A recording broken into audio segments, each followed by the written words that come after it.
Hey guys, welcome to my channel, and today we're going to take a look at another horrible case with you. A terrifying discovery broke the quiet of a comfortable Goshen home on the evening of February 6, 2015. Respected policeman Daniel Green was discovered dead in his own restroom. One bullet to the forehead, 4 shots.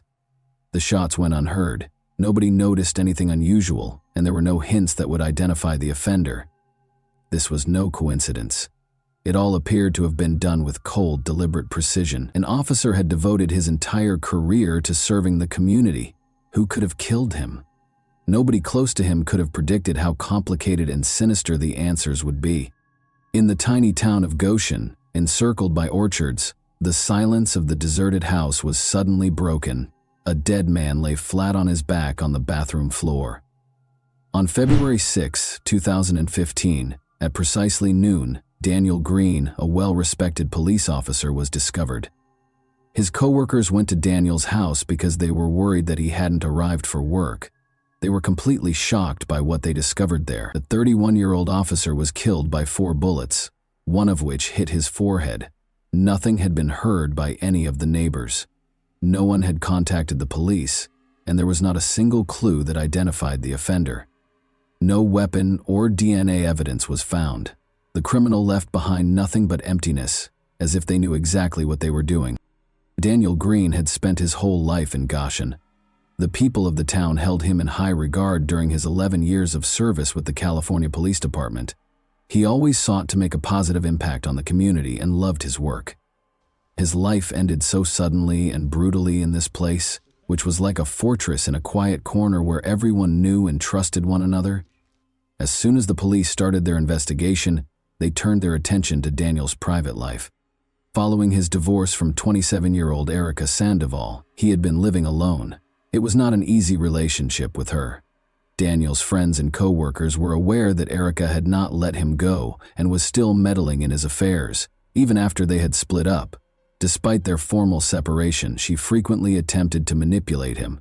Almost instantly after receiving a message from a friend, Erica showed up at the scene on February 6, 2015. In front of the officers, she sobbed uncontrollably as she entered the house, claiming she had nothing to do with what had happened and that she hadn't seen Daniel that day. But the investigators were suspicious of her actions. There were too many unresolved questions, she reacted too emotionally, and she got to the scene too soon. The Tulare County Sheriff's Department was rocked by Officer Green's death. His co-workers started to question whether his untimely death had anything to do with his work or if it was a personal matter. One thing was certain: despite the growing number of questions, these mysteries needed to be resolved as quickly as possible. Motives, relationships, personal disputes. Investigators put in endless effort, step by step, to find the truth, looking everywhere. Daniel's twin brother and sister, Matthew and Misty, were devastated by his passing. The twin brothers had grown up together in Porterville, a small Californian town, where they had known early on that they wanted to work in law enforcement. Matthew chose to pursue a career in law after starting out in the police force. In contrast, Daniel remained in the force, becoming an officer and taking pride in his career choice. Their sister was proud of her brothers and was always there for them. Daniel Green was well known for his love of motorcycles, in addition to his work as a police officer. He enjoyed the feeling of speed and freedom while he was a member of a motorcycle club. Daniel had a special bond with James Bond's Downey, one of his closest friends. Both of them loved riding their bikes through the countryside, relishing the freedom they felt on the road. Daniel had a busy personal life. He was rarely by himself and loved going on dates. For a while, he would bring a new girlfriend to family get-togethers every month. This went on until he met 22-year-old nurse Erica Sandoval in late 2009. Everything changed for him when he met Erica. He made the decision to settle down after falling deeply in love. He was still single at that point, but his sister and brother were already married. But things were different with Erica. She captured Daniel's heart. According to Erica's close friend Angelica Ramirez, Erica was incredibly infatuated with Daniel at the start of their relationship. They appeared to be the ideal couple at first glance, and their passion was strong. But as Daniel's sister remembered, even though Erica was friendly, she could lose her temper easily if something didn't go her way. Tension in their relationship increased over time, leading to frequent disputes and arguments. Born into a middle-class family in Southern California, Erica Sandoval grew up there. David Sandoval, her brother, recalled how Erica always felt special as the only daughter. Her parents tried to give her the best of everything and spoiled her. She grew up expecting her wishes to be granted without question and never faced hardship or mistreatment. Due to her parents' and brother's unwavering support and attention, Erica developed a sense of entitlement and the conviction that she should be given preferential treatment. Everyone close to Daniel Green and Erica Sandoval was caught off guard when they learned of their covert Las Vegas wedding. When they made the decision to get married without telling anyone beforehand, Daniel was 26 and Erica was 23. When Daniel's brother and sister got a late-night message with a picture of the marriage certificate, they were astounded. A few weeks later, Daniel wore a black suit and Erica wore a white dress, and the newlyweds threw a small wedding celebration for their loved ones. But even though they seemed content, Daniel and Erica's relationship was anything but ideal. Daniel's friend and fellow motorcycle rider Herb Adams recalled how Daniel once told him that they had a fight even before they were married, and Erica took a razor and cut the furniture in his house. According to Herb, it was a concerning indication that shouldn't have been disregarded. Daniel's brother Matthew saw the damage firsthand and expressed concern, but Daniel maintained that it was only an emotional outburst. Within the family, the disputes persisted. One of these incidents occurred during a dispute between Matthew and Daniel's sister. Erica shouted at Daniel as she grabbed him.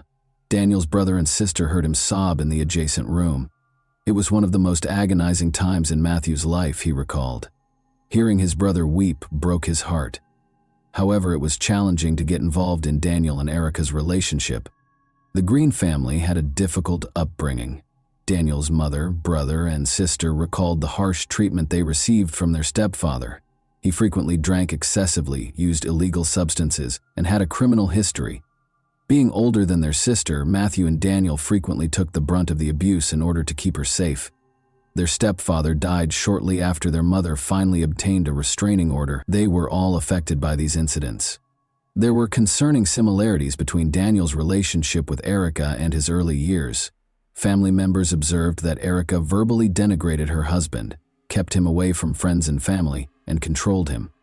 Even though Daniel works as a police officer and regularly deals with victims of domestic abuse, he was unable to acknowledge that he had experienced a similar circumstance. He was aware that he was turning into a victim, but there was nothing he could do about it. He was hampered by his fear, shame, and unwillingness to admit his vulnerability. For the same reasons that women do, men frequently fail to report domestic violence. In February 2011, Daniel and Erica's marital problems peaked. Daniel's neighbor overheard the couple getting into a heated argument. In an attempt to push her husband over the edge, Erica was shouting and making fun of him. Knowing that losing control could cost him his career, Daniel made an effort to maintain his composure. He once requested that the neighbor contact emergency services in order to put an end to the situation. Despite the gravity of the incident, Daniel declined to file charges against Erica, so she was quickly freed after the police took her into custody. Daniel concluded that their relationship was over after this incident became irreparable. Only a year after their formal marriage, they got divorced and separated in January 2012. Erica revealed to her friends that she was expecting Daniel's child a few months after the divorce. Daniel was informed promptly, and in spite of everything they had experienced, he made the decision to try to start over for the benefit of the unborn child. They moved back in together and resumed their relationship. The family of Daniel hoped that this time would be different and that their arguments would no longer be a problem. Daniel eagerly awaited the baby's birth and did everything he could to keep the peace at home. Nevertheless, the issues persisted. Erica frequently bemoaned Daniel's severe demeanor to her friend Angelica Ramirez. She said she was unhappy in the relationship with Daniel and that he could be cold and uncaring. Angelica remembered that Erica used to claim that Daniel had tried to strangle her by grabbing her by the neck. One day, she feared it might end tragically. Although she was aware of her limited influence, Angelica made an effort to assist Erica.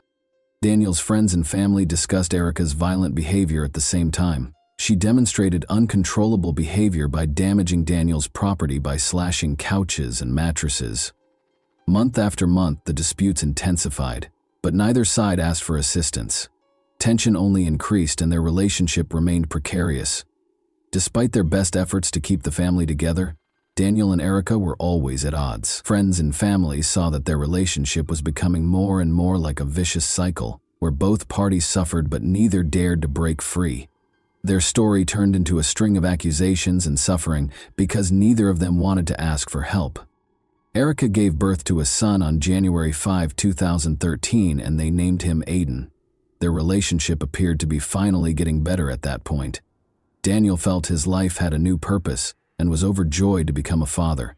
He made the decision to sell his motorcycle for the benefit of his family, realizing that their security and welfare came first. Though it was difficult for him, he made this choice for Aiden's sake and their family's stability. Daniel shared images of himself and his son on social media. These were the happy times in his life. But after only 6 months, tensions began to rise once more. Arguments and ongoing disputes increased in frequency. Erica accepted Daniel's suggestion to move out, but she took Aiden with her and severed all communication with her ex-husband. Daniel became depressed after being unable to see his son. He made the decision to battle for custody of Aiden, which sparked a heated argument between them. These things happened in the context of another incident that had a big impact on Daniel's life. Daniel's brakes abruptly failed while riding a motorcycle with a friend just before Aiden was born. Daniel found that some wires had been cut when they pulled over. He thought Erica might have been the culprit right away. He confronted her head-on when he got home, but Erica denied everything. Never would she do anything that would endanger his life, she insisted. In an effort to deflect attention and prevent future confrontations, Daniel decided not to call the police or tell anyone about the incident. Erica was adamantly against Daniel's love of motorcycles. They were dangerous in her opinion. They quarreled each time he came back from a ride, and their relationship only became more tense. Following the incident with the cut brakes, the motorcycle's disputes peaked. In an attempt to maintain control and lessen the consequences, Daniel chose to keep quiet even though he knew their relationship was becoming toxic. Daniel thought that his family would enter a more tranquil phase after selling the motorcycle and having his son, but the arguments persisted. Daniel was thoroughly shaken by an incident that happened in the fall of 2014 while he and Erica were spending another night together. When he awoke in the middle of the night, Erica was standing over him brandishing a gun. She pointed it at him and claimed to have had a nightmare about Daniel cheating on her. She expressed her desire to take his life in order to relieve herself of that suffering. By telling her that it was only a dream and that he had never betrayed her, Daniel was able to calm her down. Erica lowered the gun and appeared to relax. Daniel came to the realization that their relationship had become risky after this. After sharing the incident with his friends, he made the decision to permanently break off the toxic relationship. They reconnected in January 2015 to commemorate their son Aiden's 2nd birthday in spite of this incident. Everyone saw Daniel and Erica chatting lovingly at the family get-together for close relatives. Many believed they were back together, after Daniel even gave her a cheek kiss. Daniel, however, was aware that they could not have a future together and did not wish to resume their previous disputes and arguments. Following that encounter, Daniel announced to his friends that he had a new girlfriend, Brenda Vela, who was 20 years old. He shared the good news on social media with a picture of the two of them. Many believed that he was finally starting a new, more tranquil chapter in his life because he appeared to be truly happy. However, a tragic incident soon followed. As agreed upon, Daniel dropped Aiden off at Erica's house early on February 6, 2015. He then proceeded to the gym. When he got home from his workout, his life abruptly ended. After entering the restroom and taking a seat, Daniel was shot 4 times, in the forehead, neck, chest, and arm. He had no time to defend himself before he was killed. Their relationship had always been characterized by animosity and accusations directed at one another. They were consistently aggressive in their text messages. There were insults and rage in hundreds of messages. Daniel claimed that Erica was attempting to take away his son, which was the thing he valued most. In response, Erica accused him of being a bad father and selfish. They argued about everything from personal attacks to parenting concerns. The tension only increased because there was no fruitful discussion. Then, however, there was a surprising reconciliation. Why they began spending time together again was a mystery to their friends and family. At first glance, it seemed like they were reestablishing their relationship. It appeared that they had achieved some harmony and that the arguments had stopped. However, as we all know, this tranquility was short-lived, and things quickly returned to normal. The day following Daniel's passing, Erica was taken in for interrogation. She said she had nothing to do with what had happened and hadn't visited his house in weeks. She was told by investigators that they had video from a nearby home security camera that showed her entering the house on the day of the crime.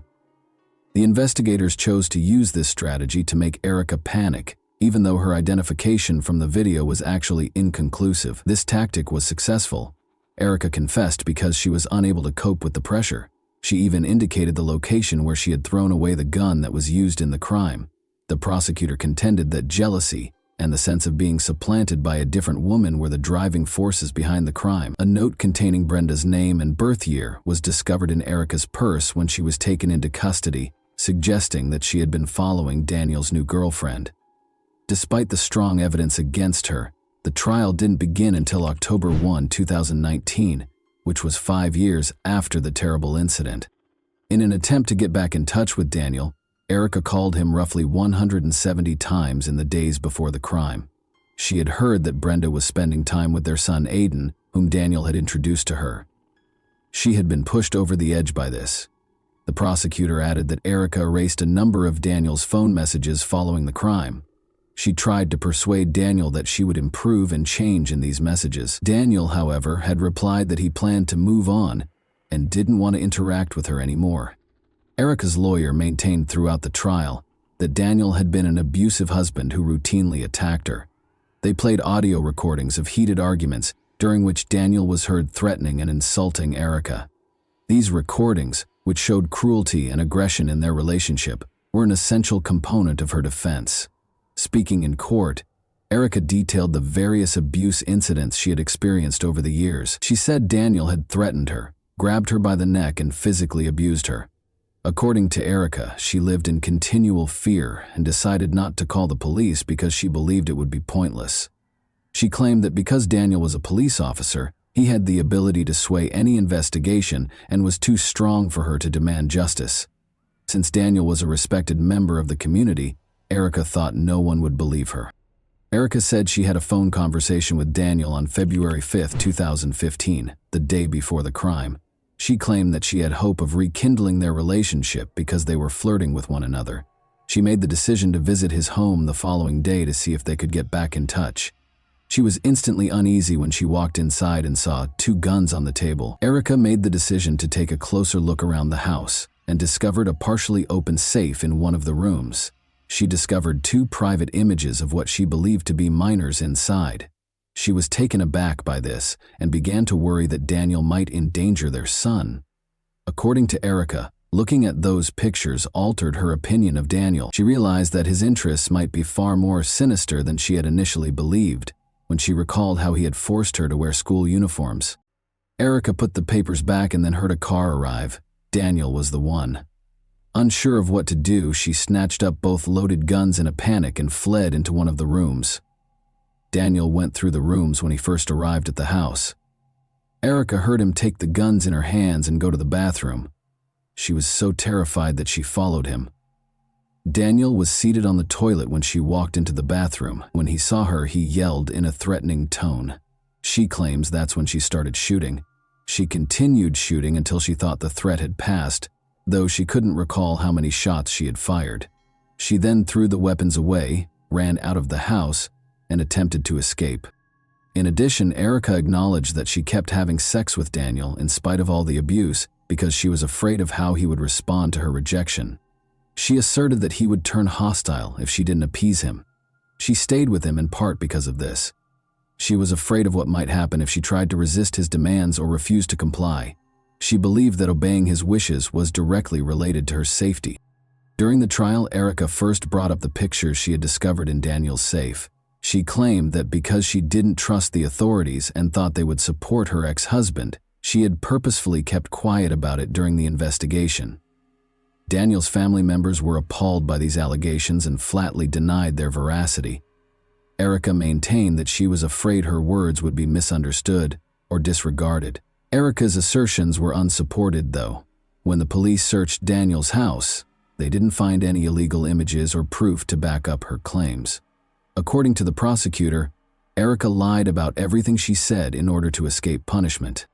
Erica's lawyer attempted to paint Daniel in a bad light by pointing out that hundreds of private images and videos of adults were on his computer and phone. The lawyer also pointed out that more than 1,000 pictures had been removed from Daniel's phone years prior, which he believed might reveal sinister secrets. Perhaps Erica had good reason to be afraid of him. Erica apologized to Daniel's family and said she was sorry for what she had done. She claimed that her actions were motivated by panic and fear for her son, and that she never intended for things to end so tragically. Additionally, Erica's lawyer contended that Daniel himself was equally responsible for Daniel's death as Erica. Both of them were unable to break free from the traumatic relationship they were in, and it appeared that their fate was doomed to end tragically. A mistrial resulted from the jury's inability to reach a unanimous verdict after nearly 4 days of deliberation. Since it gave them a chance to review the case and create a fresh defense plan, Erica's lawyer saw this as a success. In spite of this, Daniel's brother Matthew Green and his wife adopted Aiden, and Erica lost her parental rights. A new trial was planned for 2020, but the pandemic caused it to be repeatedly postponed. Although a final decision has not yet been made, the most recent hearing was held in December 2022. As of right now, Erica Sanville is being held pending trial. If convicted, she could be executed. The next stage of the trial, which could be pivotal in this intricate case, is still being prepared for by the lawyers on both sides. Many people learned from this tragedy, which served as a reminder of the extent to which personal demons and jealousy can lead if assistance is not sought, and toxic relationships are not ended promptly. Too many lives were lost, too much suffering was endured, and too many words remained unsaid. Nevertheless, despite this gloom, some people persisted in fighting for a better future and made every effort to ensure little Aiden's happiness. Even though the story is over, its reverberations will last for a very long time, serving as a constant reminder of what can occasionally be concealed behind the closed doors of homes that appear to be ideal. And that wraps up today's chilling story. If you enjoyed this video, don't forget to like and subscribe so you never miss a new upload. Also, let me know in the comments what part of this story shocked you the most. Thank you for watching, and I'll see you in the next video.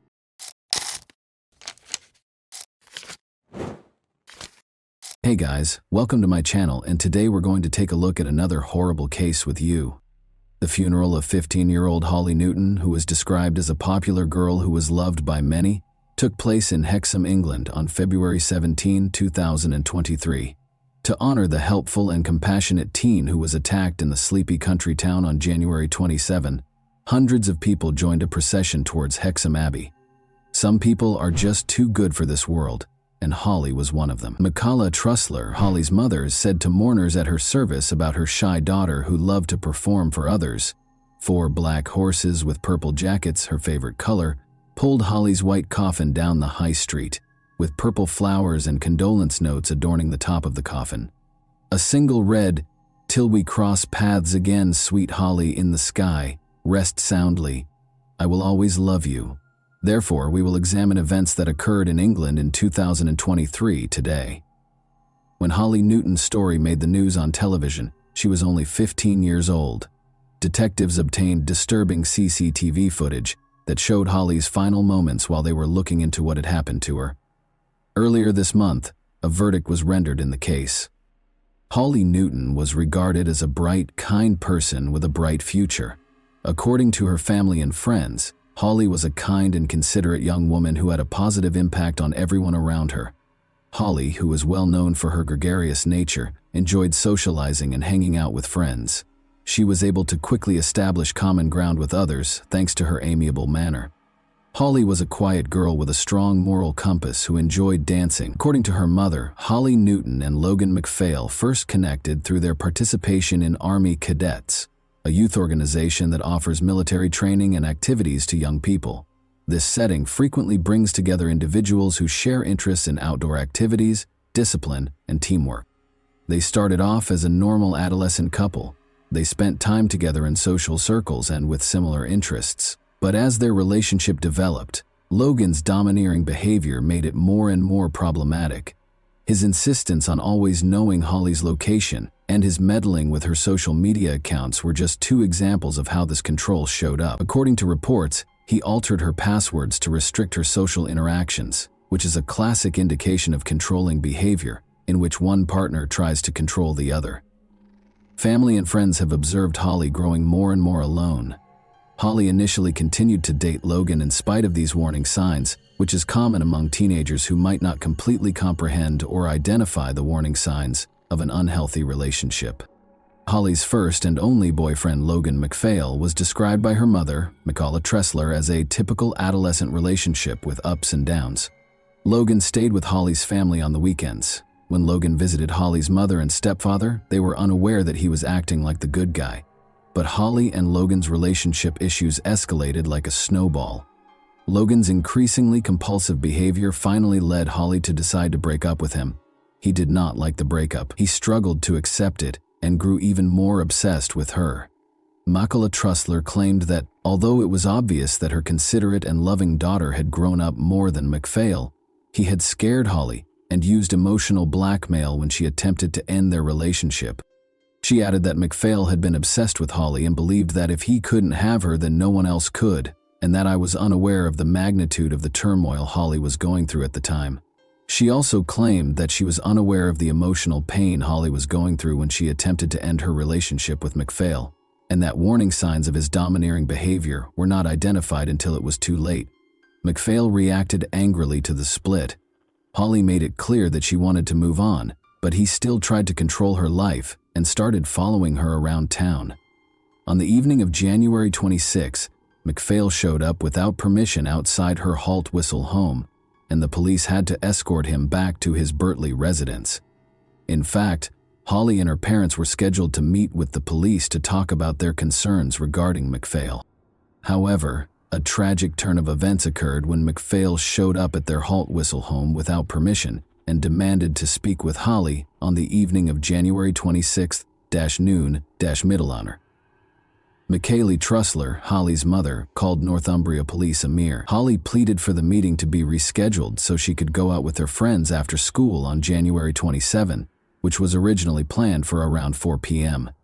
The police meeting was rescheduled for the evening, but Holly suffered a terrible incident just hours before the scheduled time.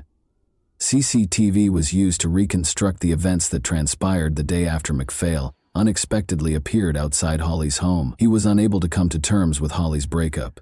He left school early the next day, carrying a kitchen knife in his backpack, and took the bus to Hexham, where he waited for Holly to leave town.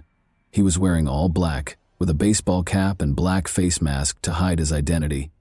For approximately 45 minutes, MacPhail accompanied Holly and her friends as they explored a shopping mall and a recreation center. Additionally, he repeatedly called Holly's loved ones via voicemail in an attempt to persuade her to meet with him in person, while Holly went to a takeout place on the town's high street with the boy. Then he went up to her and asked if she would like to speak with him in an alleyway nearby. MacPhail followed him and then attacked Holly violently, stabbing her several times. Her friend left the store when he heard Holly scream and stepped in to stop him from getting stabbed in the leg and shoulder as well. On Friday, January 27, 2023, just after 5:10 p.m., police received a call reporting that a boy and girl had been severely beaten in the town center's Priest Popple neighborhood. Despite the efforts of medical staff, they were both taken to the hospital after emergency services discovered them in a nearby alleyway with multiple stab wounds. Holly passed away after 36 injuries. 6 days prior to the attack, she ended her relationship with MacPhail. After receiving treatment, the boy, who cannot be identified for legal reasons, was released. After being held in a bus shelter by courageous bystanders, officers quickly took 16-year-old Logan MacPhail into custody at the scene. He identified himself and provided arresting officers with the victim's name, as evidenced by body cam footage. Then, talking to an officer in the back of a police van, he allegedly confessed, "She was being too horrible to me." Later, MacPhail said, "I can't read or write, I know nothing," and refused to provide officers with his birth date. Following the assault, MacPhail was accused of killing Holly Newton and wounding another 16-year-old. In police interviews, MacPhail revealed his intention to kill Holly, stating unequivocally that he did so because she was terrible to him. He did this with a chilling lack of emotion. MacPhail's legal team claimed that his autism diagnosis and learning disabilities rendered him ineligible to enter a plea, which caused the case to take 18 months to reach court. This would have indicated that he was unable to fully understand the criminal proceedings, but the judge decided that he was able to follow the trial's progression after hearing testimony from a number of experts. Jurors disagreed with the defense team's assertion that he was unaware of the repercussions of his actions because of his numerous problems. To give yourself the best chance of attacking Holly without anyone noticing, you told MacPhail that you wanted to get her into the alleyway, which was out of sight. I'm glad you chose to attack Holly because you could tell by her responses at the bus stop that she was not amenable to the idea of getting back together. Despite your feelings of jealousy and resentment, you were still able to figure out where you could attack her most effectively. So you waited for the right moment. After convincing her to move a bit further into the alleyway, you waited until one of the onlookers had left before pulling the knife from your pocket and attacking her in a vicious and brutal manner. According to the judge, Holly suffered severe knife wounds to her jaw, skull, backbone, and shoulder during the murder. It was a horrible thing to do to stab her head in that manner, Justice Hilliard continued. Holly was in such terrible shape that her mother was prevented from seeing her in the ambulance and alley. You applied so much force that the knife broke and the blade became distorted. It was extremely uncommon to see a knife so damaged, according to the pathologist. You knew how final death was, so I'm sure you planned to kill her. According to the judge, MacPhail probably carried the knife that day in order to intimidate Holly by hurting himself, and made plans to attack her once it became apparent that their relationship would not be continued. Justice Hilliard added shortly before the murder that she had the right to end the relationship if she so desired, and spend time with anyone else she wanted. As he concludes his sentencing remarks, Mr. Justice Hilliard states that he considers how significant MacPhail's relationship with Holly was to him, given the circumstances of his chaotic home life. Your speech impairment hindered your ability to form friendships and relationships with other people, so you placed a high value on your relationship with her. This made its ending all the more difficult for you to process and work through, the judge adds. He claims that although MacPhail has also apologized, he has attempted to place some sort of blame on Holly. The judge tells MacPhail that it was evident from your testimony to the jury that you had convinced yourself that Holly had mistreated you. She also notes that your initial response at the scene was to accuse her of being terrible to you. I believe that this belief lessens or moderates the amount of regret you felt prior to the verdict being announced. In a devastating statement, Holly's mother described the day she found out what had happened to her daughter. Despite having admitted manslaughter, MacPhail was found guilty of both murder and intentionally wounding the teenage boy. He claimed during his trial that he wanted to return some of Holly's belongings, including clothes, teddy bears, and slippers, but he had none of it with him when he was taken into custody. For willfully injuring a fellow young man who attempted to halt the assault, MacPhail received a life sentence with a minimum of 17 years and an additional 5 years.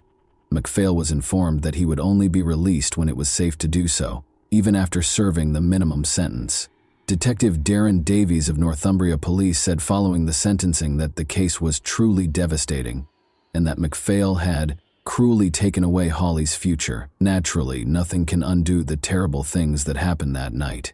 But I hope the outcome today will give her loved ones a sense of closure so they can try to move forward. Detective Davies added, the choices he made that evening have permanently altered the lives of countless people, and he will now have plenty of time in his cell to reflect on that. Given the suffering this incident has caused so many people, we would implore everyone to reconsider carrying a weapon of any kind. And that wraps up today's chilling story. If you enjoyed this video, don't forget to like and subscribe so you never miss a new upload. Also, let me know in the comments, what part of this story shocked you the most? Thank you for watching, and I'll see you in the next video.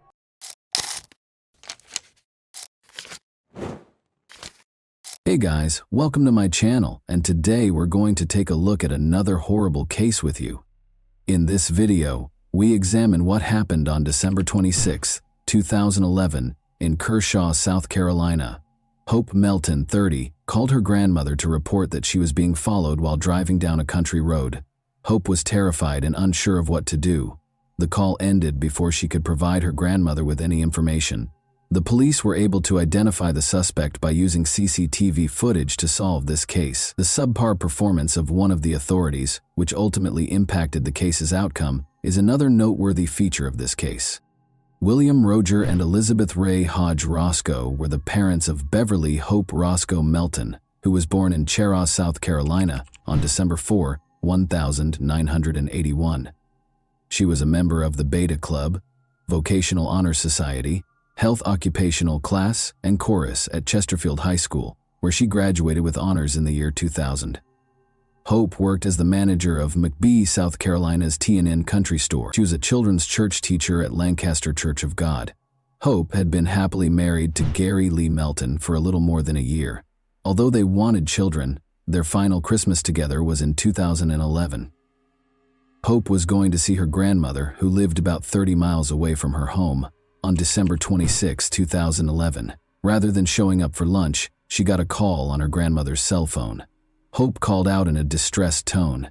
She asked for assistance after telling her grandmother that she was being followed. After the call ended, Hope's mother and grandmother got into their car and headed out to find her. They saw Hope's vehicle parked on the side of the road 5 miles away on a lengthy country road, but Hope was not there. Her grandmother dialed 911 right away, and the county sheriff's office received the call. The call was forwarded to police officers as a missing person report when it reached the sheriff's office. When a missing person report is received, it is imperative that prompt action be taken. At once, one of the sheriff's deputies arrived on the scene. After examining Hope's vehicle, he ruled out the possibility of a traffic accident because it was undamaged and in good operating order. Hope's wallet was gone, but her purse was in the car. Despite searching the vehicle, a forensic team was unable to uncover any information about Hope's whereabouts. Police and volunteers started searching the area for leads. Gary, Hope's shocked and upset husband, showed up on the scene. He told the police that Hope was going to visit her grandmother and had planned to stop at a gas station. At the time, that was the detective's only lead. Hope's grandmother lived about 30 miles away from her home, and there were 4 gas stations along the way. The detectives made the decision to examine each one sequentially. Security cameras were present at the first gas station the detective looking into Hope Melton's disappearance visited. The detective started watching the video in the hopes of spotting Hope. Her husband claims that she left the house at approximately 11:45 a.m. The manager was asked to show the detective the video from an hour prior to Hope calling her family in a panic. When a male customer entered the store at 12:19 p.m., everything appeared to be as usual. The investigator kept watching the footage. A woman entered the picture 3 minutes later. Hope weighed around 140 pounds, stood 5 feet 5 inches tall, and was blonde. She had on blue jeans and a pink shirt. The detective knew right away that it wasn't Hope because the woman in the video was taller than her. At 12:45 p.m., they continued to scroll through the tape, but Hope never appeared. This implied that she had most likely refilled her vehicle at a different gas station. The members of Hope's family were in shock. They looked for logical reasons why she might have vanished. There was a slim chance that she had just become stuck in the mud and gotten out of the car. Maybe someone had come to get her and taken her to a rescue location. They wished Hope well and a speedy return home. A second gas station, just 10 miles from the location where Hope's abandoned car had been discovered, was visited by the detective looking into her disappearance. Additionally, there were security cameras that might aid in the investigation. The detective informed the manager that they were searching for a missing woman when they first arrived at the gas station. The manager recalled possibly seeing Hope around 12 p.m. when the detective described her appearance and the vehicle she was driving. There was no question that Hope Melton had visited this gas station prior to her disappearance. Thanks to a security camera placed outside, she had filled up her car and nothing seemed to be bothering her at the time. Another camera captured a man holding the door open for Hope as she entered. Hope left the store after paying for her gas. She appeared content and in a positive frame of mind. She appeared to be eager to spend the remainder of the day with her grandmother. The man who held the door open for Hope was the one who caught the detective's attention when he re-watched the video. She was followed into the store by a man wearing a white cap, according to surveillance footage. He glanced over at Hope. The detective watched the man in the cap while Hope paid for her gas and walked away. The man left the store after making his payment at the counter. Regretfully, nothing in the video could be used to identify the man. In an attempt to identify this man's vehicle, the detective once more looked at the surveillance footage. Hope was seen walking toward the store to pay for gas on one of the tapes. Just then, a dark minivan arrived and a man in a white cap climbed out. Regretfully, his car's license plate was hidden. Hope was seen driving away from the gas station when the detective flipped to another outdoor camera. She made her way back to her car, and just as she was ready to leave, a gray car arrived. Hope was not followed out of the gas station by the man in the white cap, or the man who got out of it and turned to watch Hope's car drive away. The detective repeatedly viewed the segment in an attempt to capture every detail. He had to locate the other hints he was certain were concealed in the gas station video. He was right. When Hope was making her way back to her car, he flipped to the first camera. An orange Chevy appeared in the frame. The Chevy turned back toward the exit after crossing the parking lot. The detective saw something significant as Hope pulled away. The orange car was following her. Prior to Hope's disappearance, the detective believed he had seen the car following her. The police had to determine what happened after obtaining evidence that Hope had been followed from the gas station. The search team discovered alarming evidence in the meantime. They discovered a blanket covered in blood and a pink bracelet 6 miles from Hope's abandoned car. Hope's husband was able to identify the bracelet. The bracelet was a Christmas gift from him. Hope's well-being was seriously threatened by all of this. The detective had to confirm that it wasn't a coincidence after watching the gas station surveillance footage that showed the orange Chevy pursuing Hope's vehicle. Hope had to pass an office building with multiple security cameras on her way to her grandmother's house. The building was still closed for Christmas when the detective arrived by car. Finding an office manager with keys and knowledge of the CCTV system took some time. The parking lot and the road Hope could take to get to her grandmother's house were both covered by numerous security cameras on the building. The detective's primary objective was to determine whether Hope was being followed by the orange Chevy, or if it had veered off course. The cameras were programmed to record only when they detected movement because the offices were closed for Christmas. The detective started watching the video, which had been taken shortly after 12 p.m. At 12:06 p.m., the detective noticed Hope's car enter the frame. An orange car that had been spotted at the gas station earlier entered the frame 2 seconds later. The orange Chevy can be seen in the video trailing Hope's vehicle by only a few yards. Hope's car was discovered in the woods, and both cars were traveling north toward the road. Although the license plate numbers could not be seen due to the poor quality of the video, the car was identifiable, and police issued an APB. The orange car was stopped by police on a Jefferson, South Carolina street. After an hour or two, Nicholas Miller, a 23-year-old local, was the driver. He was the only person in the vehicle. Perhaps because he had something to conceal, he was extremely apprehensive when the police stopped him. After being taken to the police station, he was questioned by a detective. Miller gave evasive answers to every question. Miller was asked by the detective to describe his day, including his activities and whereabouts. Miller retorted that he had gone shopping at a Walmart 30 miles away in the morning. After that, he returned to Jefferson by car. The detective looking into Hope Melton's disappearance went to Walmart, where Miller claimed to have shopped after police requested a search warrant for Miller's vehicle. His story had to be confirmed by the police. Every action on the sales floor is captured by the store's many cameras. Walmart's video surveillance footage was a relief to law enforcement since it supported Nicholas Miller's account. At around 10 in the morning, his orange Chevy pulled into the parking lot. The detective recognized Miller when the driver got out. His story had been verified thus far. Like hundreds of other customers, he entered Walmart like any other, and nothing unusual appeared to be going on. He seemed to be going about his everyday business. He didn't bring a basket or shopping cart. The detective discovered, however, that Miller was no typical shopper. As the tape continued to play, he didn't appear to be interested in the goods being sold there. He was just loitering around the store. Maybe he had a completely different reason for being in the store.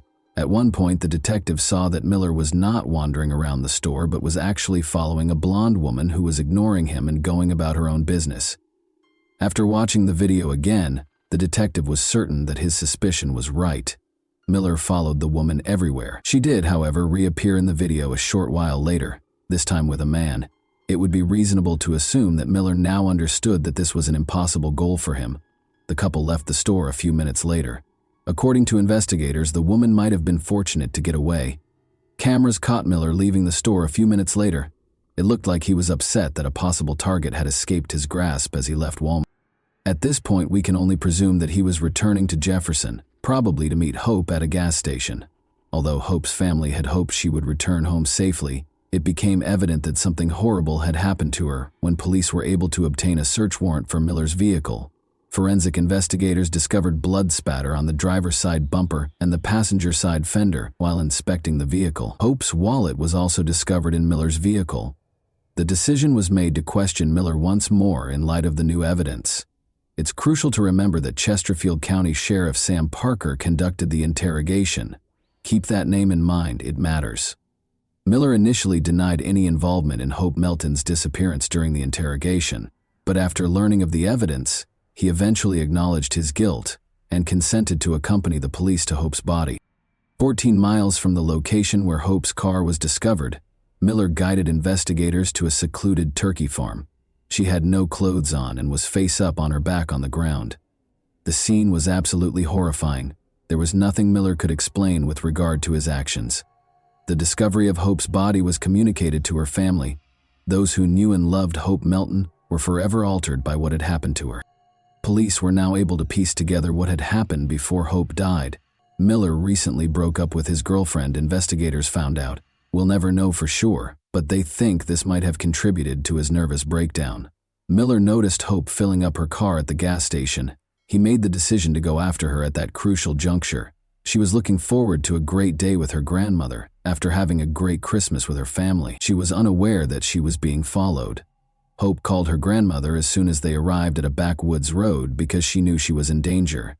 Miller acknowledged that he had pulled Hope out of her car, pushed her off the road, and pushed her into his vehicle. After he drove her into the woods and tore off her clothes, you can probably guess what he did next. Miller made an effort to hide. After bringing Hope to a turkey farm, he killed her with a baseball bat and disposed of her body. Hope's chance encounter with the monster ended tragically after she stopped for gas. It is incomprehensible to humans.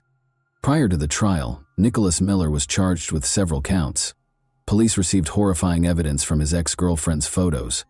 Only a few hours prior to his abduction of Hope Melton, Miller had pursued her in his orange Chevy.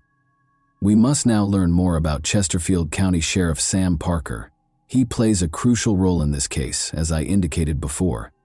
I'll tell you why Parker was let go from the police department. According to officials, Parker provided uniforms, badges, and weapons to civilians, gave inmates preferential treatment, and took property meant for the sheriff's office for himself.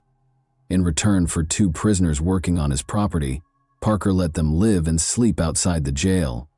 With the former sheriff's knowledge, the prisoners had access to phones, the internet, and an unlimited number of unattended visitors while they were sleeping in the armory. Additionally, prosecutors claimed that Parker provided special treatment to jail inmates, including alcohol and unsupervised visits with women. They were permitted to eat at restaurants and shop. The prisoners allegedly worked on the home and personal belongings of the former sheriff in return. The former sheriff was put on trial as a result. Mike Lee, who was serving a 15-year sentence for arson, testified against the former sheriff during Parker's trial. According to Lee's testimony, he was able to outfit his cell with a refrigerator, a new mattress, and flat-screen TVs while he was incarcerated in Chesterfield County. Lee used his own funds that were sent by family to buy the items. In addition to being permitted to buy and wear ordinary clothing rather than his jail uniform, Lee informed jurors that he would have lunch with deputies. Lee claimed to have had access to phones, the internet, and a Facebook account while working at one of the county's impound lots. Lee eventually left the jail to live in the sheriff's armory, where he hosted a birthday party where guests drank alcohol and ate filet mignon and had sex with a female visitor. Isn't it incredible that an inmate would throw a party at the sheriff's office? Post your thoughts about it in the comments section. Lee claimed that while he was in Chesterfield, he was able to visit his wife and child in Mount Pleasant by private jet from Charleston. Lee also testified that a deputy in a marked sheriff's car took him and another prisoner to Florence, South Carolina, so they could have lunch with a female friend. By working at Parker's house, attending church with Parker, and giving Parker's daughter presents, Lee described how he got to know Parker very well.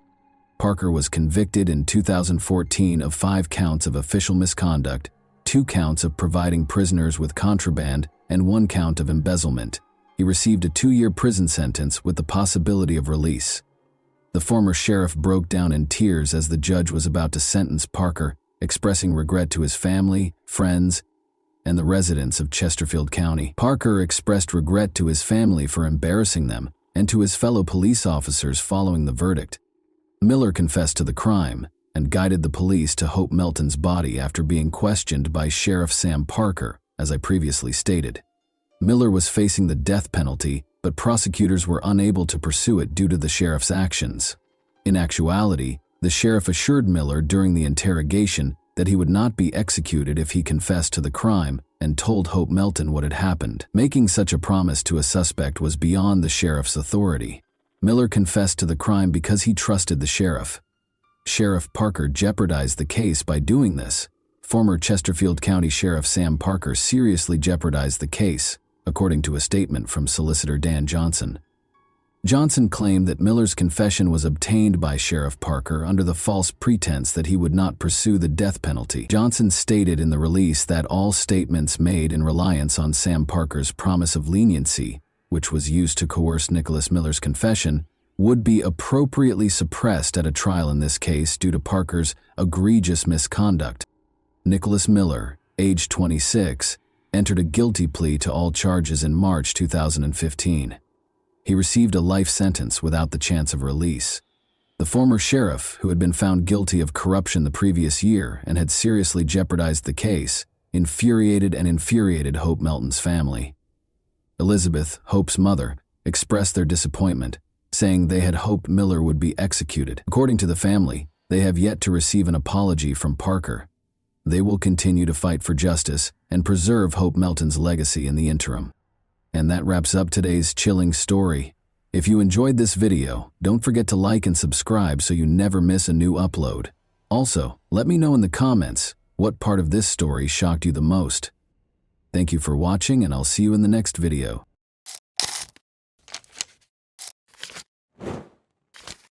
Hey guys, welcome to my channel, and today we're going to take a look at another horrible case with you. Despite the busy city streets and crowded malls, Lois Pearson always favored the quiet solitude of her childhood home, a modest wooden house tucked away among verdant hills. Lois rarely left her ancestral home, where her family had resided since her birth in 1949. Leasing her land to a man who used it to graze his cattle allowed her to live on a meager income. Lois became more dependent on her own resources following the death of her mother. She chose to use water from a well instead of running water when her pipes froze a few years ago. She carried a single lamp from room to room on a long cord for her everyday activities. Lois went to church every Sunday, and once a month went to Mineral Wells, the closest town, to do her laundry at a self-service laundromat and buy groceries. She always felt more at ease around animals and in the outdoors, frequently going for days at a time without speaking to anyone. Lois never had a romantic partner. Not even a doctor had ever seen her undressed in front of a man. In 2001, Lois met Jeffrey Maxwell soon after he purchased land west of her property in Weatherford, Texas. Lois was a little over 50 at the time, and Maxwell was just under 50. Sometimes they spoke to each other, and he would wave to her when he went by her house. Maxwell once asked her to join him for lunch. Lois was taken aback by the invitation and politely declined, as she always does. Another time, he arrived at her house, hopped out of his car, and abruptly requested a kiss. In particular, the expectant smirk on his face offended Lois. She insisted that he never return to her home. He moved away in 2005, but to her utter amazement, they reconnected just before he left. They had a quick, unhurried conversation. He came by to say goodbye and to show her photos of a modular house he was constructing in Corsicana. Lois had no idea that she would see Jeffrey Maxwell again after this farewell visit. Lois was getting ready for her usual grocery run in the afternoon of March 1, 2011. A silver Chevy Trailblazer pulled up behind her, 1970 Nova, as she was about to leave. He would have missed her if he had come 5 minutes later. Maxwell grinned and gave Lois a warm greeting. He got out of his car and started talking to her about the church. He moved slowly toward her as she responded, and she began to move away. They soon found themselves in the rear of her house. Lois tried to nudge Maxwell back toward the driveway, feeling a little ashamed of the well water containers nearby. She saw an odd change in his expression all of a sudden. It was so obvious that they both fell silent. Maxwell pulled a strange-looking container out of his coat pocket and held it up to Lois's face. He tried to hit both of her eyes with a stream of pepper spray before she could say anything, but the spray did not work. Lois sprinted in the direction of the barbed wire fence close to her vehicle. When he caught up to her, Lois had just made it to the fence and placed her hands on the top wire. He caught her and pulled her to her feet, but she clung to the wire despite the spikes digging into her fingers and the blood dripping from her hands. He was able to throw her to the ground in front of his SUV, though, because he was too strong. Lois tried to scream as loudly as she could, but nobody was around and her house was remote. Maxwell picked Lois up once more, placed her in what appeared to be handcuffs, and opened his car's rear door. He shoved her into the car and she fought to get out.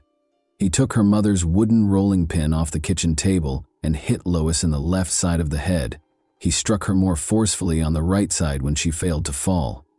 The blow knocked her to the ground this time. Almost immediately, Lois's eyelids began to swell, but she persisted in trying to get away until he reached for a big kitchen knife. Silently, she sat down and felt the lightheadedness and blood. Maxwell inquired about her duct tape storage. She said nothing. He asked again, but received no answer. Then he tied Lois to the door handle of the living room and sliced the cord of her lamp into pieces. He went to his car outside. For a few seconds he was gone, but she was able to free her wrists, which had always been rather thin. She leaped to her feet and sprinted out the door. Even with ankle cuffs on, Lois had already run a few hundred yards down the road when he got back to the house, realized she was gone, and got into his car. Maxwell followed, stopping directly in front of her and obstructing her way. With a gun in his hand, he exited the vehicle.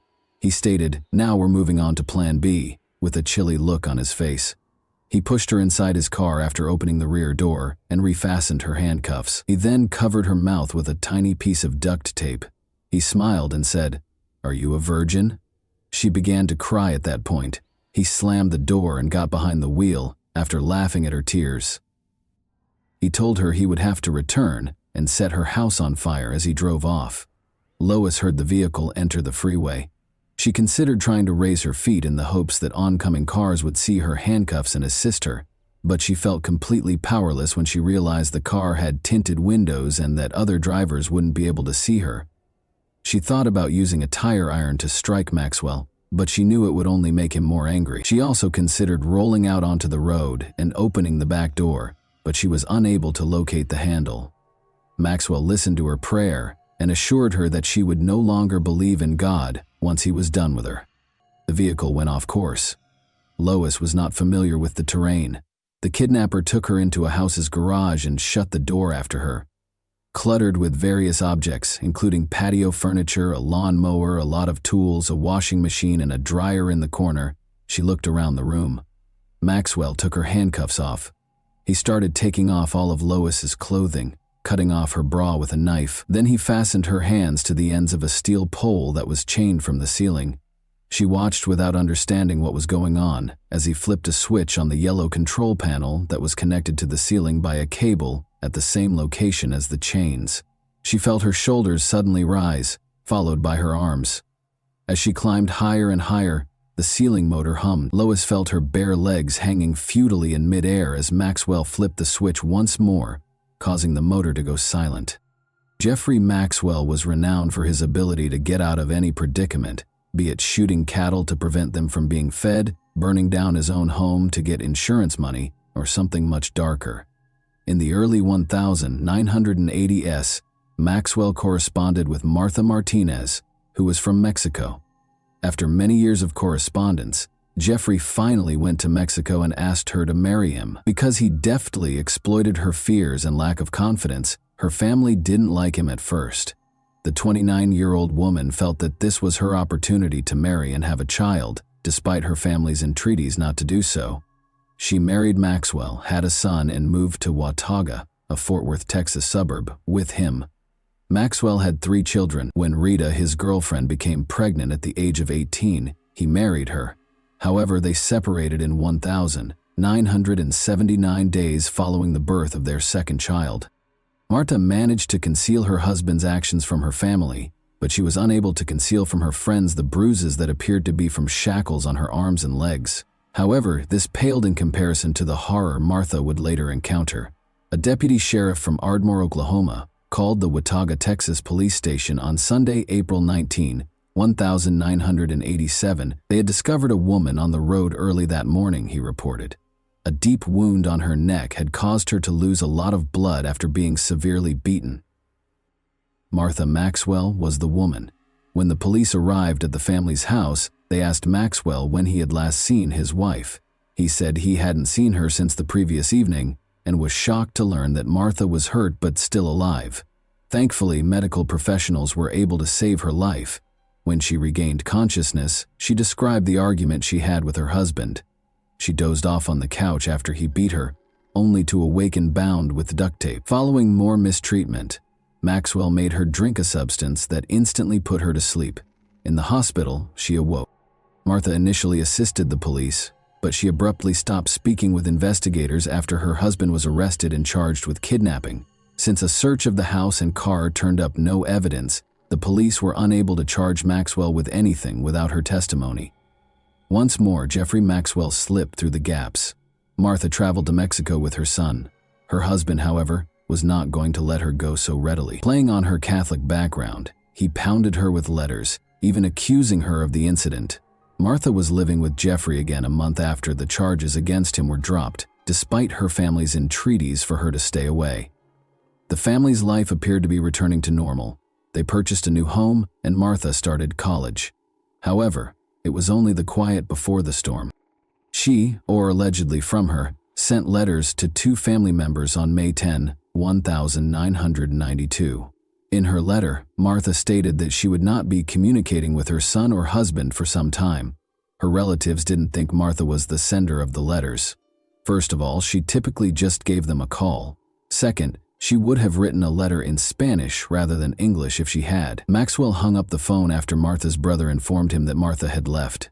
In order to report his sister missing, he had to travel to Texas.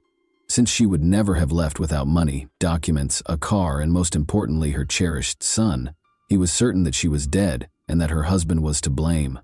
But the hunt for Martha was unsuccessful. When police questioned him years later about whether he had done anything that could have caused his wife Martha's death, Maxwell said, "Not intentionally." Jeffrey filed for divorce a few years after she vanished. He remarried Rita, his first wife, as soon as the divorce was finalized, and she moved in with him along with her 3 daughters from her second marriage. The girls soon started griping about their stepfather's advances at school, and Rita's best friend disclosed that Maxwell had beaten her 2 days prior to their wedding. But Rita didn't take the kids, leave the state, change her name, and flee, until the police came to the family's house after her youngest daughter complained about her stepfather's actions. Maxwell started shouting at Lois as he lifted her into the air. The fact that she had ignored him in the car still infuriated him. After sensing his hands on her, the woman felt something sharp and hard, like a plastic bullet. It was really painful, and it felt like he was attempting to hurt her with this vibrating object. Maxwell began striking Lois with rods of various sizes, after declaring that they would be together for 2 weeks. He hit her all over, including the painful spot on her chest. All Lois could do was scream in pain.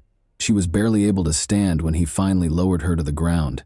After guiding her to the restroom, Maxwell gave her instructions to wash up. She first noticed that she was covered in bruises. Because she was afraid of losing her eye, her right eyelid was so swollen that she could hardly see. After a hasty shower, the kidnapper himself handed her his jeans. They smelled like Maxwell and were too big for Lois. It was awful, but she knew that if she didn't agitate him over insignificant things, she would live longer. He shut off the lights, laid down next to her, and chained her ankles to the bed that night. Maxwell barely slept, and Lois had trouble shutting her eyes. Even in the dark, she could see his round, owl-like eyes every time she turned to face him. It was the first night she had spent away from home in more than 40 years. On the morning of the second day, Maxwell informed Lois that he had to purchase additional padlocks from the store. He took her to the garage and showed her a wooden box that he had made himself. The wood smelled and looked brand new. He gave her a choice between the box and a torture device.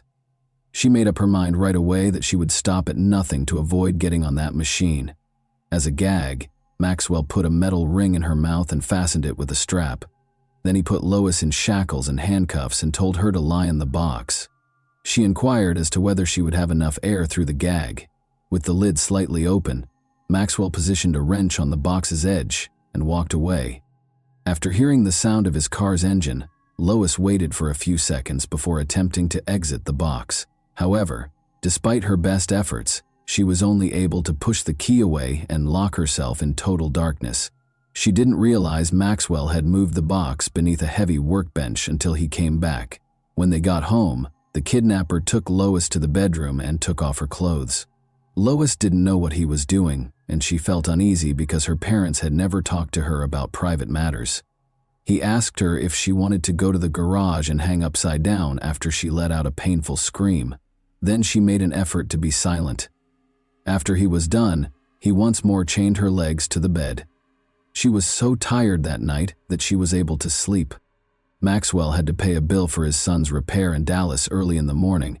As usual, he chained her and placed a gag in her mouth. In the distance, Lois could hear motorboats, motorcycles, and cars. The gag prevented anyone from hearing her screams or calls for assistance. Lois didn't realize Maxwell had broken her front teeth until he came back and took the metal ring out of her mouth. However, she lost something far more significant that day. Maxwell let her watch the news after they displayed a picture of her driver's license on the TV. Lois Pearson was listed as missing after learning that the home where she had grown up and shared many memories was gone. They were trying to find her. The days that followed were all the same. He met his needs with her in the mornings and then left her alone. He made sure she was chained to the bed for a few days, even when he hurried to the mailbox or take a shower. But the kidnapper grew less cautious over time. She discovered one day that he had left his cell phone in the restroom. She considered taking it and calling the police, but she was hesitant because she had never used a cell phone before and was worried about making a mistake. She was afraid that he would use that torture device once more, in addition to losing faith in her. Lois dropped that notion, but she continued to think about a way out, or at least a way to change the balance of power. And after being held captive for a week, she figured out how to resist his persistent advances. She remembered what her parents had said when he lay next to her on the 7th day and pressed his mouth to hers. They had informed her that her oral cavity allegedly contained an agent that caused bronchitis. She never kissed boys when she was younger for this reason, among others. It's difficult to tell what actually happened at the time, but Maxwell woke up the following day with a fever and chills after she let him touch her lips, calling the move a battle of microbes. He could hardly move from his bed and was pale. He never tried to take advantage of her again. He insisted that she write him a check for $500 on the morning of the 8th day. He told her to date it February 2nd, which was more than a month earlier, and explained that groceries cost money. She had already prepared to go shopping in town with the $60 he had taken from her wallet, but she didn't protest, figuring the money would buy her a few more days. The date was March 12, 2011, and when Sergeant Ricky Montgomery and 4 other police officers pulled up to a small home on the shores of a lake in Corsicana, 80 kilometers south of Dallas, it was getting close to 6 o'clock in the evening. They were there to ask the homeowner some questions regarding the missing 62-year-old woman. Search teams started searching the area after her house burned down and her remains were not discovered. After several days, the police concluded that Lois Pearson would not be found alive, despite the use of helicopters equipped with thermal imaging for the search. They brought in pumps to empty 2 ponds and used search dogs trained to locate bodies, but the woman was nowhere to be seen. Then, $500 was taken out of her account 8 days after the fire. The check was dated a few weeks earlier and was made out to Jeffrey Maxwell. Officers traveled more than 160 kilometers to question Maxwell after learning that he also owned a blue SUV that matched the description of the car a neighbor had seen the day of the fire. A judge then issued a search warrant for the vehicle. On Sunday, March 12th, the 12th day of Lois's captivity under Maxwell, everything went according to plan. Maxwell watched television while Lois prayed on the floor. The abductor jumped up and hurriedly led Lois to a far-off room, telling her to keep quiet when they both heard a knock at the door. They heard another more insistent knock before he could put a gag on her or handcuff her. The man rushed toward the exit. Although Lois could hear voices outside, she was unable to understand what they were saying. After escaping the room, she noticed the word sheriff on a car parked by the road through the window. She was shocked when fear first paralyzed her whole body, but she quickly realized it was her opportunity and took off running. Jeffrey Maxwell stepped out of the house and shut the door firmly behind him. His house was in a terrible mess, he said with an apologetic tone while grinning at the policeman. According to Sergeant Ricky Montgomery, they were interrogating anyone who knew Ms. Lois Pearson or had recently visited the area around her home. In response, Maxwell said that although Lois was his neighbor, he hadn't seen her in a while. He also mentioned that Lois owed him money, which is why she sent him a check. When the door swung wide open, Montgomery was still asking Maxwell if he would be willing to come to the sheriff's office. An older woman's feeble voice reached them. With her face bruised and her hair disheveled and tangled, the woman looked weak and stooped. She moved quickly past Maxwell and went up to the cops. Montgomery didn't recognize the missing woman, but he did have a picture of her. He said, "Who are you?" "It's her, Lois Pearson," cried one of the officers behind Montgomery before she could respond, and everyone in the room was momentarily stunned. The police officers collected themselves and put Maxwell in handcuffs. The woman initially claimed to the officers that Maxwell had been her friend and had not harmed her. Her only memory of her rescue is the fear for her life, even though she later learned about the concept of Stockholm Syndrome.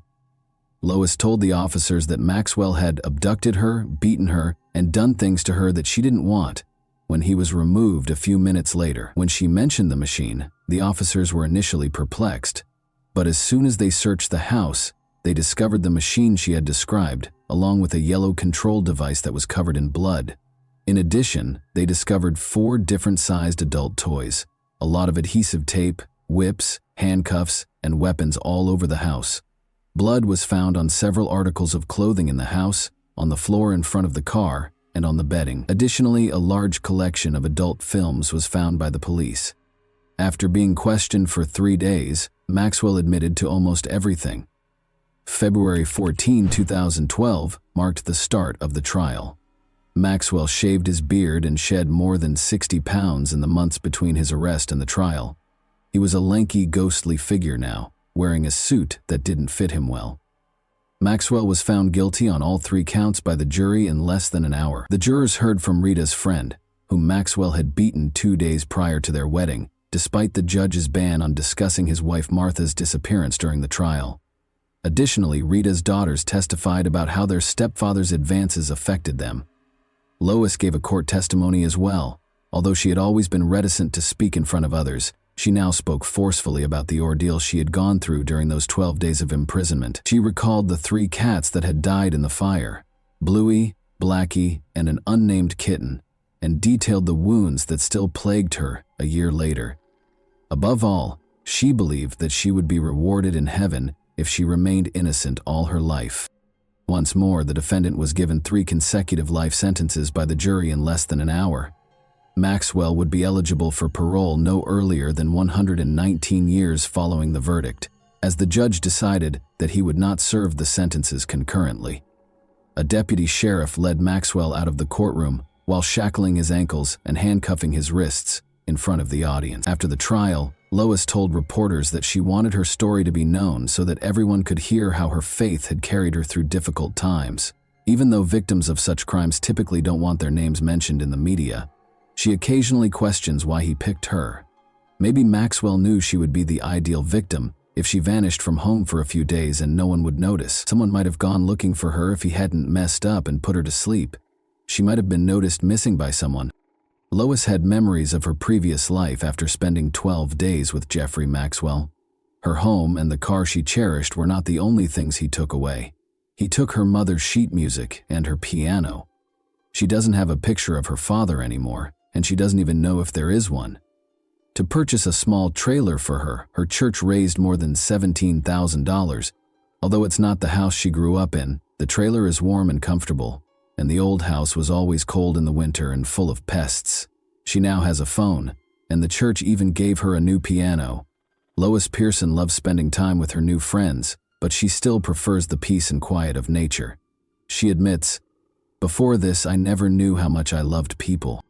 And that wraps up today's chilling story. If you enjoyed this video, don't forget to like and subscribe so you never miss a new upload. Also, let me know in the comments what part of this story shocked you the most. Thank you for watching, and I'll see you in the next video.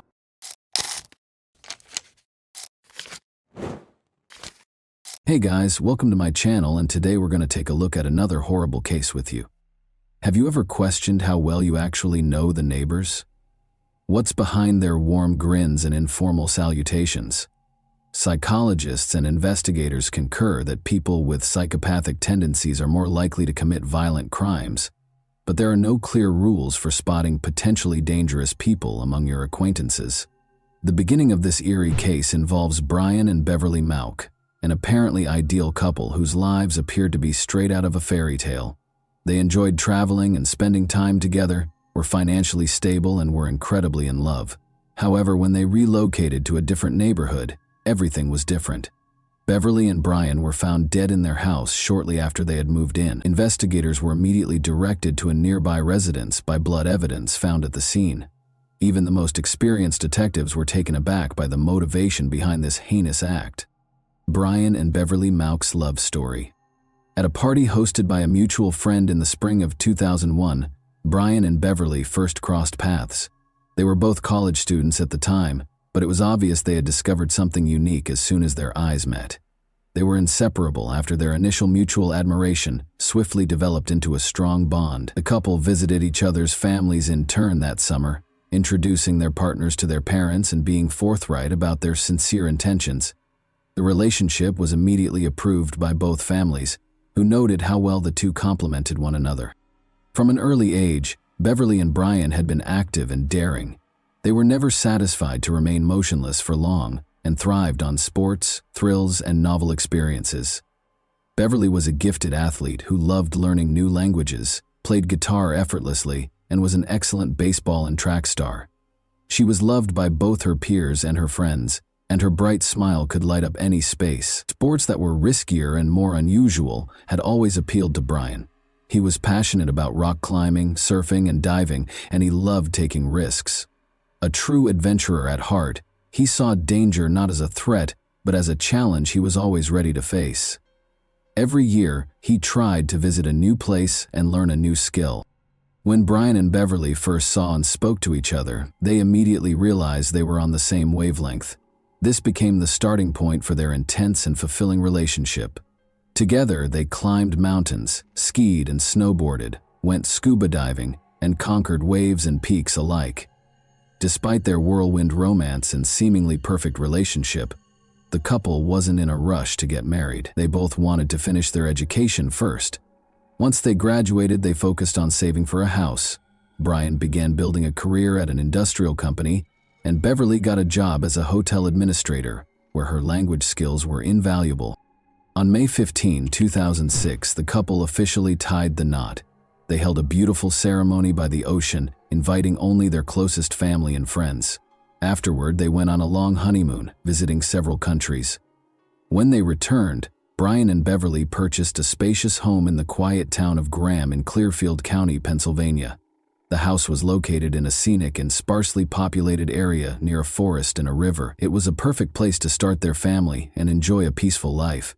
Brian worked as an engineer at a branch of a large industrial company, while Beverly focused on translation work and decided to pursue a second degree. The couple quickly got to know their neighbors and made friends in their new town. Unfortunately, their happy and carefree life didn't last long. A startling incident in a quiet neighborhood. Around 8 a.m. on Saturday, November 17, 2007, Brian's friend Steven showed up at the couple's home. That morning, the two were going fishing. When Steven knocked on the door, no one answered. Steven knocked more loudly and waited, thinking that Brian had likely overslept, but there was no sound in the house. Steven made the decision to wait in his car for roughly half an hour while making several unsuccessful attempts to call Brian, but his calls were not answered. Frustrated and feeling a bit upset that his friend might have changed plans without telling him, Steven eventually left to fish on his own, since he had all the necessary gear with him. Later that day, still unable to reach Brian or Beverly, Steven decided to return to their house once again. There was no answer at the door. This time, Stephen decided to walk around the property and look through the windows. He was starting to feel uneasy. Brian was a responsible and punctual person who wouldn't just disappear without notifying anyone. When Stephen reached the garage, he looked through a small window and saw that the couple's car was parked inside. This made him even more anxious, but he tried to push away any bad thoughts. Moving to the living room window, he attempted to see inside, but as it was already getting dark outside and the house lights were off, it was hard to make anything out. What he could see, however, left him deeply alarmed. The TV was lying face down on the floor, and just beyond it, something large and unmoving was on the ground. Stephen rushed back to his car to grab his fishing flashlight, switched it on, and directed the beam into the living room. What he saw froze him in terror. On the floor lay two bodies, partially covered with a blanket that was soaked through with blood. One bare foot stuck out from one side, and a hand was visible on the other. Horrified, Stephen immediately called emergency services to report what he had seen. He waited for law enforcement to arrive, staying by the house of his friends. When officers arrived, Stephen was the first to be interviewed. He recounted everything he knew about the day and expressed deep regret that he hadn't checked the windows earlier that morning when neither Brian nor Beverly answered his knocks or calls. Examining the crime scene, the front door wasn't locked, nor was it forced open, which immediately raised suspicions. Inside, in the living room, the lifeless bodies of the homeowners were discovered. Both had been dead for at least 12 hours. Based on initial observations, the cause of death was determined to be gunshot wounds inflicted by a large caliber weapon. Each victim had been shot 3 times, leaving no chance of survival. The precision of the attack indicated that the assailant was determined and deliberate. But why? There were no signs of theft, personal belongings, cell phones, and even cash were untouched, ruling out robbery as a motive. There were no signs of struggle, and apart from the gunshot wounds, the bodies showed no evidence of other injuries or aggression. Investigators were left with the chilling impression that this was either a calculated execution or a deeply personal act of vengeance. However, according to witnesses, the couple had no known enemies or unresolved conflicts. The bodies had been moved after the crime, as evidenced by drag marks smeared with blood across the floor. The perpetrator had clumsily attempted to clean up, leaving smeared blood trails and splatters on the walls and furniture, indicating where the victims had been during the attack. 6 spent shell casings were found at the scene. Surprisingly, the assailant hadn't bothered to collect them. Later, forensics verified that a .22 caliber revolver was used to fire the shots.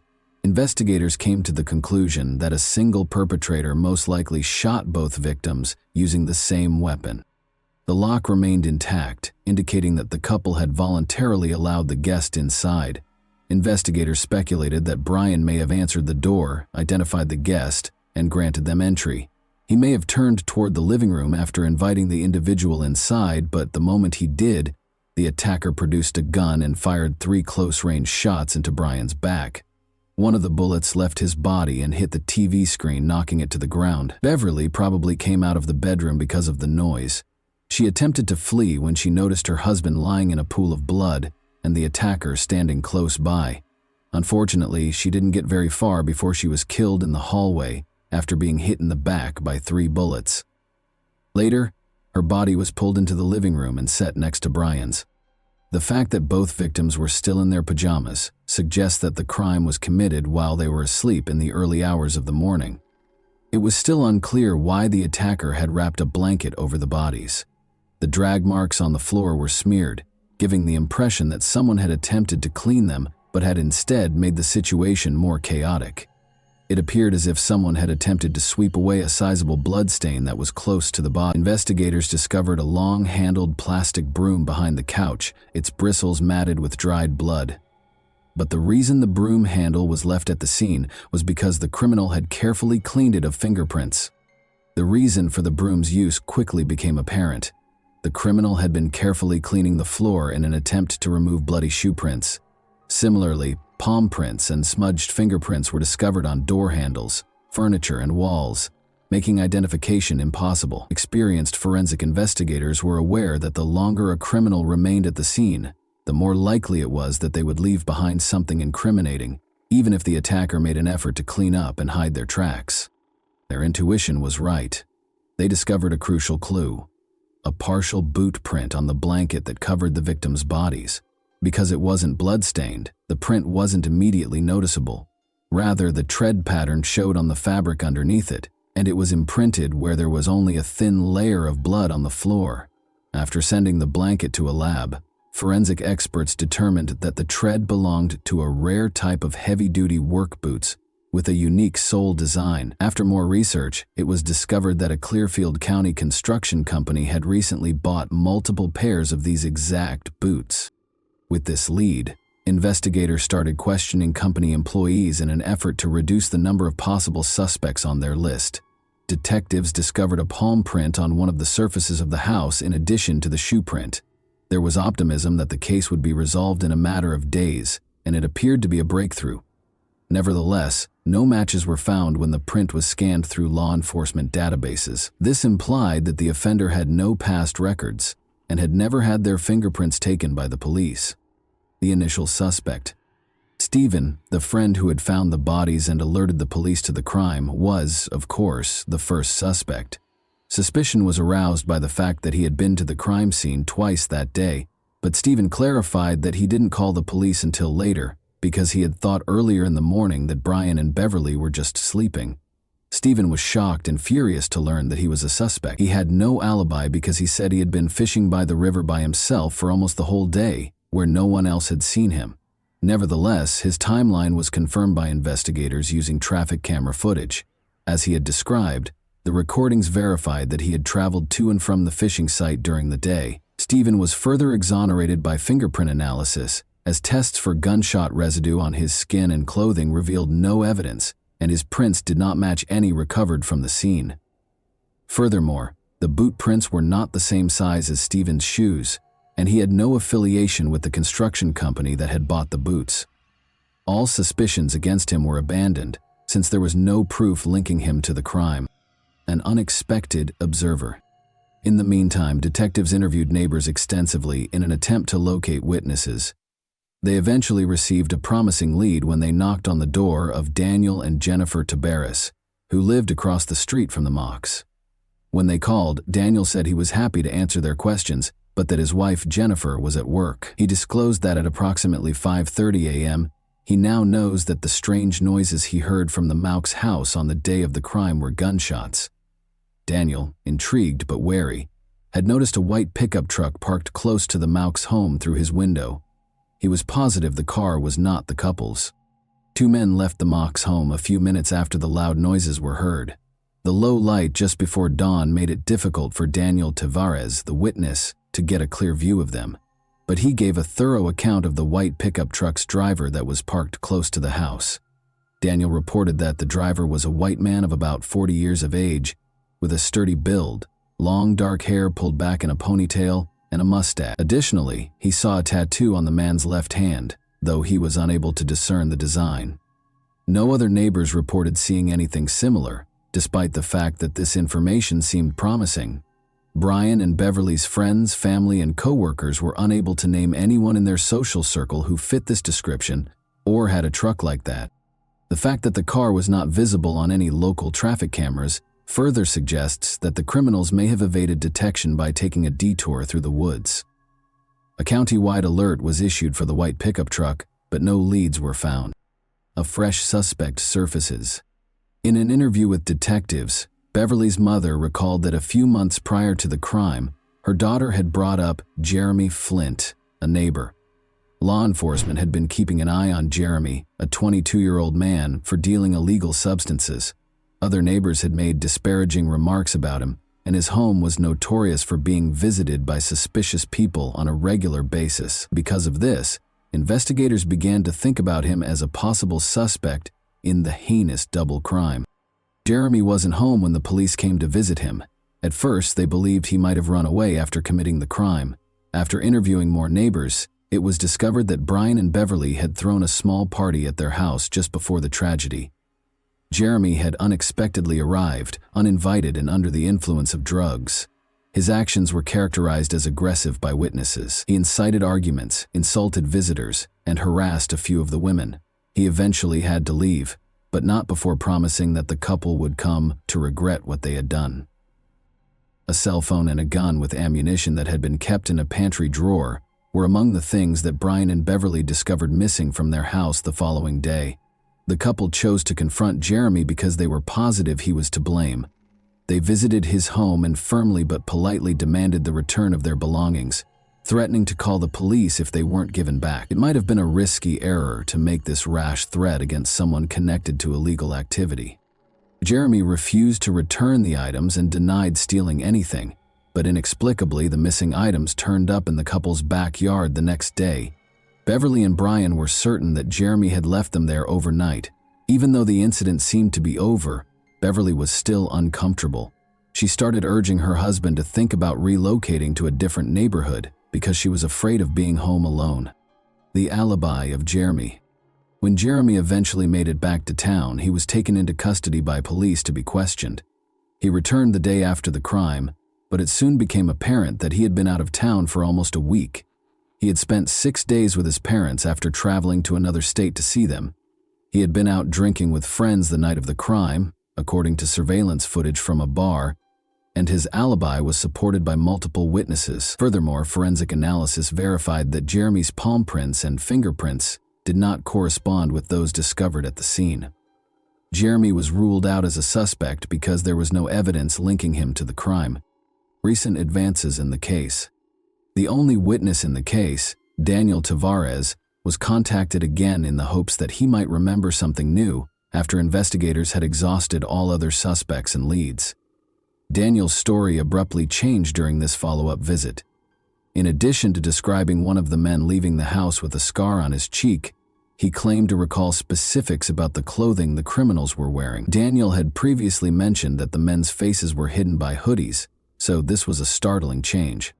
Daniel was asked to identify the window he had been looking through at the time of the incident by a detective. Despite the fact that it was daylight, the detective's analysis of the view revealed that it was still challenging to discern the specifics of a person across the street. It seemed unlikely that Daniel could have seen so much, given that the events had occurred in the early morning twilight. This disparity raised the possibility that Daniel had been lying all along. However, why? Was he personally responsible for the crime? Daniel produced a number of pairs of dress shoes, boots, and sneakers when investigators asked to see his footwear, but none of them matched the footprint discovered at the scene.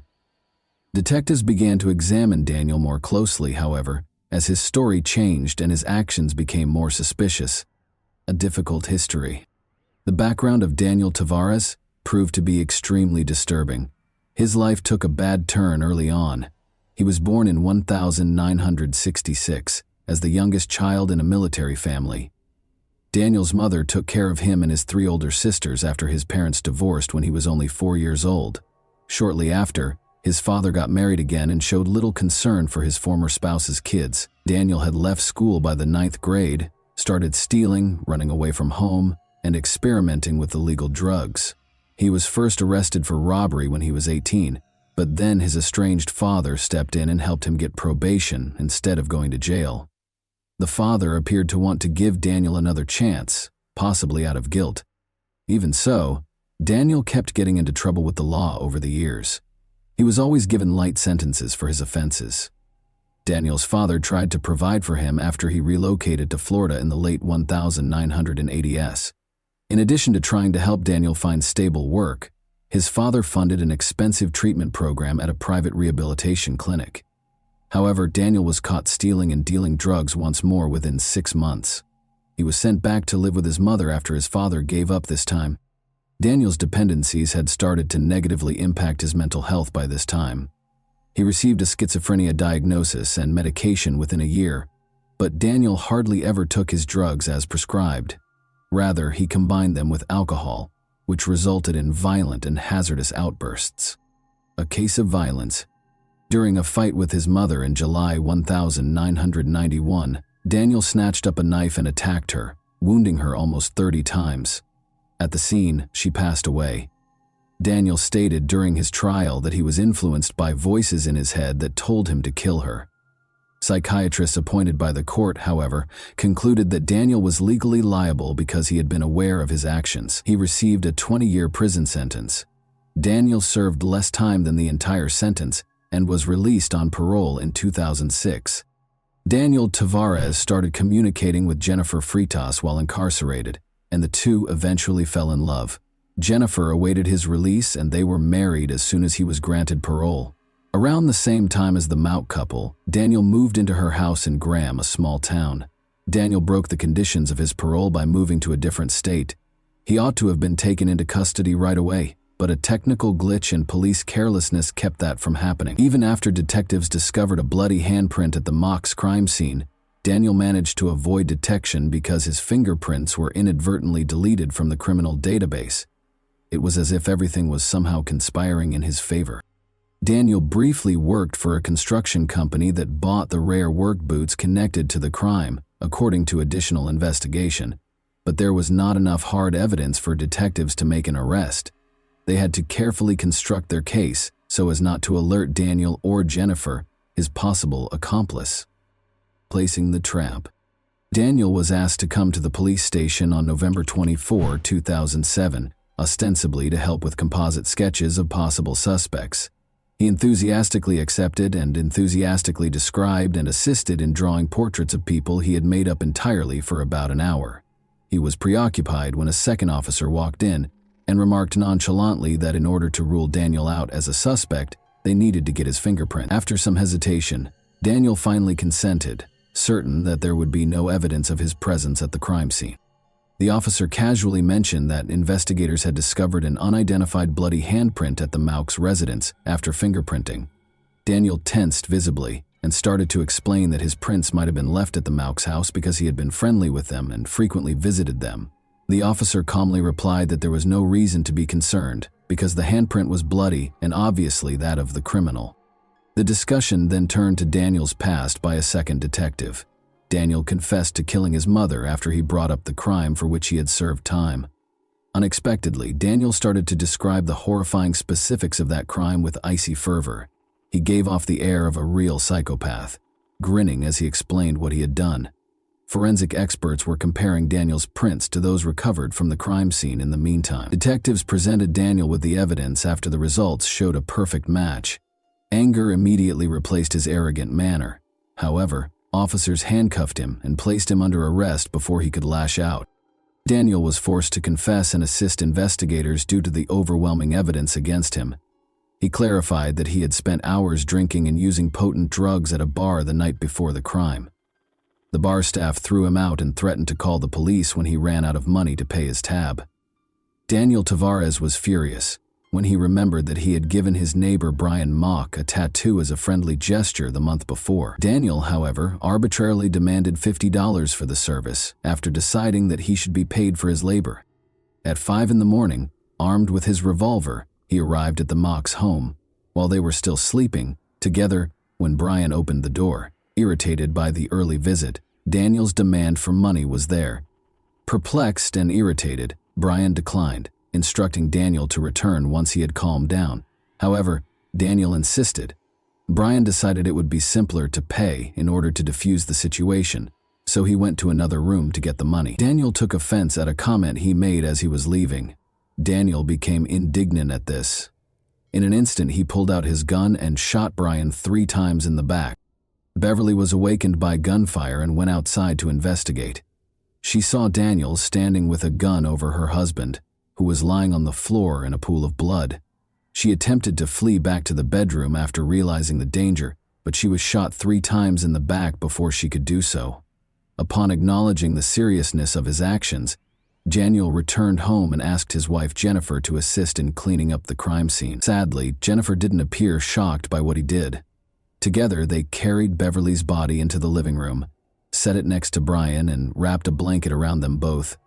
Jennifer proposed erasing the bloody footprints with a broom. Additionally, she carefully cleaned surfaces to get rid of fingerprints, but she overlooked one important one. After cleaning was completed, Daniel threw the murder weapon into a nearby river. The revolver was never found, despite investigators' best efforts. The fallout. Daniel Tavares received a life sentence without the chance of release. Jennifer, his wife, expressed profound regret, saying she had aided Daniel because she was afraid for her own safety. She only received a 1-year prison sentence for tampering with the evidence. A terrible discovery was made in 2015 by new homeowners remodeling the house where Daniel had previously resided with his mother. They discovered human remains when they were digging in the backyard. The remains were identified by forensic analysis as belonging to a young neighbor who vanished in 1990. Investigators found that Daniel had been attracted to the woman romantically, but had reacted violently and fatally when she turned him down. Her body was interred in his mother's backyard, where it was kept secret for many years. Daniel was given a second life sentence for this offense. And that wraps up today's chilling story. If you enjoyed this video, don't forget to like and subscribe so you never miss a new upload. Also, let me know in the comments what part of this story shocked you the most. Thank you for watching, and I'll see you in the next video.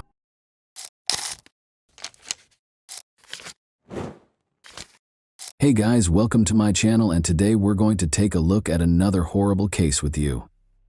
On a calm street in the Grapevine Hollow neighborhood early on January 1, 2012, the joyous mood gave way to fear and terror. Ashley Fallis, a young mother who had been shot in the head, was being transported in an ambulance to the hospital, her life in shambles. When her parents returned from a brief absence, they were shocked to see paramedics and police encircling the house. Only a few hours before, there had been a lot of happiness and celebration in the house. What had transpired on this particular New Year's Eve? Her husband Tom, who was present in the room when the tragedy occurred, was the only person who could know the answer. However, his account of what happened left more questions than it resolved. Although Ashley's family was certain they knew the truth, investigators had to deal with a lot of inconsistencies and odd information. Nobody could have predicted the depth of the mystery that existed behind those houses' doors. Ashley Fallis, then 28 years old, was shot in the head and taken to the hospital early on January 1, 2012. Ashley's family thought they knew what had happened right away. It was clear to them that her husband Tom was the only possible culprit. When the gunshot was fired, he and Ashley were in the room. Tom was Ashley's family's main suspect because of his short fuse and domineer. For the police, though, the story was less straightforward. A detailed investigation was necessary because contradicting evidence was discovered at the scene. Ashley's past turned out to be as complicated as her present, and witness accounts continued to change. It would be years before fresh information surfaced that would provide a new perspective on what happened that night. The festive evening that started on December 31, 2011, was intended to be peaceful and centered around the family. At their Zinfandel Street residence, Tom and Ashley Fallis threw a New Year's celebration. They celebrated, danced, and drank. Ashley and Tom appeared to be a contented couple. To the delight of their guests, they had been dancing together and gazing affectionately at each other just an hour before. However, as midnight drew near, Ashley made the announcement that she was going outside with her family, which infuriated Tom. Ashley's family was the last group of guests left at the house when the argument broke out. Ashley and her family attempted to defend her, but Tom started shouting at them. Tom demanded that the relatives leave after their attempts at mediation failed. Tom withdrew to the bedroom and slammed the door. The couple was left alone when Ashley's parents also made the decision to move out. Tragic events occurred several hours later. Ashley's family's intrusion into their private lives irritated Tom. Ashley and her parents had been drinking all evening, so he thought it was inappropriate for them to go outside. He insisted Ashley's parents get out. Tension between the couple only increased after they left. The argument resurfaced in the bedroom after the guests had left, leaving Tom and Ashley alone. According to Tom, their argument stemmed from old grievances, but Ashley was adamant that she would live her life as she saw fit, regardless of what he thought. Tom claimed that her family had an influence on her. Tom claimed to have heard Ashley handling the gun stored beneath the mattress while he was getting into his pajamas and standing by the closet. Tom started to ask her what she was doing, but the shot went off before he could finish. On January 1, 2012, early in the morning, emergency personnel arrived on the scene. After Ashley's family made accusations, the police enlisted the help of Colorado Bureau of Investigation investigators. Jenna Fox and Joe Ridden, her parents, blamed Tom for the incident right away, pointing to his hostility and rage earlier that night. Ashley appeared to have committed suicide based on the evidence found at the scene, but investigators found information that cast doubt on the situation. Items strewn all over the floor and crooked picture frames on the walls suggested a potential struggle prior to the gunshot. Unsigned divorce documents discovered on a dresser appeared to support rumors of marital discord. An online dating site had brought Ashley and Tom together in the spring of 2007. Ashley was gregarious and energetic, and Tom fell in love with her right away. Their relationship progressed swiftly, and Ashley already had 2 daughters from a prior marriage. The couple married 2 weeks after the birth of their son, who was born a year after they first met. Ashley's daughters were adopted by Tom in 2010, and the family moved in together. But the family was becoming more tense by the end of 2011. Ashley's youngest son had just turned 3, and their 2 older daughters were 6 and 9 years old. The boy needed multiple surgeries after being diagnosed with hydrocephalus. Ashley, who was finding it difficult to manage her duties as a mother and the challenges in her marriage to Tom, was severely impacted by the stress of his illness. The tragic events of that New Year's Eve were predicated on the tense atmosphere created by these difficulties. Ashley Follis was let go from her job at North Colorado Medical Center in 2010. Aggressive behavior was cited as the official reason, which was insubordination. Despite winning a settlement in her wrongful termination lawsuit, the legal victory did little to address her other issues. She had a brief affair with a high school sweetheart the following year, which made her already shaky marriage to Tom even more strained. At the same time, Ashley went to a psychiatrist for assistance. Since she was having up to 4 or 5 panic attacks a week, she was prescribed medication to lower her anxiety and stabilize her mood. Her relationship with Tom was severely strained as a result of these difficulties. Even though Tom knew about her affair, he decided against filing for divorce. Ashley herself created the divorce documents that investigators later discovered in their bedroom in 2009 when the couple was thinking about divorcing because of their divergent work schedules. But in the end, they made the decision to remain together and improve their relationship. According to Tom, their relationship had begun to improve in the months preceding the tragedy. He had found a stable job as a corrections officer with the Weld County Sheriff's Office. Ashley, meanwhile, discovered her own method of handling life's challenges. She started giving talks at conferences, offering support to other parents facing similar challenges, and sharing her experiences of raising a child with hydrocephalus. Ashley tested positive for pregnancy at home a few weeks prior to New Year's Eve. This was unexpected because she had been sterilized to avoid getting pregnant again after the birth of their youngest child. Ashley thought she might be pregnant in spite of the odds. She stopped taking her mood-stabilizing and anxiety medications to protect the unborn child. However, Ashley started her menstrual cycle just hours before guests arrived on December 31, 2011, the day of the party. She and Tom were devastated when a second pregnancy test revealed a negative result. A conversation about the possibility of trying to conceive another child and undoing the sterilization process had started that day.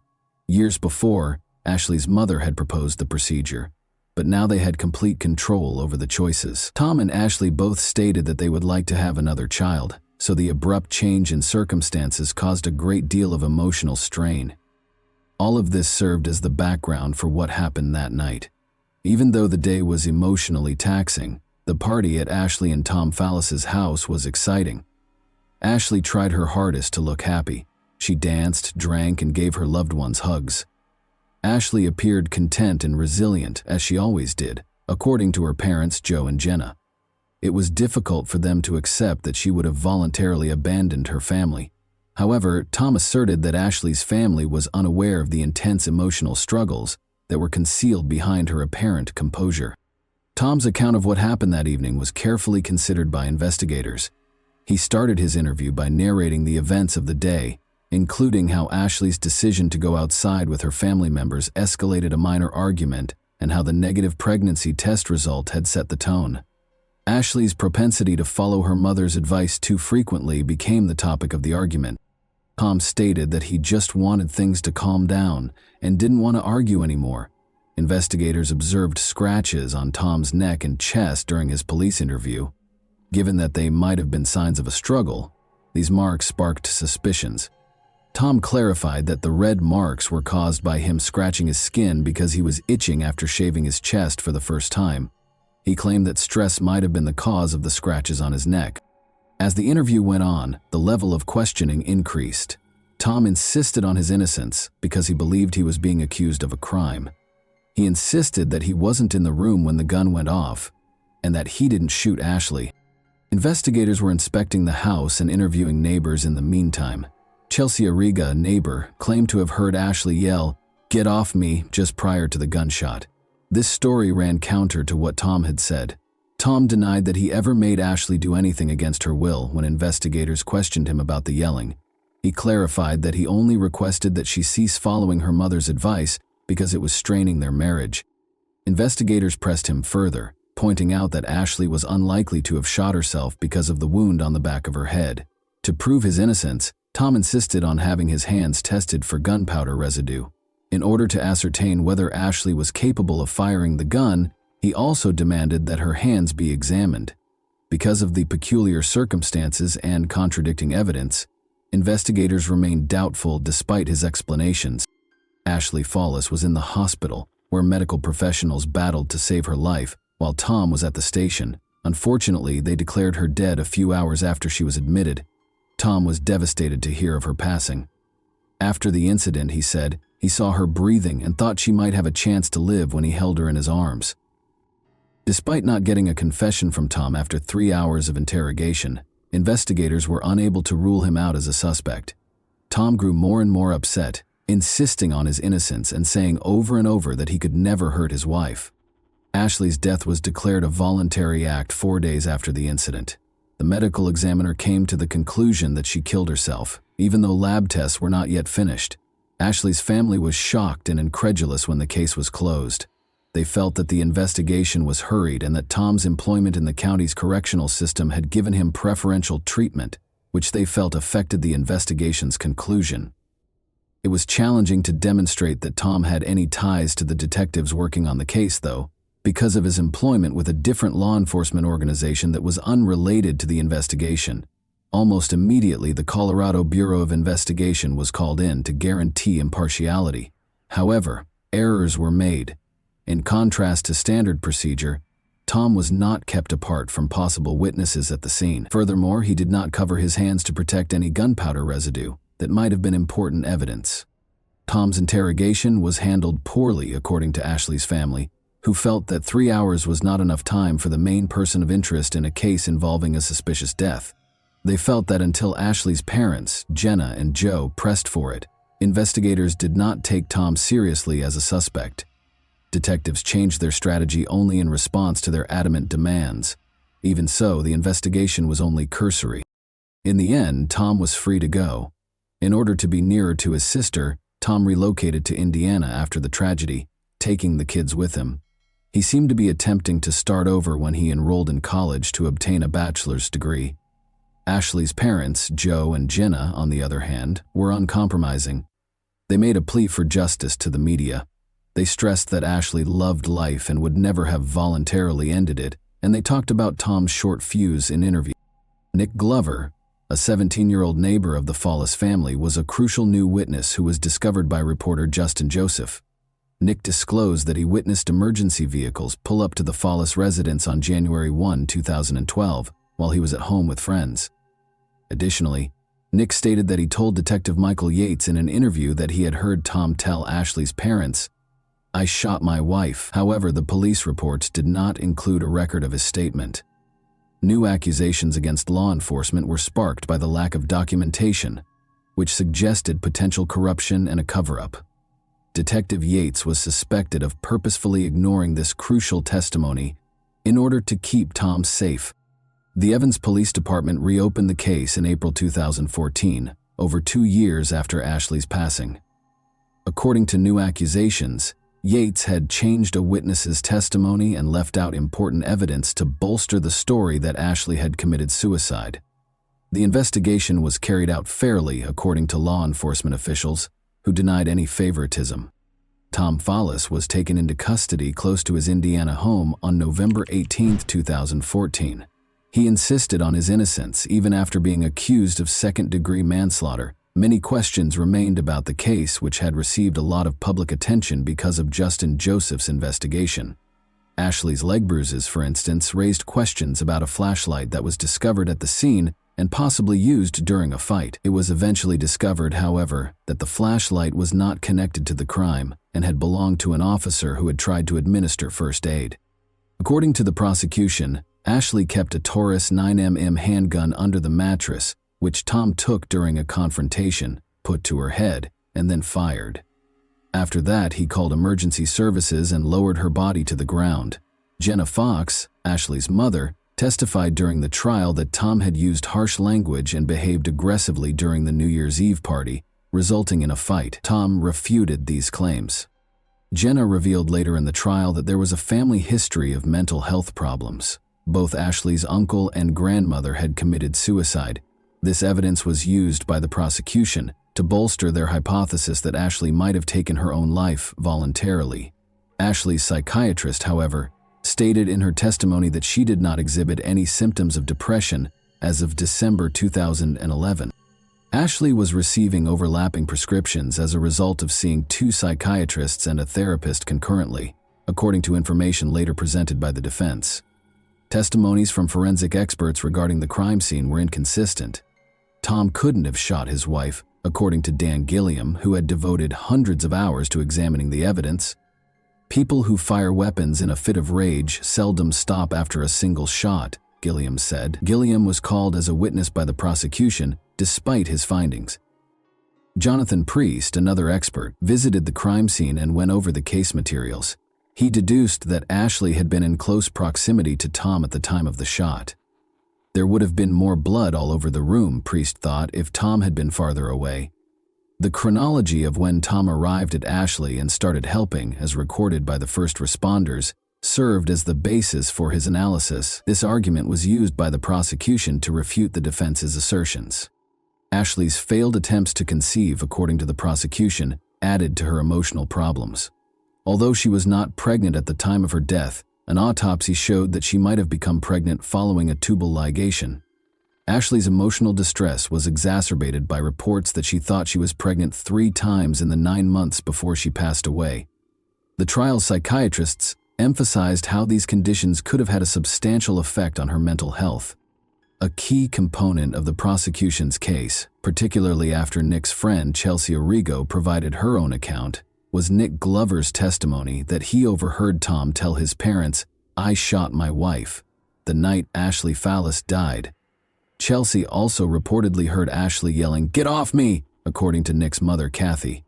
However, Chelsea said during the trial that she was too drunk to remember the argument distinctly. Nick, however, emphasized that such a confession was unforgettable and insisted that he remembered everything that happened that night. Investigators took notice of his claims, and Detective Michael Yates, who had spoken with Nick the day Ashley died, was subject to internal review for neglecting to record this purported confession.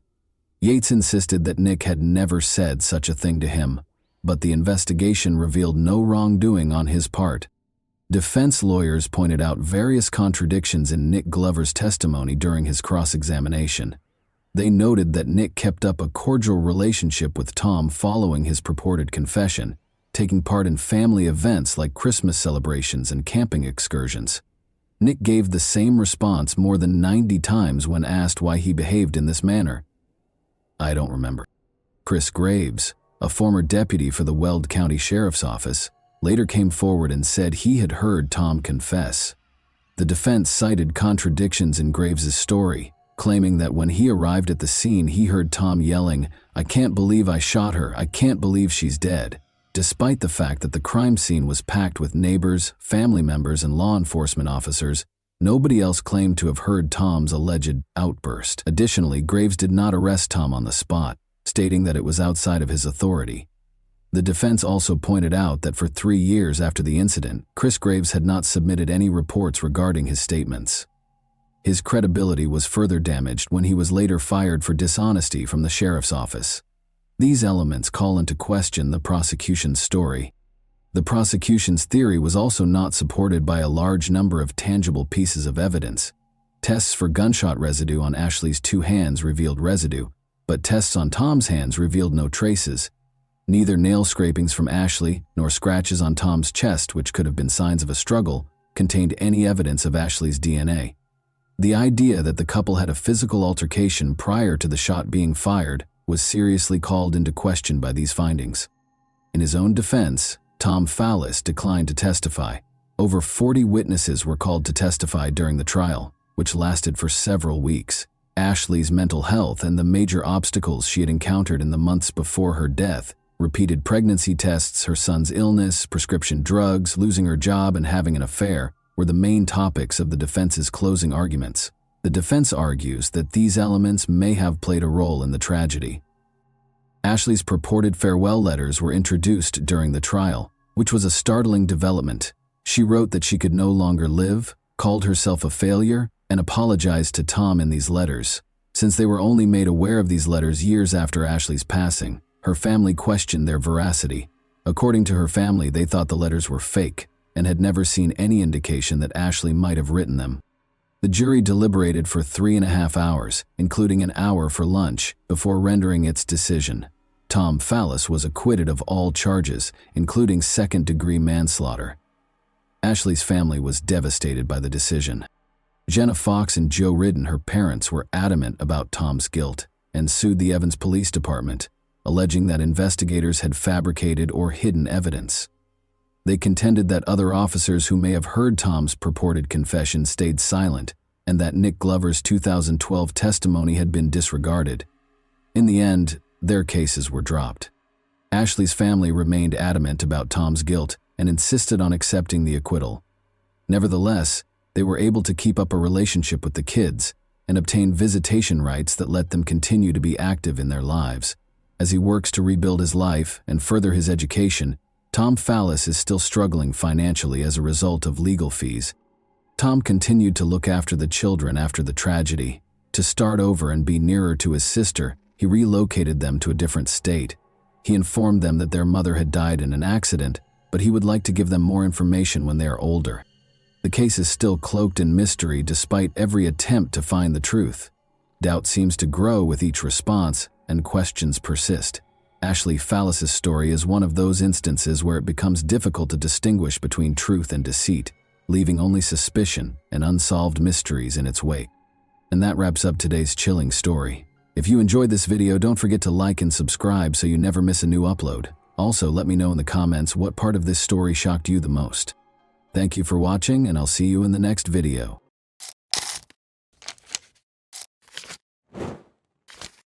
Hey guys, welcome to my channel, and today we're going to take a look at another horrible case with you. Today we'll examine what happened in the U.S. state of California in 2011. Daylene Carlson, a 23-year-old college student, relocated from Idaho to Stockton, California. She was looking forward to beginning a new chapter in her life while residing at her Aunt Maggie's house. But she never came home after going out to meet some friends on August 6, 2011. Beginning at 3:30 a.m. on August 7, her aunt called her multiple times but got no response. Worried, she informed the police about Daylene Elaine's disappearance. To find the truth, detectives started an investigation and used CCTV footage. Daylene Elaine was preparing to go out on Saturday night.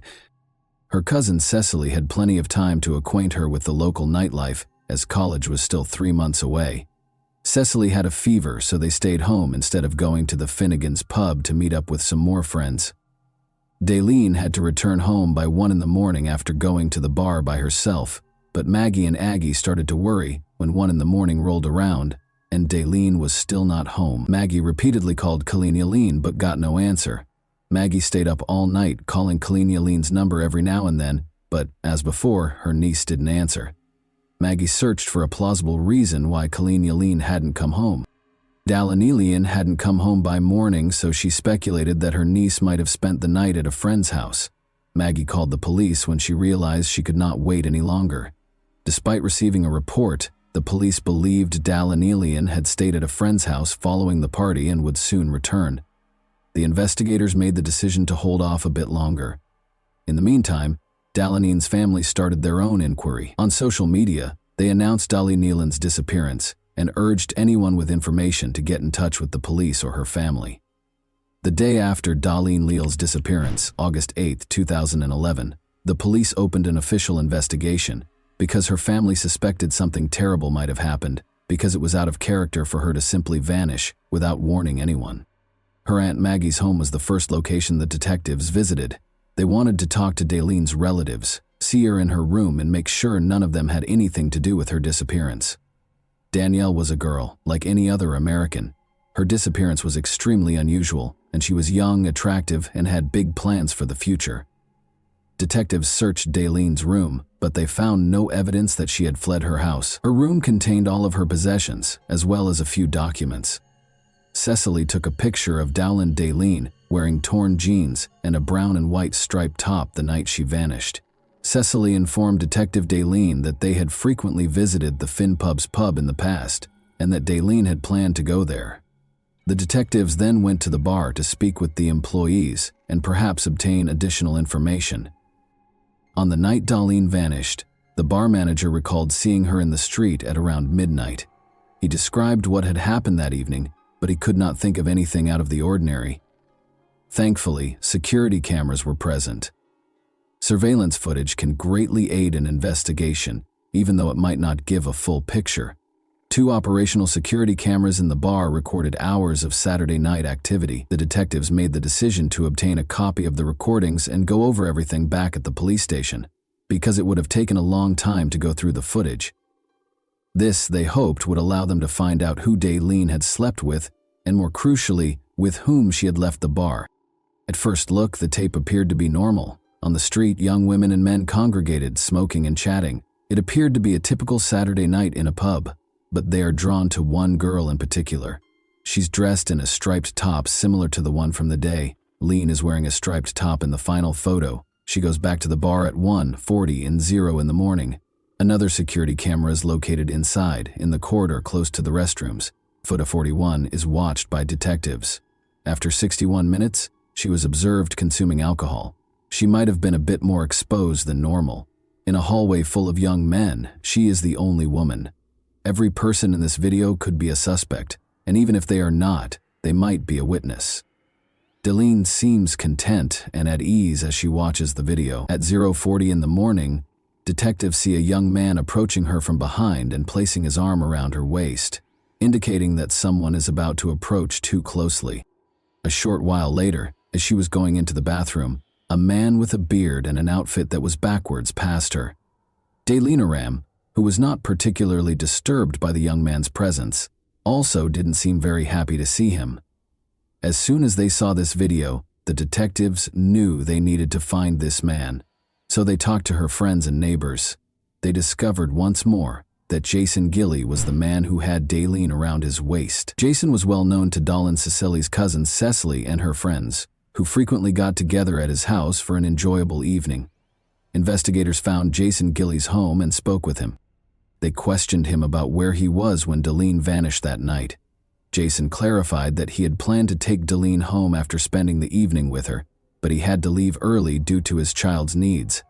Jason claimed that he came home by himself. He claimed that because his young son was ill, he left the bar at around 1 in the morning and got home at 1:30. He brought up another possible suspect. Jason suggested to the detectives that they should speak with Evangelisti. According to him, Evangelisti was seeing Jacob Evangelisti, but they had a fight in front of Jason 4 days prior to her disappearance. Because jealousy frequently leads people to act rashly, the detectives were interested in this information.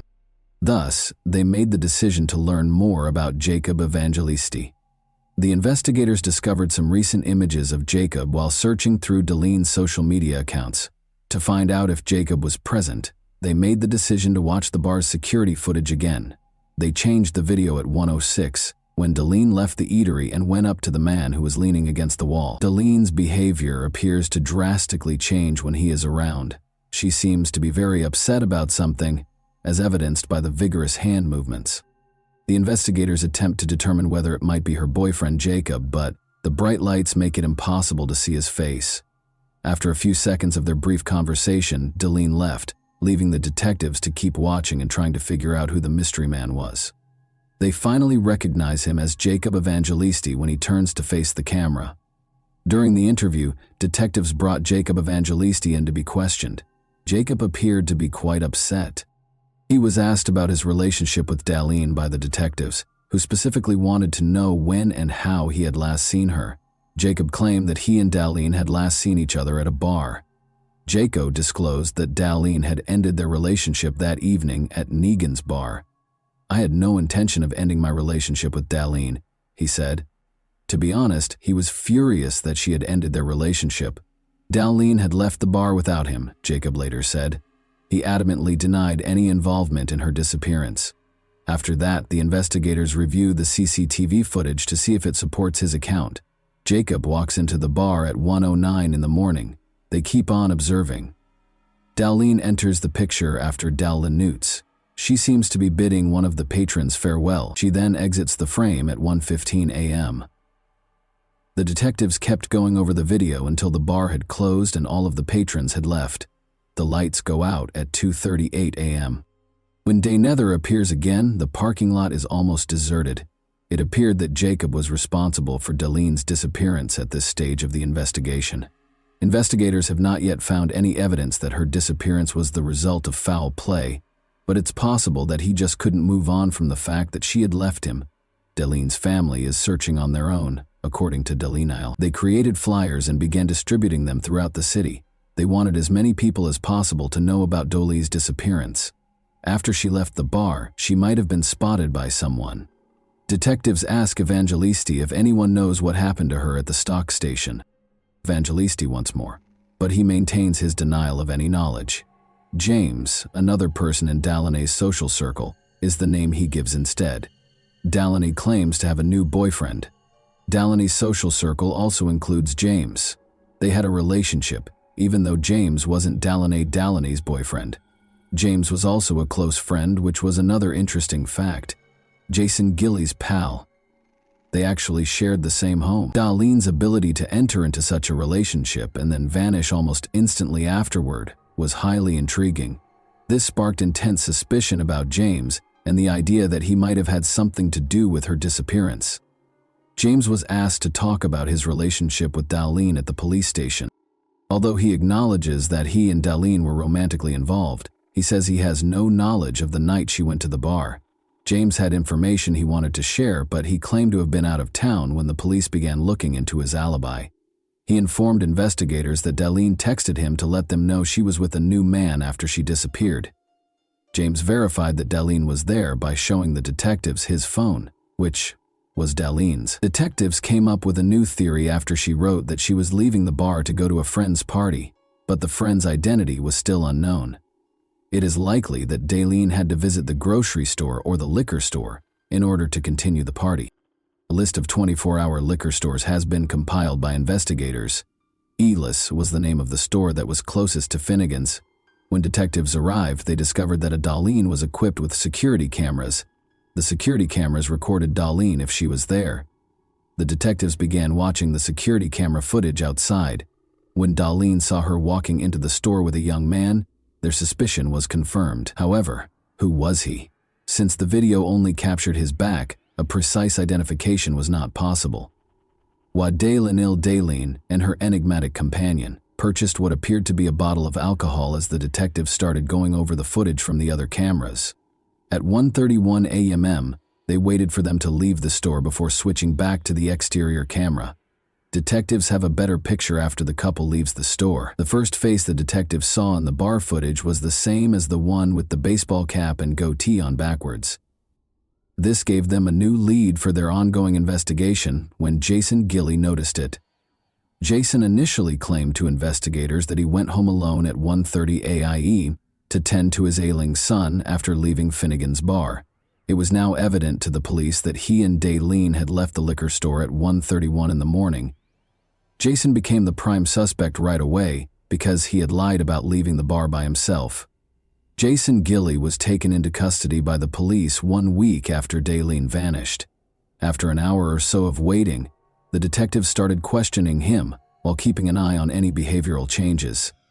The detectives went over Jason's account of what transpired that evening without disclosing that they had a tape recording of Jason's shopping excursion at night. They asked him to recall the time he left the bar and arrived home. Jason lied once more, claiming that he got a text from his grandmother at 1 in the morning and went home to see how his son was doing. The detectives then told him that they had spoken to his grandmother, who denied any involvement in the night. Jason admitted to the detectives that night that he had gone home by himself to spend time with his son and that his grandmother had not gotten in touch with him. Jason repeated his claim that he left alone and came home, after telling another lie when asked who he left with. The detectives realized that Jason was putting himself in a situation he would never be able to get out of. They claimed to have surveillance footage that refuted all of his claims. Jason then acknowledged that he had left the bar with Dal for less, to buy her a bottle of Jägermeister and to eat for less. However, he claimed to have driven her back to the bar before leaving for home. He claimed it slipped his mind when detectives questioned him about why he had lied about a crucial detail, such as the fact that Dalny had left with Dalny. Daleen claims that he invited her to stay the night on his couch and she agreed. He acknowledged that he and Daleen had had intimate contact and that they shared a Jägermeister. After he explained it to Dalinate became upset, said it shouldn't have happened, and sobbed as he went home. Jason related a news story about how they got into a fight early on Sunday morning while he was driving Dalinate home. He picked up his grandmother on the corner close to his house and got into her car. She tried to get out of the car just before they arrived at Dalinate's house. Daliny Karengrein was upset and yelled to be allowed to get out of the car for the duration of the 30 to 45-minute drive. She said she couldn't believe Jason had done this and called him a piece of garbage. Jason claims that the last time he saw Daliny, she got out of the car and fled when he pulled over. The interview ended when Jason insisted on having a lawyer. Gilly was not charged by the police because they did not have enough evidence. Gilly had no choice but to let him go.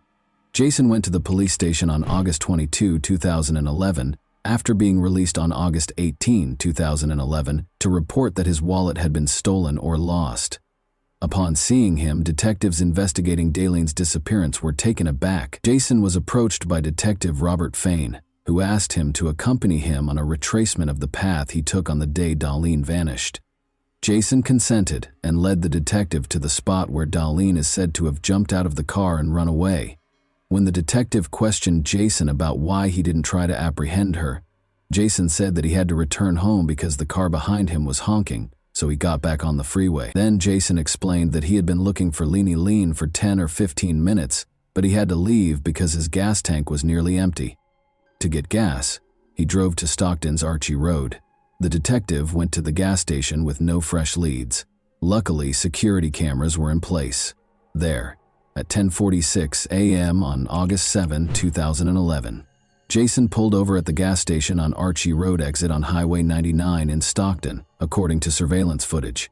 It had been 9.5 hours since he had last taken a video at the Daleen liquor store. Jason appeared to be acting normally at first, but the inconspicuous gesture caught our attention. Jason appears to be unclean. Jason's shirt and arm are covered in dirt. He seems to be shaking his shoulders at one point. This conduct seems very suspicious. Before leaving the gas station, Jason checks the passenger door before getting into his car and walking back to it. He opens the passenger door once more and slams it shut after 20 seconds. Daleen was the last person to use that door, he said. At last, he takes off in his car. Detectives have developed a new theory after seeing this footage. Their theory is that Dallin took Daleen to a field south of Stockton and, in a hurry, physically pulled her out of the car, causing the front passenger door to jam. Dallin thought that she was dead, but they told her that in order to arrest Jason. Dai Ling was still missing, and Jason was out and about interviewing representatives. The case then underwent a sea change on October 15, 2011, more than 2 months after Dai Ling's disappearance. A farmer made a tragic discovery in a field 20 miles outside of Stockton. According to court documents on the 15th of 2011, human remains, later identified as Daleen, were found in a cornfield approximately 64 feet from Lone Tree Road in the Escalon. That afternoon, senior criminalist Sarah Yoshida of the Department of Justice was sent to the crime scene. A skull, ribs, jaw, vertebrae, and bones from the feet and legs were among the many bones discovered by Yoshida. She also discovered a clump of hair and a human torso. Cases of .522 caliber cartridges were discovered just southeast of the location of the human remains, and a black bra was discovered between the remains and Lawn Road. Dr. Bennett Omalu, the medical examiner for San Joaquin County, arrived at the crime scene at approximately 9 p.m. that evening. He ordered an 18-inch excavation of the ground beneath the body as soon as he saw it. After securing the soil in a body bag and x-raying it, we discovered 222 caliber bullets in the excavated soil. An AUI was conducted on Dayling's remains by Dr. Omalu. He claimed that Daylin was shot in the cornfield where her remains were discovered, and that either the bullets passed through her body and lodged in the ground just beneath her, or they remained inside the body and fell out as it decomposed. In either case, there was a gunshot wound to the backhead. Based on the location of the gunshot wound and the fact that Daylina's fingernails, jewelry, and nails were tangled in her hair, Dr. Omalu believed that when Daylina was shot, she had her hands and fingers wrapped around her head. Omalu came to the conclusion that Daylina's death was caused by a gunshot wound to the head, with gunshot wounds to the trunk also playing a role. Additionally, he believed that her body's decomposition supported her death on August 7, 2011. In the murder of Dayling, investigators had a top suspect. Detectives also found that Jason had access to a Jennings 22.2 semi-automatic handgun that belonged to one of his relatives, according to court documents. The gun's involvement in Daylina's shooting was verified by ballistics testing. Jason Gilley was arrested by authorities when he was eventually taken into custody. On the evening of Saturday, August 6, 2011, Daylina went to a bar to meet some friends, and investigators developed their theory about what happened the night she vanished. Among them was Jason Gilley. Daylina was convinced to come to Jason Gilley's house. On their way to Jason's house, they made a stop at a liquor store. This liquor store is where we last saw Daylina alive. Nothing seemed to be bothering her based on this footage, but after she and Jason left the store, things started to happen that ultimately resulted in her death. Daylina was naked when her body was discovered by investigators. Because of this, authorities concluded that she didn't want to have an intimate relationship with Jason, but he coerced her into doing so. That was the only plausible explanation. Authorities believe that Daylina told Jason that she would report it to the police, so he put her in his car, drove many miles past her home, and then turned into a field where he killed her. However, the body's extreme decomposition made it impossible to verify that theory. Jason Gilley was found guilty of Daylina's murder in November 2013 and given a life sentence without the possibility of release. He made an unsuccessful attempt to appeal the sentence.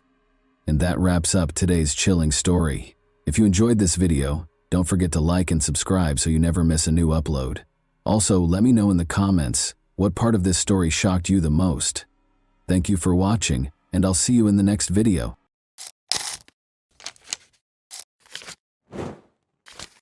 Hey guys, welcome to my channel, and today we're going to take a look at another horrible case with you. One gloomy autumn evening, Ayaz Kara vanished, leaving only a trail of unresolved questions and unsettling suspicions. His wife, Sevda, looked extremely shaken and his family was in shock. However, neighbors soon noticed something strange. A certain Dr. Levant was regularly seen at Sevda's house, and his interest in the Kara family appeared to be much more profound than one might anticipate from a typical doctor. It was the beginning of a somber tale that would soon come to light and was full of treachery, deceit, and ulterior motives. Ayaz Kara and Sevda, a married couple, appeared to be leading a stable life in 2015 in a small town in southwest Turkey. At the age of 37, Ayaz Kara operated a construction company that generated a consistent income. The house was run by 33-year-old Sevda.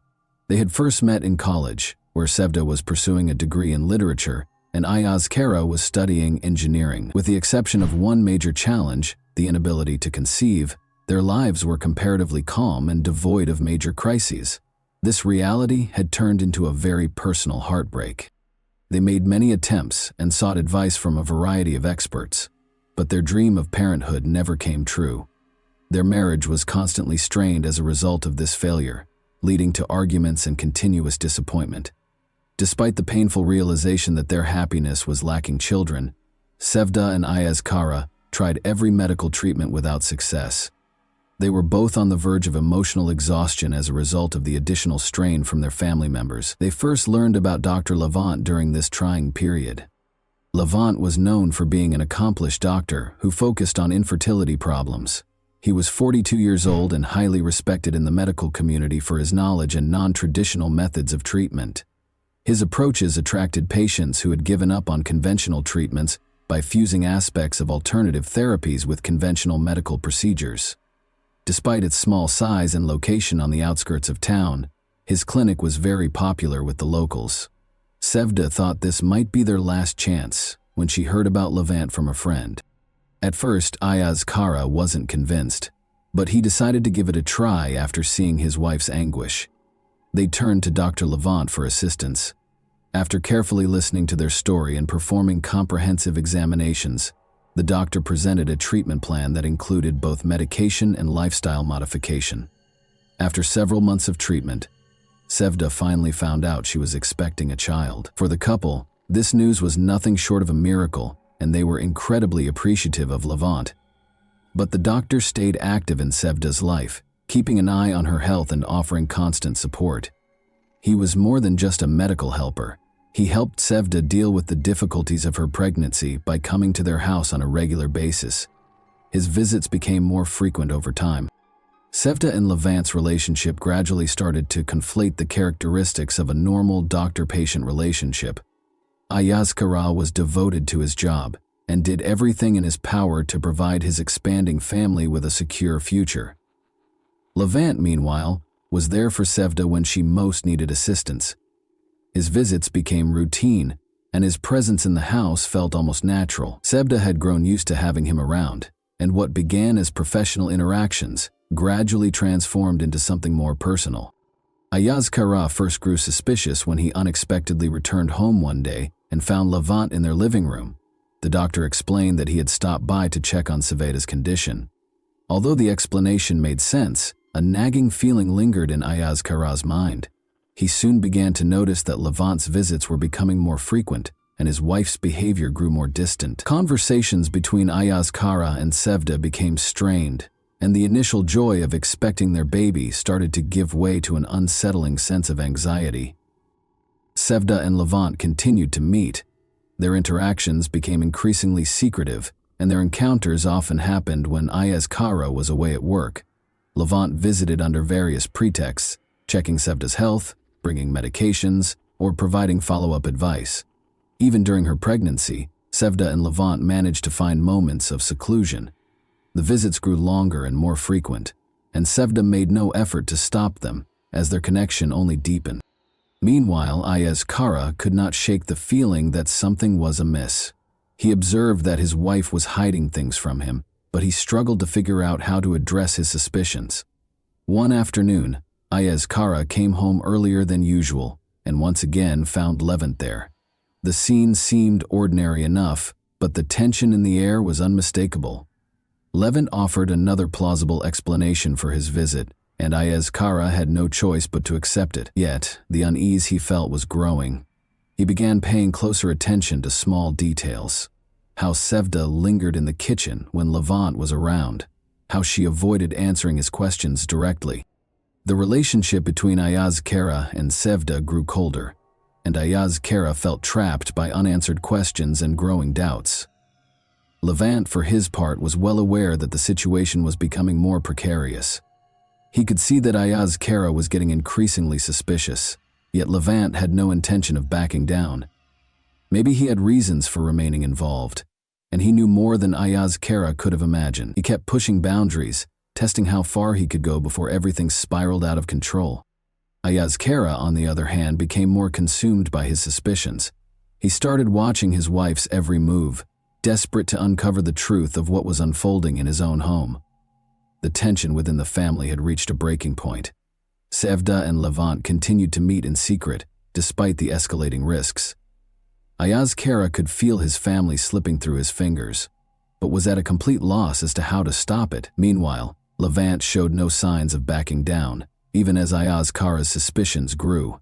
He seemed determined to play out his dangerous game, not knowing where it might lead. As time passed, the atmosphere in the house grew increasingly tense. When Sevda's pregnancy became more noticeable, she and Levant finally stopped their clandestine encounters. The risk had become too great, and with Sevda's pregnancy now obvious, Levant ceased his visits under any pretext, and their connection abruptly came to a halt as if it had never happened. Yet this did not bring peace to Ayaz Kara and Sevda's home. The relationship between the couple became even more strained, consumed by suspicion and inner turmoil. Ayaz Kara tried to stay home as much as possible, searching for ways to reconnect with his wife. Despite his efforts, he couldn't shake the feeling that something between them had been irrevocably broken. Sevda, on the other hand, couldn't understand why Ayaz Kara had grown so distant and cold. She struggled to make sense of his change in behavior, as the tension between them only deepened. After another quiet dinner one evening, Ayaz Kara abruptly vanished. Since he always informed her if he would be late to work or had errands to run, Sevda realized he was gone from the house, which was very unusual. There was no note, no phone call this time. Sevda tried to control her anxiety, but worry started to bite her. After several days passed with no sign of Ayaz Kara, Sevda was forced to notify the authorities that he had vanished. Sevda was taken in for interrogation after the police began their investigation. The investigators were immediately alarmed by her actions. She frequently sidestepped direct questions about the status of her marriage and gave off the impression of being extremely nervous. She found it difficult to respond clearly when asked what could have caused her husband to disappear. She was clearly uncomfortable when asked about her affiliation with Levant. Although Sevda denied any connection to Levant other than medical consultations, her claims sounded tentative and unpersuasive. Investigators started looking into all of Ayaz Kara's connections, including his personal and professional relationships. They found that, in contrast to his usually rigorous work schedule, Ayaz Kara had been spending an unusual amount of time at home. The mysteries surrounding his disappearance are only becoming more complex in light of this detail. Even though Sevda insisted she didn't know anything, the investigators were still bothered by her nervousness and unpredictable behavior. While closely examining the surveillance footage from the cameras placed throughout the house, one of the investigators noticed a number of instances that didn't match Sevda's claims. He observed that Levant visited often, and that their interactions seemed far too familiar for a straightforward doctor-patient relationship. This finding encouraged further research into the nature of the relationship between Sevda and the Levant. Investigators soon suspected Sevda of being involved in her husband's disappearance, making her a prime suspect. She was still being called in by the police to be questioned about her interactions and activities in the days before Ayaz Kara vanished. Sevda's responses became increasingly erratic, and her anxious manner only served to heighten law enforcement suspicions. Levant became involved in the investigation as well, and investigators started looking for him to learn more about his role in this complicated case. It had been months since Ayaz Kara vanished. Despite a lot of work, the search produced very few tangible results. Investigators pursued a variety of avenues, including following Ayaz Kara's contacts, examining his business transactions, and going through his private correspondence. But each lead appeared to come to a standstill.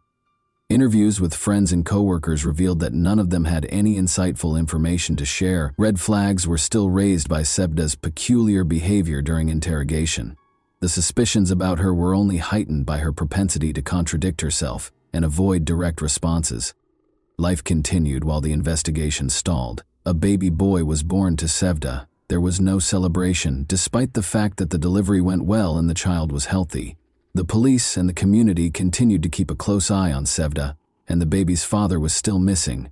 Neighbors whispered about what had happened, and rumors spread like wildfire throughout the small town. Sevda was frequently spotted with her baby, but there were always signs of worry and stress on her face. In an attempt to avoid attention, she maintained a low profile, but her actions only fueled further rumors. Soon after, neighbors noticed that Dr. Levant, who had previously only come to Sevda's house for medical visits, was now frequently there. It soon became apparent that he had essentially moved in after he was spotted spending the night there. The townspeople were outraged by this. Such behavior did not go unnoticed in a small community where everyone knew one another. The relationship between Sevda and Levant was suspected to have begun long before Ayaz Kara vanished. Rumors spread, and before long everyone knew that Levant was her lover and not just a friend who helped her through a tough moment. Sevda's home came under more and more critical scrutiny. Her behavior was the subject of gossip from neighbors, who conjectured that she and her new friend may have been complicit in the disappearance of Ayaz Kara. Some even said they had witnessed Levant visiting Sevda often while she was pregnant, and that his visits had appeared much too frequent for a mere doctor. However, Levant continued to live openly in Sevda's house, seemingly unaffected by the circulating rumors. He took on many of the duties of a family man, including helping to care for the infant. He was regularly observed by neighbors doing household repairs, grocery shopping, and trash collection. He pretended to be the legitimate head of the household, which only served to increase the indignation in the town. When Levant and Sevda were seen together at the neighborhood market shopping for things for the baby, the disapproval peaked. They were seen holding hands, which sparked a wave of condemnation. Levant's increasingly noticeable presence at Sevda's house became a crucial piece of the puzzle as the police investigation into Ayaz Kara's disappearance continued.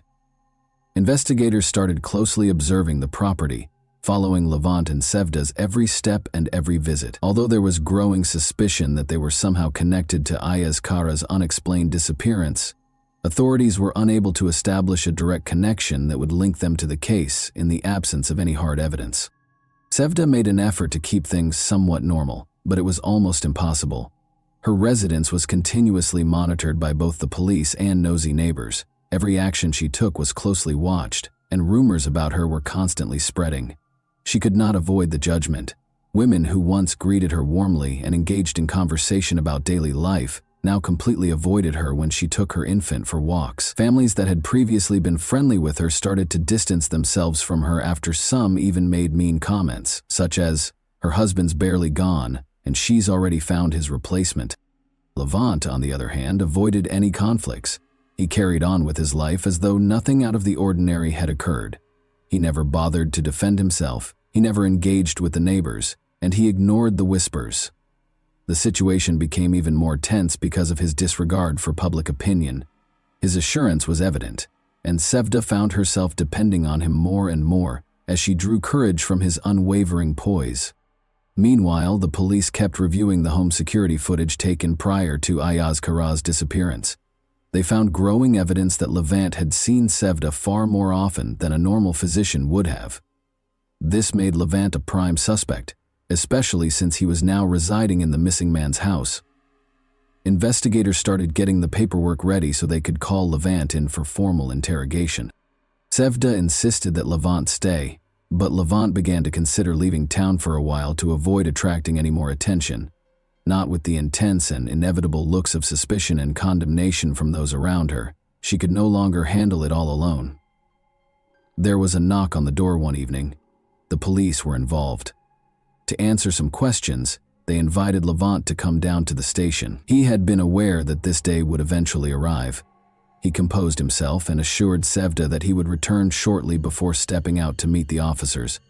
With 1,000 concerns racing through her head, she watched as the police car drove off. She was aware that life would never be the same, and that they would be constantly monitored. Levant tried to remain calm at the police station. The detectives questioned him about his frequent visits to Sevda, his relationship with Ayaz Kara, and why he was now residing in her home. According to Levant, he was merely a medical professional who had been supporting Sevda during a challenging pregnancy and the months that followed. Although he denied any involvement in the disappearance of Ayaz Kara, his answers did not satisfy the investigators. They persisted, looking for contradictions in his account. Meanwhile, fresh rumors started to spread around town. There were rumors that Levant might even be arrested and that the police were finally taking the case seriously. Some neighbors said that Sevda's actions had long struck them as strange, and that they had always suspected something was wrong. The community's judgment became more obvious. People shunned Sevda, and those who had previously supported her now abandoned her. After being questioned for several hours, Levant went home. He attempted to hide the fact that he was tired. At the door, Sevda greeted him with a strained and pale face. Even though she didn't ask any questions, it was clear that she was afraid. Levant realized that the situation was more serious than they had anticipated, and that they were now in actual danger. Every action they took would be closely watched by the police, who obviously weren't going to let them off the hook. The tension only increased in the weeks that followed. Levant made an effort to continue as though nothing had changed, but the community's and the authorities' pressure was getting to be too much. Sevda avoided interacting with neighbors and rarely left the house. She was aware that their lives had devolved into a never-ending anticipation of catastrophe. They no longer felt safe, and their fear only grew with each new encounter with the police.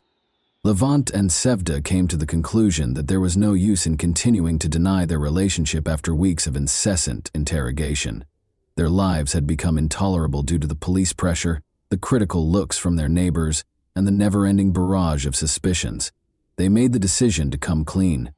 They maintained that they had nothing to do with Ayazkara's disappearance, despite the fact that they were living together and had become romantically involved. They freely admitted during a follow-up interrogation that they were now a couple, and that Levant had moved in with Sevda to assist with babysitting. They denied any involvement in Ayazkara's disappearance and stated that their feelings for one another had become too intense to ignore. They also asserted that their relationship had only started after Ayazkara disappeared. Their admission was met with suspicion by the police. Though there was no basis for criminal charges connecting the two to Ayazkara's disappearance, investigators were still certain that they were concealing something. However, the case became even more tense after Sevda and Levant came clean about their romantic relationship. Every action they took was now closely monitored as the investigation grew more intense. Sevda and Levant were all too aware that their life together had devolved into a never-ending nightmare, with new questions and suspicions emerging every day. Ayazkara's family, meanwhile, refused to wait around. Mehmet, his younger brother, and his parents decided to take matters into their own hands and started their own investigation. They were convinced that Ayazkara couldn't have vanished without foul play, and that Sevda and Levant knew more than they were confessing. Especially Mehmet was unrelenting. He spent hours interviewing neighbors, compiling data and examining it to find any possible leads. He clung to the hope that Sevda and Levant were somehow involved in his brother's disappearance and was determined to find out the truth. One day, Mehmet got a tip from a neighbor who said that a suspicious van had been seen close to the house the night Ayazkara vanished. No one had given it much attention at first, but now that detail seemed important. Mehmet started to inquire, and a number of neighbors attested to seeing the van. There were people inside the house where it had been parked. The timing coincided with the abrupt disappearance of Ayazkara, but no one knew who they were. Mehmet followed up on every lead pertaining to the van and eventually located a source who could provide a more thorough account.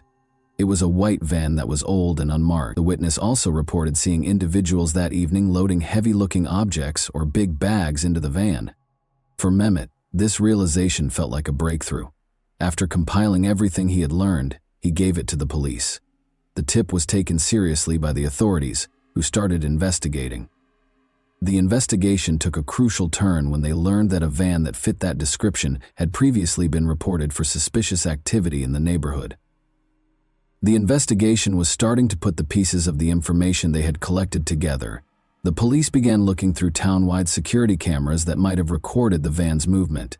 They soon discovered video from one of the cameras, which showed a white van traveling late at night along a road close to the residences of Ayazkara and Sevda. This video turned into an important piece of evidence that might help explain Ayazkara's disappearance. The authorities' efforts to find the owner of the van were soon successful. They found that a man named Emre, who had previously been a driver for Levant's clinic, was the van's registered owner and had a connection to Levant. This discovery changed the course of the inquiry. They quickly brought Emre in for interrogation. He initially vehemently denied any wrongdoing, but when pressure mounted, his story started to fall apart. Detectives narrowed their line of inquiry by pressing him further after noticing discrepancies in his account. After a while, Emre broke down and acknowledged that he had helped Levant that evening. He said he had only been instructed to assist with moving some things and had not been fully informed of the situation. He claimed that because he assumed he was helping his boss with a personal issue, he didn't ask questions. Emre denied any direct involvement in the disappearance of Ayazkara and maintained that he had no idea what was in the bags he had assisted in transporting, but his admission only made Levant and Sevda seem more suspicious. The police were aware that they needed to move quickly. They obtained arrest warrants for Sevda and Levant so they could be questioned further, as well as a search warrant for their residence. Law enforcement showed up at Sevda and Levant's house late at night when it was quiet. A startled Sevda answered the door when they knocked, utterly unprepared for what was about to happen. She was shown the search warrant by the officers. As the police started their search, Levant was immediately taken into custody, handcuffed before he could speak, and arrested. The noise alerted the neighbors, who gathered outside the house. They whispered and murmured, trying to figure out what was going on. It appeared that the long-held suspicions of many that something was wrong were now validated. In search of any clues linking Sevda and Levant to the disappearance of Ayaz Kara, the officers searched the house. Hours passed during the search, but no concrete proof was discovered right away. One of the officers kept a close eye on Sevda as she sat in the living room. Her eyes were filled with fear, and she appeared confused. She was aware that things had gotten really bad, and that nothing would ever be the same. After Levant was brought to the station, Sevda realized he would now have to answer a flurry of questions. Levant came to the conclusion that lying was pointless after he was arrested. He eventually admitted to everything that had transpired during the subsequent interrogation while seated in the police station. The investigation took an unexpected turn with his admission. He explained how the whole plan had come to pass, how he and Sevda had intended to get rid of Ayaz Kara, and how they hoped to start a new life together. The puzzle pieces fit together with every word, and the reality of what had happened was eventually exposed. Levant acknowledged that learning that Ayaz Kara couldn't conceive was the catalyst for everything. When doctors confirmed this, Sevda was devastated, but Levant saw an opening. He started providing Sevda with emotional support and positioned himself as the answer to her problems. They developed a romantic relationship over time. Sevda told Levant she no longer wanted to live with Ayaz Kara after she became pregnant with his child. Levant agreed to assist in getting rid of her husband because he was obsessed with Sevda and wanted to start a new life with her. Everything had been meticulously planned for the night Ayaz Kara vanished. Levant had made arrangements for Emre, his old driver, to help with the ride. They had picked a night when Ayaz Kara was returning home later than normal, and the van was parked close by. They moved quickly after Levant entered the house, pretending to check on Sevda. Levant hit Ayaz Kara in the head while he was in the living room, knocking him out. Ayaz Kara was never given the opportunity to comprehend the situation. Then Emre arrived at the house, and he and Levant loaded the body of Ayaz Kara into the van. Sevda watched over them in the meantime, making sure no one saw what they were doing. To conceal Ayaz Kara's body and prevent any evidence from being discovered, they wrapped it in big plastic bags. Levant and Sevda had already prepared a shallow grave in an abandoned area on the outskirts of town, which they drove to. There, they buried Ayaz Kara's body in a secluded wooded area as part of their disposal. Neighbors had seen the bags being loaded into the van, and they were used to hide any evidence and make sure the body was not in direct contact with the bags. They did it to be together, Levant clarified. Sevda had been extremely dissatisfied with her marriage, and he would stop at nothing to help her and their unborn child. He believed that there was no other way to get rid of Ayaz Kara. He and Sevda both wished that no one would ever connect them to the crime, and that Ayaz Kara's disappearance would go unsolved. The police started getting ready to arrest Sevda as soon as they heard Levin's confession. Levin appeared resigned, realizing that the instant they made the decision to commit the crime, their lives were over. Knowing that there was no defense for what they had done, he made no effort to defend himself. After he confessed, Sevda was arrested after the police searched her house once more. The neighbors gathered outside to watch the events as Sevda was arrested just outside her home. Sevda couldn't handle the pressure and ended up confessing as well when she found herself at the police station. She talked about how she had become increasingly resentful of Ayaz Kara and how their relationship had soured after she found out he couldn't conceive. She disclosed that her child was actually Levant's, and she acknowledged that she wanted to start over with him. Sevda explained how they had meticulously planned to kill Ayaz Kara, narrating how Levant offered several ideas to get rid of her husband before they ultimately agreed on a scheme that included kidnapping and a last violent act. Equipped with this new knowledge, the police searched the forest Levant had pointed out for Ayaz Kara's body. They discovered a grave after searching the woods for hours.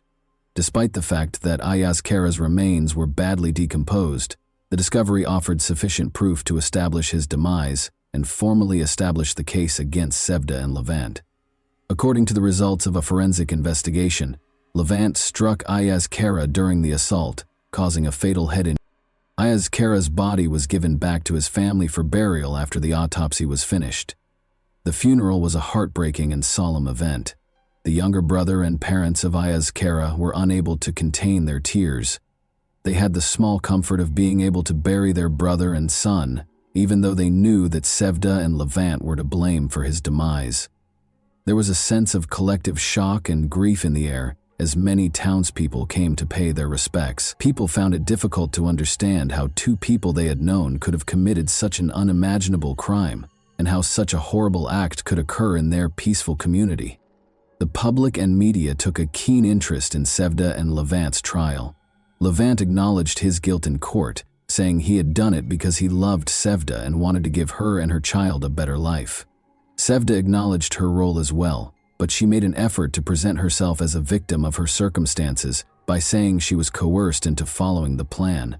But the court rejected her justification. Levant and Sevda were both given life sentences without the chance of release. Yazkara's parents were granted custody of the infant. Yazkara's parents decided to raise the boy as their grandson, despite the fact that he was Levin's biological son. Even though they knew he wasn't their biological grandchild, they couldn't bear the idea of leaving him. Despite the heartbreaking reality of his origins, they promised to provide the child with a loving and secure future because he was their only remaining link to Yazkara. And that wraps up today's chilling story. If you enjoyed this video, don't forget to like and subscribe so you never miss a new upload. Also, let me know in the comments what part of this story shocked you the most. Thank you for watching, and I'll see you in the next video.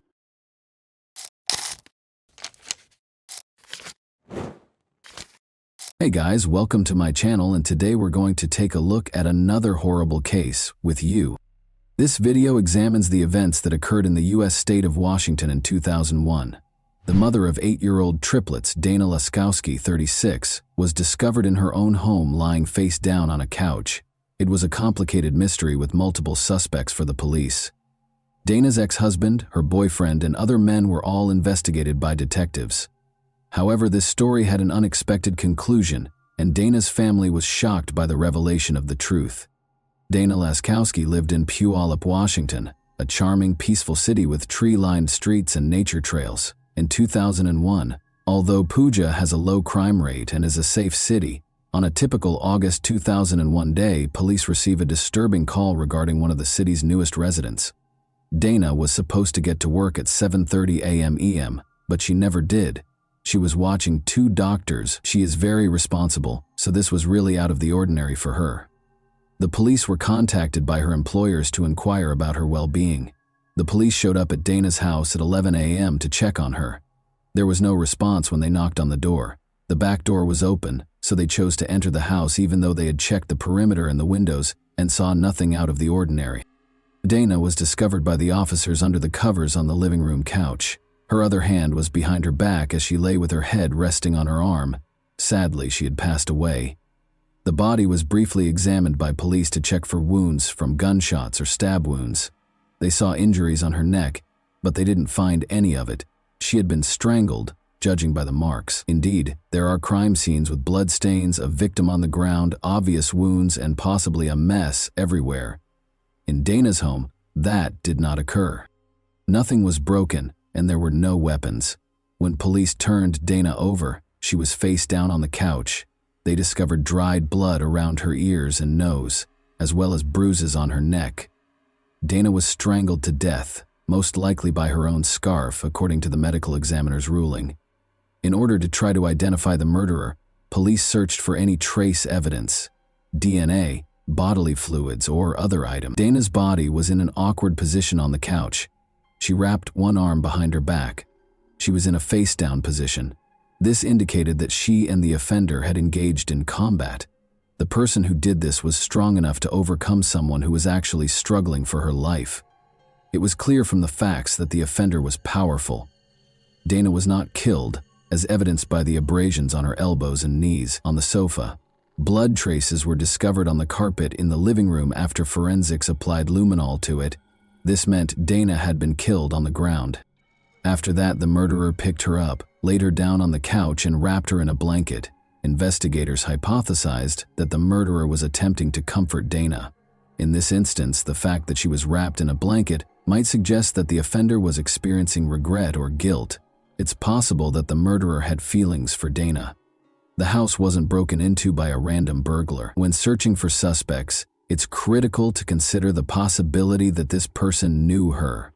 Important information was obtained by the police following the autopsy. Detectives started interviewing neighbors, and one of them claimed to have heard a woman's screams coming from around 1 a.m. EM. This gave police their first idea of the time frame. The medical examiner was able to estimate that Dana had been dead for a few hours before police arrived and had most likely died during the night or early morning hours of that day. Dana was probably dead by 7:30 a.m. EM because she had not shown up for work. Following the conclusion that Dana was murdered between 1 and 7:30 in the morning, the investigation probed further into her life in an effort to identify potential suspects. Dana was the mother of 8-year-old triplets who lived with their father, Steve, her spouse. The police learned that she had recently separated from him at the time of her death. There were more possible suspects among those Dana might have invited into her home because she had begun a new life and made new friends. The people Dana worked for as a nanny mentioned a man named Adam who started stalking her, so detectives contacted her employers to find out if any of the people she was dating had disturbed her. Adam, a cable company employee, was working at Dana's house after she recently moved. He asked Dana out on a date after finishing the work. He kept trying to spend the evening with her, but she refused. Adam refused to accept no from her, and his actions eventually started to terrify Dana. She mentioned gifts, flowers, and notes left on the door, as well as incessant messages from him that didn't stop. These behaviors suggested obsessive, domineering, and irate behavior that might make Adam think about committing a crime. Police discovered that Dana had threatened to hold Adam accountable if she were to suffer any harm. Adam became the main suspect and was in the spotlight. Despite everything, his actions and potential motivation appeared to be strong evidence of guilt. Adam denied any role in Dana's demise. The police conducted a thorough investigation of his surroundings while he was being questioned. They looked through his work locker and his car, but they didn't find anything unusual. When questioned about his whereabouts, Adam acted aggressively and insisted on his innocence. Adam stated that he stayed at home with friends the night of the murder. His statements were verified by a review of his phone records. As a result, he was placed lower on the investigation's list of suspects, forcing the police to focus on other individuals. A phone number written fluently in pen on Dana's hand was the tiny but crucial piece of evidence that investigators concentrated on. They looked up the number and found that it belonged to Julian, a 35-year-old man. The importance of the phone number to Dana was evident from the fact that it was written in pen on her hand. To learn why Julian's number was inscribed on Dana's hand, detectives located him and asked him to come in for interrogation. Their suspicions were aroused by his unwillingness to provide a cogent response, which led them to investigate his relationship with Dana further. Julian acknowledged under duress that he was close to Dana, despite the fact that she was seeing his best friend Matt. Detectives started to question whether Julian could have been the murderer after this discovery, but when his alibi was examined, it was discovered that witnesses and establishment employees had verified that he was at the bar from 10:30 p.m. to 1 a.m. on the night of the murder. Julian was thus disqualified as the murderer by his alibi. The detectives began to question whether Matt could have committed the crime after discovering that Dana was having an affair with his friend. Romantic relationships have the power to arouse our emotions, and although it may not be immediately apparent to everyone, out-of-control feelings are frequently the root cause of such crimes. Personal intimacy is frequently the cause of crimes of this kind. Matt, Dana's romantic partner, was immediately elevated to the level of suspicion as a result. Investigators examined Dana and Matt's relationship more thoroughly after receiving Julian's information. The asymmetry of feelings was clear. Dana believed she had allowed Matt into her life, but Matt was blazing with passion for her. Lacked such intense emotion. According to phone records, Dana and Matt were in constant contact the night of the murder, with calls taking place between 11:30 p.m. and midnight. As a biker who abused illegal substances and was able to confront multiple men at once, Matt was described by Dana's friends as being abrasive and rude, all of which made him an obvious suspect. Investigators found that Matt lived close to Vancouver, Canada. While looking into Dana Laskowski, however, this did not absolve him of suspicion. In a couple of hours, he could have driven from his house to Dana's. When asked, Matt claimed that he was not involved in the crime because he had intended to meet Dana but was stopped at the border due to issues with his documents. His alibi was confirmed. Investigators asked Matt for any information that could help solve Dana's murder after he was exonerated of any suspicion. According to Matt, he had called Dana the night of the murder and observed that she appeared uneasy during their chat, which may indicate that someone was present in the house with her. Matt surmised that the unidentified individual might have been Steve, Dana's ex-husband. Dana had spent a portion of her life with Steve, so it was obvious that she needed to talk to him. Her triplets were his children. Breaking up is a tough experience, and depending on the situation, it can cause anger that can turn into murder. Maybe Steve decided to commit a crime because he was so furious after Dana left him. He might have committed murder out of passion, jealousy, or rage, all of which needed to be taken into account. When investigators started looking into Steve's identity, they discovered that he had given Dana a life insurance policy, which expanded the pool of potential explanations for what transpired to include financial ones. When Steve was brought to the police station to be questioned about his relationship with Dana, he seemed unusually distant and withdrawn, seen in his feelings. His emotions seemed to have been smothered. Another suspicious detail was discovered by the detectives during the interview. Steve's knees were abrasive, just like Dana's elbows and knees. Investigators thought that on the night of the murder, there might have been a disagreement between the two.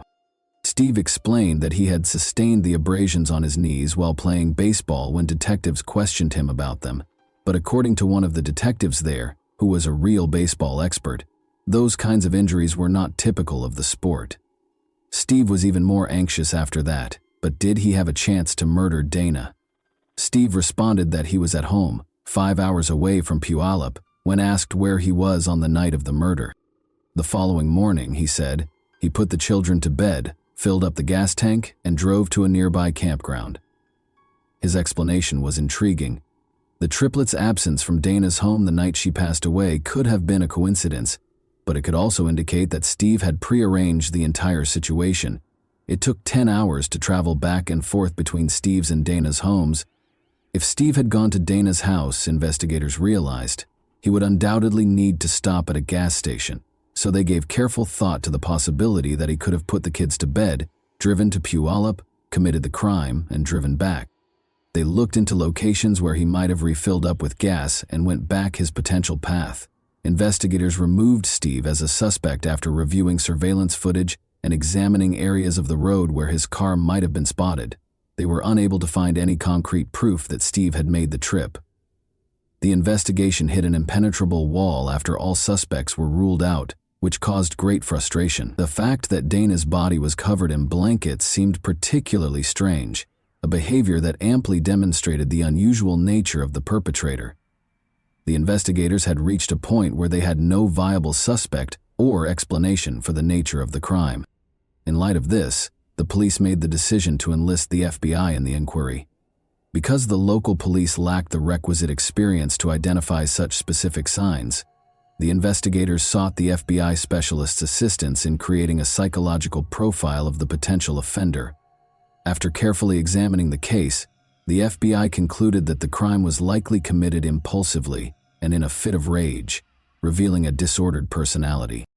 The person who was in Dana's home that fateful night, according to experts, had no intention of killing her. They probably knew one another, spoke, and then he attacked in a fit of rage. The search had to be expanded after the police had already looked at the ex-husband, the boyfriend, and even the stalker. This crime was committed by someone. It was unclear who made the decision to expand the search for suspects in the Dana Laskowski case in light of fresh FBI information. Police were now searching for someone who could have lost control if provoked. Detectives examined the video footage from Dana's funeral in an effort to find fresh evidence. Finding out who was there and how people acted on this day of mourning was essential.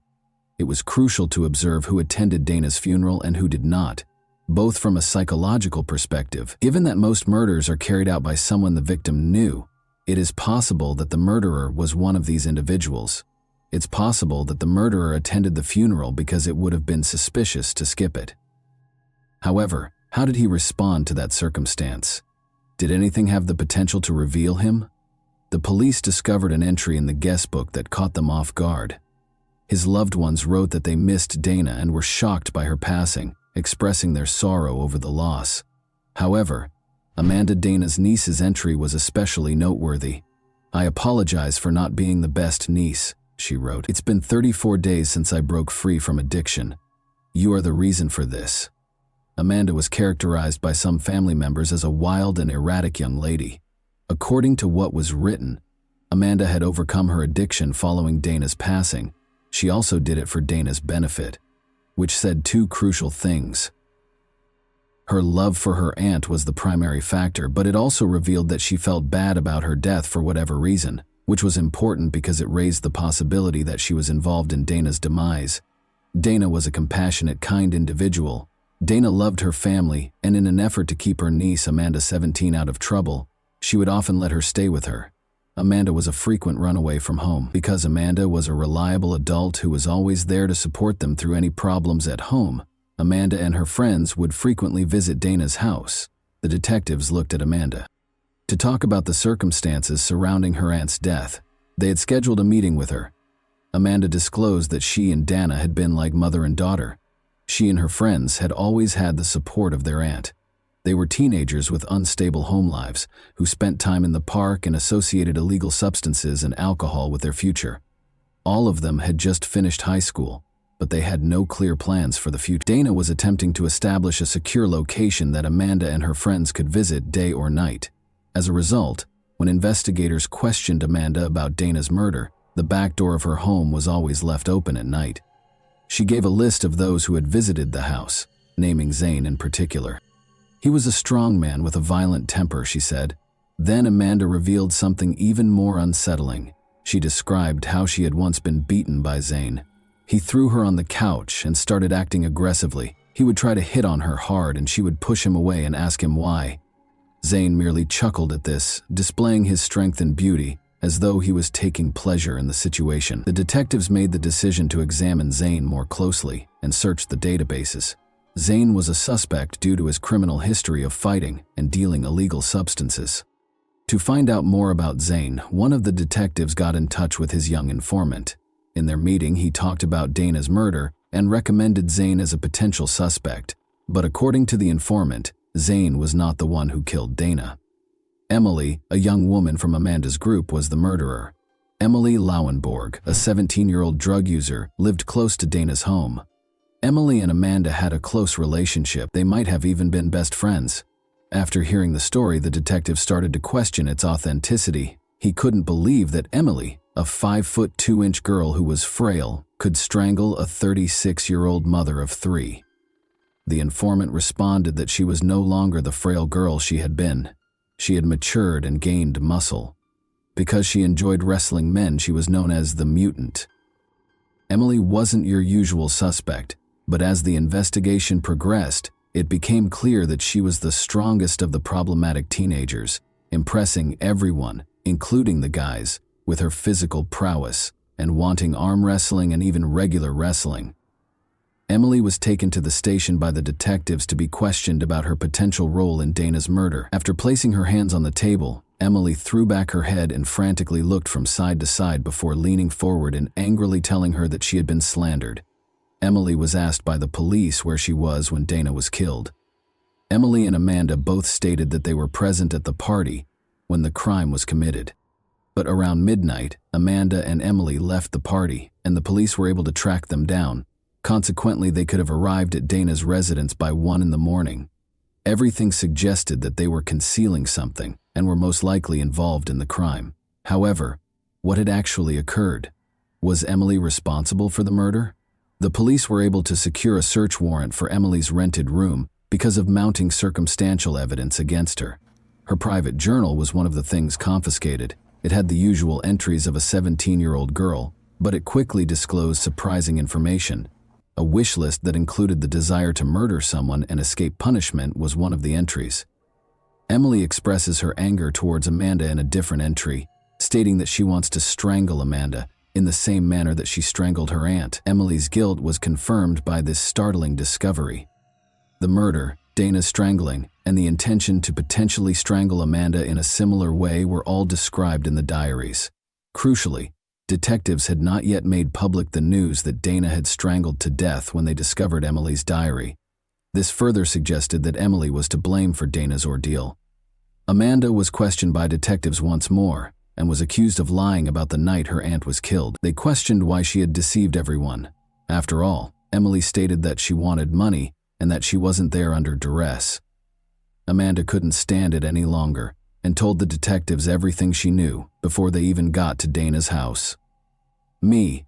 Dana woke up as they walked into the living room and heard a noise. The sight of them startled her. Dana responded that she didn't have any money when they told her they needed it. Emily, however, was not happy with that response and asked Dana for money once more. Emily was gently nudged in the direction of the exit when Dana asked them to leave. Emily didn't like it though, and she wasn't going to put up with it. In front of Amanda, she launched an attack on Dana and strangled her. Emily refused to listen to Amanda's cries for her to stop. The fact that Amanda did nothing but watch Emily kill her aunt suggests that she either feared Emily or that it happened so fast that she was likely unaware of what she was seeing. Amanda's scream, not Dana's, was heard by a neighbor at 1 a.m. when Dana was killed.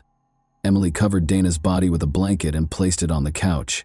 Before they left, they took what little money Dana had. Emily took a brief break to get a black shirt out of Dana's closet. Emily wore that exact shirt when she attended Dana's funeral. It was her display of power and authority. Motive was the question that the investigators were struggling with. Emily had expressed her anger to her friends about Amanda's constant abandonment of her for her aunt. Given their close relationship, Emily might have killed Dana in order to fully control Amanda. However, Amanda was given a plea deal and would not be imprisoned for her involvement in Dana's murder. After much deliberation, investigators decided that Amanda was needed as a witness because she had witnessed the murder and would have the right to remain silent if she were charged with a crime. As a result, Amanda became a witness and gave information about what transpired that fateful night. It was the vital data that the authorities required. However, because of Emily's unremarkable size, prosecutors were unsure they could convince a jury of her guilt and allowed her to enter a guilty plea to the lesser charge of manslaughter. After being convicted and serving 5.5 years in prison, Emily Lollenborg was released in 2008. She later moved back to Puyallup, changed her name, got married, and had kids. Locals will undoubtedly be concerned about Emily's freedom to roam the streets. Like serial killers who wear mementos of their crimes, she was dressed in the victim's clothing, having already killed once and never regretting it at the funeral. And that wraps up today's chilling story. If you enjoyed this video, don't forget to like and subscribe so you never miss a new upload. Also, let me know in the comments what part of this story shocked you the most. Thank you for watching, and I'll see you in the next video.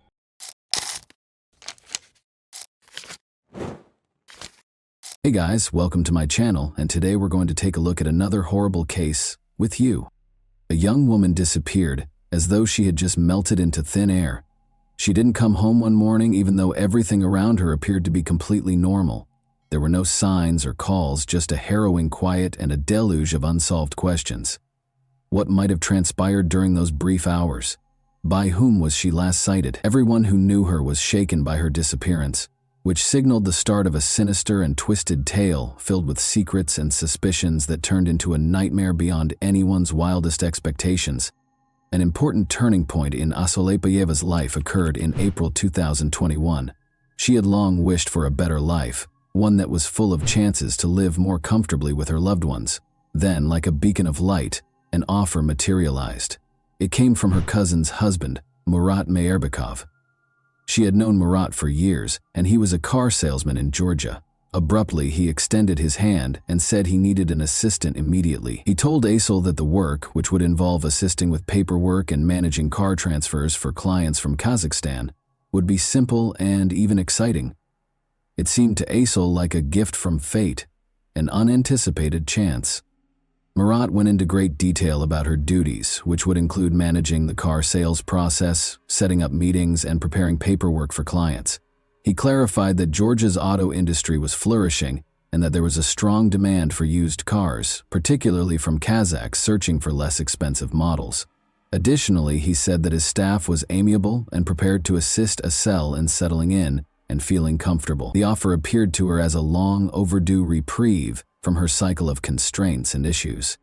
Everything seemed ideal: a $500 monthly salary, paid housing, and a flexible schedule. Asel's prospects had never been so bright, and she thought her dreams might finally come true. She felt hopeful for a better future and financial independence when she considered working overseas. She had plans to support her parents in their later years, save money for her own apartment, and put money aside for them. She felt strong and confident that she was making the right decision because of these hopes. Asel was raised in Kaban-by-Betir, a small village encircled by endless, vast steppes in the Akmola region of Kazakhstan. She lived here for the majority of her life, seeing many of her classmates go through the normal village routines of getting married young, working on nearby farms, or finding employment in agricultural businesses. There were few options in the village, and opportunities were frequently reduced to a daily struggle for survival. Asel, however, had higher hopes. The lure of large cities, the possibility of altering her fate, and the aspiration to accomplish more all enthralled her. In search of her identity, Asel relocated to Nur Sultan after high school. There she found work as a fitness club receptionist and lived with her older sister, who helped her through difficult times. Although working as a receptionist gave her a reliable source of income, the salary was low, and she was still unable to realize her dream of owning her own apartment. She cut back on little things and saved every extra tennet she could, all the while clinging to the hope that one day she would have her own place, where she could make a comfortable home and experience the independence she so desperately desired. Asel thought she could improve her family's situation in addition to changing her own destiny. Since her parents had put in so much effort to raise her and make sure she had everything she needed, she wanted to return the favor. However, reality showed her that her dreams were still a long way off, month after month. She was aware that it would be extremely difficult to achieve the degree of financial security required to support herself and her loved ones back home. Although it provided some stability, her job at the fitness club did not provide any of the opportunities she so desperately wanted. Then her cousin's husband, Murat Merbekov, offered her a job in Georgia. For Asel, this appeared to be the opportunity she had been seeking. It was well known that Murat knew business, and he talked confidently about the opportunities he could present. He clarified that he handled car sales in Georgia, serving Kazakhstani buyers seeking more reasonably priced cars, and that he needed an assistant to assist with paperwork and client relations. The offer wasn't taken lightly by Asel. She discussed it extensively with her older sister, who was first apprehensive and gave it careful thought while assessing the dangers. Her sister was concerned about Asel traveling to a foreign nation, far from home, and being in the company of strangers. Nonetheless, Murat persuaded them that Georgia was secure, that he would personally protect her, and that the position might be a fantastic first step toward a better future. Asel was aware of the dangers, but her determination to make a difference in her life overcame her uncertainties and anxieties.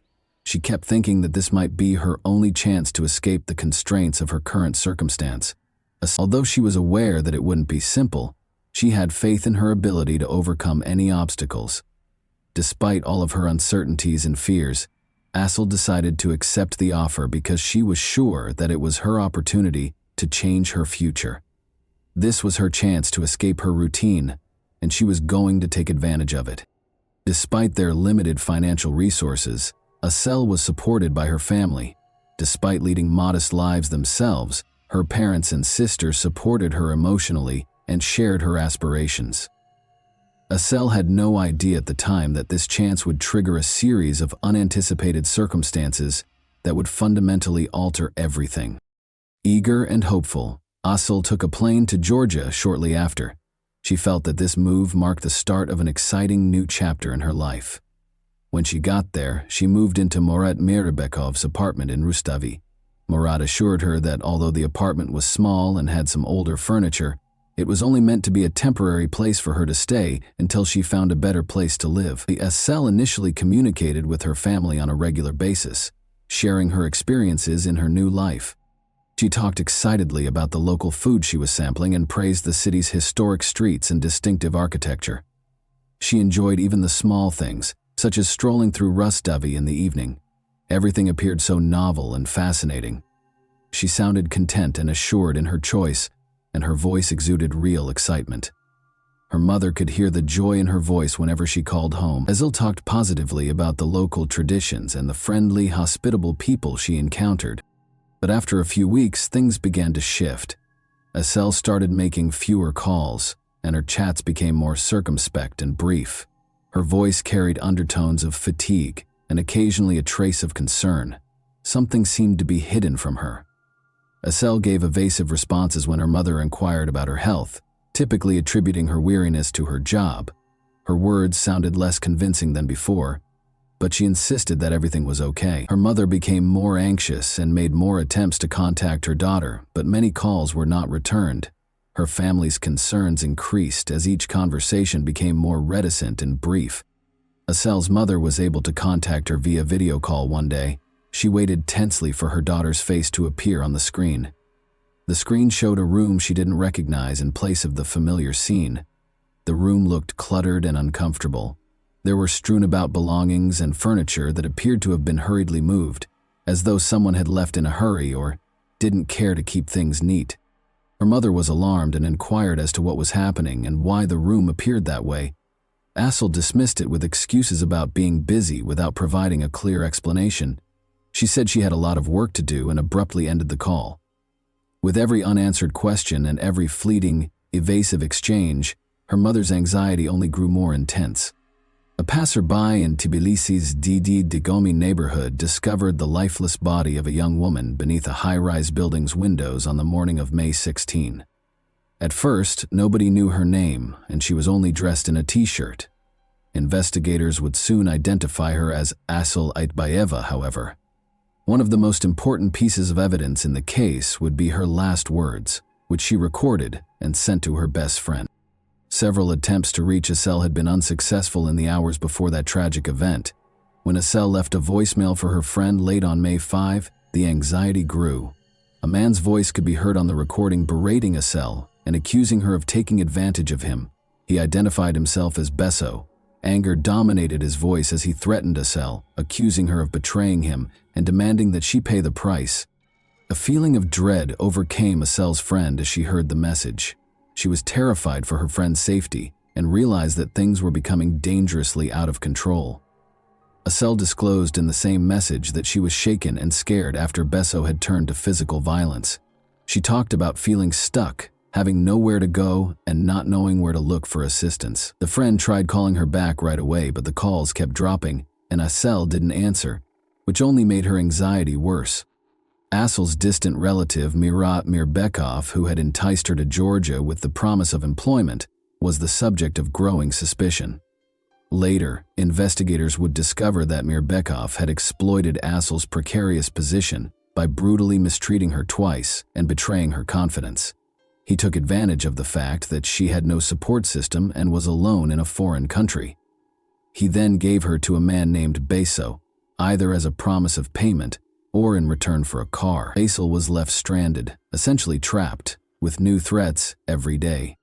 She felt she couldn't approach the authorities because she was afraid they wouldn't believe her, or that telling them about the situation would make it worse. Any potential escape seemed unattainable due to the overwhelming sense of helplessness and isolation. The intensity of Asel's fear for her life was made clear in her last chat with her friend. Her voice was filled with fear and desperation, and she was clueless about how she would ever escape this predicament. Although her friend wanted to help, he was unable to act quickly enough. Asel's body was found beneath the windows of that tall building on the morning of May 6. Georgian authorities confirmed the identity of the man involved in the tragic case of Asel Aitbayeva. He was Besik Tordua, a 57-year-old Georgian with a troubled past who was known in criminal circles as Besso. He had a history of aggressive behavior and had previously served a 10-year sentence for auto theft. Besso had already left Tbilisi and was making his way toward the border in an attempt to avoid capture by the time news of Asel's death reached the public. But the police moved quickly, and he was captured in a day. In the meantime, the man who had invited Asel to Georgia, Murat Mirbekov, returned to Nur Sultan as soon as he learned of her death, apparently in an attempt to avoid any repercussions. As they attempted to piece together the circumstances surrounding Asel's premature death, her family, friends, and the authorities were left in a state of uncertainty. Asel had contacted a friend a few days prior to the tragedy, requesting a loan of 1,000,000 tenge, roughly $220, to pay for travel expenses. She probably didn't want to worry her family, so she didn't call them, but in the end, her independence backfired. The fact that her friend was unable to help because of financial concerns among her loved ones. Her family vehemently disagreed with the Georgian police's initial assumption that Asel had purposefully leaped from the window. They were aware of Asel as a vibrant, upbeat young lady who was planning her future. She had thought that the Georgia job opportunity would help her get better off financially and get closer to her goal of owning her own apartment. To the police, the conclusion seemed unimaginable. The injuries on Asel's body that didn't fit the description of a normal fall from a great height particularly worried her mother. Asel's mother noticed some unsettling details as soon as her body was returned to Kazakhstan. Her arms and legs were unharmed, and she did not have any of the common fractures that happen after a fall. Oddly, she was holding her arms across her chest, which is not the proper position in these situations. Additionally, her head was free of the typical trauma associated with falls from high altitudes. The internal injuries, which included a ruptured spleen and other organ damage, were even more worrisome as they raised the possibility of serious abuse. Her body also had several burns that resembled cigarette marks before she died, and some of her teeth had been knocked out, which raised the horrifying possibility that she had been tortured. The family's suspicion that Asel had been abused in her last hours was only strengthened by these disturbing findings. Her mother was shocked that her daughter would act in such a drastic manner.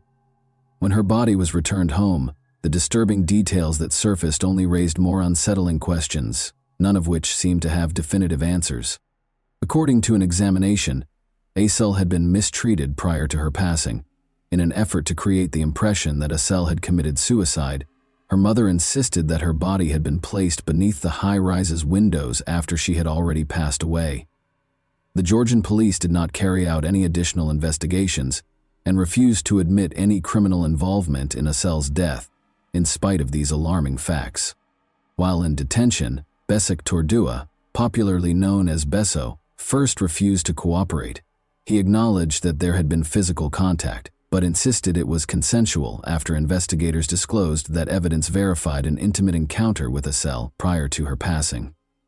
Besik Tordua claims that it all began on April 30, 2021, when he learned that Asel had been severely abused twice by her captor, Murat Mirbegov, who had brought her to Georgia. Beso said he was furious and made the decision to discipline Mirbekov. He claimed that after confronting and physically abusing Mirbekov, he threatened to make sure he left the nation and avoided Asel. Beso Tordua allegedly offered Asel a room at his house after this and pledged to keep her safe. He asserted that Asel spent a number of days with him and that he made an effort to look after her, assisting her in overcoming the trauma. He maintained that they developed a mutual sense of trust and that any intimacy they had was voluntary. According to Besik Tordua, Asel left her alone in the living room to take a shower the night before he passed away. She was gone when he got back. Azel's body was on the ground below, beyond a fence, when Beso found the balcony door open and looked down. Panic struck. Given his connection to Asel and his criminal history, he was afraid that he would be held accountable for what had transpired. According to Besik Tordua, he ran downstairs and got close to the fence but lacked the bravery to scale it. He claimed that after standing there for a short while in terror, he ran from the scene because he was afraid of being blamed for her death. He acknowledged that in order to avoid any possible consequences, he then made the decision to leave the city. Besik Tordua died in a prison hospital in July 2021.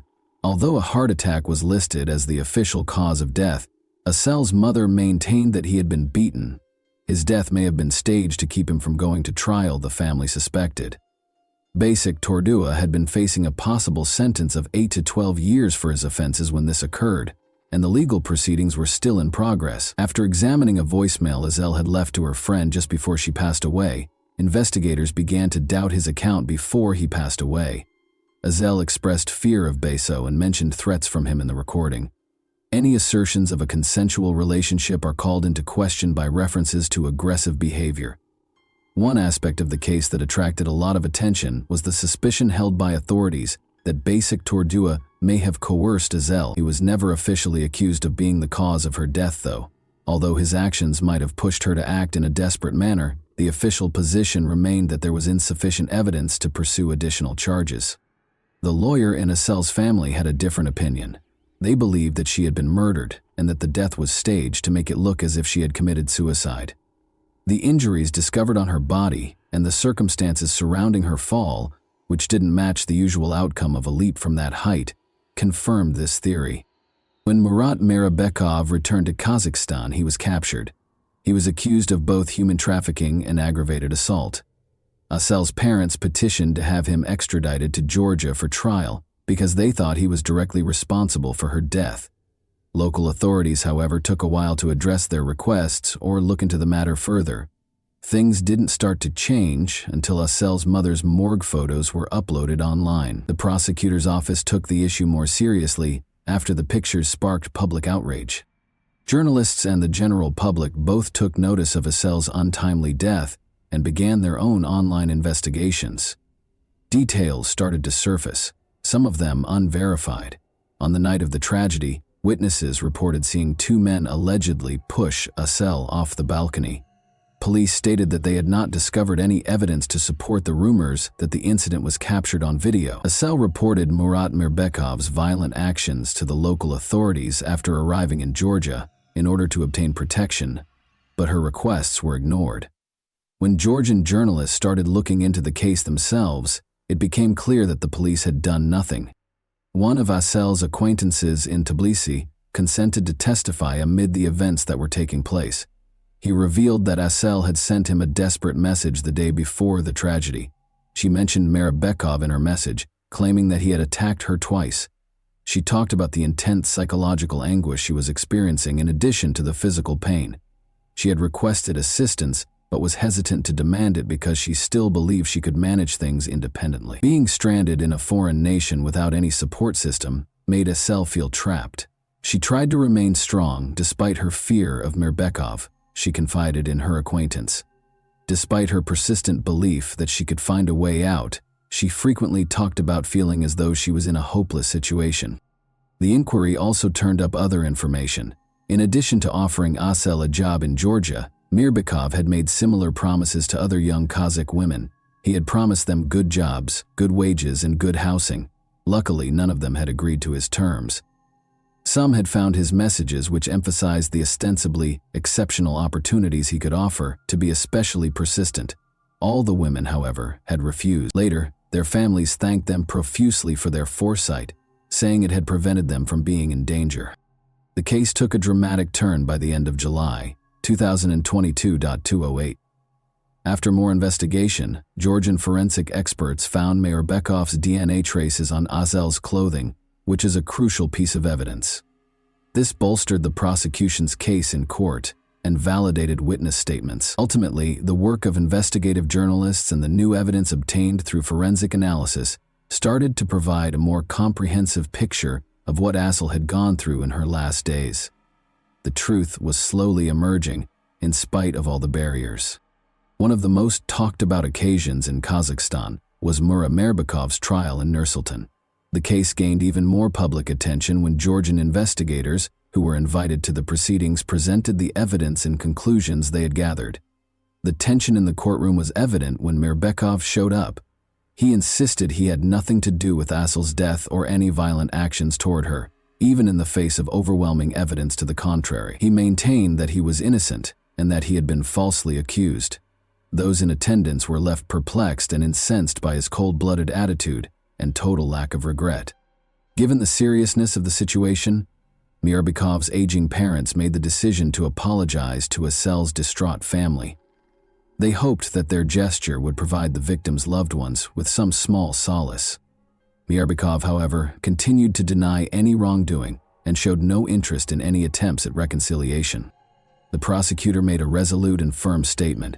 He offered a story that implied Mirbekov had given Asel to him for his own benefit, in an effort to improve relations with a strong Georgian man named Bashik Tordua. The prosecutor stressed that Mirbekov knew he was seriously endangering Asel and was well aware of Bashik Tordua's violent tendencies and criminal history. Tordua was infamous. He was so feared by the locals that they avoided him at all costs. According to the prosecutor, Asel was under constant pressure, and her desperate attempts to flee an intolerable circumstance resulted in the horrific events that ultimately led to her tragic demise. She had been pushed to the limit, feeling hopeless and in great distress, with no way out. Mirbekov was already a father of two, and his wife was expecting their third child. It was disclosed during the trial. Having a family should have deterred him from committing crimes, the court suggested, taking these circumstances into account as mitigating factors. Witness statements and the evidence, however, made it abundantly evident that he was involved in grave crimes. In spite of these specifics, it became clear that his role as a father and his obligations to his family had not prevented him from acting cruelly. The court's final decision was rendered on August 2, 2022.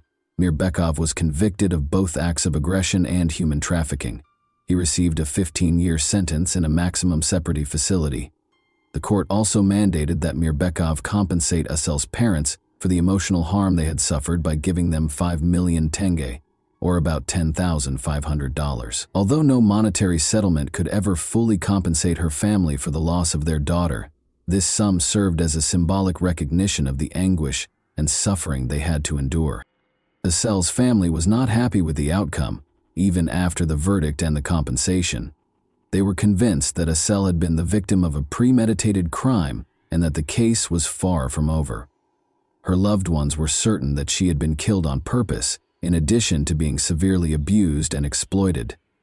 The court proceedings did not allay the family's concerns or offer genuine closure. Even after the trial was over and a guilty verdict and compensation were given, they persisted in believing that Asel's case merited more research and that the whole truth had not yet been revealed. And that wraps up today's chilling story. If you enjoyed this video, don't forget to like and subscribe so you never miss a new upload. Also, let me know in the comments what part of this story shocked you the most. Thank you for watching, and I'll see you in the next video.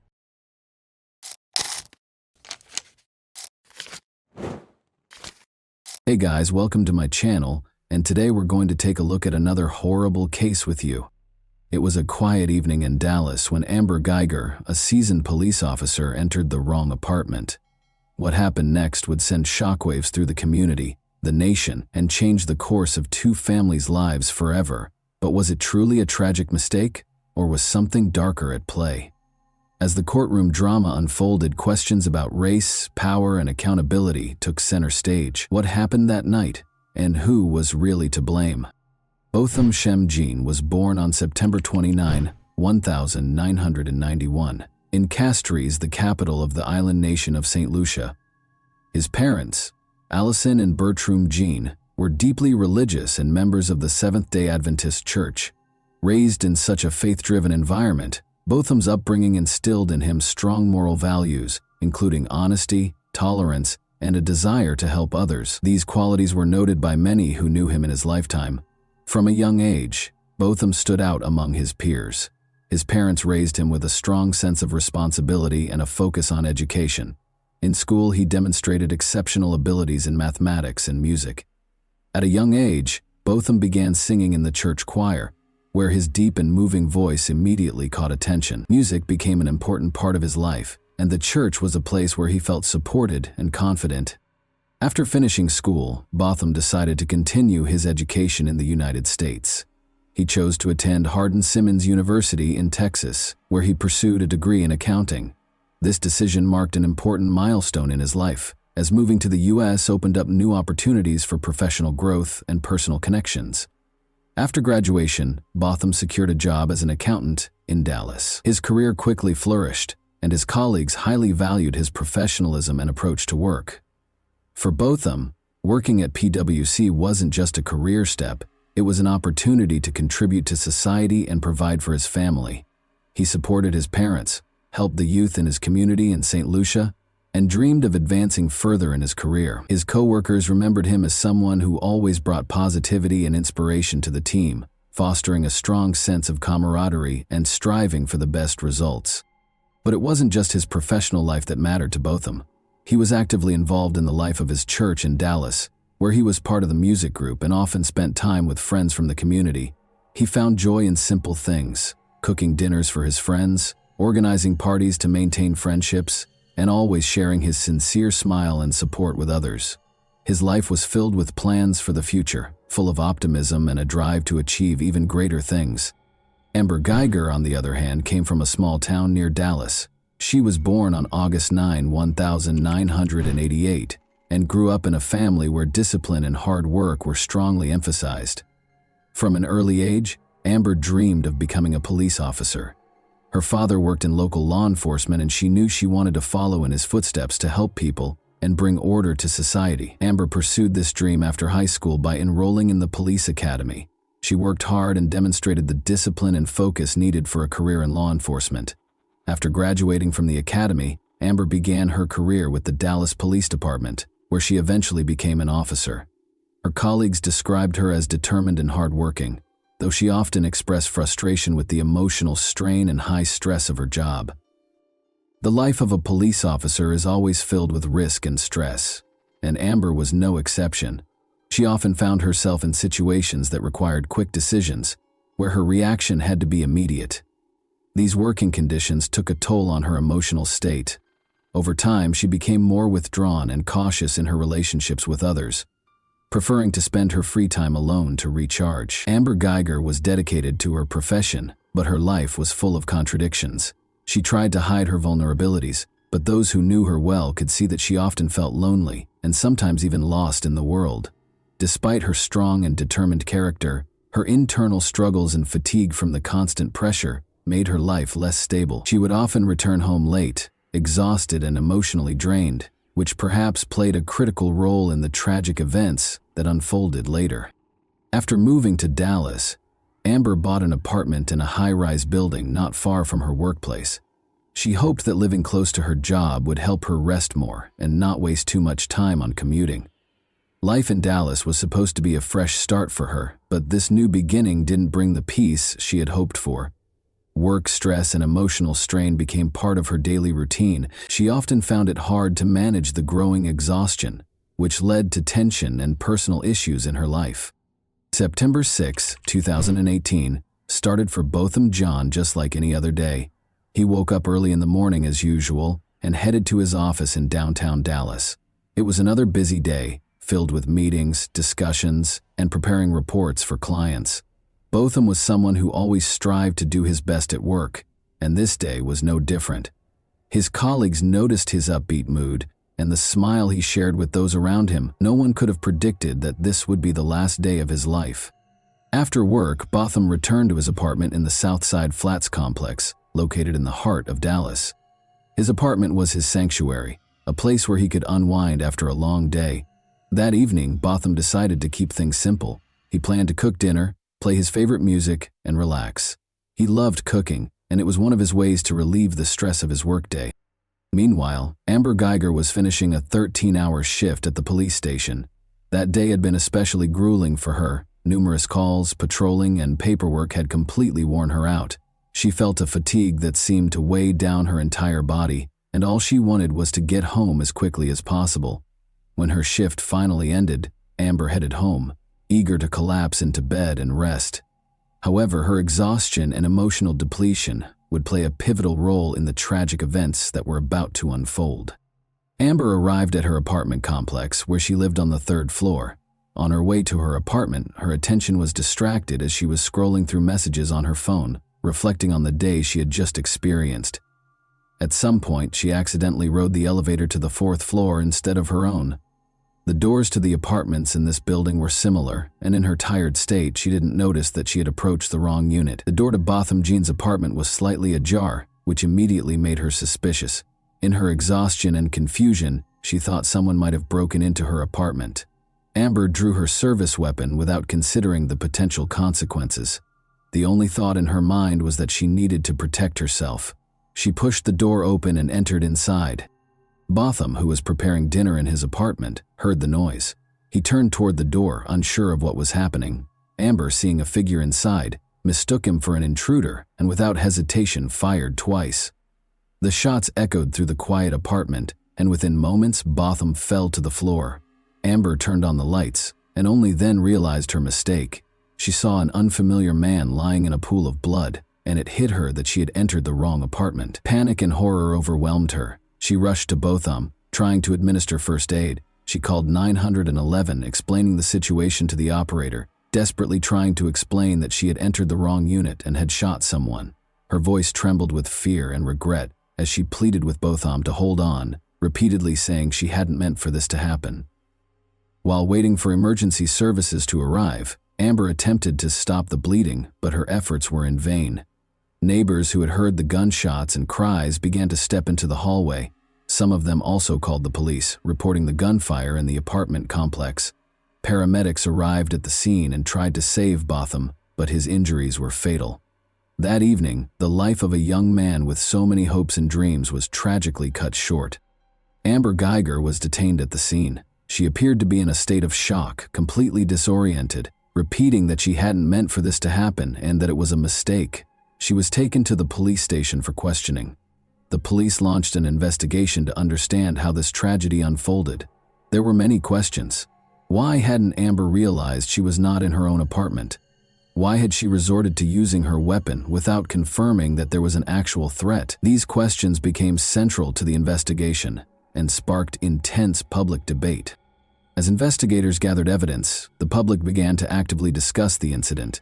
The case sparked a massive outcry, especially in the context of racial issues and concerns about police abuse of power.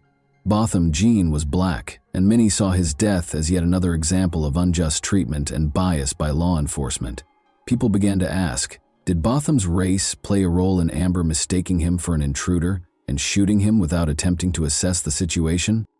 Meanwhile, Botham's family was devastated by the events. His mother, Allison Jean, was in St. Lucia when she learned of the tragedy. It was a crushing blow for her.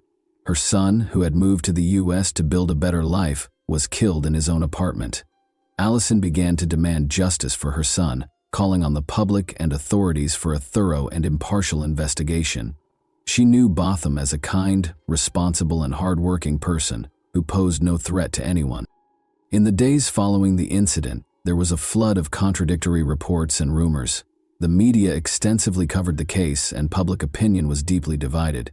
Some believed Amber had made a tragic mistake, while others argued her actions were the result of bias and an inability to properly assess the situation.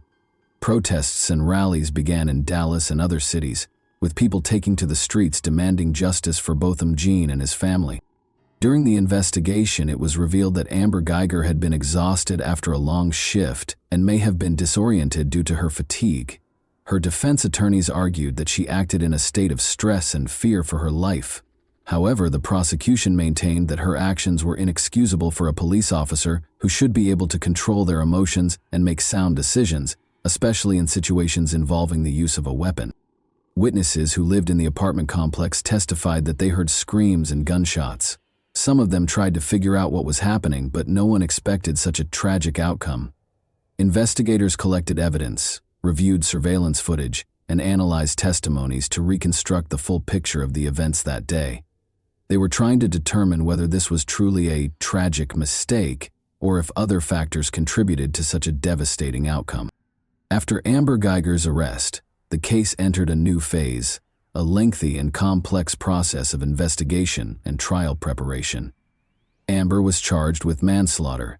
During the investigation, her attorneys argued that her actions were a tragic but unintentional mistake caused by extreme exhaustion following a long shift. However, the prosecution maintained that Amber's actions were unacceptable for a trained police officer who was expected to assess situations carefully and avoid unnecessary use of force. One of the key pieces of evidence was footage from the surveillance cameras at the apartment complex where both Botham Jean and Amber Geiger lived. These recordings helped reconstruct the events of that night. The cameras captured Amber arriving at the building and entering. The footage showed her going to the wrong floor and approaching an apartment that belonged to Botham. Investigators pointed out that she failed to exercise due diligence and did not notice she was on the wrong floor. In addition to the video evidence, phone records played a significant role in the case. Shortly before the incident, Amber had been texting with a colleague with whom she had a personal relationship. Prosecutors argued that these messages might have distracted her and contributed to her failing to realize she was entering the wrong apartment. The defense, however, downplayed the importance of the texts, claiming they were unrelated to the incident and could not have influenced her actions. Over the course of several months, investigators continued gathering evidence and interviewing witnesses. Neighbors in the apartment complex provided statements about hearing shouts and gunshots. Some claimed they heard voices before the shots were fired, suggesting there may have been an exchange between Amber and Botham prior to the tragic event. However, witness testimonies varied, making it difficult to piece together a definitive account of what happened. At the same time, forensic examinations were conducted. Experts meticulously analyzed the firearm used in the shooting, as well as the bullet trajectory and other physical evidence, to determine the positions of Amber and Botham at the time of the shooting. One contentious point was the positioning of Botham's body and the angle of the bullet. The prosecution argued that the evidence showed Botham did not pose a threat to Amber, while the defense claimed she acted out of self-defense. In August 2019, a highly publicized trial began, attracting widespread attention from both the public and the media. The courtroom was packed with journalists, family members, and friends of Botham Jean, as well as supporters of both the prosecution and the defense. The case promised to be a difficult one, touching on issues of police competence, personal responsibility, and racial justice. The trial opened with statements from both the prosecution and the defense. Prosecutors argued that Amber Geiger's actions were not just a mistake, but the result of her negligence as a police officer. They emphasized that any officer should exercise heightened caution, especially when it comes to using a firearm. Furthermore, they pointed out that Botham Jean was in his own home and posed no threat to Amber. The defense, on the other hand, built its case around the idea that Amber was acting out of extreme exhaustion and confusion, driven by fear for her own safety.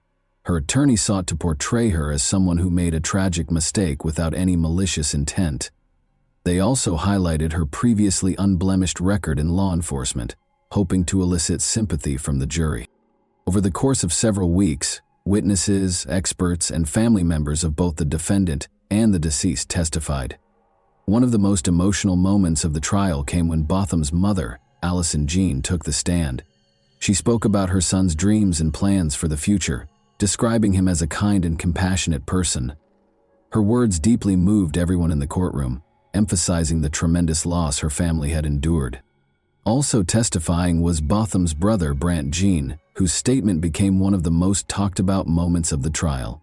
In his address to the court, he publicly forgave Amber Geiger and even asked for permission to hug her. This gesture sparked a range of reactions. Some saw it as an incredible act of kindness and Christian forgiveness, while others felt that such an action should not overshadow the need for fair justice. Among the evidence presented in court were surveillance footage and an audio recording of Amber's 911 call after the shooting. In the recording, she can be heard in a panic, repeatedly stating that she had entered the wrong apartment and never intended to kill anyone. This call sparked further discussion as it captured her desperation, but also highlighted the lack of any attempt to determine who was in front of her before resorting to using her weapon. The expert testimony focused on analyzing the trajectory of the bullet, the position of Botham Jean's body, and the circumstances surrounding the shooting. Experts for the prosecution argued that the bullet's path suggested Botham was in a relaxed position, likely sitting or standing up from his couch when he was shot. This contradicted the defense's claim that he had been moving toward Amber and posed a threat. However, the defense attempted to discredit these conclusions, stating that the trajectory could not be conclusively determined due to a lack of data. Throughout the trial, the public closely followed the developments of the case. Protests and rallies continued, with activists calling not only for a fair sentence for Amber Geiger, but also for police reform to prevent similar incidents in the future. There were widespread calls for changes to police training, especially regarding decision-making skills in high-stress situations, and for greater accountability for mistakes that lead to tragic outcomes. Amber Geiger also took the stand, describing the events of that night from her perspective. She explained how she had come home after a long shift, feeling tired and disoriented. She claimed that she genuinely believed she was in her own apartment and thought Botham was an intruder who had broken into her home. She cried as she spoke, stating that she never intended to harm anyone and that it was a terrible mistake, one that she would have to live with for the rest of her life. Her testimony was emotional and, in the opinion of some, sincere, though it sparked conflicting reactions among the audience. The question of what the appropriate sentence should be became central in the final stage of the trial. Prosecutors insisted that Amber Geiger should be convicted of manslaughter, arguing that her actions led to the death of an innocent person, and that a police officer who cannot assess a situation properly should not remain on the force. The defense, on the other hand, requested a lighter sentence, citing the lack of intent and arguing that Amber already carried a heavy burden of guilt for her mistake. After several days of deliberation, the time finally came for the jury to render their verdict in the case of Amber Geiger. Tension filled the courtroom as all eyes were on the judge and jury, who would decide whether the former police officer was guilty of causing Botham Jean's death. For many, this trial had become a symbol not just of a personal tragedy but also of the deep-rooted issues within American society: racial bias, abuse of power, and a lack of accountability within law enforcement. On October 2, 2019, the jury announced their verdict. Amber Geiger was found guilty of the crime that resulted in Botham Jean's death. This decision came as a surprise to many, particularly since the prosecution had initially sought a conviction for manslaughter. The charge of murder carried more serious consequences and a longer prison sentence. In the courtroom, there were audible expressions of relief and quiet celebrations. This verdict was a significant step toward justice for Botham's family and those who had supported them throughout the long and painful trial. The following day, the judge delivered the sentence. Amber Geiger was sentenced to 10 years in prison. In her statement, the judge acknowledged the complexity and tragedy of the case, emphasizing that both sides had experienced significant loss. Geiger, the judge noted, had made a grave error that cost an innocent person his life. However, despite the weight of the sentence, many felt that 10 years was too lenient for a life lost as a result of such a severe mistake. While some were satisfied with the court's decision, others believed it fell short. Activists and supporters of the Jean family argued that the sentence did not reflect the gravity of the crime and was not enough punishment for the life that had been taken. Protests continued in Dallas and other cities, with many calling for further reforms in the criminal justice and law enforcement systems. This case became a symbol of the fight for justice and brought renewed attention to the challenges Black Americans face in interactions with law enforcement.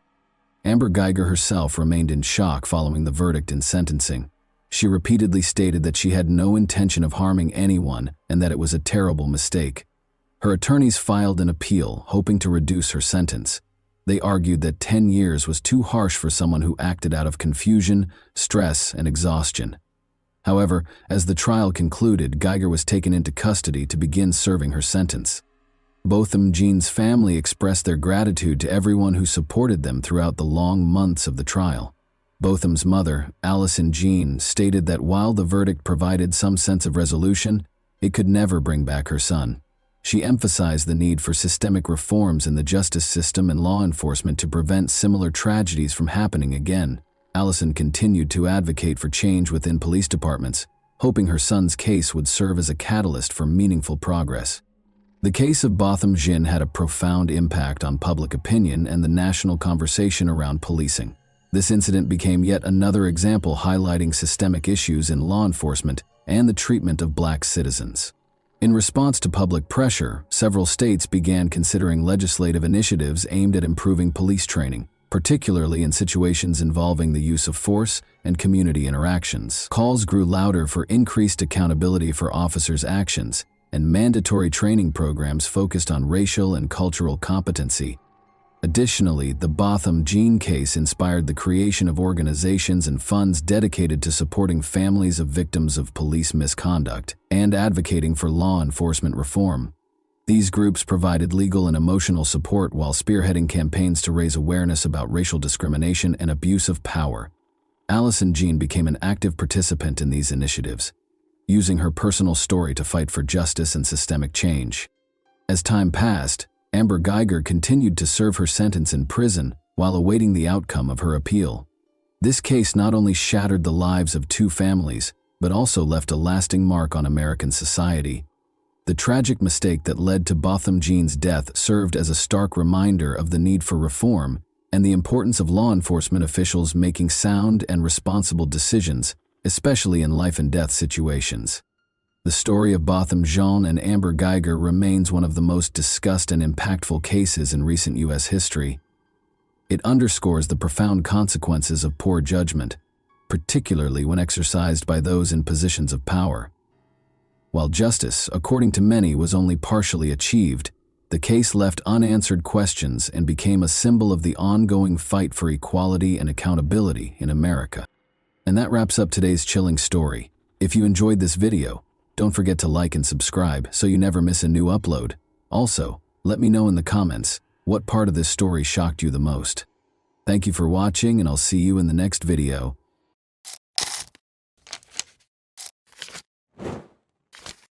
Hey guys, welcome to my channel, and today we're going to take a look at another horrible case with you. When a distressed man called the Las Vegas, Nevada Rescue Service on Saturday, April 5, 1997, to report his wife missing, the dispatcher took the call. The man, who was identified as Mark Hollinger, clarified that Ginger Rios was the name of his wife. They had recently moved into a new home the day before and had only been married for 5 months. When Ginger walked into a store and appeared to disappear, they were shopping for a new house. The police started looking into it. Even in a city with its share of sins, detectives had never heard of a disappearance so enigmatic. The unusualness of this case, where you believe you know exactly what happened, but you are wrong and have to start over, was beyond their wildest expectations. Ginger Rios was a 20-year-old Las Vegas resident and worker. Ginger and her younger sister Daniela were beloved daughters of her parents, George and Denise. The girls were surrounded by care and attention as they grew up. Ginger had always wanted to be a performer, and she was lucky to be born in Las Vegas because, by the time she was 20, she was a part of a popular group that played in casinos and hotels. Additionally, she met Mark Hollinger, a man who was 14 years her senior. Mark was very kind to Ginger. The young couple quickly made the decision to legalize their relationship after he helped her in every way. They were married in November 1996, when Ginger was just 20 and Mark was 34. Because Mark was a quiet introvert and Ginger was a happy extrovert, some people thought their union was unusual. However, they were already planning how to construct their family nest and were a perfect match. Ginger discovered a fantastic house with a buyout option that was for rent in the spring of 1997. Ginger could already picture converting the house's large basement into a dance studio. She dreamed of eventually buying the house because she liked it so much, but she and Mark needed a good credit history in order to make this dream a reality. Ginger wanted to purchase books that offered pertinent advice because they needed a clear plan for how they would handle their money. In the city, a store that carried the exact books Ginger was looking for was becoming well known. Spy Shop was an odd moniker for it. It resembled an adult candy store. Its bookshelves were stocked with lockpicks, police badges, concealed surveillance cameras, automobile alarms, image transmitting glasses, and even tools for removing store security tags from clothing. It was ideally situated in the heart of the city. The young couple went shopping, including buying books, on Friday, April 4th, which was literally the day after they had moved into their new house. Mark parked right in front of the entrance at about 4 in the afternoon. Ginger took her wallet, which contained some cash and her identification, and went inside after telling her husband to wait in the car. Mark thought she would emerge quickly, but he was able to finish his cigarette and she hadn't shown up yet. He waited a bit longer, thinking she might be in line, and then made the decision to see how his wife was doing. The store was small enough for him to notice Ginger's absence right away. He inquired if the man and woman behind the counter had seen Ginger and gave them a description of her. Naturally, they responded that she had simply entered, purchased 2 books, and departed. She couldn't have gone very far, they added. Despite his surprise, Mark chose to browse other stores in case she needed to buy something else. He entered each one and inquired if anyone had spotted the slim brunette, but nobody had. There were no limits to his awe. She couldn't have just slipped past the car, which was parked directly in front of the entrance. In the middle of the day, Ginger had just vanished. Mark went to his wife's parents because he had run out of options. George, Ginger's father, thought right away that the spy shop would undoubtedly have security cameras if any store had them. After she left the store, they might be able to see at least which way she went. In addition to being notable for its distinctive merchandise, this store closed earlier than other establishments in Vegas. So Mark and George rushed back, praying the storekeeper hadn't already left. Mark was able to identify the man and woman getting into a van with a baby, even though the store was closed. They came over and gave an explanation. The man identified himself as John Flowers and asserted that he was the shop's owner. He clarified that in order to avoid traffic, he and his spouse had already closed the doors and set the alarm because they intended to depart before the weekend. He would be pleased to show them any video on Monday, but they had to move quickly. Despite their extreme frustration, Mark and George didn't want to clog up traffic for a family with a small child. The men went home and decided to call the police in the morning if the young woman wasn't there by nightfall or evening. Mark dialed 911 as soon as the sun came up. After being assigned to the case, Detective Jeff Rosen naturally started his investigation by attempting to find out more about the girl's life prior to her disappearance. She seemed to have a very happy life. She was truly loved by her sister and parents.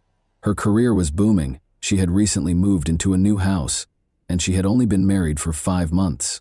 She didn't seem to have any reason to flee, or did she? Is there something that nobody is aware of? What if she had purchased something else that made her disappear in the store instead of financial books?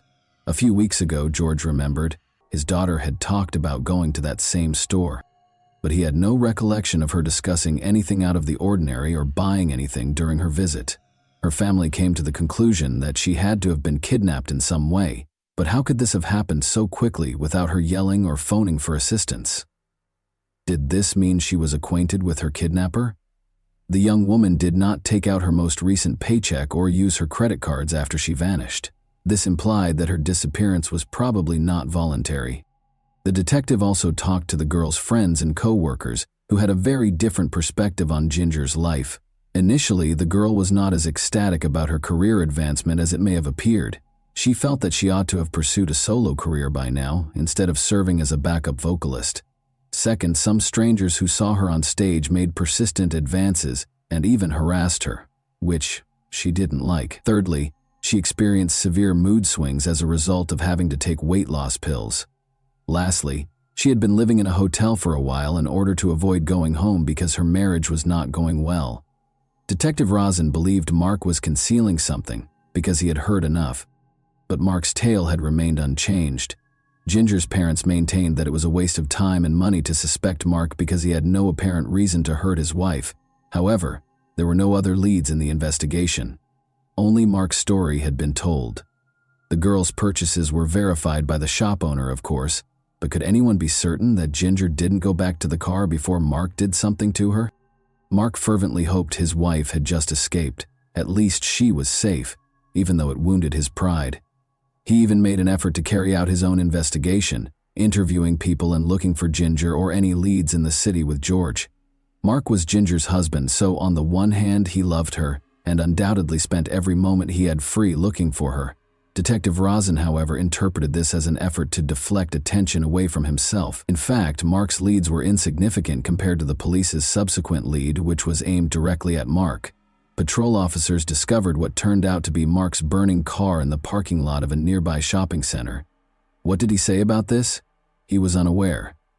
He just left the car in the parking lot and took a cab home after work when the engine began to make odd noises. To put it another way, the police had to assume it was a coincidence because the probable crime scene, assuming Mark had actually done anything to Ginger, was on fire.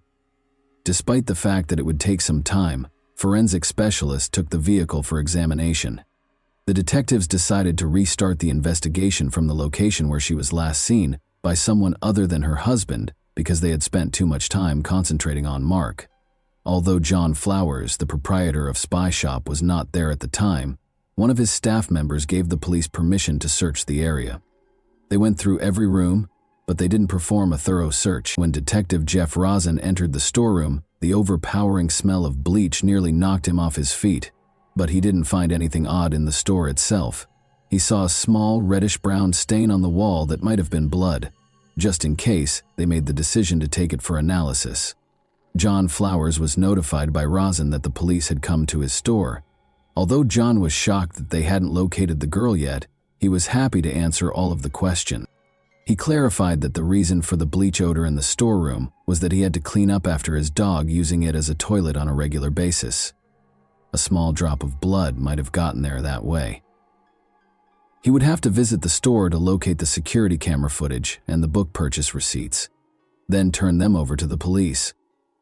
When Rosen inquired about the books Ginger had purchased, The surprise was revealed. One book focused on contract killers and the other on establishing a new identity.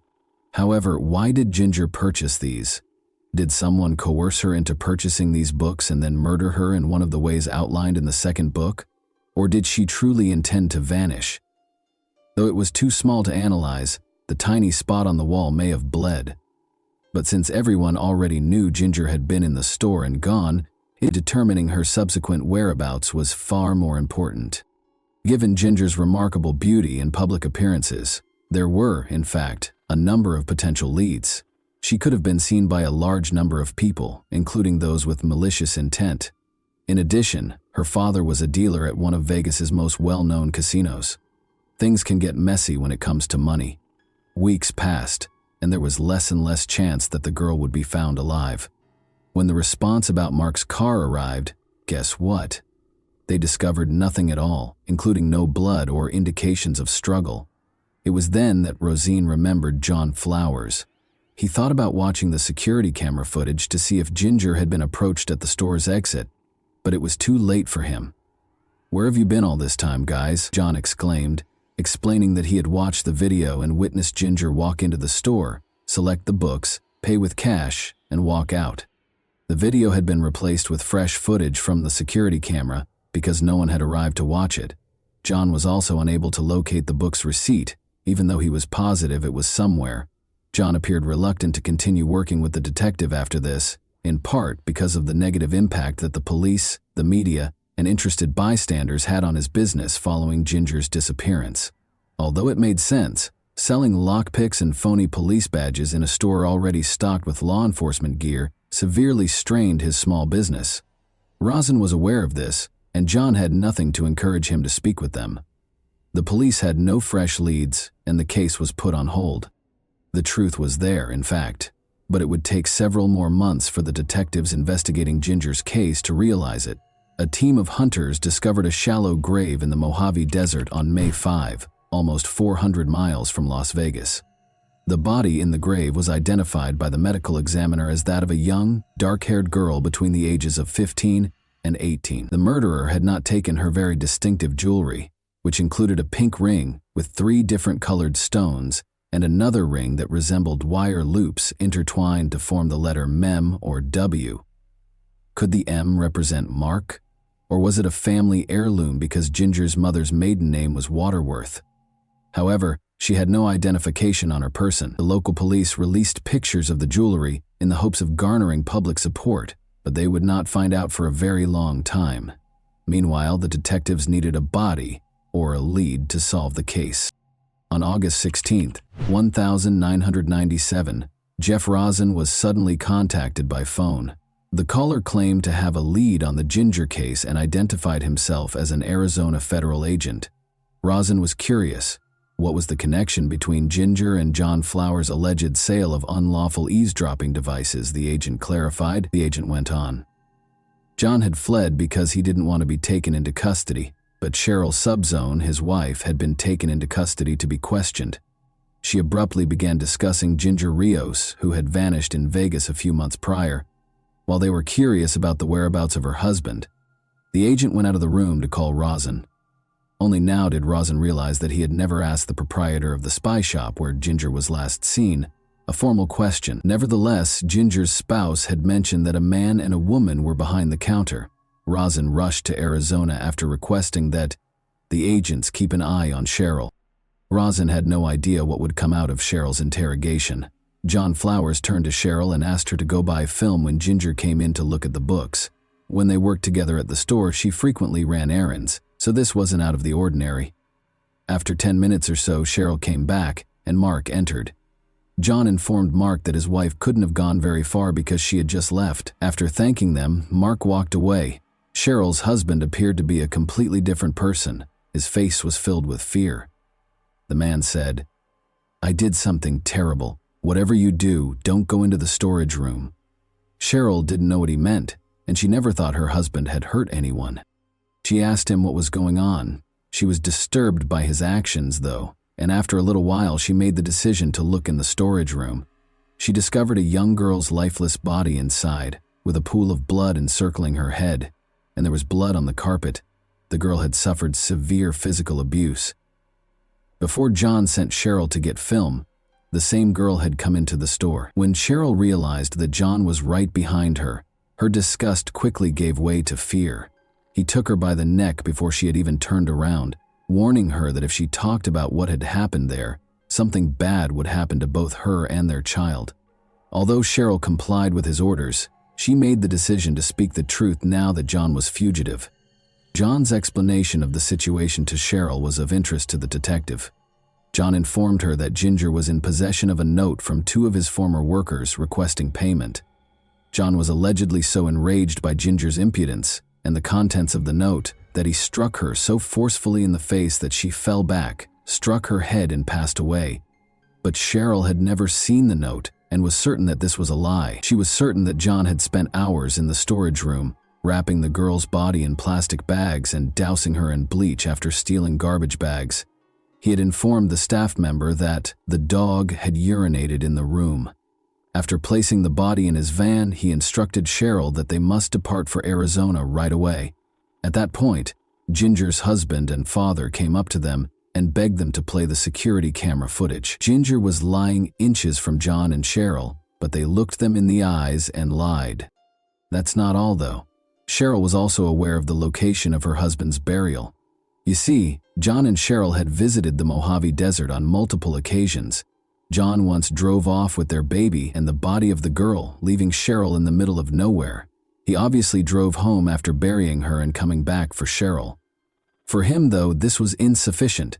In order for John to cover the shallow grave with a layer of concrete, they returned there multiple times. Cheryl was pretty sure the police had already found Ginger's body because it was the last time John had run back, screaming in panic, "They found her! They found her!" At any rate, she consented to show the detectives the place in return for not being charged. Since they didn't think Cheryl had anything to do with the murder, they accepted her offer. They followed her to the location. Upon their arrival in the desert, the local officers began to make connections between Cheryl's revelation and the body discovered by hunters in May. After asking them to stop, Cheryl took them to the location where her husband had been. Instead of discovering an empty grave, the police arrived at what appeared to be an undisturbed concrete slab. They found the body wrapped in plastic bags there. They were initially identified as Ginger because of a tattoo on her lower back, but they chose to hold off on telling her family until DNA testing was completed. Several questions were left unanswered by this. Were there 2 victims? Did John murder them both? Why, if so? Who was the other girl? They were now able to obtain a search warrant for the store in Vegas, where they discovered evidence of Ginger's blood. Later, the DNA analysis verified that she was also the owner of the body found in the desert. Mark was devastated because he had hoped that his wife had just moved on and started a new life. He held himself responsible, believing that he ought to accompany her to the store. But how could he have thought that his wife, a mother and his devoted wife, would be attacked by a total stranger, the proprietor of a well-known and often visited store? After a brief period of hiding, John was taken into custody at a Los Angeles hotel. The detectives found that John Flowers, the proprietor of the spy shop chain, was not present when the extradition procedure started. Rather, a 26-year-old man named Craig Jacobson was wanted for offenses in Florida. The boy had battled mental health problems since he was 10 years old, with borderline personality disorder, paranoia, and probably antisocial personality disorder. After a year in a mental health facility, he was sentenced to 30 months in prison and 3 years of probation. However, he vanished in 1995. John appeared in his place. In addition to this discovery, 2 months earlier, the police had discovered another possible victim of Craig or John. Before she could even look at the merchandise, the owner of the Vegas store came up to the adolescent girl, slung her over his shoulder, and carried her into the storeroom without saying a word.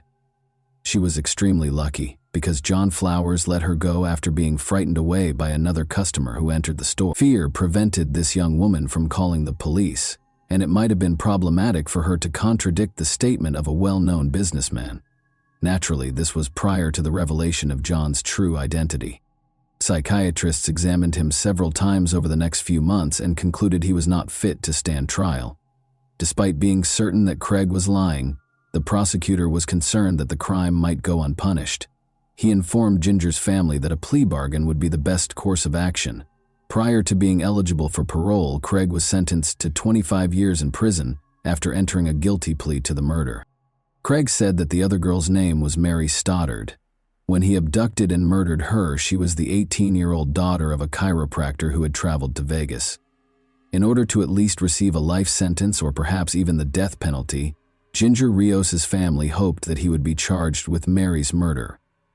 The catch is that Mary Stoddard, who Craig described as the daughter of a chiropractor, was still alive and well. They had already taken a DNA sample and made a 3D model of the unidentified girl's possible appearance, but her body had already been exhumed.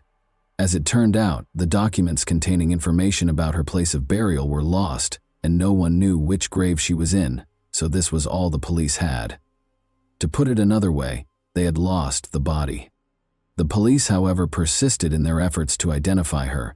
There were 300 people on their list of missing persons. After 13 years, they were finally able to identify the girl on June 30, 2010. She was, more specifically, a 15-year-old girl from Phoenix, Arizona named Christina Mary Martinez. The girl lived in a group home, but she was mistreated there, so she frequently fled. She was taking a load of laundry to a self-service laundromat when she vanished on May 3, 1997. She passed Phoenix's spy shop on her way. Even though Christina had a rough upbringing, she had a lot of loved ones who were always looking for her, including her friend Valerie. To raise awareness of Christina's disappearance, Valerie set up a number of social media accounts. Valerie used to say, "I will never stop thinking about her, and I won't give up, no matter how long it takes. She is more than just a case number to me. I cherished her." Never giving up on finding someone is the essence of true love. Valerie had no idea that Christina, who was 16 years old when she vanished in the desert, had been found a week later. Regarding the girl's ring's mystery, the letter M on it stands for Martinez. It's interesting that Craig dated Mary Stoddard when they were both younger, according to the real Mary Stoddard's sister. If this is accurate, the man was already acting strangely at the time, and he might have become so obsessed with Mary that, after they broke up, he would constantly look for women who looked like her to vent his resentment. Given that Mary is still alive and Craig referred to Christina as Mary, it's plausible that, like many murderers, particularly serial killers, he had this fantasy in his mind when he committed the murder. Like the teenage girl from Vegas who survived because another customer scared the killer away, Craig most likely didn't plan his crimes, but instead gave in to impulsive behavior. Given that we know Ginger had visited the store prior to her disappearance, it's also possible that he specifically targeted victims. Craig never gave an explanation for his actions, but because Ginger's underwear was discovered around her ankles, investigators think the killings were motivated by violence against women. In any event, he will now be imprisoned for the remainder of his life after being charged with a second murder. Craig's ability to fool so many people with such ease is astounding. Mark and George, who were looking for Ginger, his own wife Cheryl, who was unaware of his secret personality, and even seasoned Vegas police officers who had seen a lot in their careers. A store owner with his wife and infant behind the counter makes you wonder where one can feel safe. He really seemed like a typical family man. And that wraps up today's chilling story. If you enjoyed this video, don't forget to like and subscribe so you never miss a new upload. Also, let me know in the comments what part of this story shocked you the most. Thank you for watching, and I'll see you in the next video.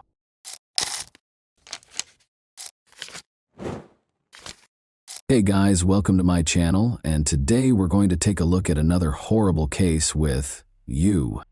A prosperous physician living two lives, a future mother in need, a watchful twin sister. Additionally, an overheard conversation made the innocent victim aware of what was going on. This story had everything it needed to be one of the most dramatic. The media, however, mostly ignored it. The story, however, followed the finest traditions of Greek tragedy and took place in Ohio in the 2000s. It took not one, but two deftly placed traps to capture the offender, whose behavior and intentions will cause you to reevaluate your level of trust in the people you let into your home and your heart. Michelle Baker was prepared to become a wife and mother at the age of 33. When her friend introduced her to the amiable young physician Maynard Mincing, happiness appeared to be imminent. The 33-year-old Maynard had prior married life experience. They had similar interests in medicine and a desire to assist others, because Michelle was an EMT in the fire department, because Maynard was the ideal woman, successful, attractive, and charming. Michelle thought she had won the lottery. The relationship between Michelle and Maynard was like a fairy tale from today. Her boyfriend moved into Michelle's home in Hoover Heights, Ohio within a month. Maynard's children from a previous marriage would visit on the weekends. Michelle saw how happy he was spending time with his children and knew he would be ecstatic when she informed him that he would once again be a father. She was right.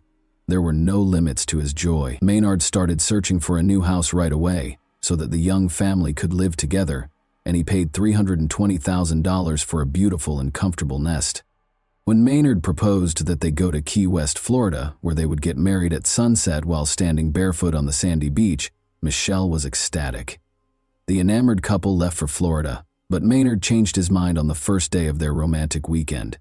In order to have a traditional ceremony with his family present, he requested that Michelle postpone the impromptu wedding. Michelle ignored this obviously fabricated justification because she still fervently desired to start a family. The two went to a restaurant for dinner that night. The meal went smoothly, but Michelle felt a sharp pain in her abdomen and saw some faint bleeding after she left.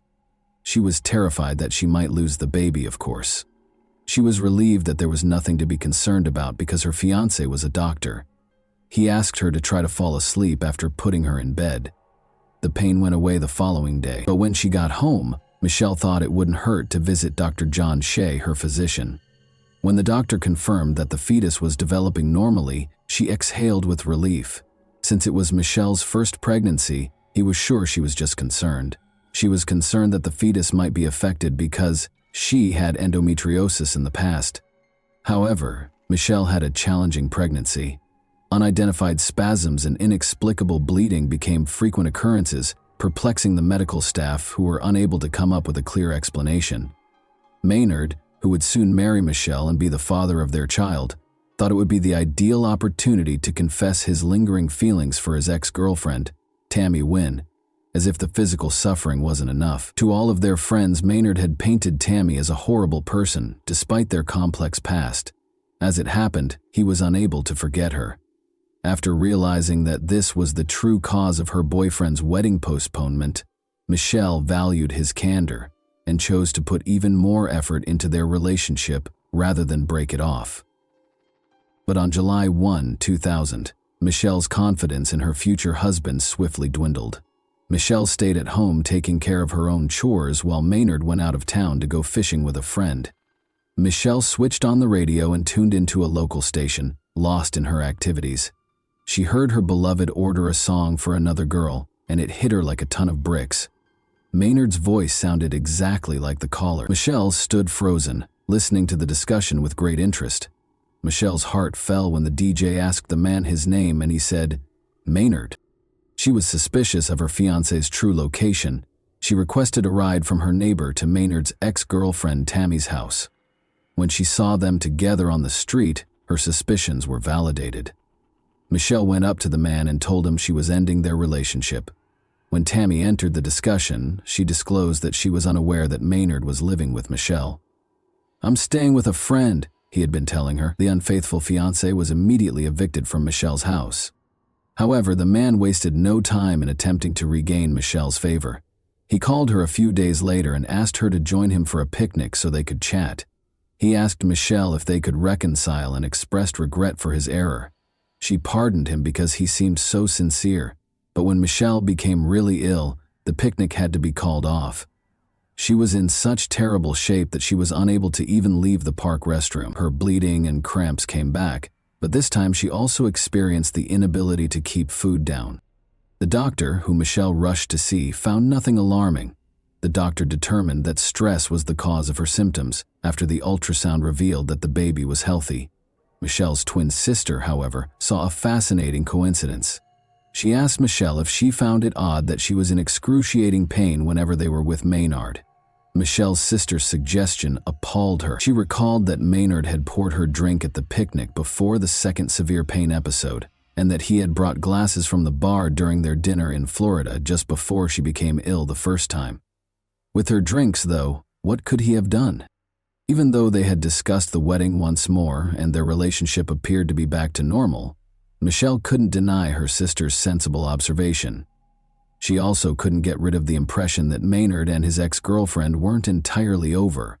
Michelle once again followed her gut and drove to Tammy's house, where her fiancé's car was parked, when Maynard informed her that he would take the kids to Florida for the weekend. Through an open window, she could hear a conversation between two people she saw inside.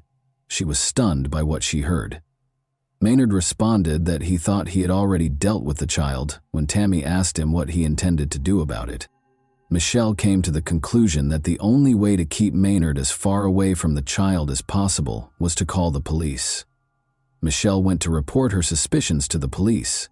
The detectives, however, were dubious after hearing her story and found it hard to accept that someone would try something so unbelievable.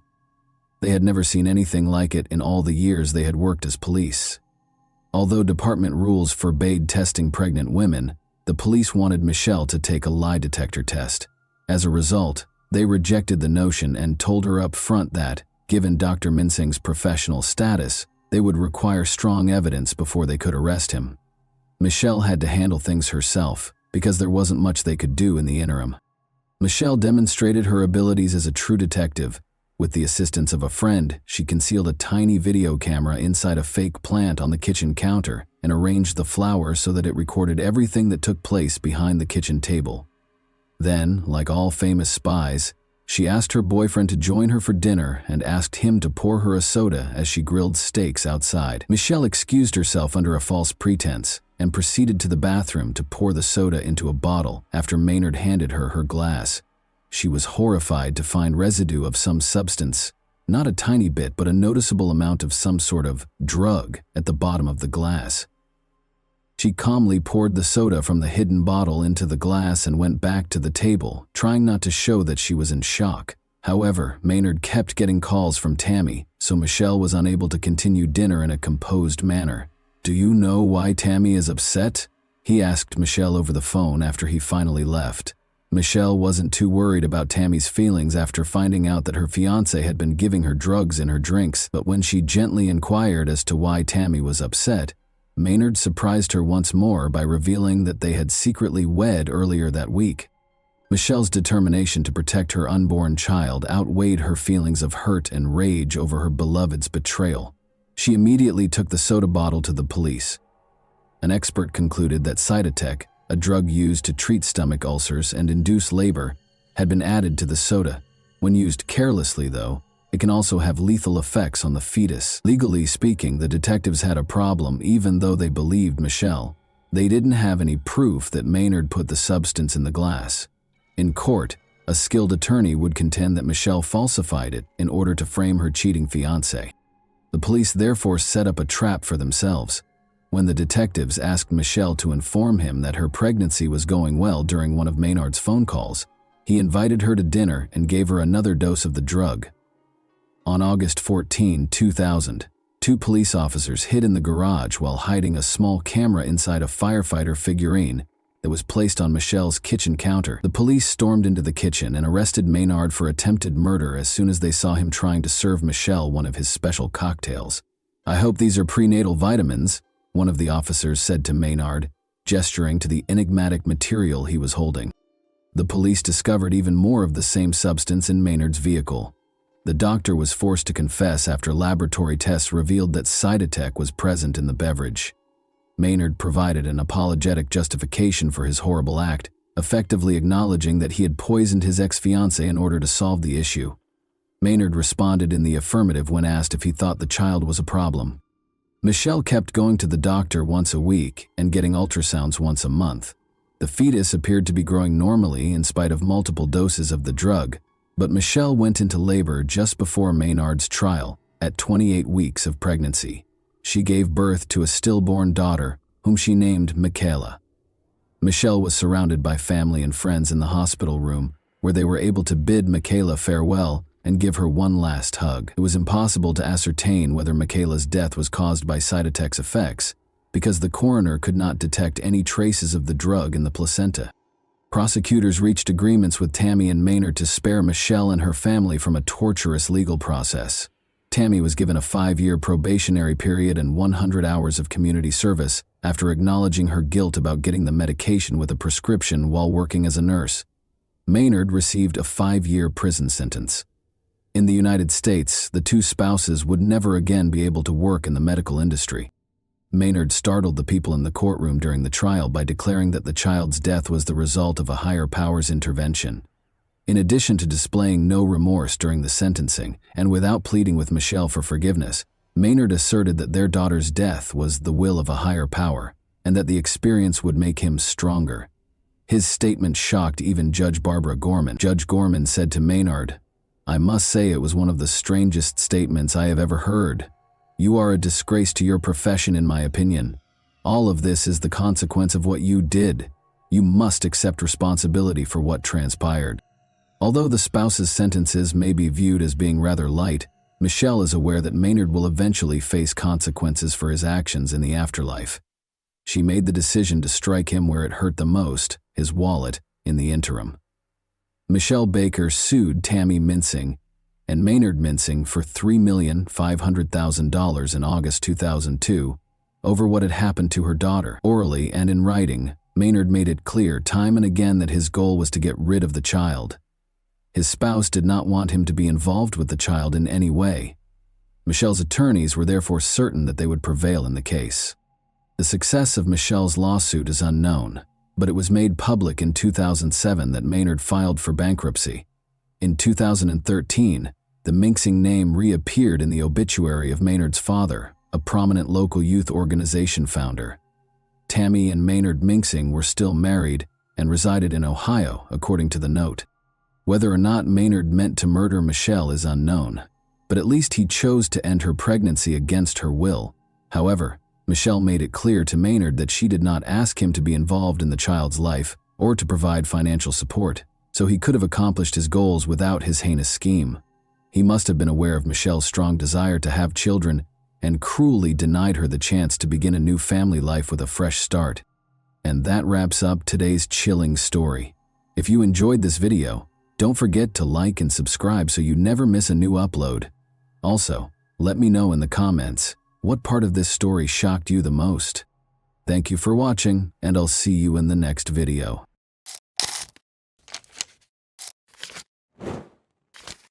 Hey guys, welcome to my channel, and today we're going to take a look at another horrible case with you. David Edward Moust, in contrast to other serial killers, was viewed as an outlier, a lunatic, who didn't match the conventional description of a ruthless, malevolent, uncontrollable killer. Rather, he was someone who truly regretted his actions and wanted to be imprisoned for the rest of his life in order to protect others. He screamed for assistance, but nobody responded. What events in his life shaped who he is now? Let's examine the tale of a man who was disappointed by his parents' separation, a difficult childhood, and an ineffective legal system. The story is about a serial killer called Deranged Dave. George and Ava Moust welcomed David Edward Moust into the world on April 5, 1954, in Connellsville, Pennsylvania. The family had 3 other children in addition to David. The Moust family had a difficult life. Ava and George both experienced challenging upbringings. The parents were unable to provide a loving home for their own children because his father was placed for adoption when he was 12 years old. George tried to avoid his wife, who needed constant attention, was emotionally unstable and self-centered, by being away from home a lot. Their mother had a nervous breakdown shortly after the birth of David's younger brother Jeffrey and spent a month in the hospital. She might have experienced postpartum depression, although at the time medicine didn't fully understand or support women with such conditions. David's parents divorced in 1963 when he was just 7 years old. David's father reportedly started the divorce because he had stopped providing for his ex-wife and the 4 kids for a year, leaving the woman to care for the family alone. Life at their parents' house was tough for all the kids, but David had it the worst, according to David's sister. Maybe because he looked so much like his father, their mother's hatred of her ex-husband was passed on to her son. Ava asserted that she was powerless over the boy. David allegedly attempted to kill his brother Jeffrey twice by the time he was 8 years old, once by pushing him into a lagoon and stepping on his fingers to prevent him from climbing out, and again by trying to burn Jeffrey's bed. Additionally, according to his mother, She frequently looked in her son's pockets to make sure he hadn't stolen anything. She said he would take her valuables and sell them, all allegedly before he was 9 years old. Ava said she no longer wanted to deal with a challenging, troublesome child when he turned 9. The 9-year-old child was admitted to a mental health facility after she went to the court and claimed she needed assistance because he was mentally ill. The doctors and staff, however, did not observe any of the behavior that Ava had described. Instead, they came to the conclusion that the mother had just left her son behind. It made the boy's already challenging life at home even more so. Numerous other patients, including those with aggressive criminal tendencies, developmental disorders, and schizophrenia, had to share common areas with him. David felt confused and angry. Given that both his mother and father had deserted him, he felt stuck and had nowhere to go. He waited by the window on visitation days, hoping to see his mother, but she never showed up. In an attempt to comfort him, the institution's staff offered explanations for his mother's absence, such as her illness or another reason. The boy eventually came to terms with his circumstances. He and the other kids just thought their parents were in need of a vacation. In part, the kids were correct, but in reality, they hadn't been abandoned, at least not in David's case. As terrible as it sounds, such institutions were used in those days to essentially leave a child there. Later, David remembered a boy who was sent to the mental institution by his parents, who treated it like a summer camp while they took their own vacations, and who spent many summers at the clinic. Their son miraculously recovered from his mental illness by the time they got back from their vacation. Doctors evaluated David's intelligence right away. He was always able to express himself clearly and showed remarkable skills remembering sports events with vividness. As a result, the medical staff quickly came to believe that David's mother, Ava, rather than her son, was mentally ill. In order to send David home, they waited for her to recover. But each time they attempted to arrange for the child to return home, his mother turned him away. The clinic staff was forced to formally recognize David's lack of mental abnormalities when he turned 13, but he had nowhere to go yet. As a result, he was moved to a children's home a few blocks from his family's residence. His realization that his relatives lived close by but didn't want to interact with him must have been extremely upsetting. But David ended up with other boys going through adolescence in a shelter. It was only natural for them to try out relationships with one another because they were unable to engage with people of the other sex. Another boy started clamoring for David's attention as soon as he arrived at the children's home. Being extremely persistent, he threatened to tell everyone about David's stay in the mental institution, effectively blackmailing him. Despite his resistance, David would later write in his diary that he gave in and kissed the young blackmailer, feeling instantly repulsed and angry at himself. David adapted to the shelter quite well aside from this incident. Even though David Most had a rough upbringing, spent time in the clinic, and lived in a shelter, his intelligence was innate and unaffected by these experiences. He maintained his focus and dazzled everyone with his extraordinary memory. Life appeared to be getting better until all of a sudden a sense of anger arose inside of him. By the time he was 15, David had attacked Eddie, another boy. While they were playing together, David began strangling Eddie for no apparent reason. When David noticed that Eddie was practically out of breath, he abruptly stopped. Eddie granted his request for forgiveness. Was this a genuine act of repentance? It's unclear because David might have tried to control himself, had nowhere else to go, and didn't want trouble. But because he wrote about it in his 87-page prison journal, we are aware of this incident. However, David's restraint was short-lived, as he soon tried to choke Daniel, another boy. David seized a rope and wrapped it around Daniel's neck while they were in a room together, just watching TV. When he realized Daniel hadn't done him any harm, he stopped once more. "Enough," I told myself.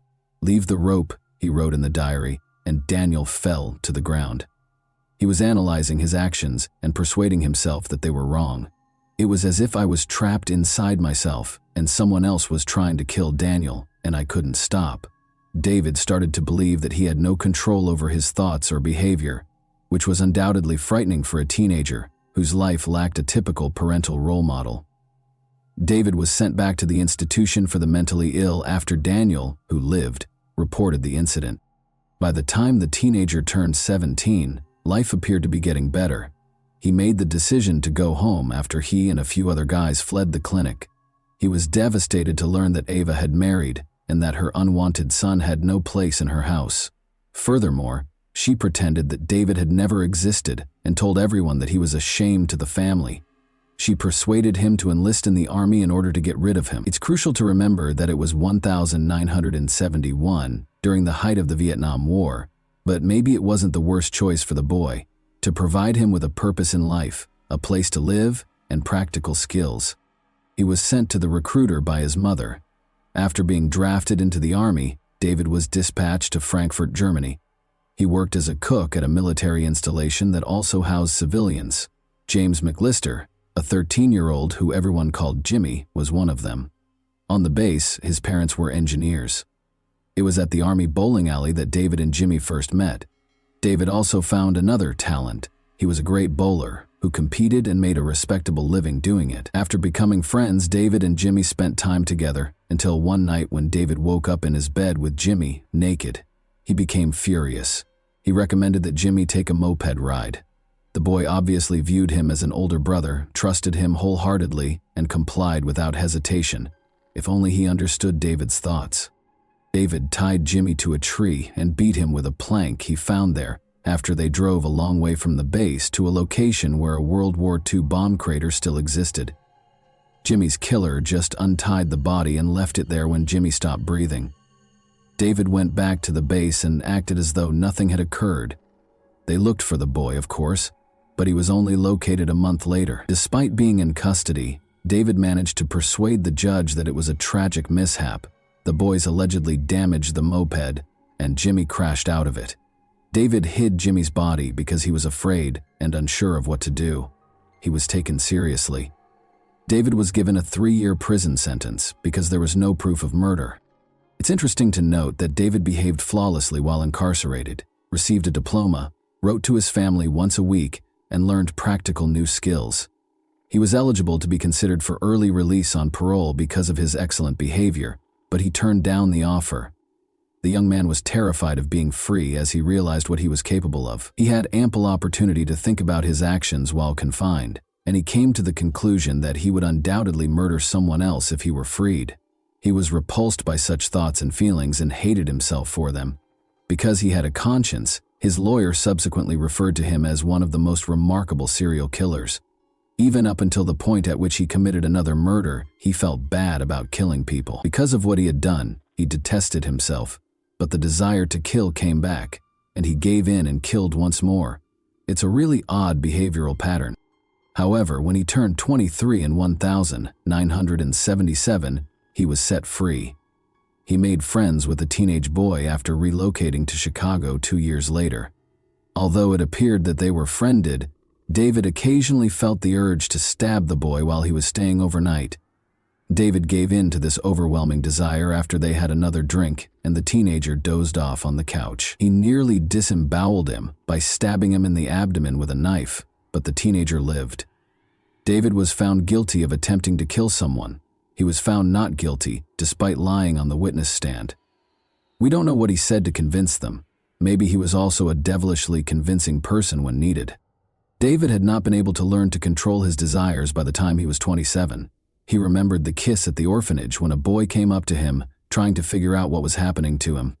He hypothesized that his bad behavior stemmed from this unpleasant, intimate experience. He therefore made the decision to track down and murder that boy, who was now a man.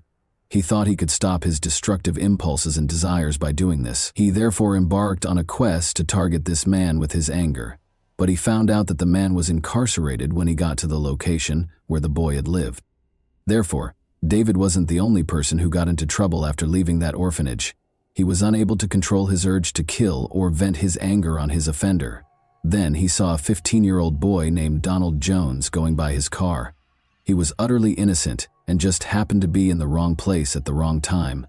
Under the pretense of a straightforward odd job, David persuaded the teenager to get into the car and drove him to a remote location with quarries. Like his last victim, he stabbed Donald multiple times in the abdomen.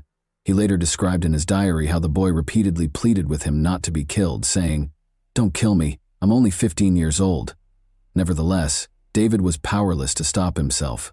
Then, unable to leave the teenager alone, he led him to the section of the quarry that was flooded. The teen died. David left the town without waiting for the body to be found. He was aware that Galveston, Texas, was where his uncle resided. David was given a job in his construction company and was permitted to live with his uncle. Once more, David demonstrated that he was a great worker, but after he unintentionally damaged the company van, his uncle fired him. The situation worsened.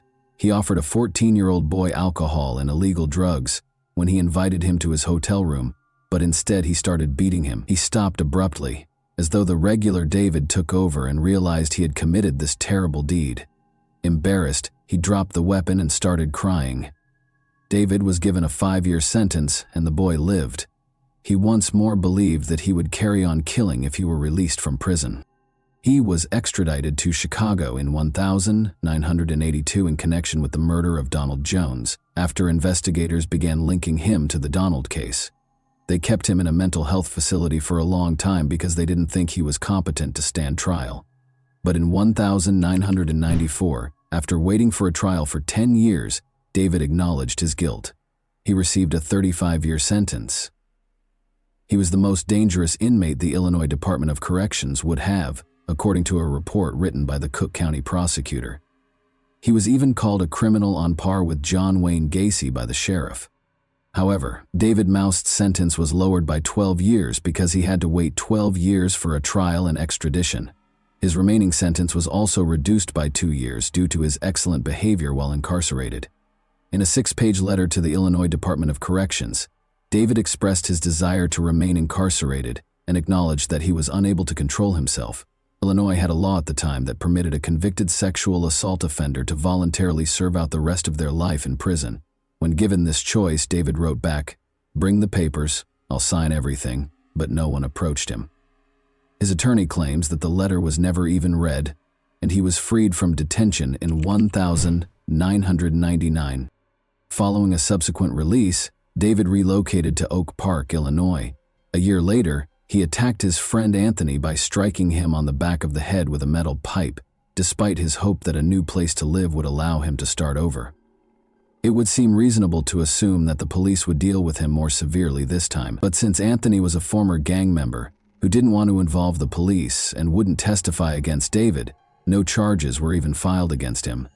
After his parole expired in 2002, David made the decision to relocate once more, this time to Hammond, Indiana. He discovered a local job that frequently involved and was frequented by teenagers. Employers were already able to investigate the backgrounds of potential hires by that point. David was just permitted to work with young boys in spite of his history of abusing teenagers. He soon fell back into his old routine, going to public pools and other places where teenagers congregated. By assigning the boys what appeared to be easy tasks, he gave them chances to make money. No teen would turn down the opportunity to make some cash by performing an apparently simple task, but these tasks turned out to be sinister. This went on until the disappearance of James Rainey, 16, and Michael Dennis, 13. That summer, David had made friends with these boys at the public pool and invited them to his house. The boys disappeared on September 10, 2003, the last time they were spotted. Given Michael and James's disobedient behavior, the police initially thought they might have simply fled. Therefore, the disappearance of Nick James, 19, on May 2, 2003, garnered more attention than the disappearance of these two boys. Nick James's family had been putting pressure on the police for months, and he wasn't rebellious. Investigators looked into his background after discovering that he shared a store with David Moust. They asked him to take a polygraph test because they had no proof, and he passed. He said he hadn't seen them in a while, which was pretty much accurate, but they didn't inquire as to whether he had murdered the boys. Investigators chose to search David's home even though he passed the polygraph exam. In 2003, the K-9-wielding officer, Emo, was on the hunt for bodies. In order to search David Moust's basement, the police invited the dog and its handler. The dog started barking at the basement's far wall when the officer gave Emo the order. The handler told investigators that although the dog had been trained to pretend to dig, this behavior was strange because the dog was acting against its training. However, there had to be a reason why the dog wouldn't leave that specific location, so it was necessary to break through the concrete and investigate what was behind it. They were asked to go back to the same house a week later. Nothing was discovered when officers dug a deep hole in the floor. They went around and drilled a longer hole, but they were unsuccessful, so they gave up. They requested that they bring the dog back. He went straight to the hole this time and lay down. Since the officer was unable to record this, he asked the handler to give the dog another command. The dog then went to another hole and lay down again. After bringing in a concrete specialist, police discovered that David had used a staggering 80 bags of concrete. This was obviously done to conceal something, most likely bodies. 3 bodies were discovered when the police finally removed the concrete. Along with Nick, David had buried James and Michael beneath the basement after suffocating them in his apartment. David's brother and mother, who hadn't spoken to him in a long time, suddenly showed up. In numerous interviews, Jeffrey questioned whether the events could have been avoided had the police taken notice of David sooner. He claimed that his brother had committed horrible things when he was younger, but he had no proof. In addition, his brother and mother, who had not spoken to David in a long time, appeared to be desperate for attention. Jeffrey even had aspirations of becoming a writer. Thomas Wayne, his lawyer, claimed that although David was a serial killer, he wasn't born that way. The lawyer genuinely thought that his childhood was the recipe for making a serial killer, if anyone was looking for it. He never learned how to interact with others or live in society. David entered a guilty plea to the killings in November 2005 and received 3 life sentences. David died in January 2006 at the age of 51. He confessed to 5 murders, including 3 in Hammond, in a note discovered in his cell. He expressed his disappointment in not receiving a death sentence because he believed he deserved it. He felt that he would not have committed as many crimes if he had been kept out of the public eye. He also didn't want his existence to be funded by taxpayers. He accepted responsibility for his actions and begged the families of the victims for forgiveness. He only blamed himself, not his parents or upbringing. David wrote that although he loved his family, they never loved him back. And that wraps up today's chilling story. If you enjoyed this video, don't forget to like and subscribe so you never miss a new upload. Also, let me know in the comments what part of this story shocked you the most. Thank you for watching, and I'll see you in the next video.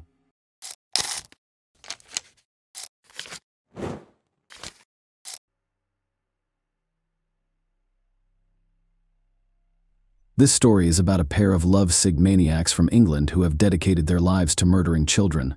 Working together, the lovers would lure them into a deserted location and subject them to hellish torments. Even after their arrest, the criminals found ways to torture the teenagers, while prominent British politicians lobbied for their release. Ian Brady and Myra Henley were born on January 2, 1938, in Glasgow, Scotland. His mother, Margaret Stewart, worked as a waitress, and his father's identity is unknown, according to her. He was a local journalist who died 3 months before her son's birth. Margaret gave 3-month-old Ian to the Sloane family, who had 4 children of their own. Ian took their last name but continued to see his mother regularly. At the age of 9, he and his family moved to the town of Pollock, where he enrolled in the local school. From an early age, Ian's acquaintances noticed his cruelty to animals and later described him as the Terrible. He dropped out of school and started working at a shipyard, but after less than a year, he changed jobs and became a messenger butcher. He was put on trial again at the age of 16. His girlfriend, Grant, went to a dance with another boy, and Ian threatened her with a knife. The judge sentenced him to probation with the condition that he live with his birth mother and her new husband, so he relocated to Manchester. Patrick Brady, as you might expect, adopted his stepfather's surname and hired him as a fruit porter at the market. But the hard work did not appeal to Ian a year later. The young man was caught stealing a bag of lead seals with the intention of selling them on the black market for extra money. Due to his age, he was sentenced to 2 years in a juvenile facility. While serving his sentence, he obtained alcohol and became inebriated. As a result, he was transferred to a stricter institution. Myra Henley was born in Manchester on July 23, 1942, 4 years after Ian. Her family was not ideal. Her alcoholic father frequently beat his daughter and instilled violence in her. After her parents had another daughter, the family moved into a dilapidated house with only one room that was mostly safe. Myra was sent to live with her grandmother. Her father taught the girl self-defense in a brutal manner. He demanded that his daughter fight back against any abuser and would not tolerate weakness. He once made her beat up a neighbor's boy for scratching her cheek. Later, the maniac described this incident as her first victory. Another shock during the girl's childhood was the death of her close friend, 13-year-old Michael Higgins. He invited her to swim in the nearby abandoned reservoir, but she declined. As a result, the boy drowned, and Myra felt bad. Following that incident, the girl gradually began to explore religion. She joined the parish of the local church and became godmother to Higgins' nephew. When she was 16, the girl started working as a clerk in a small firm. Her responsibilities were straightforward: brew coffee, fetch something, and print documents. Despite this, she quickly gained the team's trust after receiving her first paycheck. Myra Spence will be out of work for a week. Then her co-workers chipped in, giving her the same amount from their pockets around the same time. The girl intended to get engaged to her boyfriend, Ronnie Sinclair, but later changed her mind. She changed jobs when she was 17, but she didn't seem to enjoy the new job as much. 6 months later, she was fired for chronic absenteeism. At the same time, Myra went to the judo section, where even the guys refused to fight her. Once she got a taste for it, she couldn't stop in time, causing serious injury to her opponents. At the same time, Myra colored her hair pink. The future maniacs met at Millward, where they both found jobs. Myra was 19 years old when Ian turned 23. According to the young woman's diary, their first conversation occurred on July 27, 1961. Myra initially sympathized with the young man despite his criminal record, but eventually lost interest. However, 6 months after they met, Ian asked her out to a movie, and the young woman agreed that the choice of a movie for a first date was as strange as possible: a documentary about the Nuremberg trials, and that the couple continued to go to the movies for the most violent films. And soon Brady instilled in Myra an enduring interest in Nazis. They frequently sat down together to read materials and books about the atrocities of the Third Reich while drinking German wine, which piqued her interest. Myra began to imitate the Aryan young woman model, dyeing her hair white and wearing dark red lipstick. Later, she dramatically changed her wardrobe to more candid short skirts, leather jackets, and high-heeled shoes. The couple continued to work together, but their attention to the team dwindled with each passing day. Calling the relationship perfect at the time was impossible. In a letter to an old friend, Myra revealed that Ian had slipped her sleeping pills. After a few months, Ian and Myra decided to rob a bank. The young woman rented a van and attempted to learn how to shoot, but failed to master the skill. Despite this, she eventually acquired a rifle and 2 revolvers. The couple eventually abandoned the idea, and they were likely safe. They were eventually given new housing through a government program because their previous one was deemed unsafe. Brady was also the first to express Myra's deepest desire to commit the perfect murder. He was inspired by Meyer Levin's book Coercion, in which 2 teenagers plotted to kill a 12-year-old boy in order to avoid the death penalty. The young woman was undeterred by this revelation and agreed to assist her lover. The plan was extremely simple. Myra and Ian planned to find the victim along the road, then take her to a remote location and kill her. Brady told Myra to drive the van down the street alone while he followed on a motorcycle. After spotting a suitable victim, the maniac was about to signal his accomplice with his headlamp, after which she was to persuade the victim to get into the car on the evening of July 12th, only 1 month after moving in. They went out to hunt. Brady chose the first victim and signaled to Myra, but she drove past him, catching up with her. He demanded explanations. The young woman revealed that the maniac's target was 7-year-old Marie Rock, who lived next door to her mother. According to Myra, they would have a very difficult time getting away with it because the police would immediately begin searching for such a young child. The couple then continued down the street, looking for another victim. At 8 p.m., Brady made his decision on Fraxmer Street, and Myra recognized the girl once more. She turned out to be Pauline Reed, her younger sister's 16-year-old friend who was on her way to the disco. Determined to act, Myra stopped and offered her a ride, and the girl got into the car, which took her to a deserted location. Myra made up a story about losing an expensive glove on the Saddleworth. Heath was popular among locals due to its abundant supply of peat, which was used as fertilizer. Pauline agreed to assist her acquaintance shortly after arriving at the location. Brady approached them. Myra informed them that the girl was her boyfriend and he would assist them in their search. The final outcome of the situation remains unknown. The problem is that Brady and Myra tell two different stories, but they all end up with the same outcome. In Ian's version, Pauline is murdered. The girl was abused and killed by him and his lover, Myra.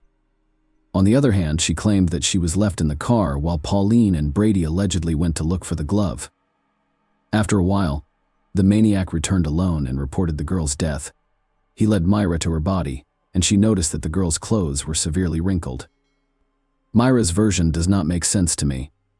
What excuse would a 16-year-old girl have for going on a search with a stranger while Myra was sitting in the car? Most likely, with this story, the maniac was attempting to absolve herself of direct involvement in the murder after burying the body. Myra and Brady packed the motorcycle into the van and drove home. On the way, they saw Pauline's mother and brother looking for the girl. After nearly 6 months apart, the couple decided to act again, but this time with a 12-year-old boy. When the boy saw the victim in a store, they struck up a conversation and offered the child a ride home as an added incentive. Brady offered the boy a drink once inside the car.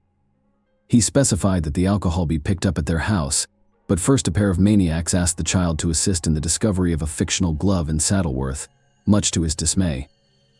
The boy agreed. The situation then proceeded in the same manner as before.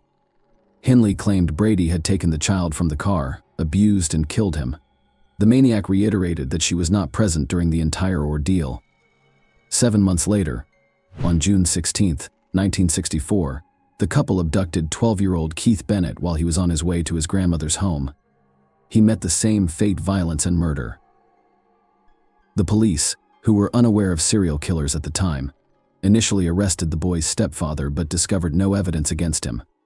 The next murder occurred 6 months later, on December 26, 1964. It is unclear whether they were able to maintain this cycle unintentionally, or if the pause was necessary to lull the police into a state of alertness. You'd think that if children began disappearing one after another in a small town, law enforcement would devote all of their efforts to apprehending the maniac, but on December 26th of that year, with only a few days until the New Year and Christmas, Ian and Myra decided to give their town another unpleasant gift. This time, the situation has changed dramatically. They searched for their new victim on the playground. Leslie Ann Downey, 10, was scattering shopping bags near the car. The maniacs asked the girl to assist with the collection after asking her to help them transport the bags home. The girl consented and was assaulted. As soon as she crossed the threshold, the couple began abusing the unfortunate child in her home for an extended period of time. After playing with her, the sadist killed her and returned the corpse to Saddleworth. Myra insisted that she was not present during the murder. The attentive viewer recalls that the couple lived with Myra's grandmother. Where was she at the time of all these atrocities? On the morning of the murder, the caring granddaughter sent her to a relative's house and forbade her from returning home. Despite this, the old woman attempted to return in the evening, but Myra refused to let her in. The next day, after cleaning up the girl's corpse in the house, she returned with the grandmother. The couple committed the next murder. 10 months later, breaking a strange cycle, but that wasn't the only thing that made this case unique at the time. Maureen, Myra's younger sister, David Smith, 17, was already married. The couple frequently spent time together, and the young man quickly won Brady's heart. First and foremost, he was eager to hear everything the maniac had to say, including speculations about Nazi philosophical speeches, dreams of robbing a bank, and so forth. Second, he had already been to the police station several times, just like Ian had, despite the fact that their crimes were very similar.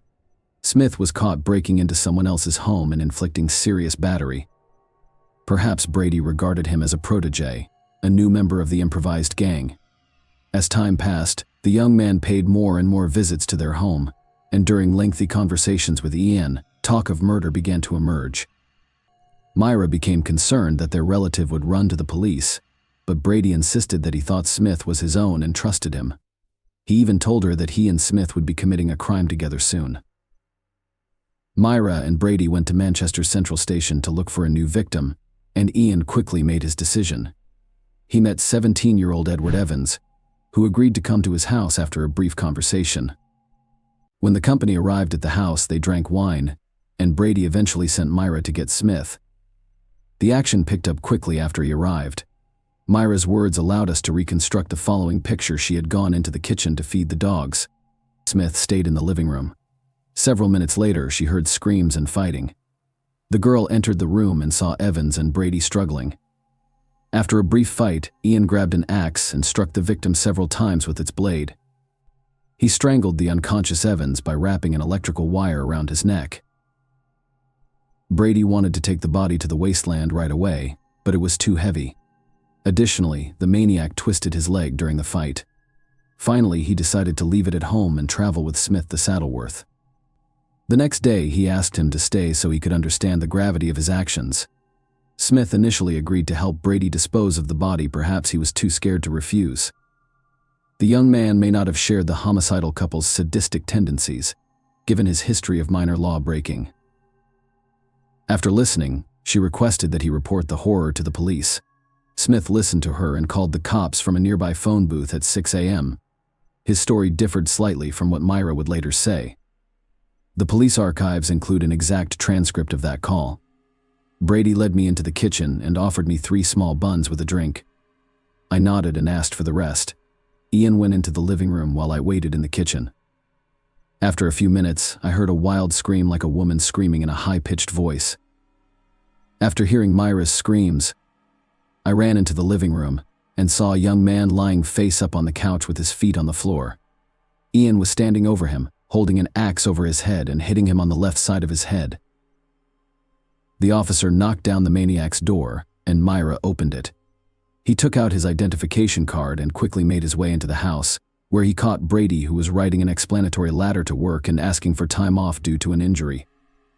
The officer told a made-up story about investigating gun cases and asked to see the house. Myra agreed, and he inspected all but one room.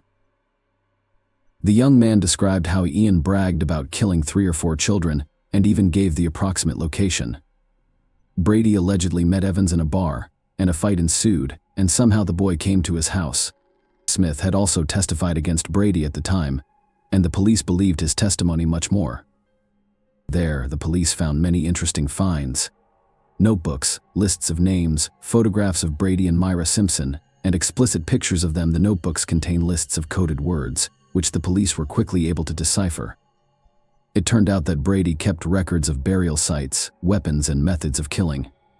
As it was impossible to assert the exact location of all the victims on the basis of this information, it was rather superficial.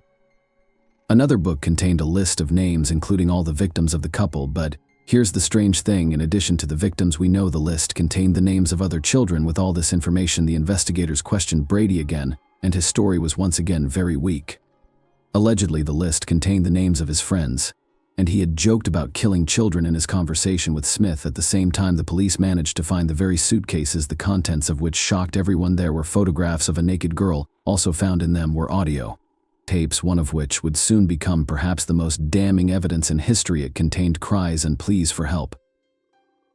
The tapes contained recordings of Nazi plays, and one of the mothers recognized her daughter Leslie Ann Downey's voice. The suitcases also contained photographs of the marshland backdrop, various batons, lashes, and erotic magazines. A recording of the girl screaming and a photograph of her would have been enough to PR. On October 10th, police discovered a child whose hands were sticking out of the ground due to the body's composition. The child's identity will not be confirmed until after 150 officers were involved in the search for bodies in the swamps. Initially, they focused on the area near Route 628, but later, based on witness statements, they moved to Route 635, where they made their first discovery. On April 19, 1966, Myra and Brady were charged with the murder of Edward Evans Lessell in one of the most high-profile trials in British history. He did not deny taking them, but claimed that the girl was brought to their home by 2 men and then taken away to an unknown destination. The police temporarily halted their search of the swamps due to the onset of winter. During the trial, David Smith, the main witness, signed a contract with a local newspaper to give an exclusive interview if Myra and Brady were convicted. The newspaper paid him a significant sum of money for this. Shortly after his transfer to Wormwood Scrubs, Brady, who had been placed in solitary confinement, went on a hunger strike. He was unhappy with the ban on socializing with other inmates. Prison officials have decided that a child killer is going to afterlife rather quickly as a result of his dramatic weight loss. The maniac was transferred to the hospital wing, where his life took on new colors. He was allowed to watch television and do house cleaning work. At the same time, juvenile delinquents with mental disabilities were admitted to the hospital wing of the prison. In 1981, one of these teenagers said that Brady had forced him into intimate contact. Later, similar statements by the victims surfaced repeatedly, taking advantage of access to secluded corners of the prison. As a janitor, Ian led his victims there. When prison officials learned of this, he was banned from cleaning, but no further charges were filed. More interestingly, he was left in the hospital wing next to the same teenagers. It would seem like such a thing was possible, but there was nothing the chief medical officer of the prison could do about it. British law mandates the prisoners be assisted, and Brady used this skillfully. He threatened to resume his hunger strike every time he talked about being transferred back to a cell. In 1982, a harsh decision was made to transfer the maniac to another prison with stricter conditions. However, 3 years later, in 1985, Brady was declared insane. Thanks to this, another transfer awaited him at Ashworth Psychiatric Hospital. Many of you may have wondered how such a violent sadist managed not only to establish a comfortable life in prison, but also to do his dirty work with teenagers. The answer might surprise you. He was helped by the Earl of Langford. Frank Pakenham, one of the leading politicians of the time, gave favors and privileges. Brady approached him while in prison, and soon the Earl actually sided with him. Of course, there was no talk of helping to get the charges dropped. But Ian didn't count on that. Pakenham helped him stay in the hospital by appealing to Britain's Home Security himself. After that, the politician repeatedly bailed out his newly minted friend by pulling the right strings in the British upper echelons. But the main request to Brady was that he could not fulfill the maniac dream of a date with Myra. On that note, let's move back a bit to Hindley's story. Her life behind bars was much less intense, but not without interesting moments. While in prison, she managed to have a mistress, but more interestingly, she was able to get out of there for a while, not long after beginning her sentence. Henley began a torrid affair with the warden, Patricia Cairns. Together, they planned an escape but were caught by the police in the preparation stage. As a result, Cairns went from a prison employee to a prisoner for 6 years in November 1986. Keith Bennett's mother wrote her a letter begging her to tell her about her son's fate. It was filled with pain and despair, and the last lines were clear. "I am a simple woman working in the kitchens of Chrissy's hospital. It took me 5 weeks to write this letter because it is very important to me that it be accepted by you, as it is a plea for help." Myra was taken to Saddleworth Heath, which was cordoned off by 200 police officers along its perimeter, and her task was to locate the bodies of children whose fate was still unknown. The detective couldn't tell if Henley was moved by this or if there were other motives, but she agreed to participate in the investigation under tight security. Since then, Myra has been out on the heath several more times, and in 1987, the caps were successful, and that's what you call the discovery of Leslie Ann Downey's body. And later, Pauline reads, once Brady learned of his former lover's cooperation with the investigation, he also decided to partially confess to what he had done. True, the maniac asked to be given the means and opportunity to leave his life, which no one could legally do, having been refused. Ian still talked and also expressed his desire to help the police in their search for the remaining bodies. On July 3rd of that year, he was taken to Saddleworth, where he was never able to pinpoint Keith Bennett's burial site. Later, frustrated detectives refused to make another trip to the heath with the maniac, and he turned to reporters. In a letter, he indirectly admitted that he killed 5 other children, but police could not confirm this information. 6 months later, Brady still secured a second visit to Saddleworth, but again proved useless. Keith's body has yet to be discovered. In 2003, the police resumed their search using the most advanced technology, but it yielded no results. They only had 40-year-old photos, making finding the right place next to impossible. Myra made a long attempt to obtain an early release. She wrote appeals that secured Lord Longford's support, and by the early Nazis, almost everyone was convinced that her release was inevitable, unfortunately for her life. Otherwise, Hennel. Yes. The cause was complications from a heart condition. The rest of Brady's life was less rosy, while Myra's release was seriously considered. Ian's release from the asylum was being given the go-ahead by senior British officials. With each year in the asylum, he gradually went mad until he lost what little, if any, sanity he had left. In spite of this, he managed to live long enough until he was 79 years old. In 2017, the maniac died of cancer, and the urn with his ashes was buried at the bottom of the sea. Brady's death made a few people sad. His namesake Police Federation branch chairman Ian Hansen noted that such monsters deserve no sympathy. That was the end of the story of the child-murdering lovers, but in Britain, their names will long be remembered. Ian and Myra are a prime example of inhumanity, boundless impotence, and cynicism, as well as a total lack of morality. Just by remembering the history of the past, we are able to prevent the events of the future, so our work is not in vain. Please share your thoughts on this story in the comments section, and thank you for watching.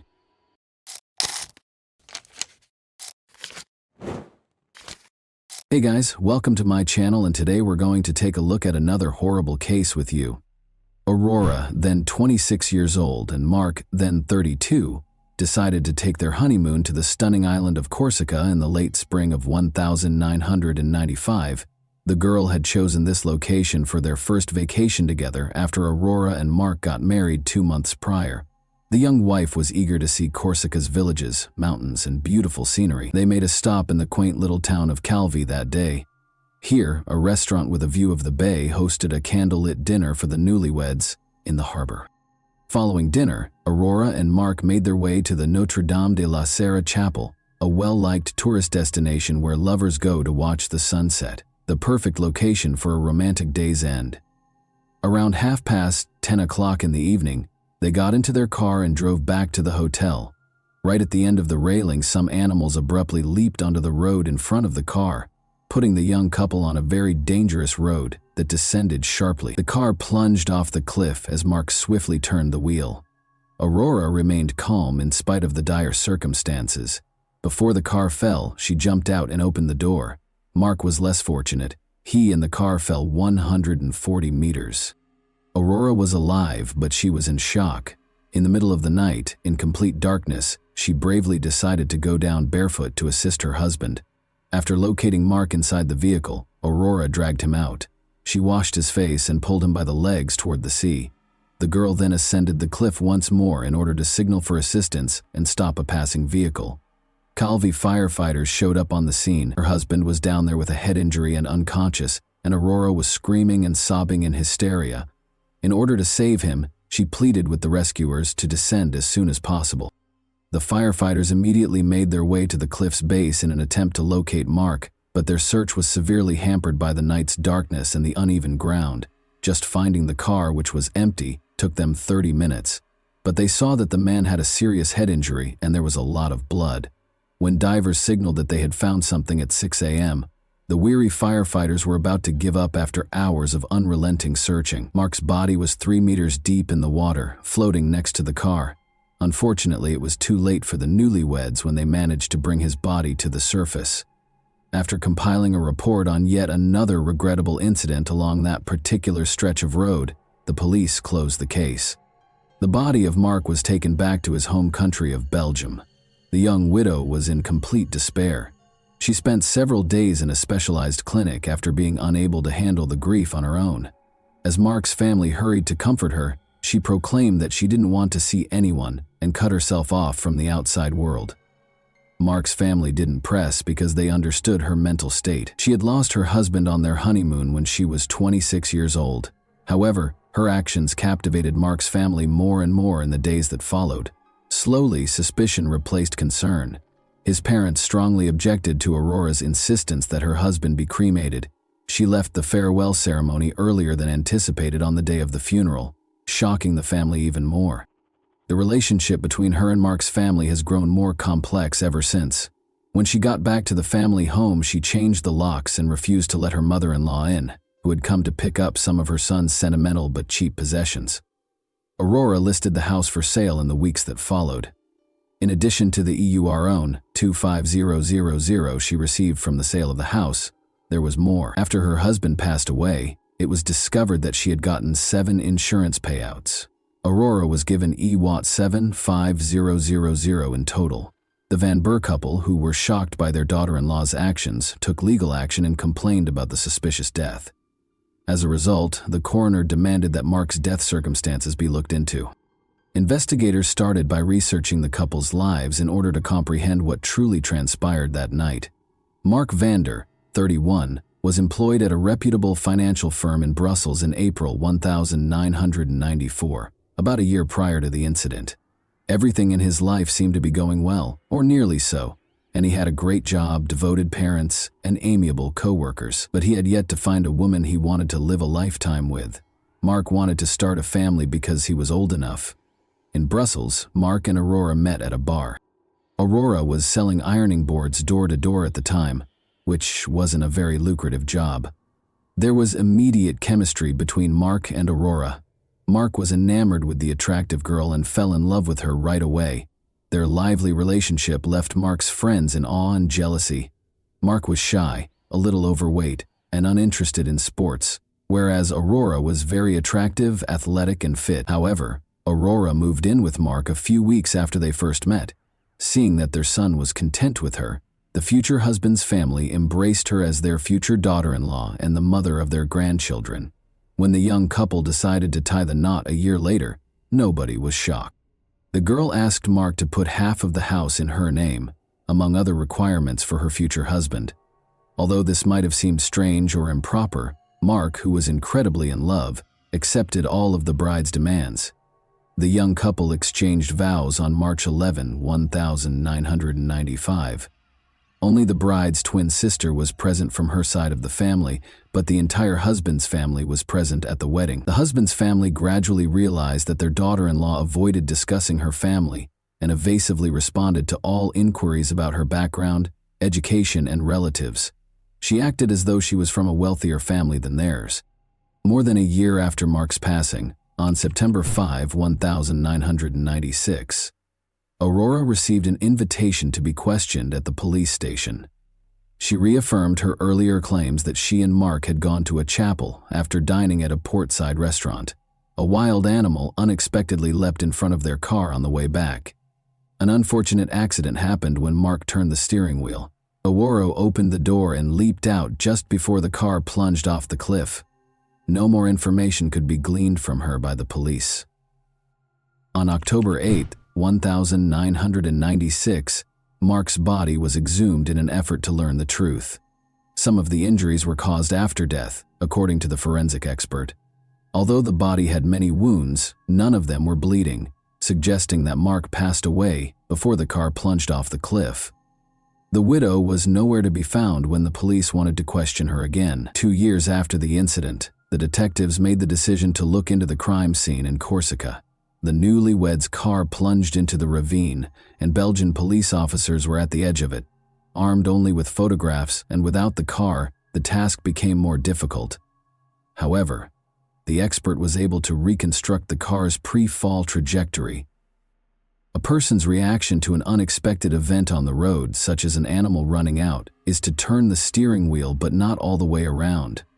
Under no circumstances could the car have ended up where it was found if it had veered off the road and fallen into the water. The expert also observed another contradiction in the accident theory. When firefighters arrived on the scene, they reported that the bushes growing on the cliff's top had been crushed. The bushes would have been cut off if the car had sped down. It was clear from the crushed vegetation that the car had remained on the bushes for a while before descending gradually. Additionally, blood droplets were discovered unevenly distributed between the car and the water following the incident, indicating that the body was carried rather than dragged.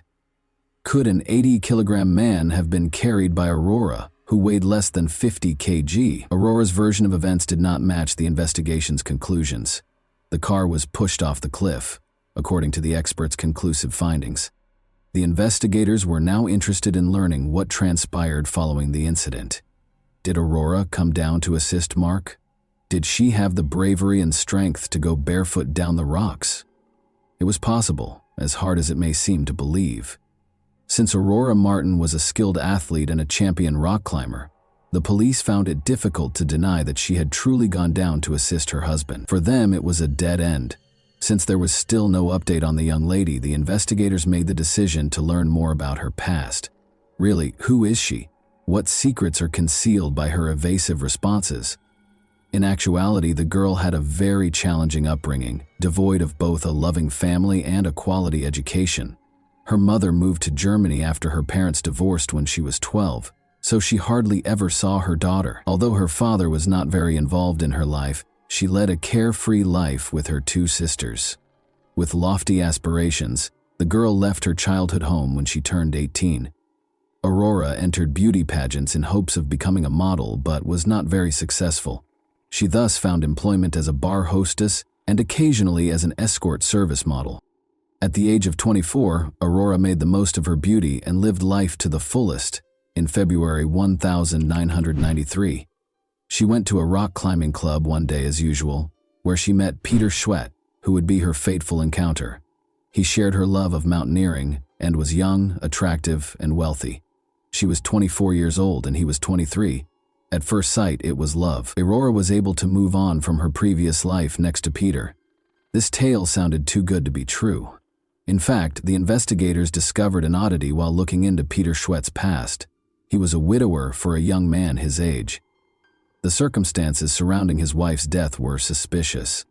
2 years earlier, on his 21st birthday, Peter was serving in the German army in Belgium. Peter liked going to clubs, and one night he met Ursula Deschamps, a young student, while he was out with friends. They fell in love quickly, and 3 months later Peter proposed to her. Ursula soon learned, though, that Peter was not content with a single woman. Other surprises were in store for her. At their house, Ursula discovered counterfeit documents and substantial sums of money. She wanted to tell the police what she had discovered. Their young marriage became strained, and they made the decision to file for divorce. However, Peter was supposed to teach his wife how to drive, so he and Ursula got into a convertible and left on a trip on the evening of August 29, 1992. The outing was peculiar for soon-to-be ex-houses. Peter was behind the wheel and driving as fast as he always does. The car crashed into a canal at high speed after he lost control. Although Peter was able to flee in time, he was unable to save his wife, who perished in the water with the car. He remembered that even though he touched her hand, he was unable to grasp her and drag her to the surface. A few days later, Ursula's body was discovered. Nothing from the autopsy would raise any questions about the girl's drowning. Peter provided a convincing explanation of how he had gotten out of the car through the rear window when the police recreated the crime scene.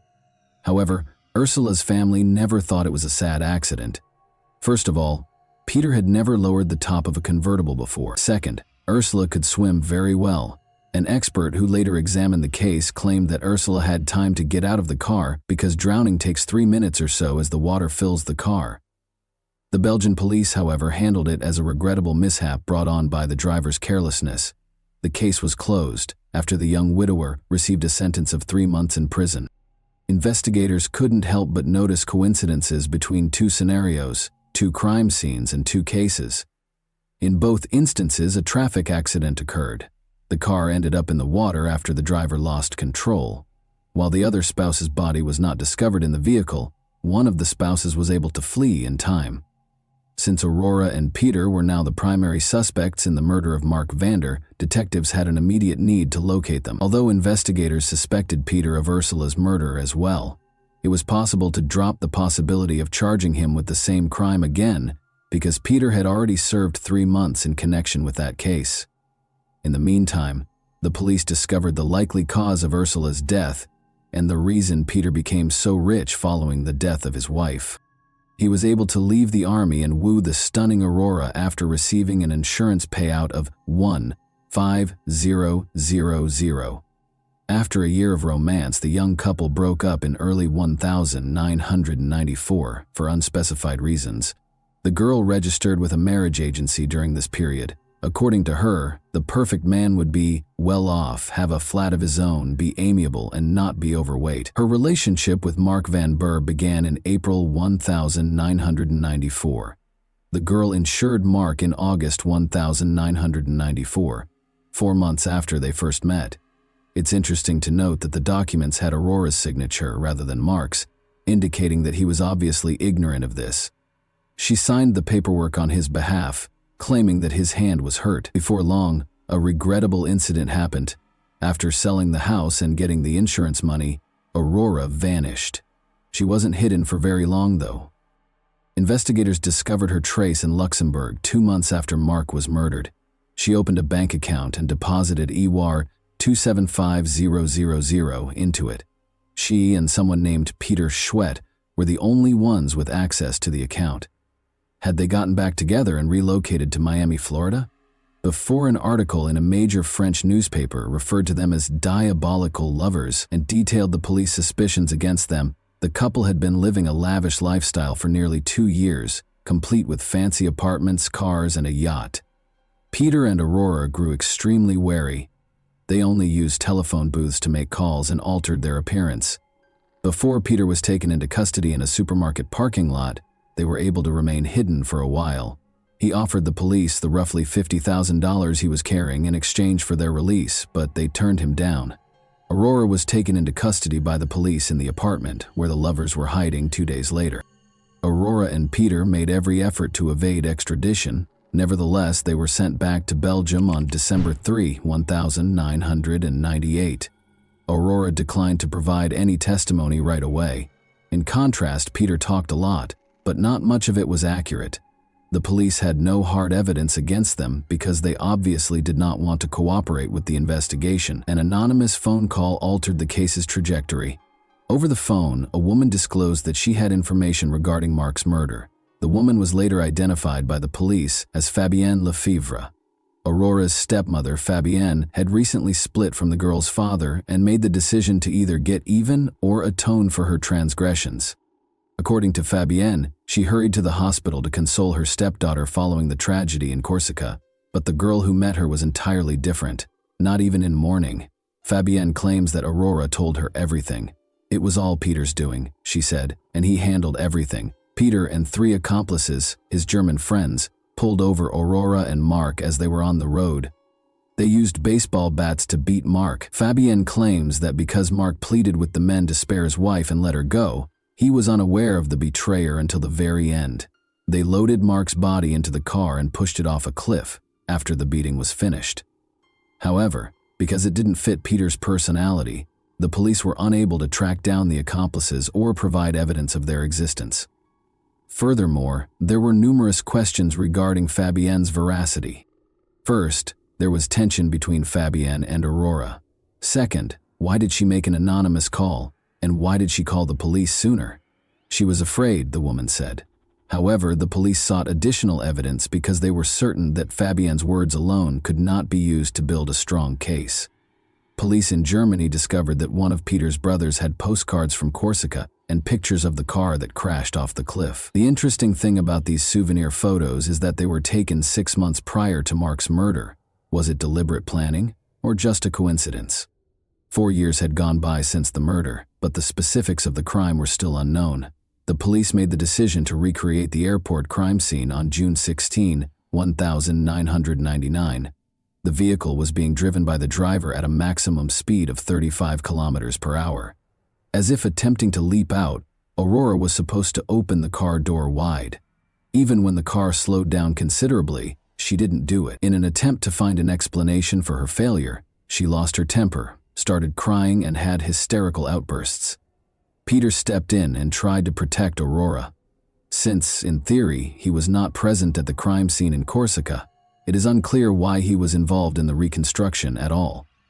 Following this experiment, the researchers were certain that Mark Van Burr was murdered rather than killed in an accident. The trial started. A revised version of events was put forth by the defendant's attorneys, who claimed that Mark had a heart attack shortly before he fell from a height.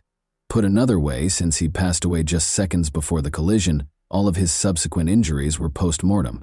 This hypothesis had the potential to disprove the prosecution's entire theory. Such a version did not match the autopsy results, but even the forensic expert thought it was a smart move. Another crucial detail that the forensic expert disclosed during the trial was that Mark had not eaten anything for several hours prior to the crime. He was starving. The juror's last straw was when Aurora even made up a story about having a romantic dinner with her husband that night. Both of them were convicted. Peter received a 20-year sentence, and Aurora received a 15-year sentence. They probably didn't even complete half of their sentences. They were made available a long time ago. As of 2021, they remained together even after Aurora was forbidden from leaving the country and Peter was deported to Germany. Peter secured employment as a carpenter, and Aurora is employed due to her multilingualism. The most amazing aspect of this case is that Aurora and Peter committed two nearly flawless murders. If Aurora had been a little more patient and hadn't slammed the door in front of her husband's family, the second murder would have probably gone undetected. She would have quietly left after a few months if she had continued to be the kind girl they knew, and the Van Burr family would never have suspected her of anything. And that wraps up today's chilling story. If you enjoyed this video, don't forget to like and subscribe so you never miss a new upload. Also, let me know in the comments what part of this story shocked you the most. Thank you for watching, and I'll see you in the next video.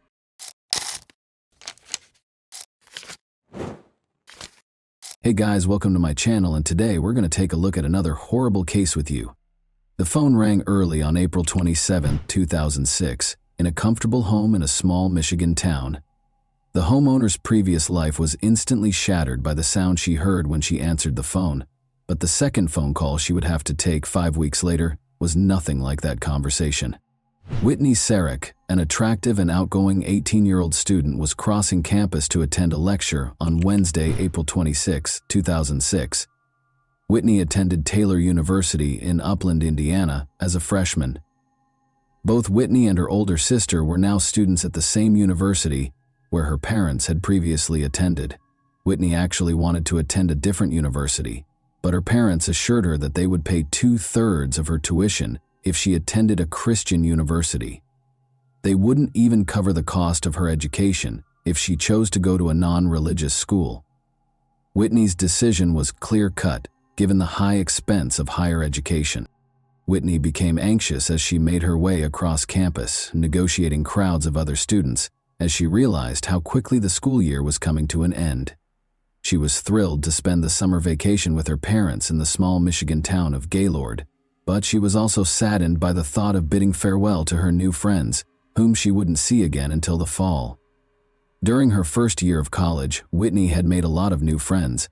She soon found that the older students were just as amiable as the freshmen and had gone through many of the difficulties of college life, so she also had a few older friends. They were willing to help if she asked for advice.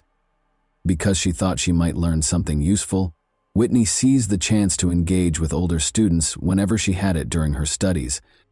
Whitney saw a poster asking for student volunteers to help decorate the banquet hall for a celebration honoring the new university president just that morning as she was making her way to her lecture. As she got closer, Whitney found that the majority of the volunteers who had signed up were older than she was. When she heard this, she also wrote her name down. The student had a typical rest of the day. After studying and hanging out with friends, she went back to her dorm room in the evening and fell asleep quietly. Naturally, she had no idea that the events that would alter her life would occur just 24 hours later, when she laid her head on the pillow that night.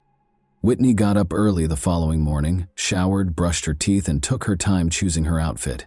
Whitney wasn't conceited, but she wanted to look respectable because she knew she would be interacting with university employees and senior citizens all day. As she got closer to the parking lot meeting place, she noticed some students standing close to a university van.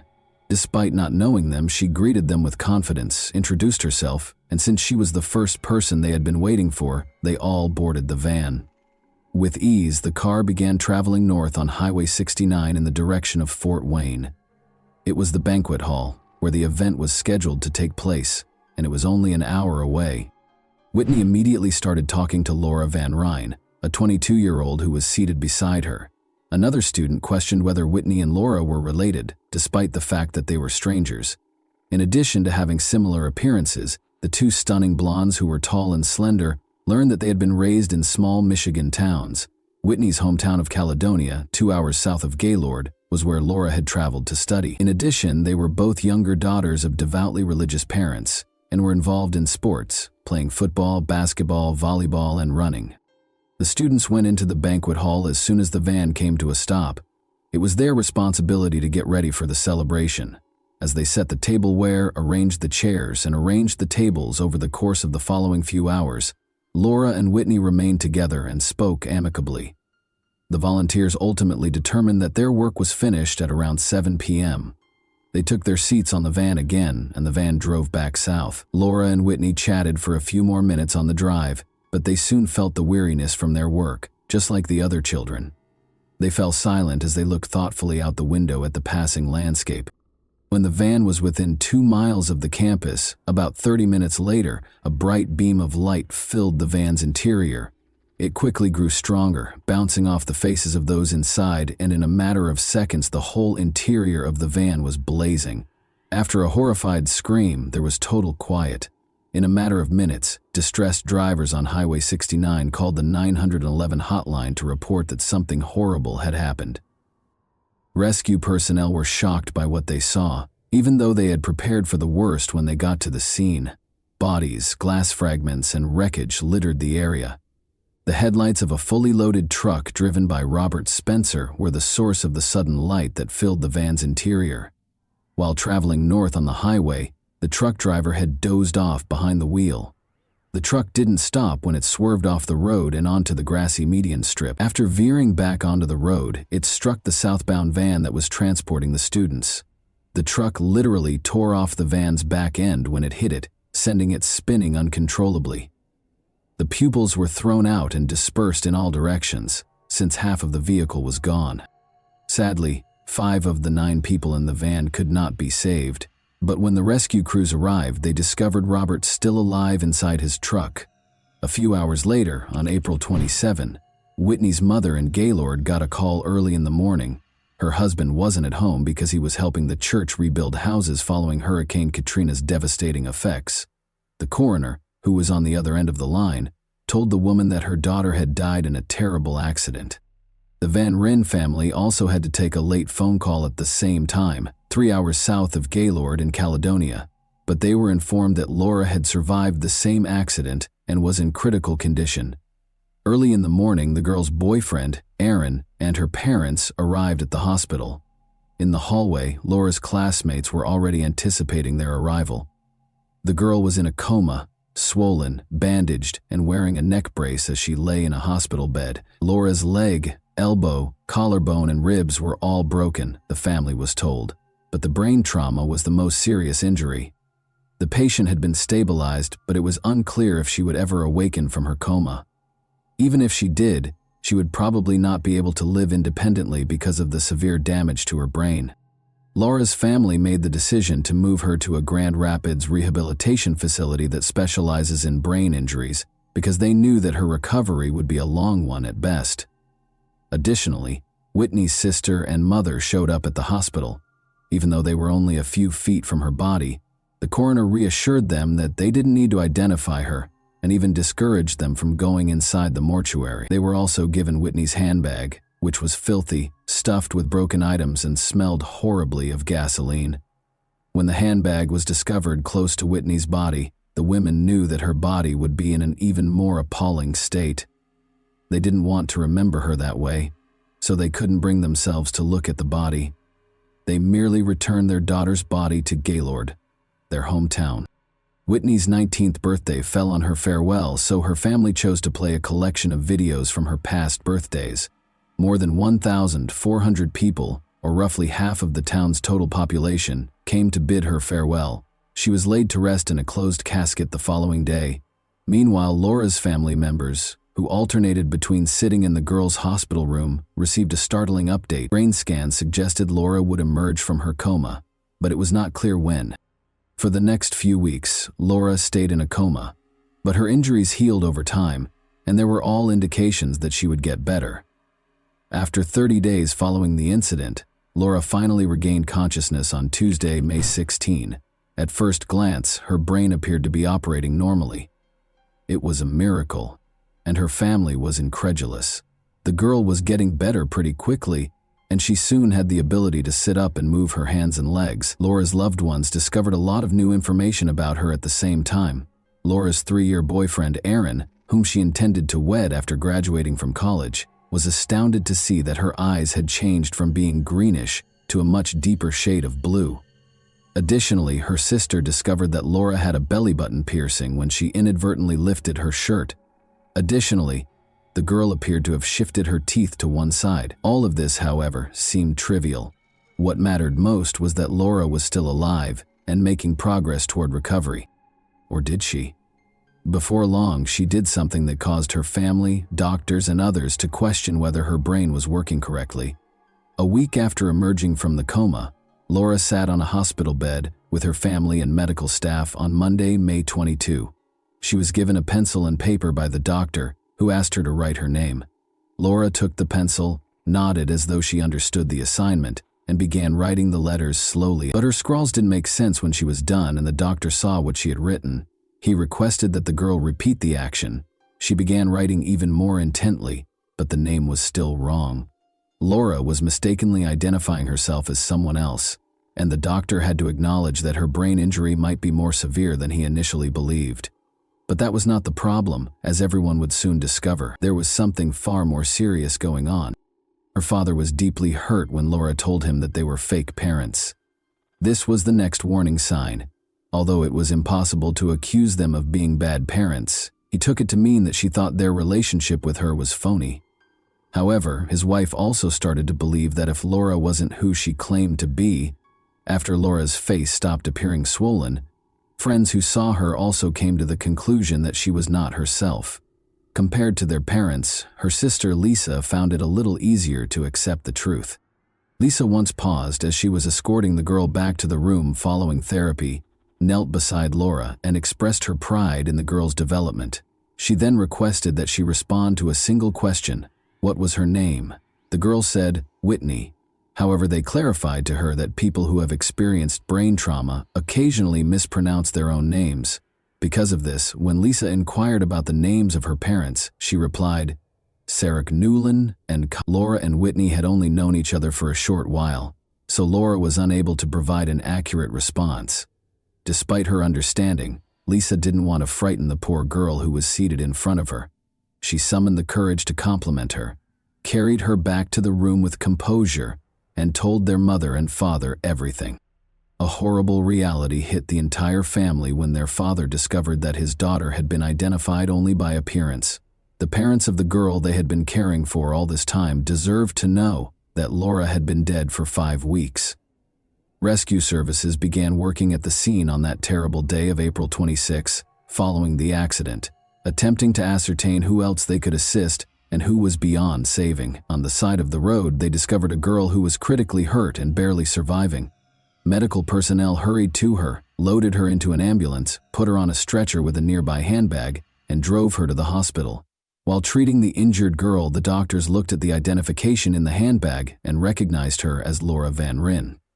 As the bandages were gradually taken off, it was clear that Laura's appearance had changed dramatically as a result of the accident. But her appearance didn't matter to her family. Her survival was a great relief to them. However, when they gave Laura paper and a pencil on Monday, May 22, and asked her to write her name, she wrote Whitney instead of Laura. It turned out that there had been a terrible error, but no one had been aware of it until that point. The medics thought Whitney's handbag was hers when they discovered her by the side of the road. They came to the conclusion that it was the same person after comparing the girl's photo with the one on the identification. Surprisingly, Whitney's purse had landed beside Laura at the same moment. The case of mistaken identity was formally confirmed 1 week after Whitney wrote her name on the paper. And once more, in the middle of the night, the Sarek family's house rang with an unsettling phone call. In order to spare Whitney's mother from hearing the news alone, the coroner asked her to bring a companion. She invited Carly, her eldest daughter, to accompany her. After that, the coroner started talking about the possibility that Whitney was still alive. They were terrified of what they would see on the way to the hospital. If Laura's parents were unable to identify that it wasn't her, how should the patient appear? However, their worries were unjustified. They knew it was Whitney as soon as they walked into the hospital room. For Laura's loved ones, the miracle for the Sarek family became a nightmare. They were afraid that Whitney's parents would be upset with them for preventing them from seeing their daughter for so long, in addition to learning that their daughter had been dead for 5 weeks. Nonetheless, the Sarek spouses realized that they shared some of the blame. Laura's family believed what they were told, and they didn't recognize Whitney's body. All the clues were compared to pieces of a puzzle, but how could they be certain that a puzzle needed to be put together? Since one family had already gone through what the other had not, they were able to empathize with one another. Laura's body was exhumed and shipped to Caledonia a few days later.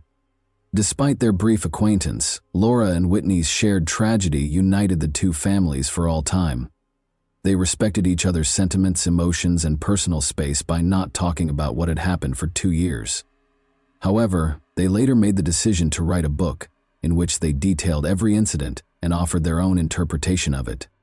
It was discovered that the driver responsible for the incident, Robert Spencer, had been operating a vehicle for 9 hours beyond the permitted limit. He was given a 4-year prison sentence after acknowledging his guilt. He was incarcerated for 2 years in total. He recovered from the accident at the same hospital where Whitney was thought to be Laura. By asking Laura's parents what they would say and how they felt about the person responsible for the accident, reporters attempted to incite them against Robert. But Laura's family overcame it. Neither of the two families brought legal action against him, and they were kind and understanding. To make sure that such an error would not occur again, the state of Indiana modified the process for identifying incident victims. Whitney acknowledges that she only remembers the banquet preparations and the pizza they had as a post-work snack, not the actual incident. The time she spent with Laura's family is completely forgotten. She recalled waking up with her mother close by. She gradually recovered physically and finished her studies. She married in the same church where her funeral was held 4 years later. Her boyfriend, Matt Wheeler, was her pick, and he helped her get better. They are parents to 2 kids. And that wraps up today's chilling story. If you enjoyed this video, don't forget to like and subscribe so you never miss a new upload. Also, let me know in the comments what part of this story shocked you the most. Thank you for watching, and I'll see you in the next video.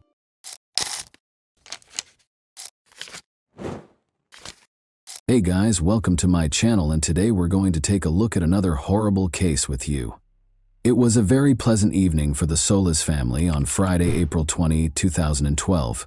Their 6-year-old sister, young Isabel, was present at a baseball game between Rebecca and Sergio's 2 sons. The family went home after the game, which lasted until 10 o'clock. Rebecca braided the girl's hair to save time before work the following morning, when she was scheduled to play baseball. After saying goodnight to his daughter, Sergio departed at 11 o'clock.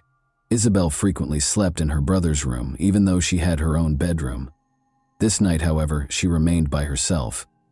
Becky and the boys soon fell asleep, and Sergio dozed off on the couch as he watched a baseball game that he had previously recorded. The man woke up at 5 and walked slowly to the bedroom. When he went to sleep beside his wife, the house was calm and quiet. Rebecca left for work at the medical center 2 hours later. The woman heard nothing and saw nothing out of the ordinary in the house. She left for work without visiting her daughter's room. Isabel wasn't in her bed when Sergio went to get her up for the game at about 8 in the morning. No one answered when he asked his sons if they had seen their sister. He called for Isabel and searched the house with the boys, but she didn't answer.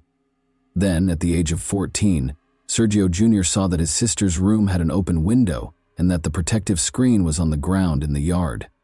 While Rebecca was hurrying home and the sons were desperately looking around the neighborhood for their younger sister, Sergio called his wife. Sergio dialed the emergency number. This was the call that ultimately led to a great deal of controversy and backlash against him. Sergio was remarkably composed throughout the call, despite the fact that people react differently when under stress or panic. In addition to his composure, many found it odd that he announced his daughter's kidnapping right away. The idea of telling his wife to come home even made him laugh. Sergio clarified that he was only attempting to maintain composure so that he could give the police all the information they required. It's interesting to note that Sergio Jr.'s neighbor also dialed 911. He was obviously upset and trembling, unlike his father, but he also said right away that his sister had been abducted and that they would not be able to locate her. Rebecca, who had also been in a state of panic and despair upon arriving at her house, was then given the phone. She was able to provide a detailed account of the attire her daughter was wearing prior to going missing. In fact, the girl's bedroom window had a protective screen on the ground in the yard when the officers arrived. It had a big hole in it, like it had been made with a tool. Soft toys that were always lying in the room beneath the girl's window were now strewn about. Isabel's shoe prints, which were found on the electrical box beneath the family's high fence and on the alley behind the house. were found on the floor next to blood. When he kidnapped the girl, the criminal most likely climbed over it. The police conducted extensive door-to-door searches, dismissing the possibility that the 6-year-old girl had escaped because they thought the case was one of kidnapping. Around 6:30 a.m., Alicia Stardevant, the Solis family's neighbor, reported being awakened by a noise. The girl's room is right across the fence from her bedroom. Alicia claimed to have heard the barking of the Solis family's dogs as well as her own. She heard men's voices outside of them, as if they were coming from her side of the fence rather than the Solis family's house. However, she ignored the fact that it was already becoming light outside and went back to sleep. The men didn't whisper or lower their voices, according to Alicia, and she didn't even consider the possibility that there was a small child present. Only locals were permitted to pass through the checkpoint that the police had set up around the Solis family's home. Since children are typically killed within 100 meters of the scene of the kidnapping, the search initially concentrated on a small area surrounding the house. After that, they interviewed residents and broadened the search area to include multiple apartment complexes. Officers used underwater cameras and sonars to examine the lakes and ponds, the local garbage dump, and the stadium where Isabel's baseball game was scheduled to take place. The Solis family's house was searched by forensic specialists and search dogs, and border guards handed out pictures of Isabel. There is a significant likelihood that children who disappear in Arizona wind up on the Mexican border. Furthermore, 16 criminals who had harmed women and children resided close to the family's residence in 2012. At the time, they were all questioned and turned away. There was a theory that someone had followed the family after spotting Isabel playing with her brothers in the evening and kidnapped the girl from the house at night. Officers followed this lead by looking up the registration numbers of every vehicle in the parking lot. The family's home was close to surveillance cameras, which revealed an exceptionally bustling nightlife. A car belonging to a private security firm pulled up in the alleyway close to the house at 2:36 a.m. 10 minutes later, 2 more cars were spotted in the parking lot. All of a sudden, there were a lot of people walking around the house, some of them curious about the trash cans. A car sped around the corner next to the trash can an hour before the 911 call, but during the 10 hours of filming, the girl did not show up anywhere. However, when the police searched the house, they found something intriguing. Inscriptions were discovered by the officers on Isabel's wardrobe doorframe. Rebecca said she was unaware of the inscriptions, which were written in a child's handwriting and contained phrases like "bad father," "I don't love father," and "bad day." Nevertheless, the police chose to thoroughly question Isabel's family. According to one of the sons, their father got violent, cursed, and struck him twice after drinking. Concerned about the Solis sons, investigators invited Child Protection Services staff because, as it turned out, the agency had been called to the family's residence multiple times. One of the boys left a glass in the detergent while doing the dishes in January 2012. Sergio reprimanded his son for his error and drank water from that glass. The boy told his friends about the incident the following day, and someone's parents called Child Protection Services, despite Rebecca's insistence that they laughed about it. In any case, Sergio willingly left the house in May 2012 at their request, despite Rebecca's assertion that her husband was a great father and that all questions would be addressed when Isabel got home. Sergio was able to return home to his wife and sons after the incident was quickly resolved, but the family was disappointed that the investigation produced no findings. The police kept focusing on them, Sergio in particular, even though they were never named as suspects. "It feels like the investigation never went beyond this house," the man later said. "That is the reason it is so distressing." They therefore engaged private investigator Jerry Snyder to look into Isabel's kidnapping objectively, and he suspected Rebecca's cousin Justin Master Mourinho. Initially, Justin spoke to reporters and conducted interviews as a spokesperson for the family. However, 2 weeks after Isabel vanished, he sent his car to Florida, hired the top attorney, and departed without responding to inquiries from the police or media. The private investigator found such behavior odd. Furthermore, Justin still had the key to the house after living there for a long time with the Solis family. According to one version, Justin might owe someone money because he had previously spent the night in Isabel's room. The criminal would come for him, but instead of Justin, they would find Isabel in the room and take her as leverage, or as ransom. Sebastian Hartsfield, a friend of his, is certain that Master Mourinho made the correct decision and would have left as well if he had the money. The problem is that Justin was fed up with the public's and media's invasive attention. Sebastian claimed that he and Justin spent the night of the kidnapping together. He reluctantly acknowledges that he and Justin smoked and drank all evening because it was April 20, National Cannabis Day. Sebastian is certain that his friend is innocent, even though there was a 6-hour lapse while they were sleeping, and he is unsure of Justin's whereabouts. The police chief stated that the investigator the family had hired had no evidence, but the police were certain of Justin's innocence when they finally questioned him. It is noteworthy that Sergio's daughter was abducted for ransom and that he was also suspected of owing money to criminals. Isabel was at the age when family members most frequently kidnap children. Sergio kissed her goodnight at 11 o'clock, the last person to see her after she was abducted from the house where only her family members were present. He failed the polygraph exam. Furthermore, the dog's nighttime barking serves as an indirect indication that a family member was involved. How could an outsider be aware of the girl's room location, the fact that she wouldn't be sleeping in her brother's bedroom, and the fact that her room would be dog-free? Her bedroom was usually where at least one of them slept. How could the kidnapper have known exactly how to get past the street security cameras? However, aside from suspicion, neither Justin nor Sergio were connected to the crime. Isabel was where? Rewind to the morning of July 23, 2012, when 3 distress calls were received by the rescue service. A young girl called to report that she had been kidnapped. "He's coming," she said, mentioning Isabel's name and identifying the district in which she was located, before the call ended. The officers searched the designated district but were unable to locate anyone. 2 sisters, ages 9 and 11, lived in the apartment complex where they traced the call. The sisters had just chosen to pull a practical joke. Despite the commotion, the calls were promptly released. However, the city had to pay $4,700 in officers' wages for the search in the district the girls had designated because of their joke. The police made multiple attempts to raise awareness of the case after this incident, such as posting a picture of Isabel's potential appearance years later. However, the case remained unresolved for years in spite of all efforts. Who took Isabel hostage? Was she taken by someone the family didn't know who came in through a window? Did Justin think about kidnapping Isabel in order to demand a ransom because he was in debt, but the kidnapping didn't work out? Are there relatives hiding what happened to her? And was one of her brothers complicit? Or is the biological father of Isabel more knowledgeable than he claims to be? Unexpectedly, the case made a breakthrough on February 8, 2017. Melissa called the FBI and said they should talk to her fiancé, Christopher Clements, regarding Isabel's disappearance. They should speak with him because, allegedly, he might know something about the girl's disappearance. But Melissa was unable to elaborate. It was easy to find Christopher because he was incarcerated on robbery charges. Christopher assured the agents that he was aware of Isabel's location, but he insisted on a bargain in return for information on her whereabouts.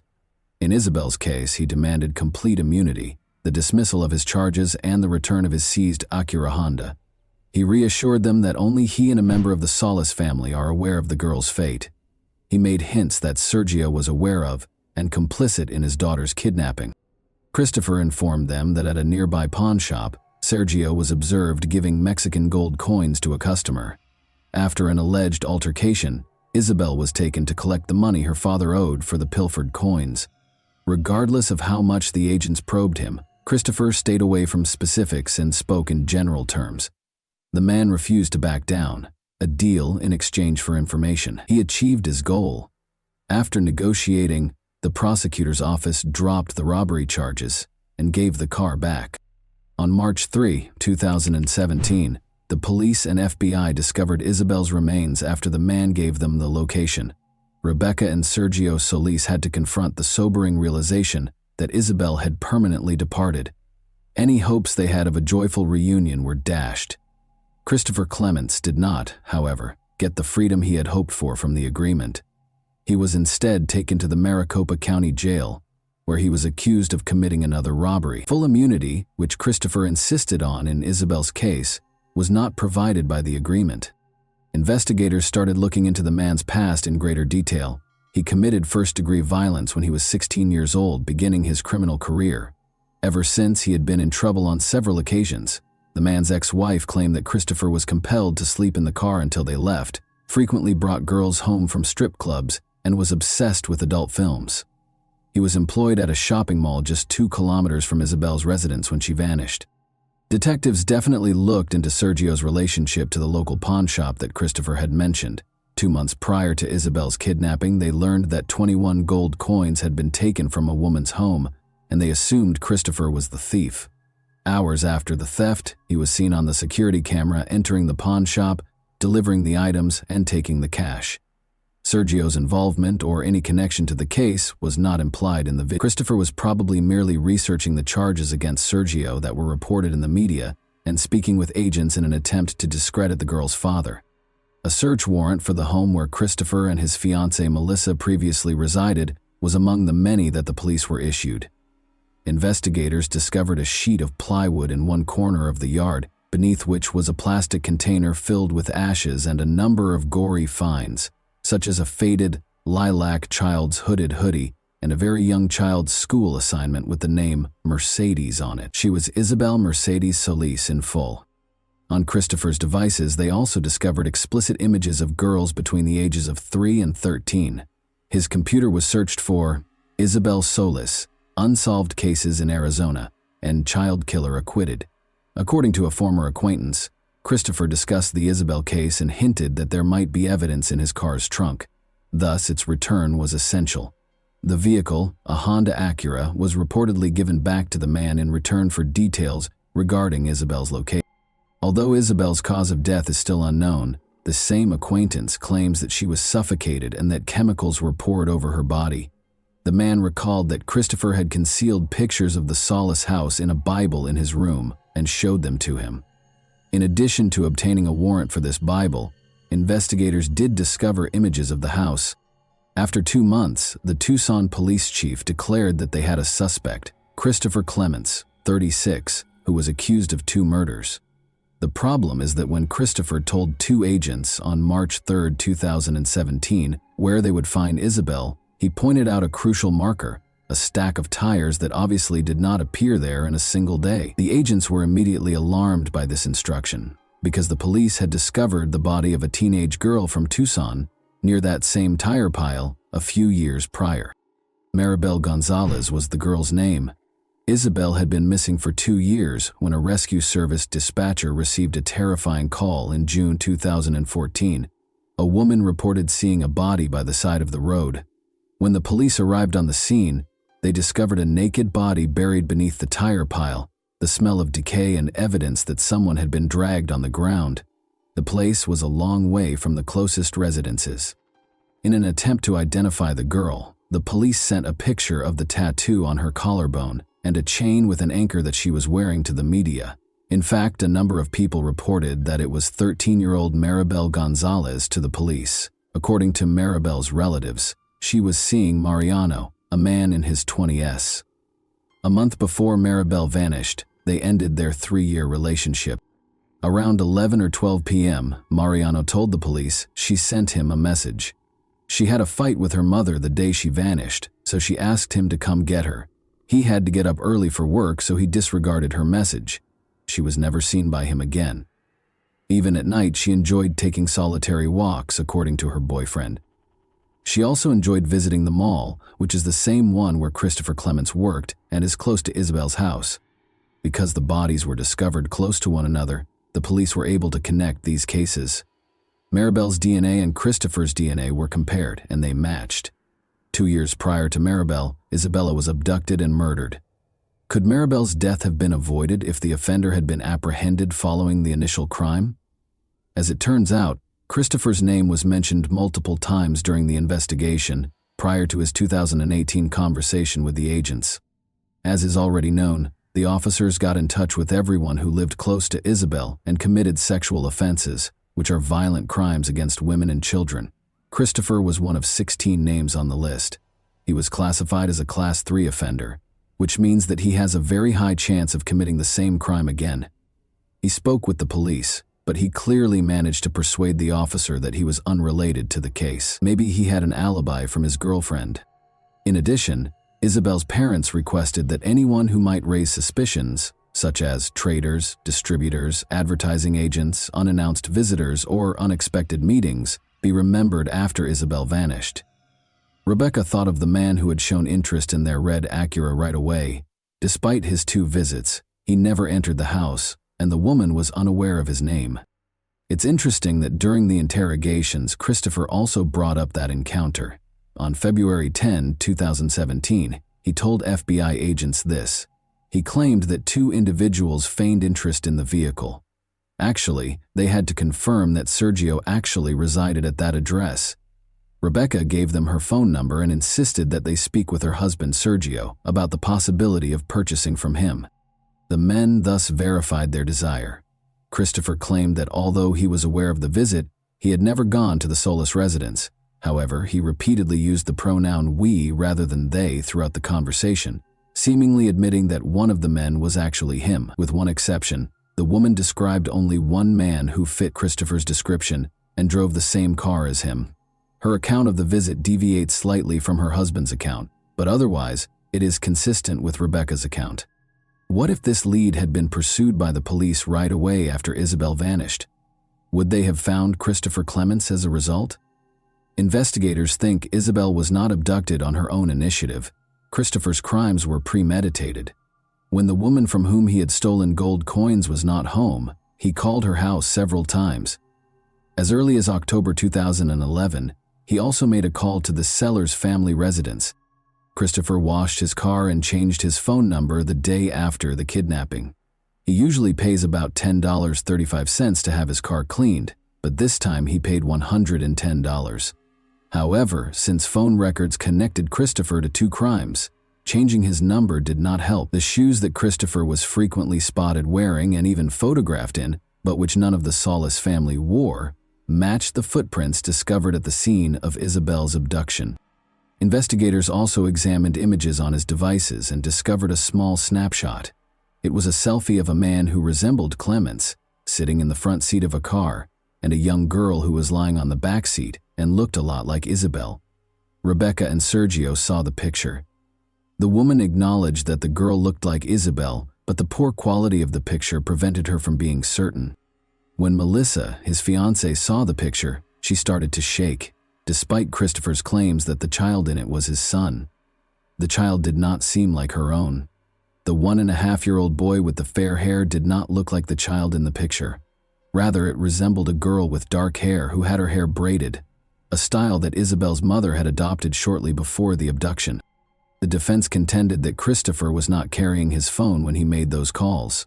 The footprints were first identified as work boots, and the blood in Isabel's bedroom most likely existed prior to the kidnapping. In order to prevent the prosecutor from presenting evidence for both crimes at once, Christopher's attorneys were successful in their efforts to have the Isabel case and the Maribel case tried separately. But since he had already been convicted of Maribel Gonzalez's murder, this did him little good. He is still awaiting trial for Isabel's abduction. And that wraps up today's chilling story. If you enjoyed this video, don't forget to like and subscribe so you never miss a new upload. Also, let me know in the comments what part of this story shocked you the most. Thank you for watching, and I'll see you in the next video.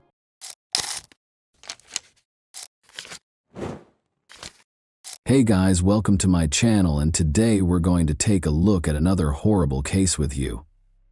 A plastic bag was discovered by a woman walking her dog along the shores of Deer Island, which is close to Boston, Massachusetts, on the afternoon of June 25, 2015. Her dog's incessant curiosity led her to a horrifying discovery: the dead body of a child. After she had initially written it off as discarded trash, she was so shocked and scared that she called the police right away. Because of the extreme stage of decomposition, the child's identity remained elusive despite their best efforts. 3 months passed before the child was identified. Who could have committed such a crime in their right mind?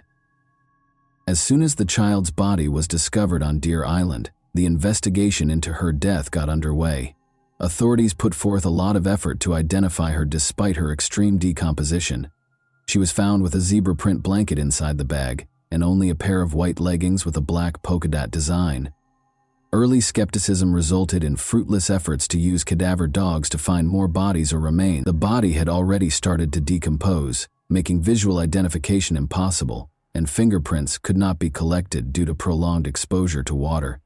The race and ethnicity of the child were unknown to the investigators. How her remains got to the scene was unknown.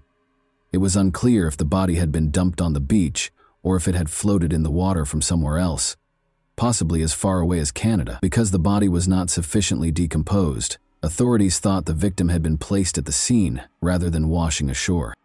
On July 3, 2015, an autopsy was performed after the child's body was found, but the cause of death was not established. Authorities suspected foul play, but the remains showed no obvious signs of injury. Tests were then performed to look for alcohol, drugs, or toxins that might have contributed to the death. Eventually, it was discovered that the child had Hispanic heritage. According to the description, her hair was 14 inches long, wavy, and brown, indicating that it had been untrimmed for some time. She weighed about 30 pounds and was estimated to be between 3'1" and 3'6". There were no noticeable scars or birthmarks on her body. The blanket was thought to be from Cannon Mills, possibly sold at Kmart, while her clothes, which were estimated to be a size 4T, were made by the Serco company and might have been purchased at Target. There was also an elastic hairband. Despite her unknown status, she didn't show any symptoms of malnutrition and seemed to have had a good life. After earlier attempts to identify the body failed, the National Center for Missing and Exploited Children digitally recreated the child's face to help identify her.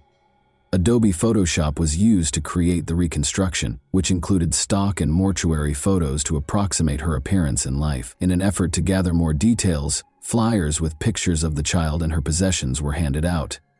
On July 4, 2015, information about the child's discovery and physical measurements were added to the National Missing and Unidentified Persons System, NamUs.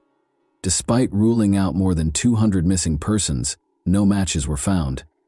No one came forward to identify the victim or take responsibility for the crime, despite a lot of effort. The investigation relied heavily on forensic testing. Although DNA samples were taken from the body's teeth and hair, none of the profiles found in databases of known missing people matched. The University of North Texas received additional samples for more detailed profiling.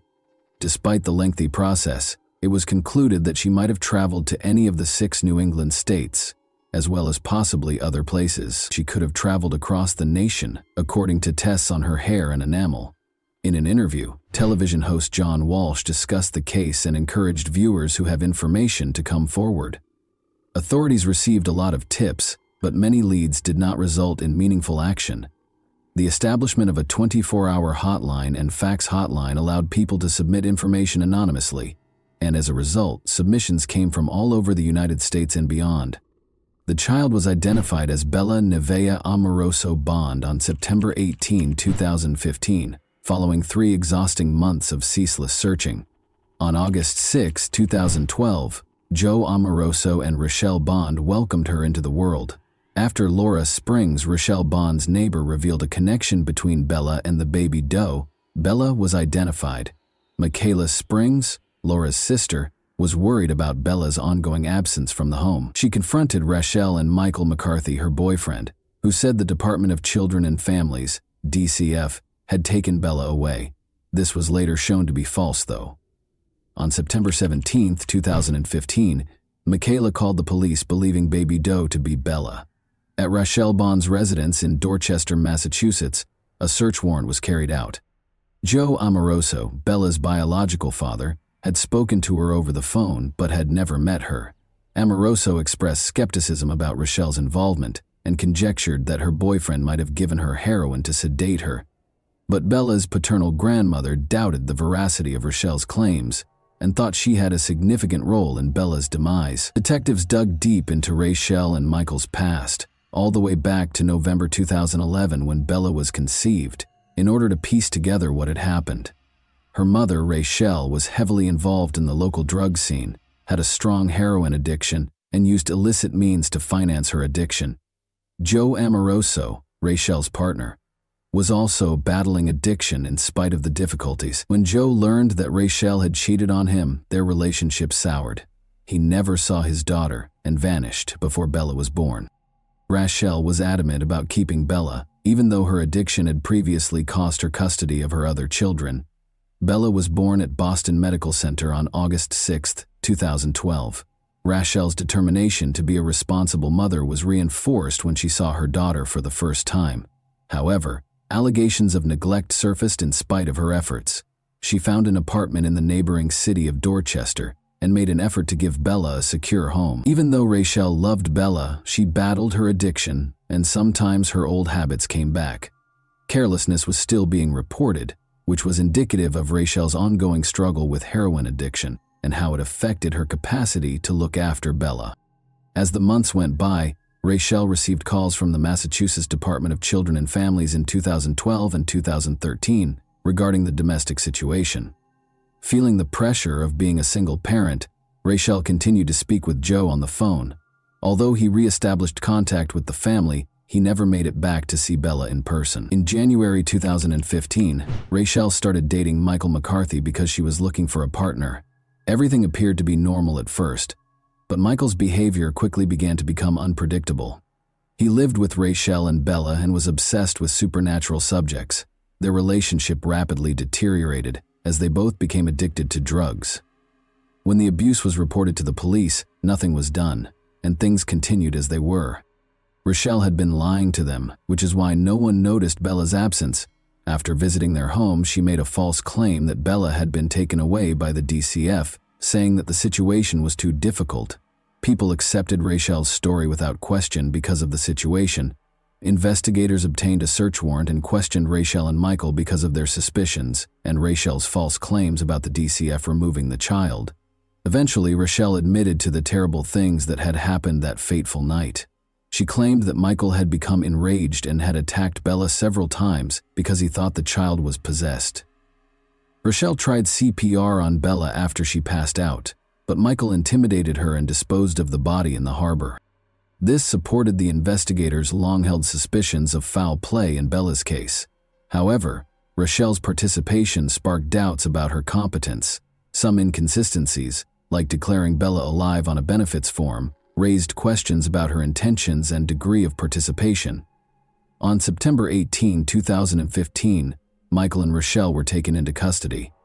According to medical evidence, Bella may have died from severe abdominal trauma. The chief medical examiner, Dr. Henry Niels, suggested that this trauma might have resulted in cardiac arrest or asphyxiation. When Michael was arrested, he denied knowing about Bella's passing in spite of these facts. Michael McCarthy and Rachel Bond each gave their own account of what happened during their June 2017 trials. Michael made an effort to place the blame on Rachel by depicting her as a drug-addicted and careless mother. Rachel, meanwhile, insisted she was innocent of the crime, but acknowledged that she assisted in disposing of the body under Michael's pressure. Because she kept claiming benefits for Bella after her death, she was also charged with welfare fraud. Although the court tended to accept Rachel's account during her trial, she was still charged with serious crimes, with cadaver dogs proving that a body had been found in the McCarthy home and bruises on the body that matched Rachel's description. The evidence against Michael appeared to be stronger. But there was no concrete proof that Michael was responsible for Bella's passing. Michael's defense team claimed that because Rachel had allegedly informed him that Bella had been taken away by the state's child welfare agency, he was unaware that she was missing. A complicated web of deceit, abuse, and addiction within Bella's family was exposed by the trials. Michaela Springs' testimony as a crucial witness, meanwhile, highlighted the emotional cost of pursuing justice for Bella. Following the untimely death of Bella Bond, Michael McCarthy was found guilty of second-degree murder on June 28, 2017, and given a life sentence with the possibility of release in 20 years. In the end, Rachel entered a guilty plea and was given a considerably reduced probationary period. Investigations into Bella's case, however, revealed grave mistakes and misconduct, raising concerns about how the Department of Children and Families handled her case. Prior to McCarthy's sentencing, Bella's biological father, Joe Amoroso, gave a victim impact statement in which he expressed his deep sorrow over the death of his daughter. Although Joe had never met Bella, he stressed the importance of her life and regretted not being able to be her father. The Office of the Child Advocate's investigation found significant mistakes in the child welfare system. Only a formal written warning was given by the agency to the employee who committed the misconduct. Bella Bond's case generated a lot of national attention, as evidenced by the activity on Facebook and Twitter. A funeral home promised funds for a dignified burial with a headstone, and other people offered to pay for her funeral and burial. Joe Amoroso disclosed that Bella would be buried in Winthrop, Massachusetts, with her family by her side, choosing to hold wake services and a public funeral. However, after both of her parents ultimately decided against holding a public funeral, Bella was finally buried in a private ceremony at Winthrop Cemetery on November 28, 2015. Her name and the date of her discovery were engraved on the headstone beneath which she was interred. Later, Bella's mother's Facebook page posted pictures of her. When we consider Bella's story, it becomes evident that her untimely death was caused by her parents' negligence. The acts of Rochelle Bond and Michael McCarthy, both inside and outside of prison, were heinous. Bella's story emphasizes how urgently vulnerable children need to be better protected. And that wraps up today's chilling story. If you enjoyed this video, don't forget to like and subscribe so you never miss a new upload. Also, let me know in the comments what part of this story shocked you the most. Thank you for watching, and I'll see you in the next video.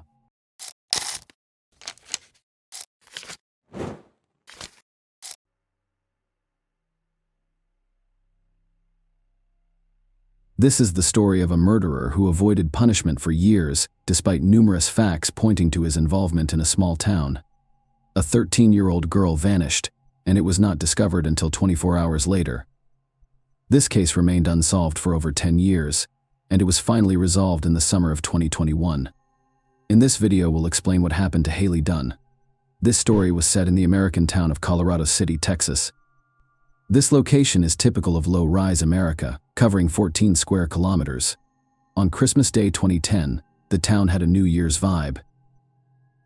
Haley Dunn, a 13-year-old girl living with her mother Billy, boyfriend Sean, and older brother David, had a happy Christmas. Her mother divorced her father, Clint, when she was 10 years old, but they never stopped communicating. Her father lived across the street from Haley's house. On December 26th, the girl spent the majority of Christmas at her father's house, unwrapping presents before returning home to play video games and go to bed. The following day, her stepfather and mother went to work as usual. Billy left her cell phone at home so that the kids could reach her. Before leaving, she peeked into her daughter's room while she was still sleeping. Sean worked in another town, about a half-hour drive away. According to him, he had an argument with his boss that day, which led to him being fired and leaving work only 10 minutes after arriving. He then drove to his mother's house, where he spent some time before returning to Colorado City around 3 p.m. Sean went to pick up Billy from work that evening. When they arrived home, Billy noticed that her daughter was not there. Sean informed her that the girl had gone to her father's house and planned to spend the night at a friend's house. Haley frequently stayed overnight at friends' houses, so her mother took this information calmly. Small towns like this often have the illusion of safety, so parents are less worried about their child's safety. On December 28th, Haley did not return home. She went door to door, but no one saw the girl that day. Billy went to the police around 2 p.m., but they chose the easiest route. The police's main theory was that she had fled from home, which initially hampered the investigation. A voluntary escape is not investigated to the same extent as a missing minor. They searched Billy and Clint's houses and brought search dogs to the scene.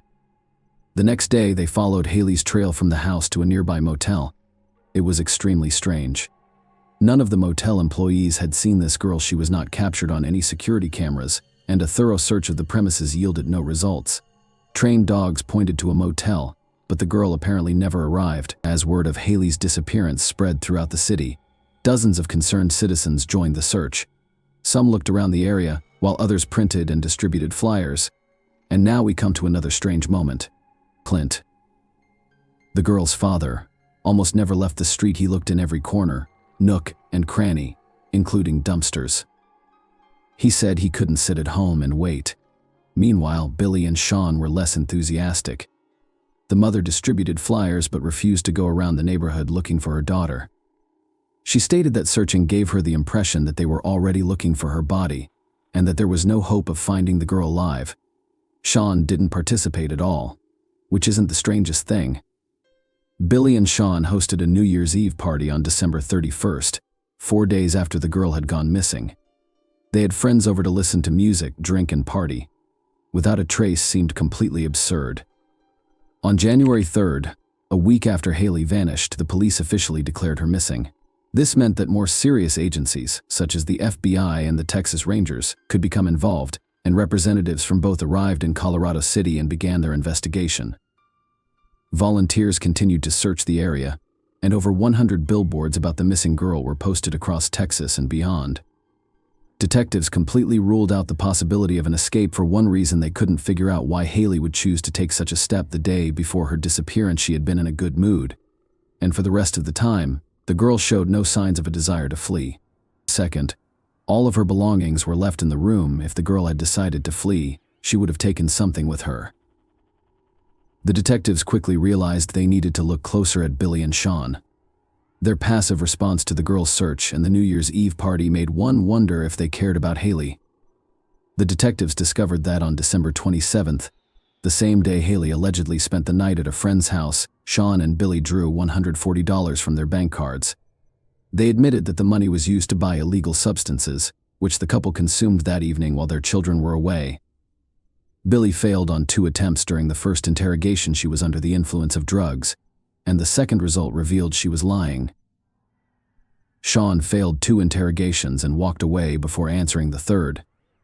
Billy suspected Sean was involved in her daughter's disappearance and demanded that he leave her home.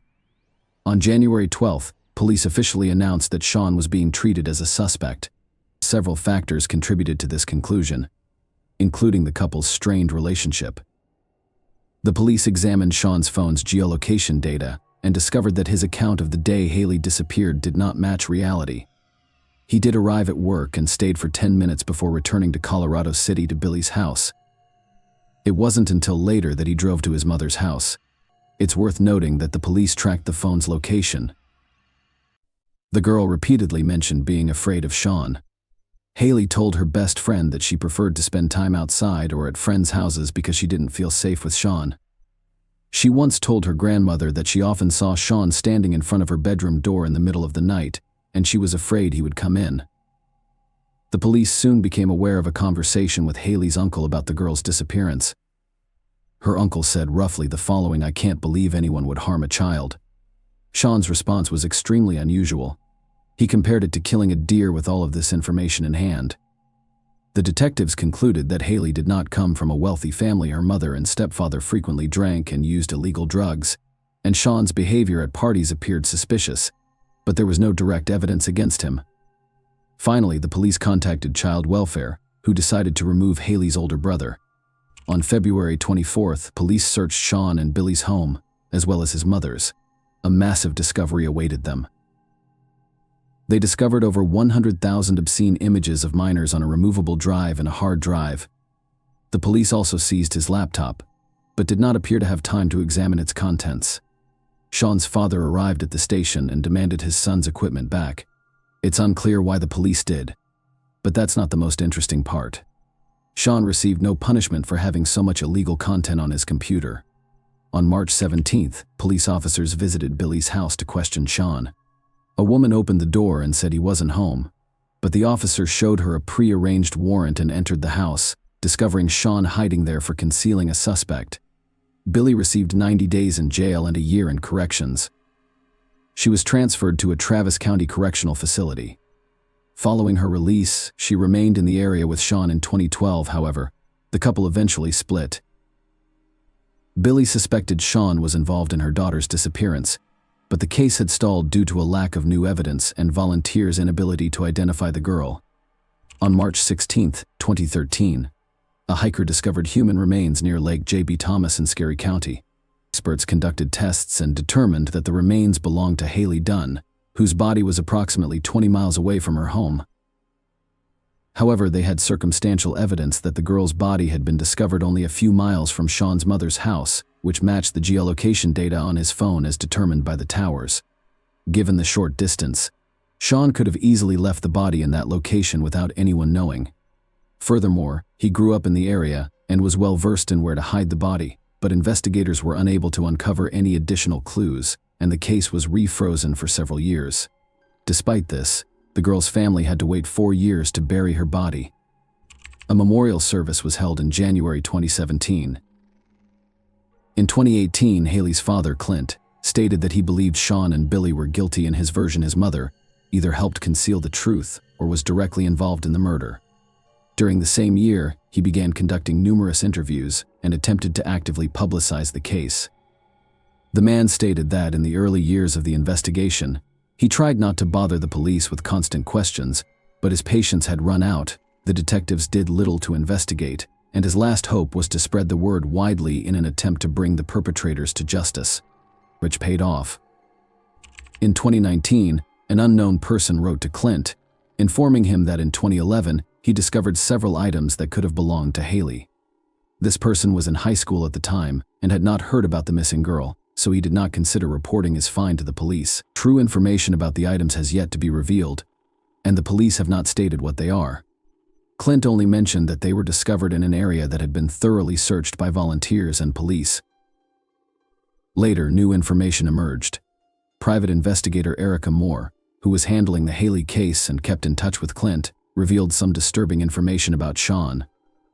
In October 2019, she began receiving messages from various women in Texas, all of whom claimed they were being aggressively harassed online by a man named Casey. Not only was he harassing them with lewd messages, but he was also sending them explicit photos and videos of himself, as Sean shared a middle name. Erica asked the women to send her photos and videos of the man sending the girls, and her theory was confirmed to be correct. She persuaded one woman to go to the police station and report Sean, but they refused to press charges and even accused her of falsifying the facts. Erica believed Sean was responsible for Haley's death and planned to arrest him for stalking women on the internet. However, the case remained quiet until May 2021 when Erica and Clint were summoned to the district attorney's office for an urgent meeting. Police arrested Sean and charged him with Haley's murder. He is currently in bail, awaiting trial on $20 million bail, but police have yet to reveal what new evidence led them to make this arrest. Apparently, this information will be kept secret until the trial. All we know now is that the police were granted permission to collect Sean's DNA sample shortly before his arrest. There may be a connection here to Haley's belongings, which were discovered in 2011. When Billy learned of her ex-boyfriend's arrest, she made a strange statement. She said she wasn't surprised Sean was involved in the murder, and she wanted to believe in his innocence until the very end. She also thanked God that the man would now be punished for his actions, which Billy had actively obstructed during the initial investigation while defending Sean. A date for the trial will be announced soon. At this point, it is difficult to predict whether a conviction will be obtained. It will be determined solely by the significance of the evidence, which police are now withholding in any case. Sean remained at large for over 10 years, despite the fact that all evidence pointed to his involvement in the murder.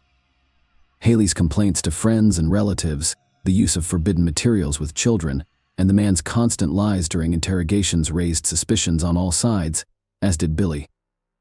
She initially expressed no desire for justice for her daughter, Clint, but, unlike her, he worked hard and got his way. In one interview, Erica Moore hinted that the case would not have been solved without his participation. She did not provide any details, but we can recall the story of Haley's found objects. The person who discovered them only learned about the entire story through Clint's social media posts. More information about this case, including a court decision, will undoubtedly be released in the near future. Right now, all indications are that Sean will be convicted, and in Texas, that means only one thing: he will face the death penalty for his actions against the child. Unfortunately, there is no way this will help Haley Dunn live a long and happy life anymore. Please share your thoughts on this story in the comments section, and thank you for watching.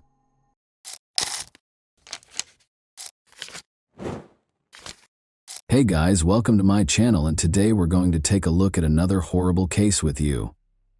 As they did almost every day of that year, Serena Tolson and her friend Israel spent the evening of January 23, 2012.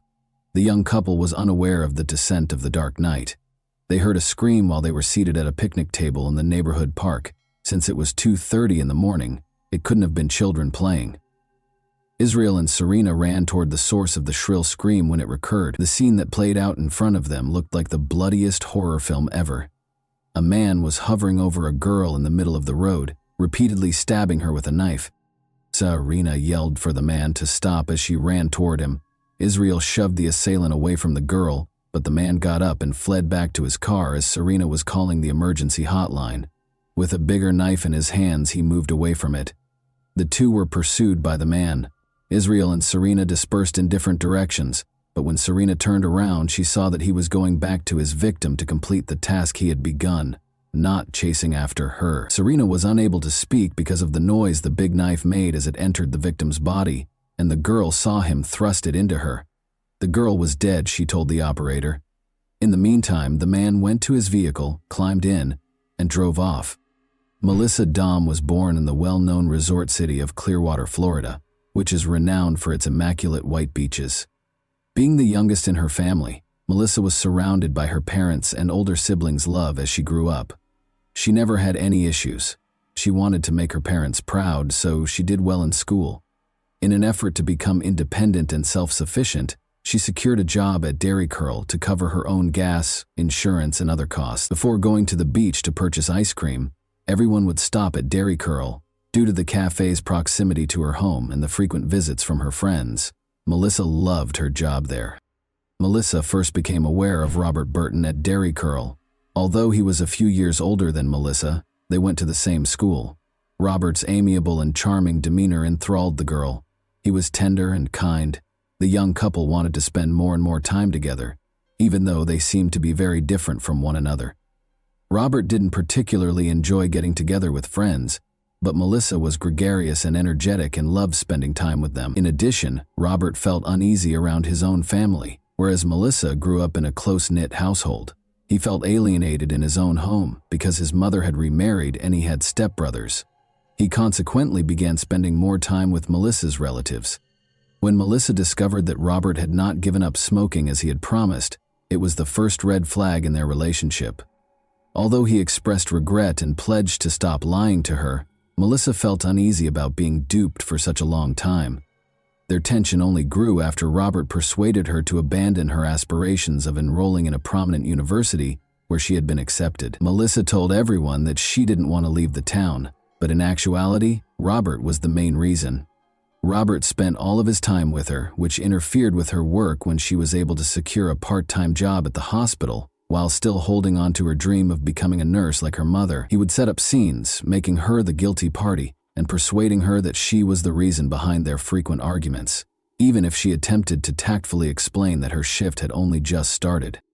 Melissa, who was practically a teenager, didn't realize that Robert's actions were out of the ordinary and thought that was the case in all relationships. Melissa received an invitation from her sister to hang out on the beach with friends in the spring of 2011. Melissa's ex-boyfriend was brought up by one of the guys, which obviously upset Robert. He began acting like a child and stepping on her shoes from behind as they were making their way back to the parking lot. Despite knowing she wasn't at fault, the young man obviously wanted to get even with her. Melissa tried to escape him by running ahead of him, knowing he wouldn't stop. She turned around when she came to a small hill and yelled at him to stop acting like such a child, but he pushed her off the elevation without a word. The girl suffered severe scratches after falling down the hill. Her friends hurried to her aid when she cried out, but Robert went to the others and said Melissa had fallen, rather than running to her. Robert called Melissa a liar after she claimed he had shoved her. If Melissa's older sister hadn't stepped in and taken her home, it's unclear how the argument would have ended. The young couple shouldn't be left alone, in her opinion. Melissa's mother insisted that her daughter end the relationship with him after hearing about the incident, and the girl appeared to comply. But 2 weeks later, to her astonishment, Robert returned to her home. Their relationship completely changed as a result of this incident. He threatened to harm himself, which prevented Melissa from ending their relationship. Melissa and Robert were once more hanging out with friends on October 25, 2011. Melissa apparently felt more courageous than normal because she refused to go get cigarettes when Robert insisted on it. Clearly upset, the young man grabbed her car keys and demanded that they go to the gas station store together. Melissa subtly requested that the guys follow them in their cars since she could sense a storm coming. After noticing this tactic, Robert began to wonder if Melissa had spoken to them. Naturally, she denied it, but he was unable to relax. He began flinging Melissa's phone, keys, and bag across the street after they got home and she braked in the driveway. He hit the girl in the face after she screamed for him to stop. Melissa was clearly trying to beat Robert when he lunged at her, but she was able to hit him in the groin, get up, and flee. The girl recalled where her phone had been thrown by him. Reaching for it, she dialed 911, but she hesitated when it came time to hit the call button. Robert always threatened to kill her if she ever complained about him to anyone, after all. However, he was only 2 steps behind her when she turned around. She gained courage from that. She called the number and informed the emergency operator about the attack. She realized he wasn't pursuing her as she ran toward the intersection where the gas station was. She had the sudden thought that he was aware of the location of the keys he had thrown. As he always threatened, he would visit her home and murder her mother. It was Robert's primary means of controlling Melissa, because he was aware of how important her mother was to her. Melissa hurried back, terrified for her mother. Robert grabbed her as he leaped out from behind the bushes. He most likely would have given her a serious beating, but just then a patrol car arrived. Melissa couldn't believe he was holding her responsible for what had happened, so he yelled at her angrily, "So you really want to do this to me? You want me to get arrested?" The girl, still under Robert's influence, started pleading that instead of being arrested, he be sent to anger management classes or something. Regardless of what she said, the officers informed her that everyone had seen the incident and that he would be arrested. After escorting her home, the police officers spoke with her and her mother about domestic violence, explaining that victims frequently went back to their abusers and that they didn't want her to experience the same thing. After being taken into custody, Robert was accused of assault. But only 6 hours into his incarceration, he called Melissa the very next morning and insisted that she take him home. Luckily, she declined. January 23, 2012 was the date set for Robert's trial. Melissa had a good weekend with her friends because she didn't have to be at the trial. She was getting ready for her impending tests and gradually getting back to her regular life. However, the phone rang in the middle of the night while she was soundly asleep. Robert was the one. He called again, but Melissa didn't answer. Reluctantly, she replied. Robert informed her that he was close to her residence. He begged for a final farewell meeting while in tears, saying that he just wanted to give her one last hug and that they shouldn't part on such a sour note. The girl reluctantly consented and, believing she could manage the situation, retrieved her phone, keys, and pepper spray, but she knew it was a big mistake the moment she stepped outside. Unfortunately, the girl was too ashamed to turn around because Robert had already noticed her. She hoped to bid him farewell as soon as possible and then go back to bed to rest before her test. The young man came up to her and gave her a tight hug, and then she heard a click. He pulled out his pocket knife. With great force, he hit her, striking her throat, face, and shoulders. Melissa let out a cry and struggled for her life. Suddenly, a girl came out of the shadows and told him to stop. Melissa reached for the girl's hand even though she didn't know her and wasn't sure how she could help. She hoped to call for assistance when she noticed a phone in her hands. Israel complied with Serena's instruction to push the assailant away from the girl at the same moment because that was her name. Robert got up and walked calmly to his car. Robert abruptly started chasing after them as Serena went up to Melissa and was ready to take her hand. Fearing she would be his second victim, the girl was frightened. She reported the attack to 911 while she was running. However, she turned around to see that the man had gone back to finish what he had begun with the bloodied girl on the ground. The girl was dead, Serena was sure. In actuality, Melissa was still conscious, but she was certain that everything would end when Robert ran her over with his car.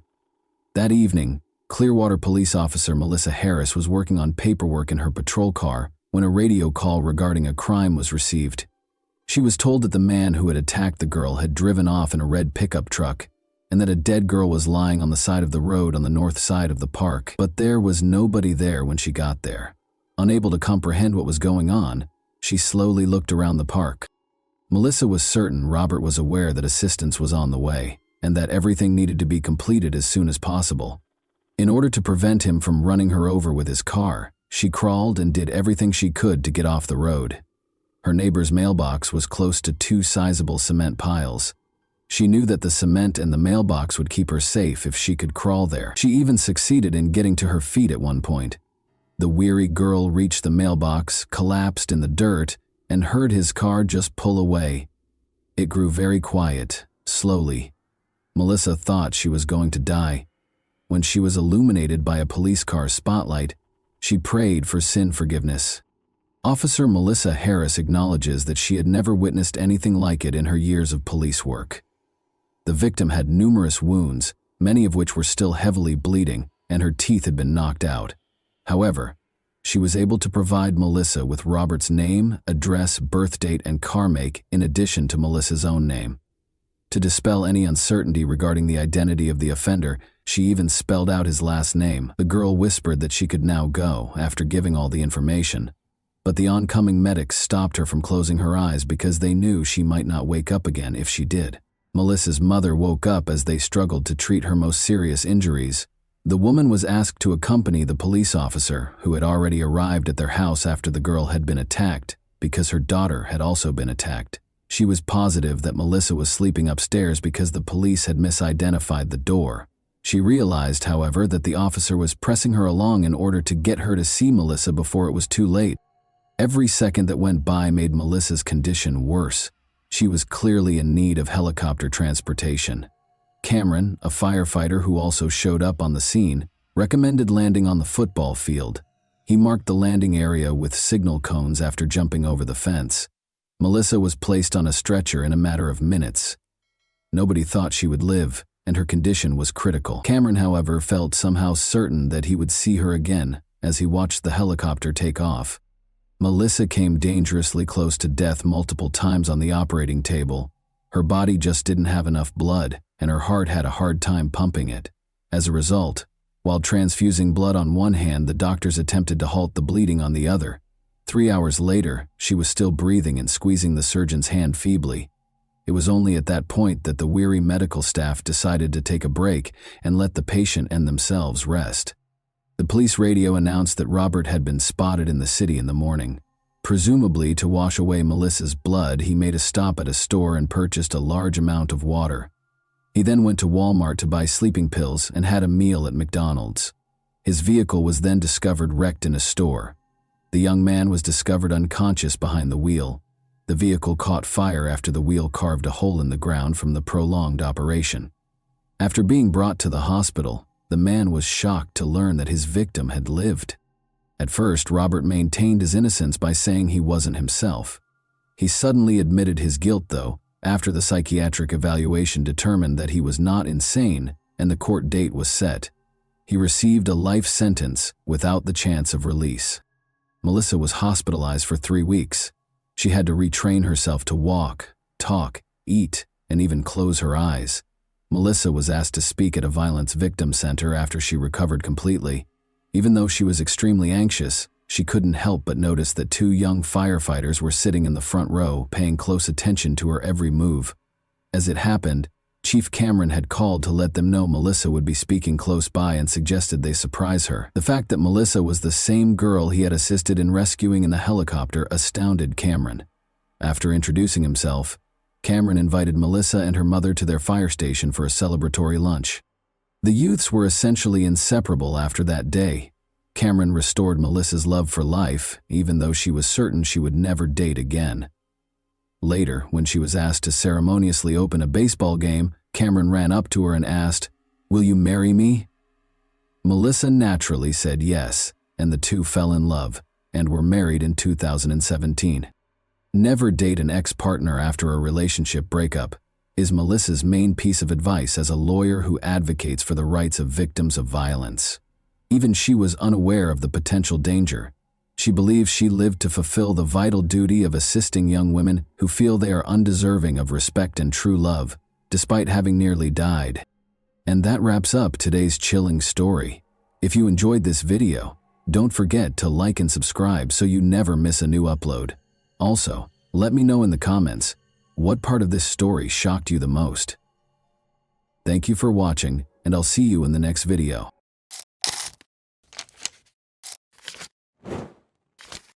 Hey guys, welcome to my channel, and today we're going to take a look at another horrible case with you. You just heard a 16-year-old boy make a last-ditch plea for his family's survival. Subsequent attempts to contact him were unsuccessful shortly after the call ended. The Kitsap rescue team later discovered a terrifying and unsettling scene. 3 burned bodies, 2 boys and a woman, were discovered inside the burning house.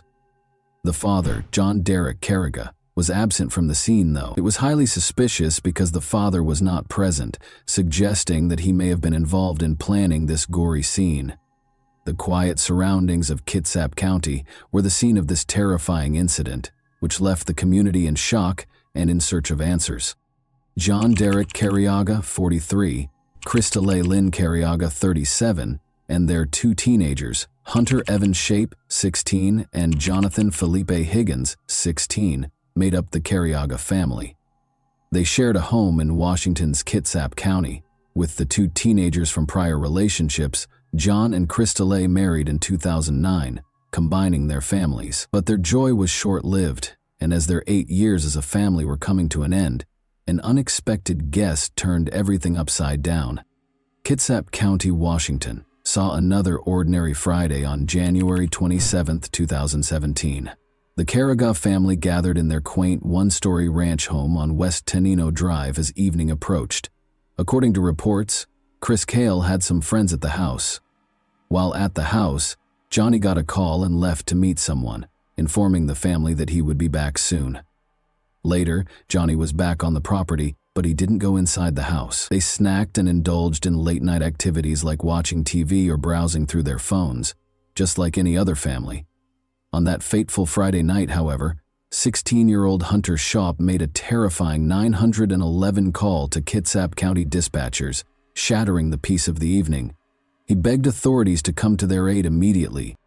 When the rescue crew finally reached the Carriga home, they were met with a somber scene. All members of the family, including Hunter Shape, had been shot and killed inside their house, which was later burned down.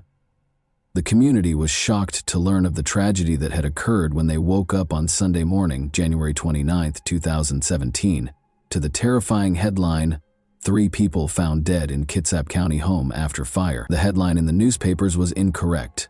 Homeowner missing. This made the already unsettling situation even more concerning and uncertain. Initial reports stated that the victims, a woman and 2 teenagers, had been found inside a burning house. The community was left reeling from the shock of such a violent and senseless crime after authorities confirmed that the deaths were classified as homicides. John Carriga, the homeowner, was nowhere to be found, and it was confirmed that the crime had occurred the Friday before. Authorities asked people to be on the lookout for Carriga and his truck, a brown 2005 Ford F-150, and to report any sightings. Although John was listed as missing, rumors started to circulate that he might have been complicit in the horrible crime. Public opinion was greatly influenced by the press, with headlines stoking conjecture and doubt. The reference to "someone here with a gun" only served to heighten anxiety about Carriga, but it quickly became clear that the media had erred greatly in reporting that 16-year-old Hunter Shape, who had made the upsetting 911 call before tragically passing away from his injuries, was still alive. Some startling information surfaced as investigators worked on the case, highlighting the heinousness of the crime. More than $50,000 in cash was found concealed in a strong box in the main bedroom, along with an additional $7,000 in a money bag, and shell casings, mostly 9mm, were found on the back deck. In a desperate attempt to find clues, law enforcement used every resource at their disposal to find Johnny Carriga and his truck over the course of the following few days. The ongoing investigation was eventually shaken by a significant development: the finding of John Carriga's truck. On a secluded road in North Mason County, the burned wreckage with Johnny's lifeless body inside was discovered. Authorities acted quickly after a bystander walking through the area made the discovery. The local community was asked for help by the Kitsap County Sheriff's Office, which encouraged anyone with information to come forward. The area was thoroughly examined by crime scene investigators in an effort to find any hints that could provide insight into John's death. One of the most important pieces of evidence they discovered was a single latex glove that was discovered close to the burned-out truck. Authorities appealed to residents and businesses with security cameras for any footage that might offer important insights into the case. After this discovery sparked speculation and raised questions. Lieutenant Earl Smith, the sheriff's detective, stressed the value of video evidence and urged anyone with pertinent footage to assist law enforcement. The community responded quickly to the appeal, with people coming forward to offer support in any manner they could. Although there was a collaborative spirit throughout the investigation, the specifics of John's death circumstances were still unknown. Detectives reported that there were indications of forced entry and visible damage to the gate on the road leading to the tree farm. There was a clear sign of some struggle amid the confusion and uncertainty, as if Johnny's truck had crashed through the gate. Many people were troubled by the memory of Hunter's shop. In her somber announcement, North Kitsap High School Principal Megan Swayze honored Hunter's memory and urged everyone who knew him to treasure their time together. When Detective Elizabeth Lisa Gundrum was assigned to the case, a glimmer of hope appeared as the community grieved the loss of the Carrigaw family. Due to a severe lack of eyewitnesses and conclusive evidence, investigators began looking into the victims' personal lives. They discovered a number of perplexing but plausible motivations in the process. In essence, these were conjectures regarding the family's financial transactions and business endeavors, which fueled theories of potential illegal activity and criminal ties. The unsettling 911 call made by one of the victims was the first thing that caught investigators' attention. What prevented Hunter from bringing up the fire, or was he perplexed? This complicated an already perplexing investigation by raising questions about the timing and motivations behind the arson. Authorities had a lot of questions and uncertainties as the investigation went on. The circumstances surrounding John Carrigaw's kidnapping, the identity of the person or people involved, and the motivation behind the attack were all still unknown. Months went by with little improvement, but in February 2017, a breakthrough came when surveillance footage showed John Carrigaw purchasing cigarettes at a nearby grocery store. He appeared to be acting normally in the hours before his disappearance. Although this shed some light on his whereabouts, it produced no noteworthy leads. Then, a picture of a person of interest that was taken from surveillance footage at a Target store just days prior to the killings was made public by authorities in June 2017. Suspicions regarding their possible involvement in the crime were raised by the image, which showed a person entering the store. This demonstrated the urgency of the investigation and was the first official communication in months. Sheriff Gary Simpson confirmed that multiple people were involved in the painstakingly planned killings and underlined the need for public assistance.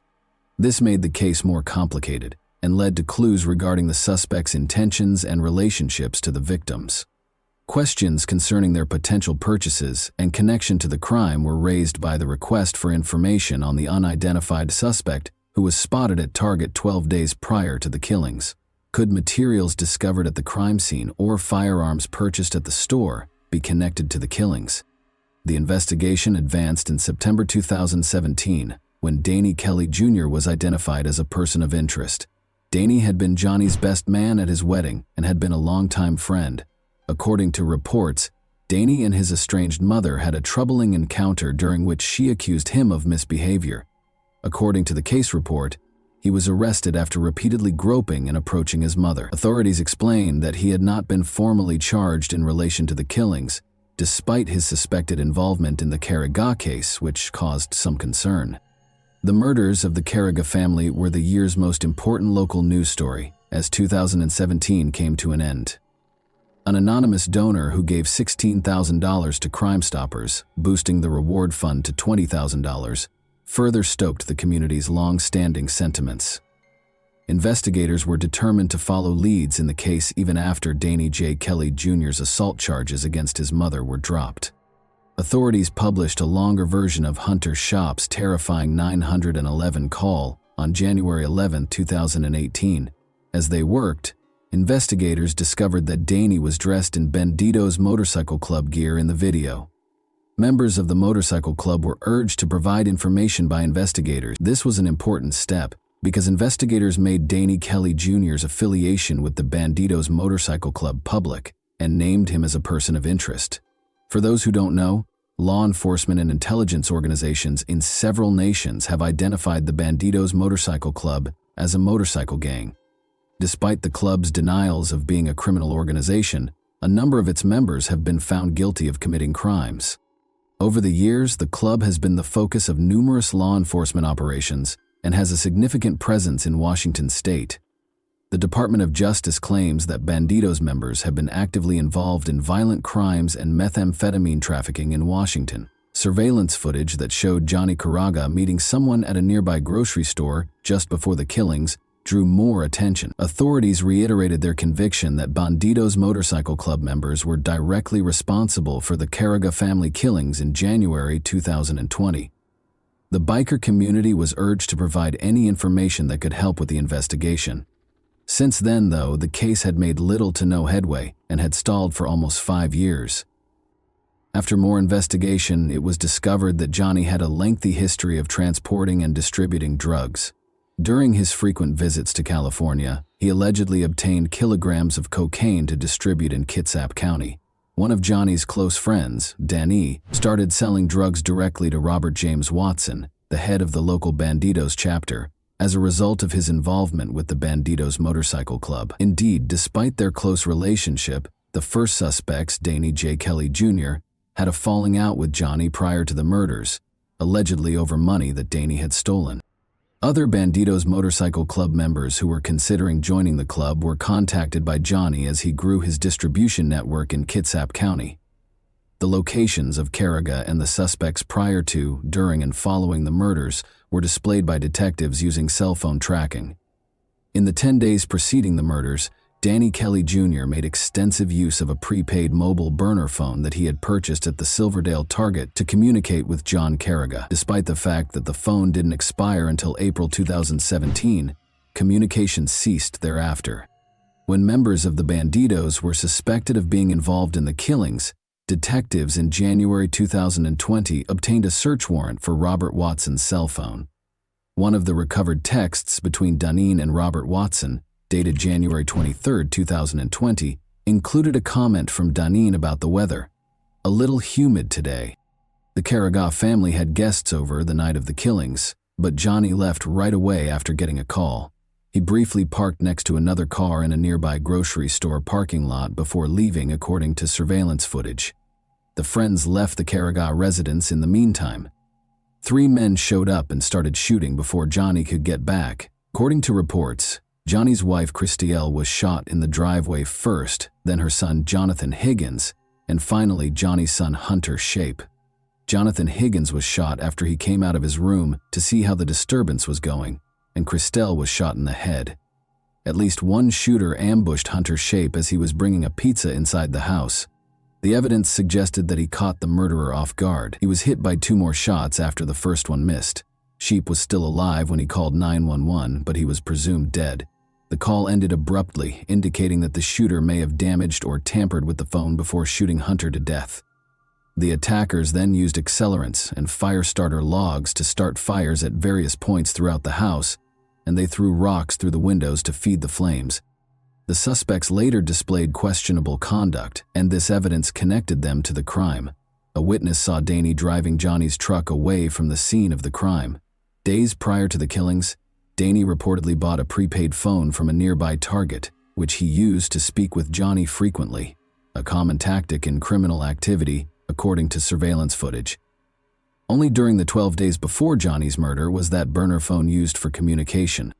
Interestingly, the phone stopped working just before the murders.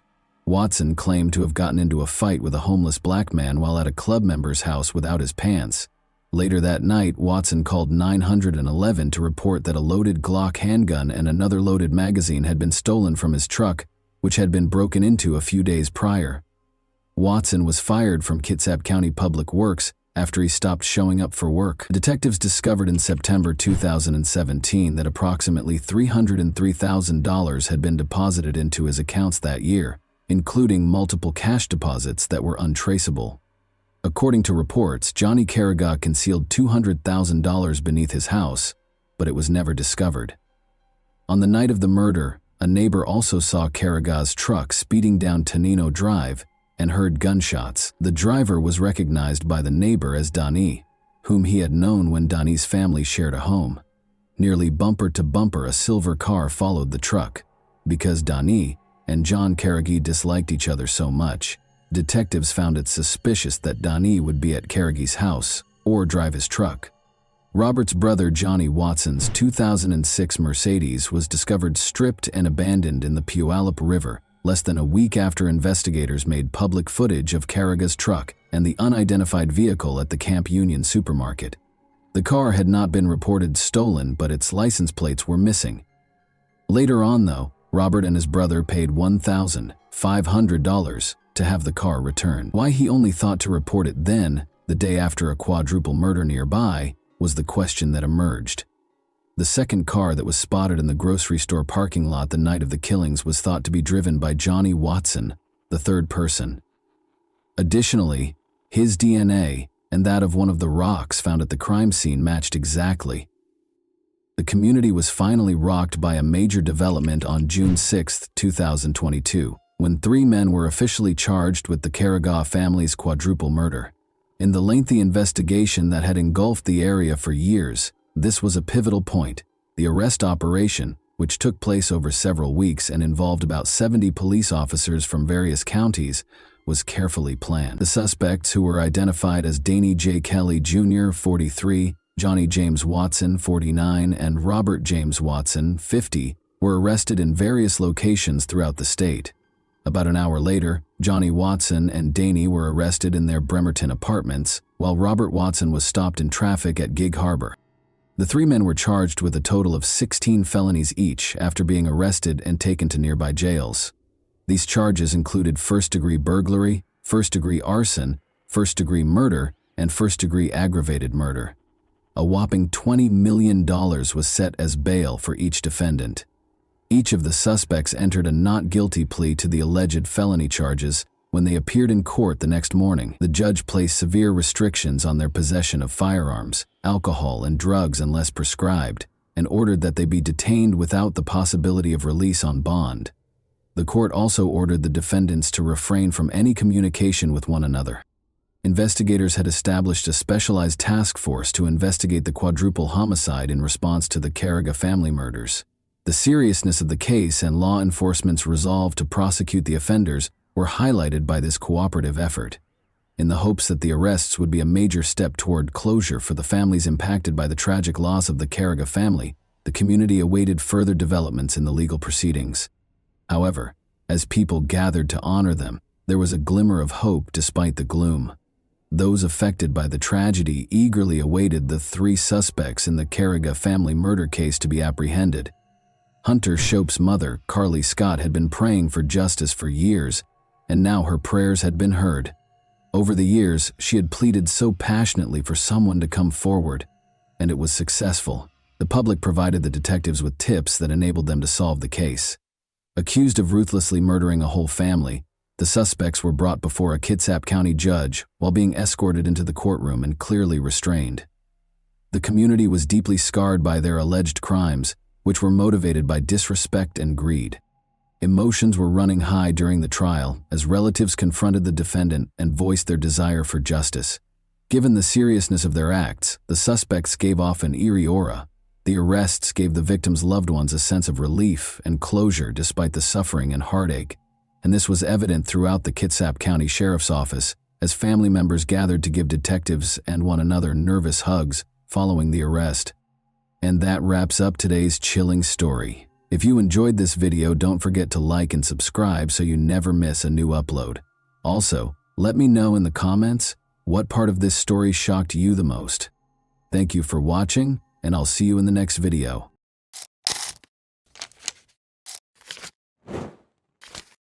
Hey guys, welcome to my channel, and today we're going to take a look at another horrible case with you.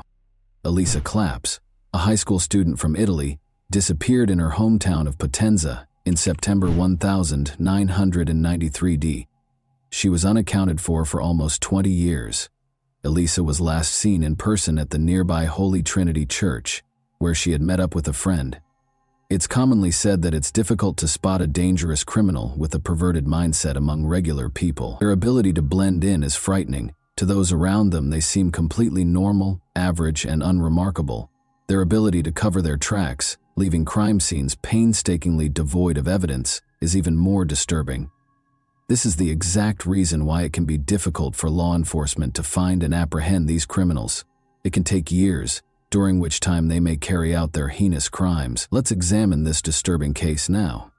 On January 21, 1977, Elisa Maria Claps was born in the southern Italian town of Potenza, which is surrounded by mountains. She was the youngest of her family's 3 children. Her father ran a small tobacco shop, and her mother was a simple clerk. Elisa grew up with Gildo and Luciano, her 2 older brothers.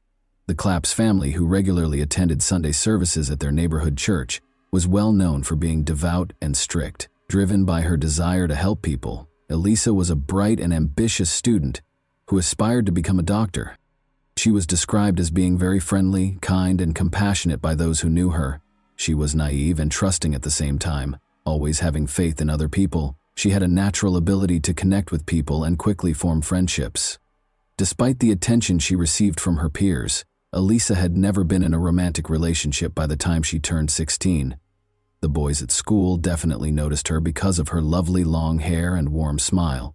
However, because she came from a religious family, she graciously turned down every date invitation. In the early summer of 1993, an admirer became unsettlingly devoted. Danilo Restivo, a local, started displaying unwelcome and persistent interest in Elisa.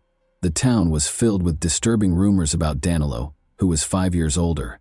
Elisa made an effort to avoid this strange man, who whenever he had the opportunity tried to entice her into remote areas. She was unable to be harsh or contemptuous due to her upbringing and innate kindness, and Danielle appeared to take her politeness as encouragement. In her private journal, Elisa wrote about Danielle, acknowledging that he both scared and made her feel sorry for him. Though she was careful never to be alone with him, she always tried to be polite because she saw how lonely and troubled he seemed. She always found a reason to get out of his presence as quickly as possible, usually by saying she had important errands to run. The Claps family took a vacation to the peaceful seaside town of Monte Giordano in the middle of August of that year. Elisa froze one day as she and her brother Gildo were walking through the quiet streets. She signaled to her brother not to leave her side by holding his hand tightly as Danilo approached them. As though they were old friends, Danilo greeted Elisa and even asked her to accompany him, insisting that he needed her help with something. Gildo knew right away that something was amiss. As he led his sister away, he made up an excuse. He later questioned Elisa about whether Danilo had harmed her and why she had reacted that way. Although the man had never physically hurt her, Elisa admitted that he had been following her and that she was afraid of him. Around 5 p.m. on September 11th, the Claps family's phone rang. Elisa responded, and as she conversed with the person on the other end, her attitude rapidly changed. Her brother did not miss the growing somber and agitated expression on her face. Galito inquired as to who had called after Elisa hung up. "It was Danilo," she said. Elisa adamantly declined Gildo's offer to confront him, claiming she could take care of it on her own. She thought she had everything under control and didn't want to cause any trouble. The enigmatical absence at church. Elisa's parents and brothers departed early on Sunday, September 12, 1993, for a day trip to Naples, which is roughly 90 miles away from Potenza. Elisa had remained behind, intending to join her close friend Elena for the morning service at the nearby church. Her family had returned from Naples by noon, and as everyone waited for Elisa and Elena, her mother made lunch. However, the girls had yet to return home as time went on. Someone knocked on the door at 1:45 p.m. Elena appeared nervous as she stood on the doorstep. She inquired as to Elisa's return, stating that they had become separated at the church and were unable to see one another.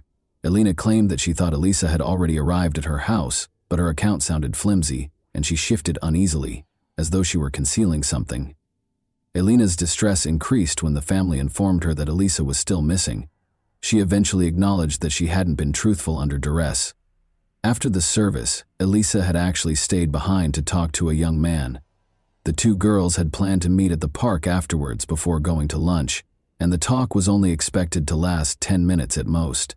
However, neither 10 minutes nor an hour later did Elisa appear. As they conversed, Elisa grudgingly disclosed that Elisa's intended meeting with the young man was Danilo. Guldo's face turned pale at this.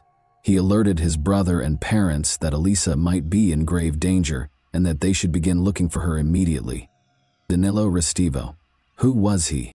On April 3, 1972, Danilo Restivo was born in Irice, a tiny commune in the Sicilian province of Trapani. He came from a reasonably well-off family and was the youngest child. He was pampered and used to getting what he wanted as a child, and he was taught early on that there would never be any real repercussions for his actions. Regardless of the trouble he caused, his father was always there to support him. The Restivo family relocated to Potenza in the early 1980s, where Danilo's father, Mauricio, founded a prosperous company. In a matter of years, Mauricio rose to prominence as one of the richest and most powerful people in the city, developing close ties with local government and law enforcement. Danilo was notorious for being strange, impolite, and unsettlingly violent when he was in school. He was a reclusive and vicious youngster who was notorious for abusing animals, a habit that apparently gave him a deranged sense of fulfillment. In addition, he had a disturbing fixation on sharp objects. Despite being caught spying on girls in locker rooms on multiple occasions, Danilo appeared unaffected by any kind of intervention or discipline. He showed no remorse or desire to change, and he persisted in these actions with a stubborn, almost compulsive determination. Danilo Restivo had no true friends and was a recluse who was mostly shunned by his peers. He would frequently cut the hair of gullible girls because he had the unsettling habit of always having scissors with him. Parents complained repeatedly, but this unsettling behavior was ignored. Danilo would collect a large collection of hair clippings and take his trophies home. Strangely, his family didn't seem to notice any warning signs and instead dismissed this behavior as simple, childish mischief. Danilo's actions became more concerning as he grew older. His cruelty was not limited to animal abuse. He seemed to enjoy hurting other people. He still had trouble relating to people, especially girls, with whom he frequently acted aggressively and made an effort to threaten or harm them. The initial victim. Sonia, Danilo's younger cousin, was roughly a year and a half younger than him. They frequently walked home together from the same school. Danilo would often invite her to remote locations after class, making up a variety of reasons to entice her away. But Sonia was suspicious of her cousin. Her mother had specifically warned her not to go anywhere with him by herself, and her instincts told her to exercise caution. After promising to show Sonia a secret hiding place, Danilo was able to persuade her to follow him in the spring of 1987. Sensing that something was wrong, Sonia made the safe decision to bring her younger brother, Angelo, who was 11 years old. The three of them went into a wooded area where an old deserted shack stood after school. Danilo proposed a game in which players would be blindfolded. After Sonia and Angelo agreed to temporarily trust him, Danilo covered their eyes with blindfolds. There was a tense silence. Uneasy, Sonia shifted her blindfold just enough to get a glimpse and saw something horrifying. Her cousin was approaching Angelo, getting ready to attack and taking a pair of scissors from his backpack. Sonia startled her younger brother by screaming as loudly as she could. Angelo jerked away in an instinctive reaction, still with his eyes covered. Danilo's hand swung down, but the scissors sliced his shoulder rather than his neck. Danilo appeared to be stunned by the sight of blood and Sonia's shrill cries, which allowed the kids to flee in the few seconds they had left. With their cries resonating through the forest, Sonia and Angelo fled the shack and fled for their lives. Danilo screamed threats and demanded they keep quiet about what had happened as he pursued them. Sonia and Angelo outran him and made it to safety, motivated by their instinct for survival and sheer terror. What had happened appalled the parents of the injured children. They hurried Angelo to the hospital, where medical professionals were able to treat him in time to save his life. Despite suffering severe blood loss and nearly dying, the boy managed to survive. The parents reported the incident to the local police that same day, filing charges for attempted assault with deadly intent, but the case was quickly dismissed, and Danilo was spared any serious repercussions. There were rumors that his father shielded his youngest son by using his considerable influence. With the help of a local priest, Mr. Restivo assured Angelo's family that Danilo would be committed to a mental health facility for required therapy in order to stop similar incidents in the future. He also paid the family a sizable amount in compensation and paid for Angelo's medical bills. Soon after, the parents of Sonia and Angelo made the decision to relocate their family to Naples in order to avoid any more interactions with their dangerous relative. Although Danilo's father made solemn vows, he never fulfilled them. Danilo never even saw a specialist and was never sent for treatment. Mr. Mauricio Restivo was too worried that his son's reputation and social standing would be permanently harmed if he were to be classified as mentally unstable or a danger to others by a formal psychiatric evaluation. A perilous preference. After parents and students repeatedly complained about Danilo's violent and intimidating behavior, he was expelled from 4 different schools. He ultimately had to turn to homeschooling to finish his coursework and obtain his diploma. Since he was considered physically capable of serving, Danilo was drafted into the military at the age of 18. However, due to his unpredictable and erratic behavior, he was released within a few months. He went back home and remained protected by his powerful and affluent father, who continued to absolve him of responsibility. Danilo's actions only became more unsettling with time. When he fell in love, he would stalk girls, spy on them through their windows, make eerie late-night phone calls while remaining silent, and harass them in an uncomfortable way. His attempts to show romantic interest frequently turned violent, including luring them to abandoned places or attempting to chop off strands of their hair. Danilo's responses to these girls' rejection of his advances were frightening. He sent them letters outlining his disturbing fantasies or packages containing fictitious explosive devices marked with words like boom. Since Danilo's father always stepped in to protect him, no amount of complaints to the authorities seemed to have any effect. Danilo felt unstoppable and above the law because of this ongoing cover-up. He seemed rather innocuous to outsiders, more like a peculiar locality than a cunning or dangerous person. People like Elisa felt sorry for him because of his dishonest appearance, and they even wished they could assist. The church is the target of the missing girl's search. Elisa's brothers and parents immediately began a frantic search. The local church where she was last seen was their first destination. Elisa had intended to confront Danilo Restivo that day to request that he stop pursuing her and give her some space. According to her friend, a number of witnesses were promptly located who attested to seeing the high school student conversing with Danilo outside the church. However, none of them were able to provide information regarding the two's subsequent whereabouts. In an effort to talk to Danilo, Elisa's mother tried calling the Restivo residence, but Mauricio, Danilo's father, picked up the phone and wouldn't let her talk to his son. The Claps family drove to the Restivo home, growing more and more alarmed, but nobody answered the door. They had no choice but to report Elisa missing to law enforcement. Mauricio met officers at the Restivo residence and informed them that his son had left for Naples on some errands and would not return until the next day. Authorities quickly learned, however, that Danilo was in fact at home. After returning home, the police demanded to speak with Danilo and took him to the station so they could question him. His father kept getting in the way, making it hard to get definitive answers, so they had to do this. Danilo's account was riddled with contradictions. He acknowledged that he had talked to Elisa at the church, but he said she had left shortly after, leaving him to pray.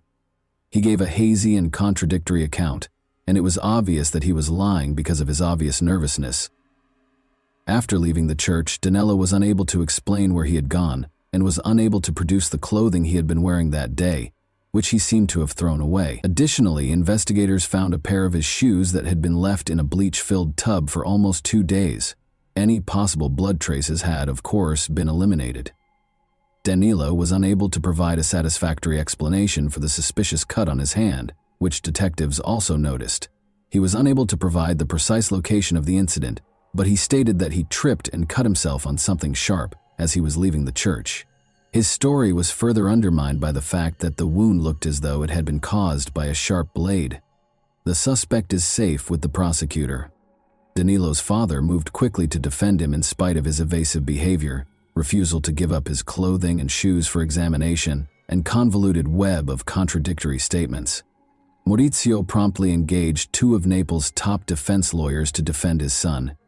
In light of these challenges, the investigating police asked the city's chief prosecutor for authorization to acquire a warrant in order to search the suspect's house and confiscate his clothes and shoes in the hopes of discovering any evidence connecting him to Elisa's disappearance. They required legal authority. Surprisingly, the city's chief prosecutor showed no concern in the face of overwhelming evidence linking Danilo to the young girl's disappearance. He declined to grant a search warrant for either the church where Elisa was last seen or Danilo's house.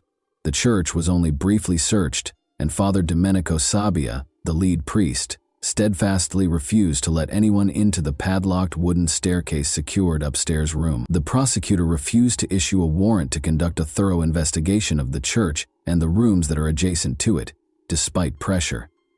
Father Domenico suspiciously used the past tense when referring to Elisa right away, as though he was aware that she was dead. 3 weeks following Elisa's disappearance, Danilo was featured as the main suspect and his photo was displayed in a local news segment about the case.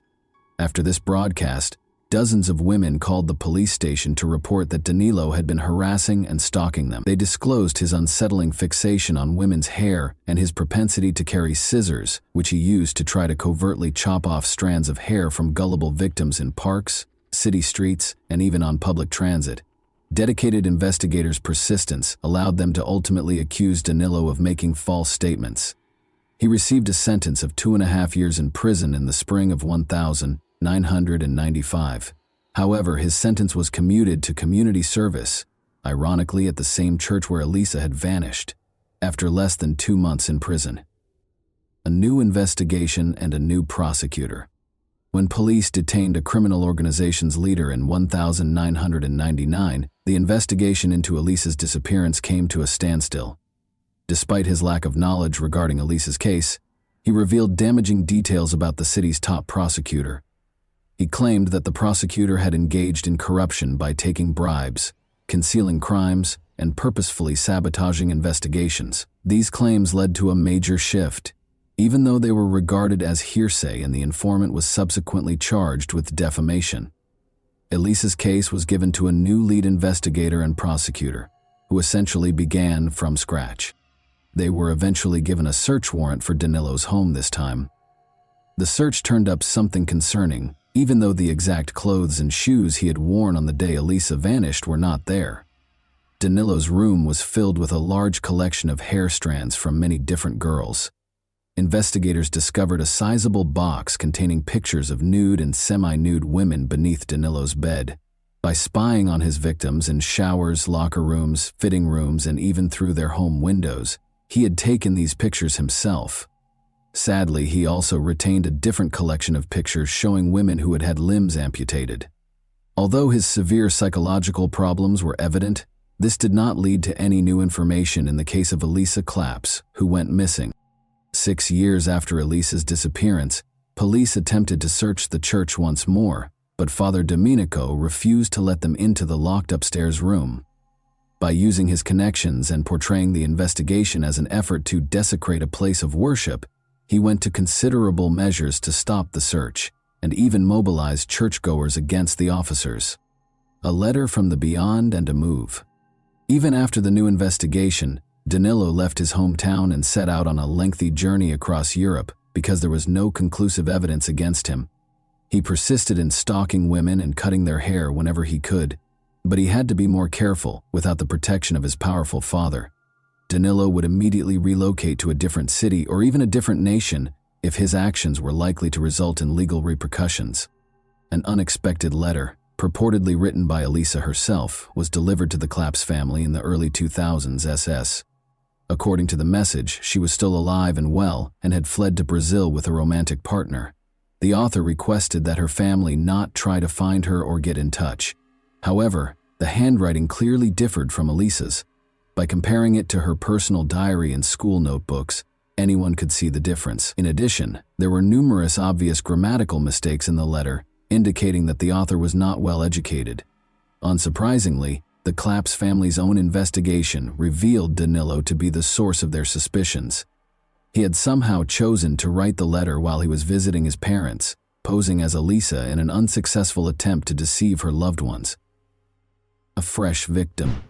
Heather Barnett, 48, was killed in a vicious crime that shook the sleepy British town of Bournemouth on November 12, 2002. When her 2 teenage children got home from school, they made the terrible discovery.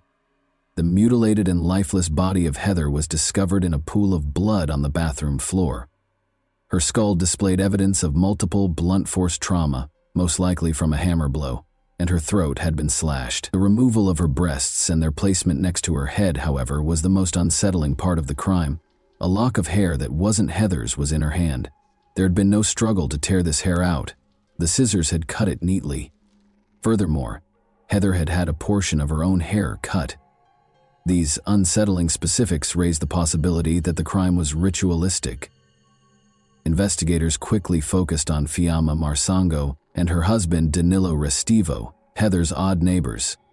The victim's house was only a short distance away from the couple's residence, which was next door. Danilo had approached her inappropriately, and Heather had complained about him on multiple occasions. She told a friend that she was afraid of her husband, even though they were married, right before the crime. Heather took custom orders from her home and worked as a seamstress. Under the guise of commissioning clothing, Danilo frequently attempted to visit her. He insisted on going inside to discuss specifics, even though he never placed any specific orders. Heather discovered her house keys were gone 2 days prior to the tragedy, following one of Danilo's visits.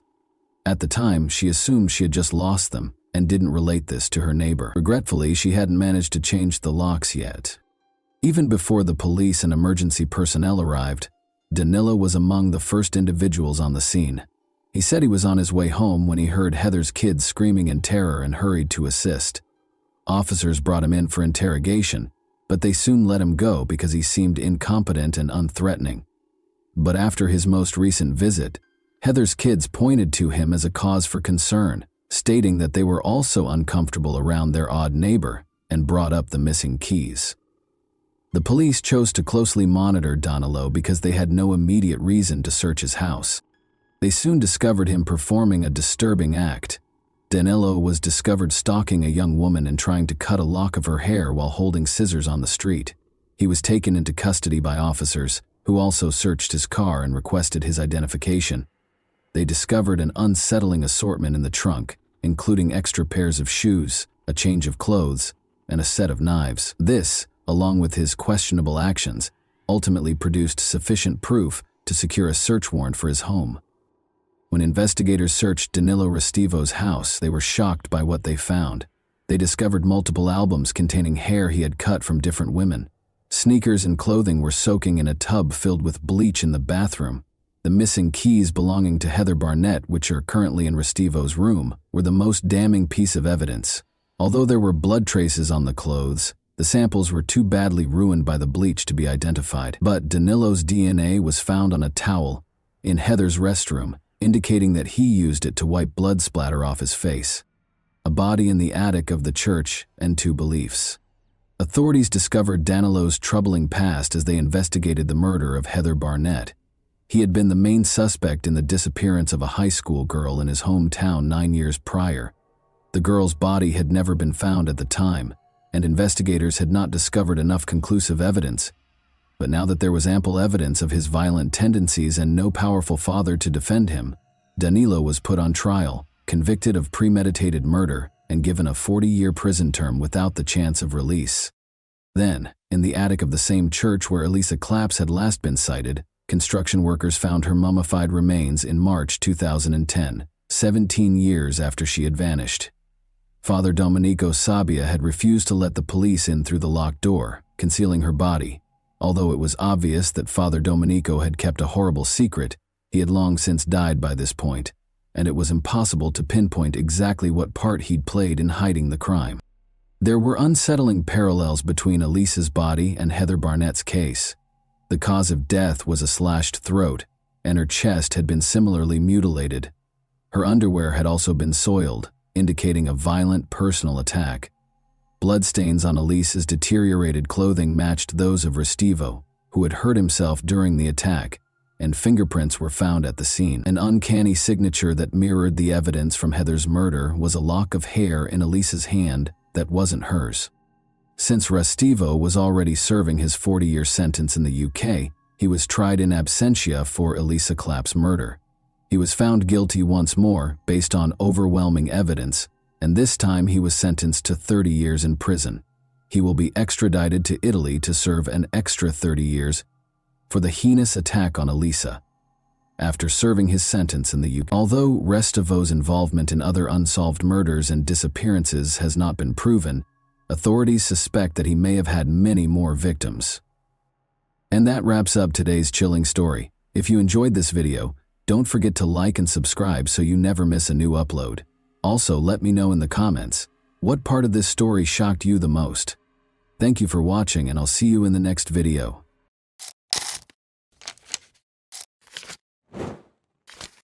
Hey guys, welcome to my channel, and today we're going to take a look at another horrible case with you. Carol Ann Barrett's murder was a terrifying mystery for 44 years. The 18-year-old high school student went missing on March 23, 1980, while she was spending spring break with her friends in her hotel room in Daytona Beach, Florida. Later, her body was discovered left on a highway. Carol's family and friends were left without answers when the case went cold, despite the fact that a sketch of the suspect was made based on witness descriptions.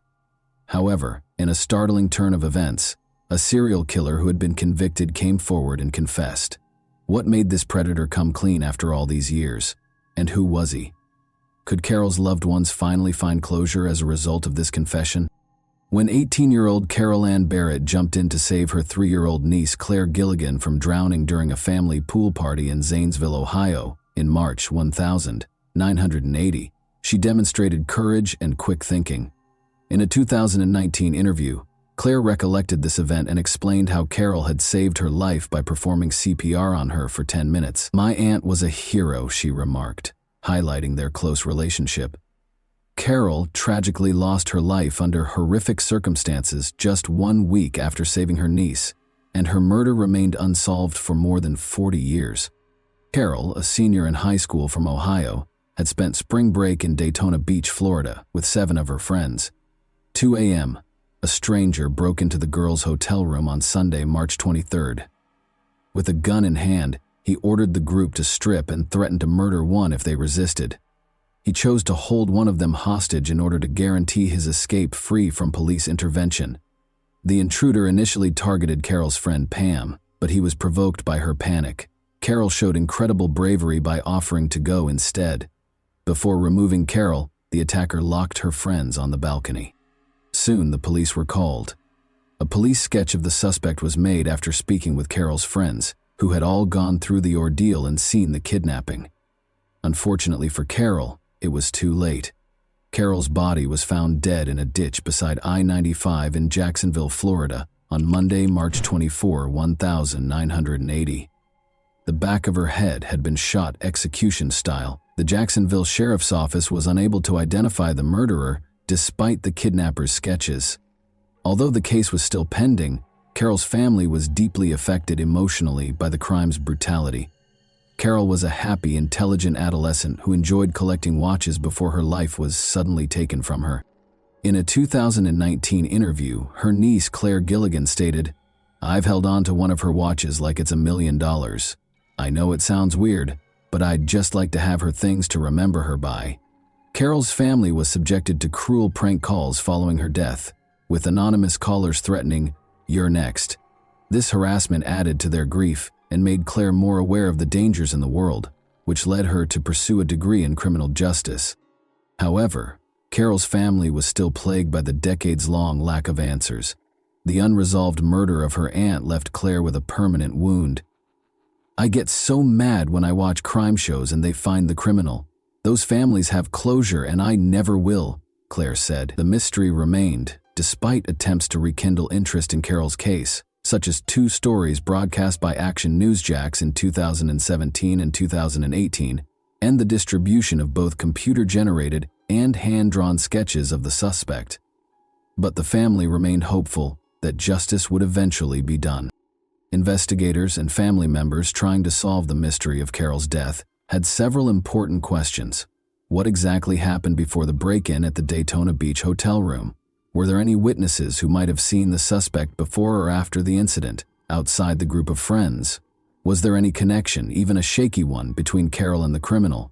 Would they be able to identify the murderer through sophisticated forensic investigation? Had there been any comparable incidents nearby that could point to a trend or offer clues as to the identity of the suspect? Could Carol's killer, or someone with knowledge of the crime, be connected to the spoof phone calls made to her family? Even as the investigation went on, the questions kept coming.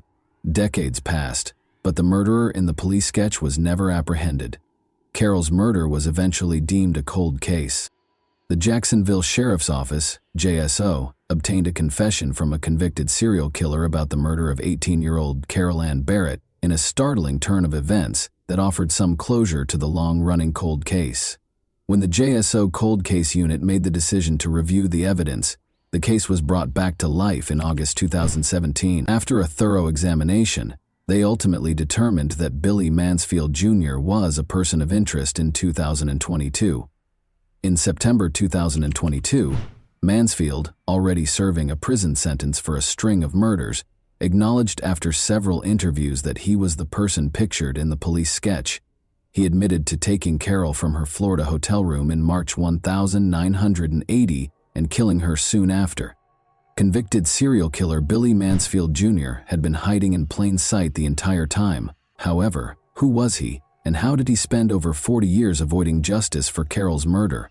The oldest of 5 children, William Mansfield Jr. was born in Grand Rapids, Michigan, in 1956. His home life was far from perfect, even though he was said to have had a good upbringing. William Sr., his father, was a convicted child molester who fostered his son's erratic conduct. Mansfield's decision to forge his birth certificate and leave school at the age of 14 in order to enlist in the Army was probably influenced by this dysfunction. Mansfield's problems only got worse while serving in the military. He started experimenting with drugs and became severely addicted to alcohol, which led to treatment at a Tampa Veterans Administration hospital. He married Phyllis Spilemaker in 1975 in an attempt to lead a normal life, but by 1979, things had fallen apart. Phyllis decided to raise their 2 children alone in Michigan. In her unsettling portrayal of Mansfield following their divorce, Phyllis claimed that he was a closeted bisexual who brought men home from gay bars and had sex with them in front of her. Mansfield's terrible deeds were made possible by his traumatic upbringing and destructive decisions. He followed a startling and repulsive path influenced by his past, abusing and killing women and girls. Mansfield was accused of sexual misconduct by a babysitter in Grand Rapids, Michigan, in January 1977. He received a sentence of 36 months of probation and 6 months in jail. However, he violated his parole and was sent back to prison shortly after his release for assaulting 2 teenagers in a rural part of the city. Mansfield was housed in the same cell as fellow prisoner Albert Lee III, who admitted to Mansfield that he had kidnapped and murdered 11-year-old Linda Vander Veen from a Grand Rapids school crossing. Later, after serving a year, Mansfield would use this information to testify against Lee in exchange for a reduced sentence, which led to his release. However, these prison terms had little effect on his desire for violence. Mansfield forced 18-year-old Pamela Sherrill into his van and abducted her on June 19, 1980. After driving her to a rented trailer, he attacked and hurt her. Mansfield was evading capture when Sherrill called the police to report the assault. Mansfield was arrested in Santa Cruz, California on November 23, but was later freed after posting bail. Mansfield was then released once more to hunt down his next victim. The body of 29-year-old Renee Saling was found dead in a drainage ditch beside Buena Vista Road in Watsonville, California, on December 7, 1980. The previous day was the last time her husband had seen Renee, a mother of 3. Her clothing was ripped when she was discovered, and there were obvious signs of assault. Her blouse and pants had been pulled down to her ankles. She had been strangled, according to the coroner's report. Police created descriptions of 2 suspects based on witness statements, young men in their 20s who were probably related to one another. 4 days later, a rookie police officer in Winnemucca, Nevada, brought Mansfield and his brother Gary, age 23, in for interrogation. Despite lying about their identities and ages, they fit the suspect profiles in terms of their physical characteristics. The brothers were arrested at California's Humboldt County Jail. The Mansfield brothers were charged with murder in connection with the death of Renee Saling and were arraigned in a Watsonville court on December 16. They were known as the Bag Brothers by the media because they covered their heads with paper bags to shield possible witnesses' statements. On February 4, 1981, Justice John Marlowe ordered the Mansfields to stand trial for Renee's murder, despite their not guilty plea. The Hernando County Sheriff's Department in Florida secured a search warrant in mid-March 1981 in order to excavate the Mansfield family's Spring Hill, Florida property. After an informant claimed that a body had been buried on the property, this action was taken. After a protracted search and excavation, authorities finally discovered a real house of horrors. The first set of skeletal remains, which included a skull, was discovered in a shallow grave that was blanketed. These remains were sent for analysis right away. Dr. William Whitman, a pathologist, identified the bones as those of a female under 20 who had passed away approximately 5 years prior. Persuaded that the site contained more remains, metal detection specialists and other officers from nearby counties were called in to assist. Continued excavations over the next few weeks produced more upsetting findings. On March 24th, investigators found a small sack of human bones beneath the fireplace, after initially finding the bones of cows and chickens. Inspired by this discovery, researchers dug deeper and discovered more skeletons, all of them young women. 4 victims' remains were discovered interred on the Mansfield property in Florida. Elaine Louise Ziegler, a 15-year-old adolescent girl who vanished on New Year's Eve of 1975, was identified as the first body discovered at the property based on the skull, skeletal features, and a missing tooth.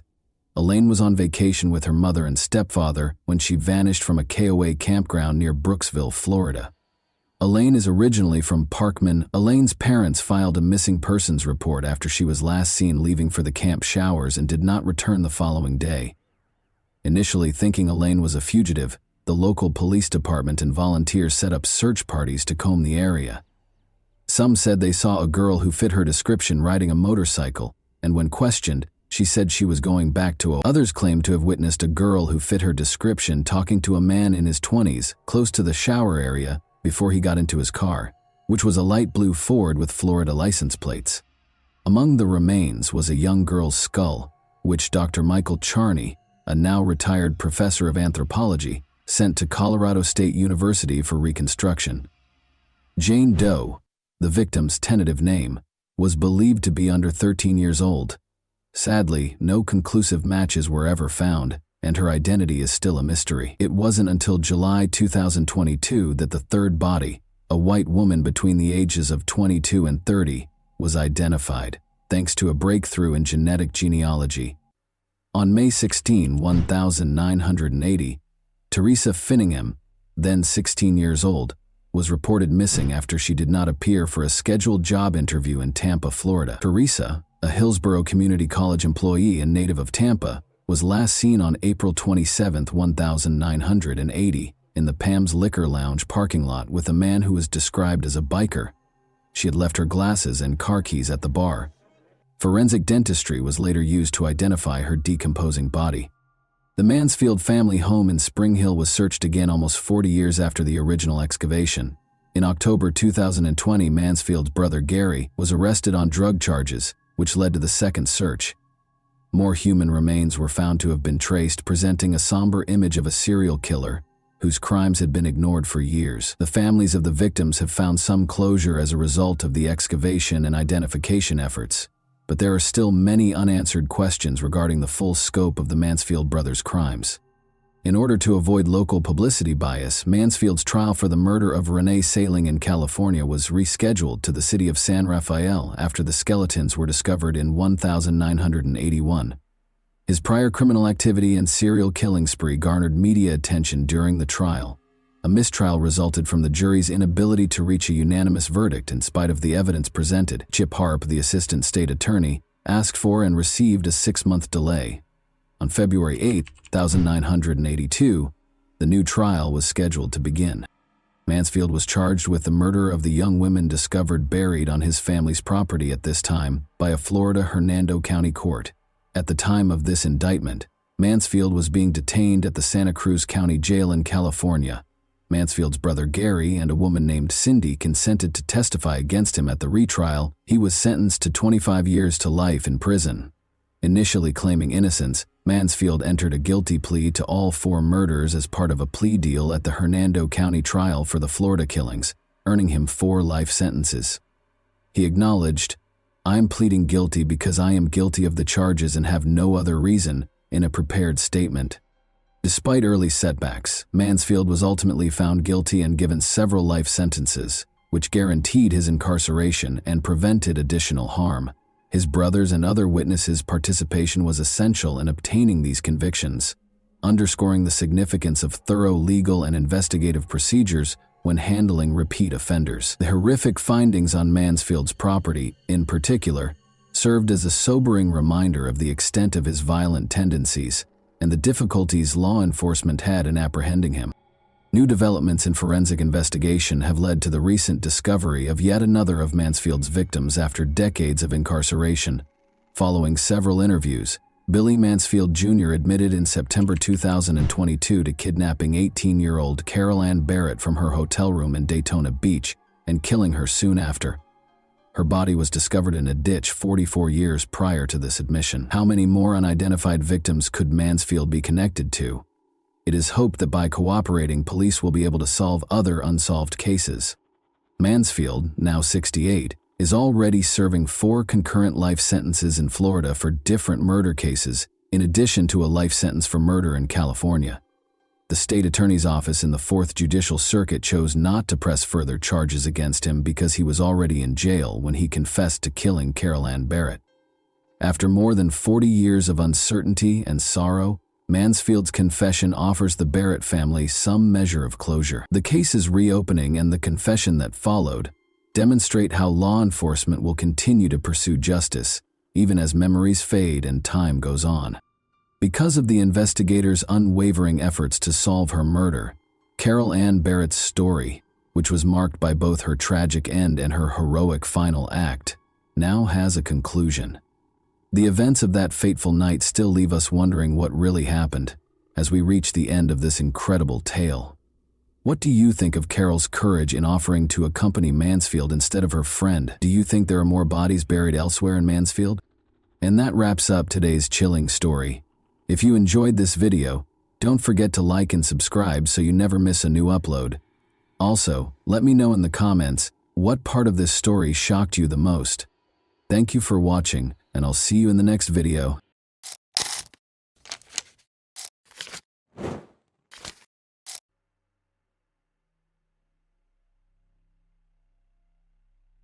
A 24-year-old girl went missing from the store where she worked the evening shift. Police discovered traces of blood in the back room and signs of a struggle, but it was not a robbery. The unknown perpetrator had left a fully stocked cash register. A few days later, the girl's body was discovered 5 kilometers from the store. The investigation into this terrible case lasted nearly 25 years. Lisa Sievert's fate was unknown for nearly a quarter of a century.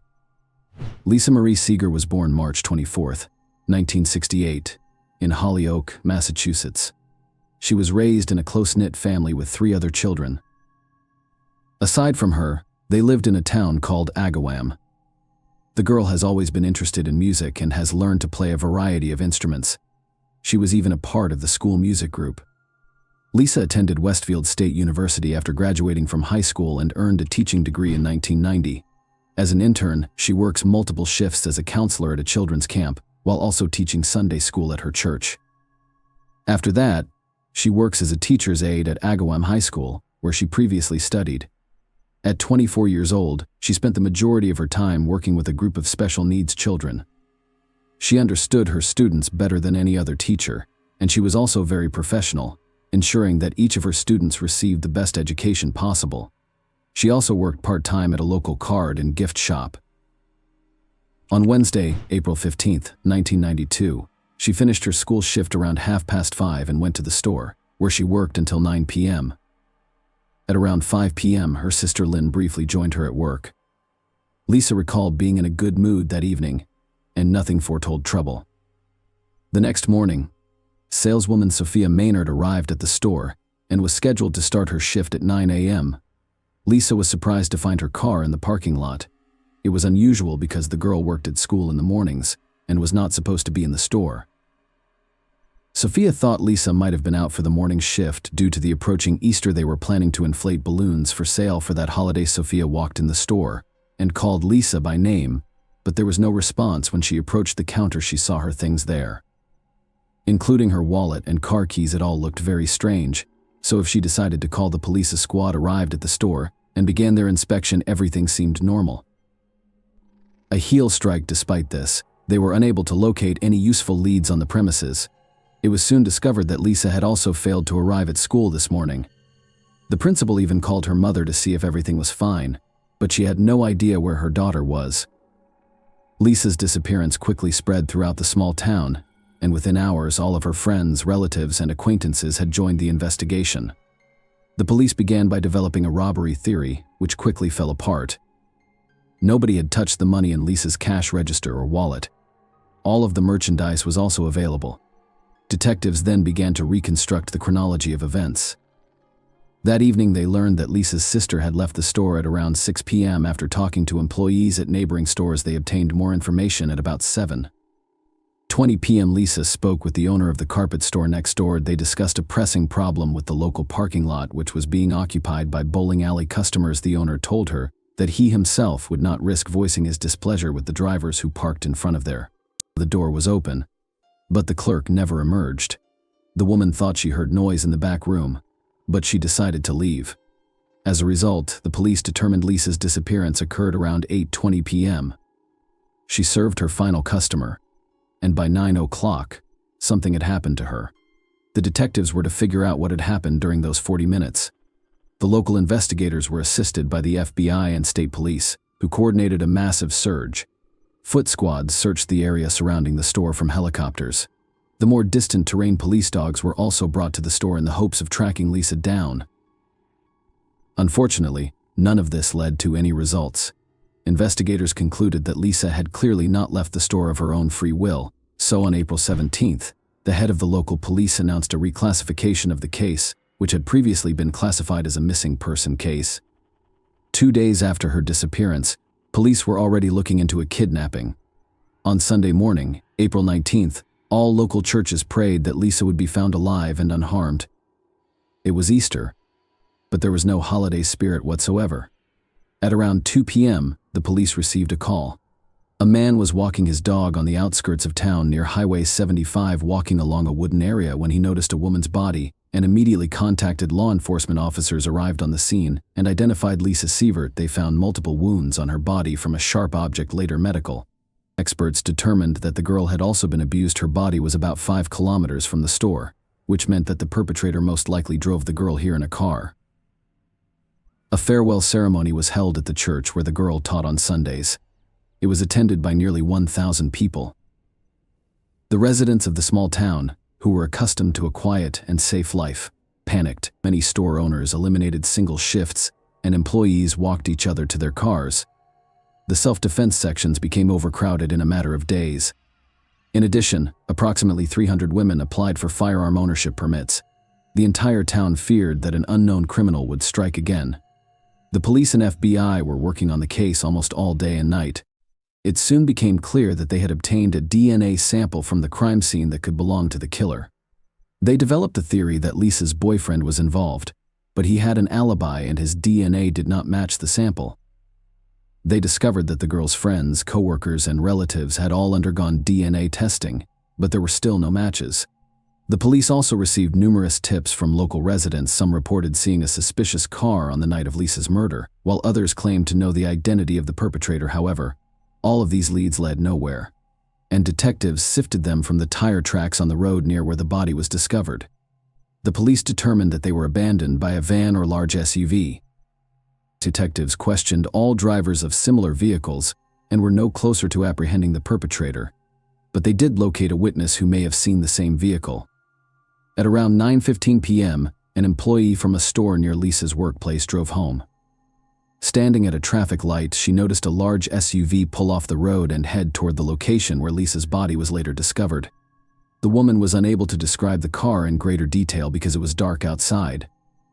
She only mentioned that she thought there were a man and a woman in the car. She also mentioned that when the car pulled onto the dirt road, the woman's head twitched unnaturally, as if she were asleep or unconscious. Because this information did not aid in the identification of the suspect, all leads have been exhausted. The police continued to investigate the case, but with each passing month, the prospect of solving this macabre mystery faded. It took 1.5 years before Lisa's family and friends were given another chance to discover the truth. In October 1993, national television aired an episode about the caves. The popular program aired stories about unsolved cases, which drew a lot of attention. This sometimes resulted in new witnesses for the police. The case got a second wind. Lisa's case was no exception. Within an hour of the broadcast, the police had received hundreds of calls from people with information. As is often the case, the majority of these leads led nowhere, but the police pursued each one thoroughly. The detective stated that they had identified a few valuable leads, but did not specify which ones. Unfortunately, it did not go anywhere.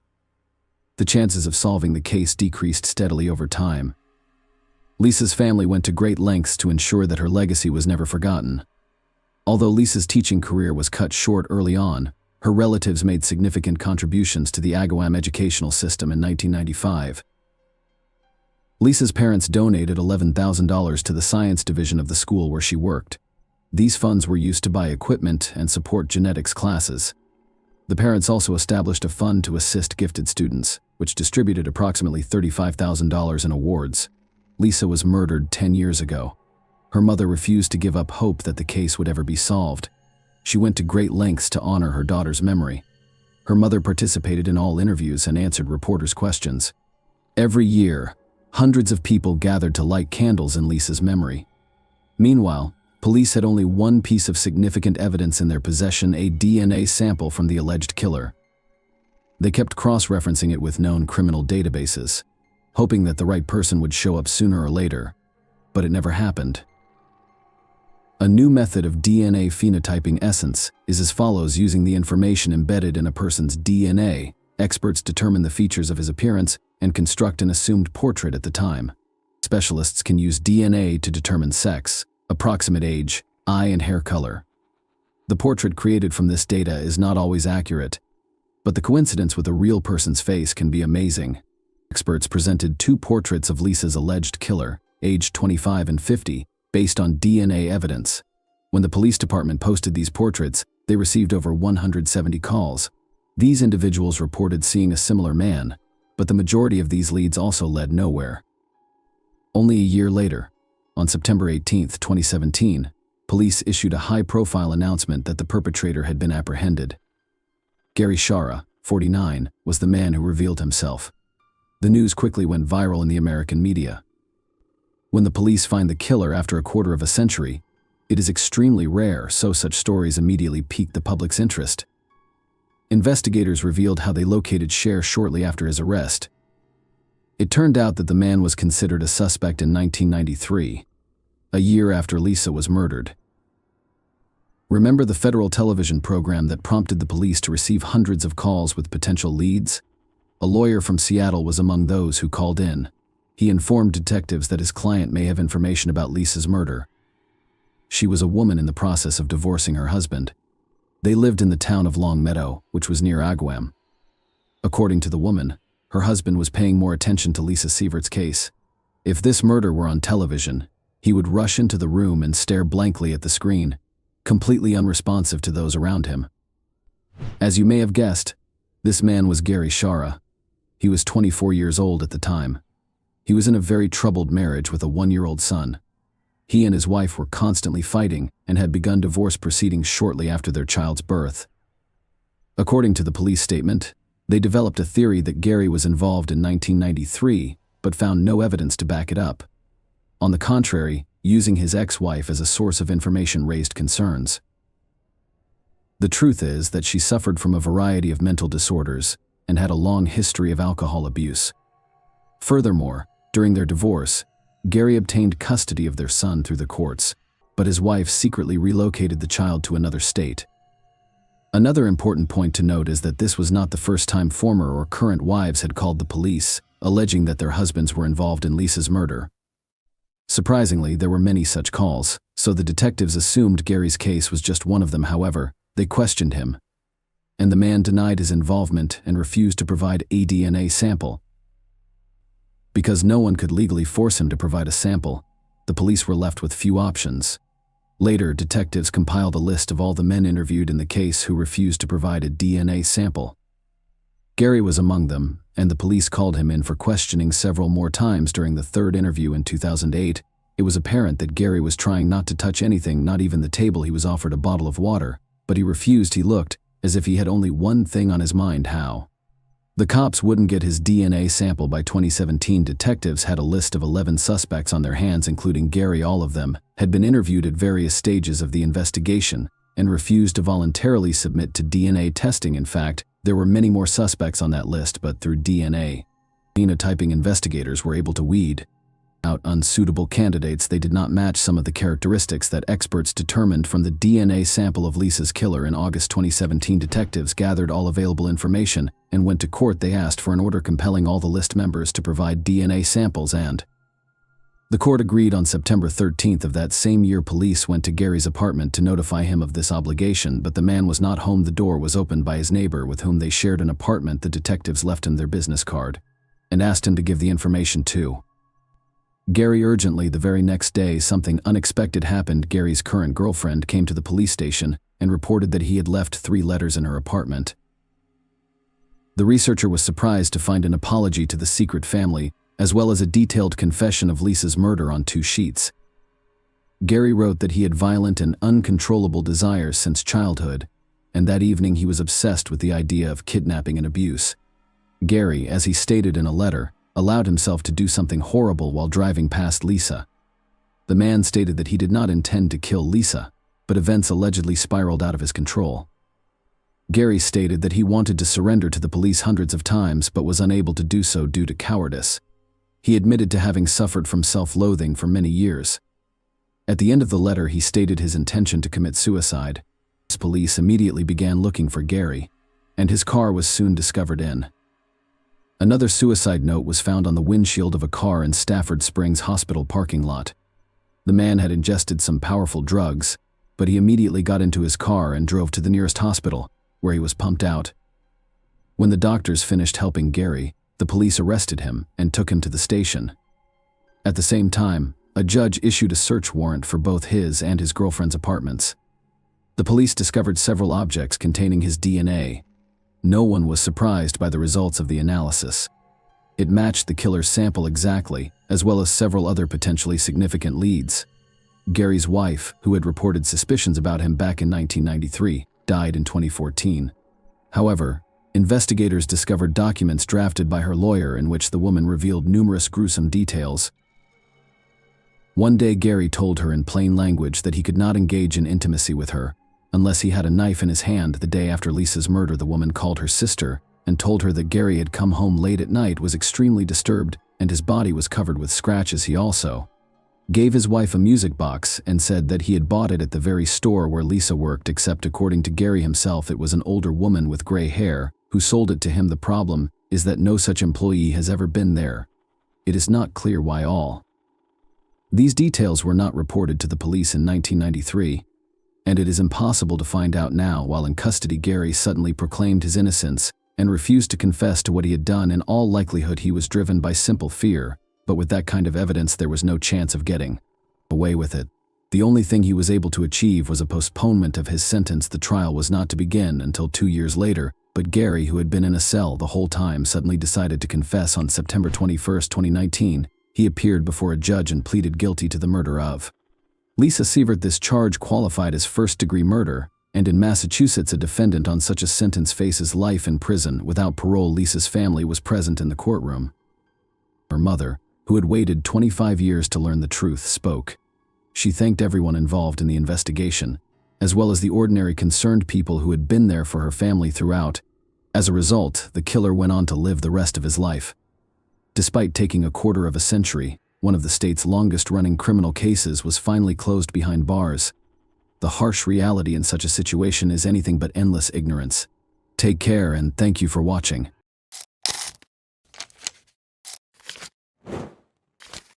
Hey guys, welcome to my channel, and today we're going to take a look at another horrible case with you.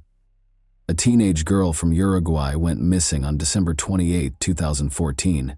Because of the strange circumstances surrounding her disappearance, word spread quickly around the world. She didn't go missing late at night in a dangerous neighborhood. Instead, she was walking along the beach in broad daylight, visible to everyone. But it appeared that the ground had opened up and swallowed her. No one saw anything, no one knew anything, and a few days later her body was discovered in a location thoroughly searched by police, raising a slew of new questions. Lola Shumaliz was born on November 4, 1999 in Buenos Aires, Argentina. She grew up with Adriana Belmonte and Diego Shumaliz, the son of the well-known chef Beatriz Shumaliz. When the girl turned 15, her parents decided to give her a trip to New York for the Christmas holidays. However, before that they sent their daughter to Rocha, Uruguay, to relax with her godmother's family for a few days. On December 27, Lola arrived in Uruguay, where she was greeted by her godmother, Claudia Fernandez. Claudia's photo captured the girl in a good mood. Claudia, her husband Hernan Zincunegui, and their 2 children were delighted when Lola arrived. They had intended to spend their few days together sunbathing on Barra de Valisas Beach, swimming in the sea, and relaxing. That same evening, Lola, Hernan, and his 14-year-old stepson went to a drum festival in the city center. Hernan and the boy stayed by Lola's side in the crowd, but the boy eventually moved away because he was bored.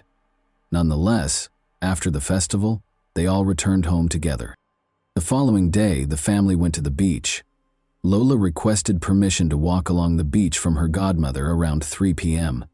She wanted to walk to Aguas Dulces, a spa resort, along a popular trail that would allow her to explore the area's flora and fauna.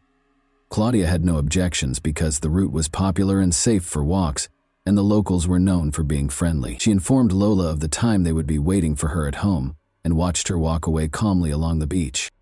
Lola was wearing a bikini and denim shorts. She carried a backpack containing a sarong, a book, her ID, a water bottle, and a towel. She didn't have her phone with her because the reception on the beach was poor. The backpack also included a wallet containing 2,000 Uruguayan pesos. Several hours passed, it became dark, and Lola had not returned. Her godmother became worried. The family followed the route Lola had planned, but she was nowhere to be found. Claudia called Lola's parents that evening to explain what had occurred. She informed Adriana that she had already called the police. However, it took 45 minutes for them to arrive at the station and report the teenager's disappearance. The police began searching for Lola. Since she vanished during a walk on the beach, it was thoroughly searched both lengthwise and crosswise.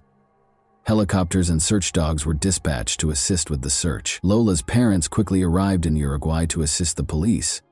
Almost simultaneously with the start of the investigation, it was revealed that Adriana and Diego were receiving anonymous calls. The caller made no demands or asked for a ransom. They simply stated that Lola was with them and was fine. Unfortunately, this turned out to be incorrect. 2 days later, on December 30, her body was discovered partially covered in sand on the beach. She was in an area with a lot of dunes and thick vegetation. There were shallow knife cuts on her neck and signs of head trauma. The autopsy revealed that Lola was attacked from behind and then dragged or forced to the spot where she was discovered. The killer pressed her face into the sand until she suffocated. This was proven by the presence of sand in her lungs. The news of the crime sparked an unprecedented outcry in Argentina and Uruguay's press. As is customary in such cases, journalists began to propose theories about what could have happened. The Uruguayan police and media quickly focused their suspicions on Lola's godmother's family, particularly Hernan. There were various reasons for this. To begin, they told Adriana and Diego that they had already contacted the police, despite the fact that they had delayed their arrival at the station. Second, the media attempted to read something sinister into the fact that Lola, Hernan, and his 14-year-old stepson attended a drum festival together, but the boy eventually separated from them, leaving the girl with Hernan. A hypothesis regarding violence against Lola emerged, but the forensic expert discovered no evidence to support it. However, there were other reasons to suspect them. Claudia and Hernan immediately hired a lawyer, and none of the family members agreed to a polygraph test. Lola's parents fueled the fire with a series of bold statements. Diego in particular stated that he had long since lost trust in Hernan, which prompted additional questions. If he didn't trust the man, why did he let his daughter accompany them on their vacation? Claudia and Adriana had been friends for 25 years. Claudia's second husband was Hernan, whom Lola's parents had known for about 5 years. They all used to live in Argentina, but Hernan and Claudia moved to Uruguay. When Hernan was interrogated, investigators discovered contradictory statements, leading to his arrest on December 31. Diego was arrested for allegedly concealing evidence. Her son was also detained because he was suspected of making the anonymous calls. It is not certain who made the calls to Adriana and Diego, but it is clear that they were a failed attempt at a joke. Nonetheless, the police interrogated all three family members for several days and found no evidence against them. The investigators stated that they discovered some discrepancies in the testimonies, but they were minor. Hernan claimed they arrived home at 11 p.m., but his son said it was 12. Aside from that, there was nothing the police could charge Hernan, Claudia, or her son with. Therefore, on January 2, 2015, they were all released. The friendship appears to have deteriorated as a result of several public statements. Claudia and her loved ones never spoke to Lola's parents again or called to express their condolences. Adriana thinks their lawyer may have given them such advice. However, she believes that as friends, a simple human gesture would have been to call and express condolences, particularly given their 25-year friendship. Lola's pink backpack was discovered a few days after her death. It was also buried in the sand, about 200 meters from where Lola's body was discovered. This immediately prompted a slew of questions. How did the police not find the body and then the backpack despite searching the entire beach and its surroundings several times? Furthermore, the town's authorities had claimed from the start that the beach was very safe, which was strange because drug dealers operated there, particularly in the area where the body was discovered. Nonetheless, almost all of the girl's belongings were still in the backpack, with the exception of 2,000 pesos stolen from her wallet. Furthermore, there were bloodstains on the towel and the documents. Forensic experts examined the items and discovered Lola's DNA, but it was mixed with male DNA. Because Hernan's suspicions had not been completely dispelled, his DNA was compared to the one dispelled. It was compared to the one discovered. They also checked it against the Uruguayan police database, but there were no matches. Following the discovery of the backpack, one suspect created quite a stir. He was suspected based on witness accounts of his whereabouts on the day of the murder. According to locals, a man nicknamed El Conejo, the Rabbit, was working on a roof near the beach when the girl went for a walk. The man went to lunch in the middle of the day, and his co-workers were aware that he did not have any money with him. However, he came back with food and money. This immediately prompted the question of where he obtained the food, if he did not buy it. But that's not all. Someone claims to have seen him with a pink backpack on the day Lola went missing. According to one newspaper, he confessed to the murder, and other media outlets reported on the development. However, this turned out to be false.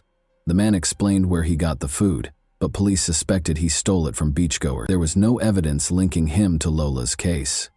He never admitted to anything, and after being released, he filed a lawsuit against newspapers that published unverified information. The investigation had effectively stalled at this point. The primary suspects had already been released, and the investigators had no leads to follow. At first glance, it appeared that the girl knew no one in town, but she had managed to attend a drum festival in the city center and, being sociable and open, freely interacted with strangers. As a result, the police were compelled to investigate this lead. They detained and interrogated approximately 40 people, primarily beach vendors and dealers, but all were eventually released. The situation was aggravated further by the frequent changes in prosecutors and judges. When a new prosecutor was appointed, the case would be reviewed from the beginning. This severely hampered the investigation. But on February 18, 2015, there appeared to be some progress in the case. An anonymous call was made to police. The caller claimed that Angel Moreira, also known as El Cachila or Keisha, was involved in the crime. The man was arrested and interrogated by the police. He worked on the beach parking cars. Angel said he met Lola while she was walking on the beach. He approached her with some souvenir trinkets for sale. They spoke briefly about where the girl came from. When Lola mentioned feeling dizzy, Angel suggested they move to a shady area. He took her to a location with tall bushes and dunes for shade and coolness. The girl fell to her knees. Angel attempted to check her pulse but became scared when unable to hear it and fled. The statement sounded strange, but the police had to release him because there was no evidence. After 4 years, Jorge Basso, the new prosecutor in charge of the case, decided to re-interrogate Angel. The man was arrested following the interrogation on May 22, 2019. This time he was charged with obstruction of justice. His DNA did not match the DNA found on Lola's towel and documents, so the prosecutor concluded that he was covering up for the true perpetrator. According to Basso, Angel's 2015 statements revealed details that only Lola's companions would have known. He knew Lola had fallen to her knees in the sand, and a forensic expert confirmed this. Lola fell, however, not because she felt dizzy, but because she had received shallow knife wounds. Despite Angel's arrest, the Shumela's family waited for an answer to the main question for years, until geneticist Natalia Sandberg became involved in the case. 7 years after the murder, the case took an important turn. The investigator's method of discovering the suspect is reminiscent of a detective novel plot. Natalia Sandberg had the idea to trace the genetic DNA of an unknown man discovered on Lola's towel and documents. There were no matches in the paternal line, but an examination of the maternal line revealed a minor match with a prisoner serving time for murder. In other words, the man who left blood on Lola's towel is related to the man who is currently serving a sentence. The third crime, which involved Marines who died in the naval complex on Faro de Montevideo, was the tip of the iceberg that led investigators to Lola Shumeli's true killer. The murders happened on Sunday morning, May 31, 2020, and the three people, Juan Manuel Escobar, Alex Galinia, and Alan Rodriguez, were found with gunshot wounds to the head. Jonathan Brand Gundy was identified as the killer by police. Jonathan was born in Rocha. When the police discovered his mother and tested her DNA, it was clear that they were looking for another son of the woman, Jonathan's half-brother. The woman told the investigators that she had given birth to 11 children from various fathers, 8 of whom were boys, but only one son was placed for adoption at the age of 18 days. He turned out to be the person the police had been looking for 7 years. The suspect was identified as Leonardo Sena. During Lola's murder in 2014, Sena was homeless, dividing his time between La Paloma, Chuy, and Castillos. He lived in these places, working odd jobs. He recently settled in Chuy, where he lives with a girlfriend and works in a bakery. Between 2003 and 2009, the man had a history of police records for aggression, theft, and violence. Despite his involvement with the law, his DNA was not stored in the database because it was created after 2012. As a result, on May 18, 2022, the police issued a search warrant for his home. They expected the man to refuse to provide his DNA, and they were correct. However, forensic experts looked at the man's toothbrush and comb. To the surprise and delight of the forensic experts, the DNA match was 99.9%, indicating that it was his DNA. The suspect was arrested at the Brazilian border on May 19th. During the interrogation, Leonardo claimed he had no involvement in the crime. Regarding the DNA found on the identification card and the girl's towel, he stated that he found a pink backpack on the beach. When he looked inside, he saw a wallet containing 2,000 pesos and stole it. Concerning the blood, he stated that he had cut himself with a bottle shard at work a few hours prior, and when he reached into the backpack, the bandage came off and the cuts began bleeding. So he wiped his hand on Lola's towel. However, there were several inconsistencies in his account. For starters, his blood was mixed with the girl's blood rather than simply found on her belongings. This would not have happened if he had simply found the backpack and removed the wallet. Second, according to his own words, someone other than Leonardo took Lola's backpack on the 28th, the day of the murder, after Leonardo stole the money and mysteriously buried it 4 kilometers away from where it was found, without taking anything from it. Even the suspect couldn't deny the absurdity of the story. Finally, his colleagues from December 2014 did not recall the incident involving the broken bottle and Leonardo's cut. Furthermore, according to documents, Leonardo was no longer working at the brewery on the day of the crime. According to police, Lola was stopped by Leonardo and Angel while walking on the beach on December 28, 2014. They dragged her through dunes and bushes. Lola attempted to flee, but the kidnappers struck her on the head several times and stabbed her in the neck, knocking her to her knees. However, Lola's wounds were not fatal and she resisted. She most likely screamed loudly to get the attention of other vacationers or beach vendors. In an attempt to silence Lola, they pressed her face into the sand. They pushed for too long, causing Lola to suffocate. The police believe the crime was motivated by violence, but the assailants were unable to carry out their intended act and ended up killing her because they did not anticipate such fierce resistance from the teenage girl. This hypothesis is supported by the fact that Leonardo was previously tried in a case similar to Lola's. That happened in 2009. When Leonardo was 26 years old, the victim was a 15-year-old girl, just like Lola. Leonardo pursued her for a few blocks before attacking her with a knife. He dragged the victim into a remote wooded area where he assaulted her. Uruguayan police believe that at least 2 people were involved in the attack on Lola. As a result, they charged Leonardo with aggravated murder and Angel with harboring a criminal. Jorge Basso sought a 10-year prison sentence for Angel and 15 for 30 years for Leonardo. A judge granted Angel conditional early release under oath in June 2021, after he had been in prison since 2019. Despite psychiatric and psychological evaluations describing Angel as aggressive and impulsive, the judge found no grounds to accuse him of harboring a criminal. Harboring involves assisting a criminal after the crime has been committed. Angel should have faced charges as an accomplice in this case. The judge determined that Angel Morera's actions did not constitute harboring.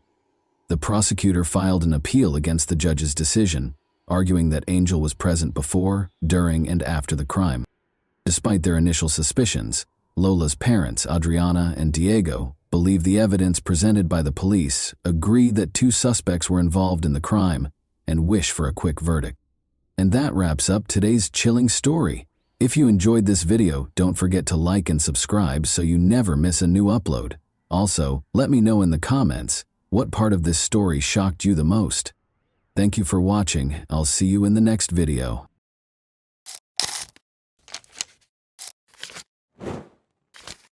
Hey guys, welcome to my channel, and today we're going to take a look at another horrible case with you. In the suburbs of Manchester, Karen Spooner and John Lewis, their children Jane, Nicola, John, and Jamie, were a typical family. In 1997, everything was different. In Britain, May 5th was a holiday, therefore kids were exempt from attending school. 11-year-old John and 8-year-old Jamie, the family's youngest sons, were having fun in a nearby supermarket parking lot. They were great friends even though they were 3 years apart in age. Despite their disagreements, John always looked out for Jamie. John was playing with pals that day when he failed to see his brother vanishing from view, but it didn't disturb him. An 8-year-old being bored and going home, or to see a friend, was not unusual. But his brother was still gone when John got home at around 6 o'clock. When the 2 brothers left the house at 8 a.m., Jamie had not been seen since. For Jamie, who enjoyed wandering the streets but frequently returned home to hug their mother or have a snack, it was highly unusual. Initially, no one was concerned, since they assumed the youngster was with his pals and had lost his sense of time. He was terrified of the dark, so they were sure he would return before dusk. However, Jamie's family went out into the street to look for the child when their father got home from work at around 8 o'clock in the evening. They went to every street where he liked to play, visited all of his pals, and called his name, but all they got was an echo. They went home exhausted and called the cops. Jamie was raised in the Manchester district of Openshaw, which is well known for its numerous shuttered factories from the mid-century. This implies that it is a somewhat dangerous but alluring area for a young adventurer to play. A number of worried residents joined the police search as they started looking through these structures. Karen asked anyone with information regarding her son's whereabouts or who may have seen him to call the police. The boy was short for his age of 8, she said, and he frequently wore clothes for children of 5 or 6. Jamie's family's anxiety drove them insane. How such a youngster could go for his regular walk and not come home was beyond comprehension. As time went on and Jamie didn't show up, folks started to worry. Numerous calls and texts were sent to the police claiming to have seen Jamie in different locations throughout Manchester. However, all of these leads were later found to be untrue. A few days following Karen's public appeal, a man claiming to have seen Jamie's sibling approached Jamie's older sister. The girl nodded in agreement when he inquired as to whether the boy was dressed in a dark blue suit. The man was identified as 28-year-old bus driver Darren Vickers. He reported seeing Jamie on his bus to the police and his family, He clarified that the boy was able to travel all day on any bus in Manchester, since he had bought an all-day rider ticket. Darren's bus was the one Jamie had picked, and they rode it together all day from Ashton to Manchester on Route 219, looking out the window and getting off at the same stop where he had boarded. Because Jamie enjoyed automobiles, railroads, and buses like most boys his age, his parents thought it was their kid right away. He probably went to the bus stop to buy a gift for his mother's birthday at the store, but the bus trip distracted him. Darren Vickers gave off the impression of being a really nice guy who honestly wanted to help the missing boy's family. He volunteered to help Jamie's relatives if they needed it after visiting their house. He was invited to supper by Karen and John, who were astounded by his kindness and empathy. Jamie's family was going through a lot at this trying period. To assist in caring for her brother and sister, their 15-year-old daughter Nicola even dropped out of school. Darren sympathized with their predicament and offered assistance. By serving as their spokesperson, he attempted to lessen the load that had been placed on them.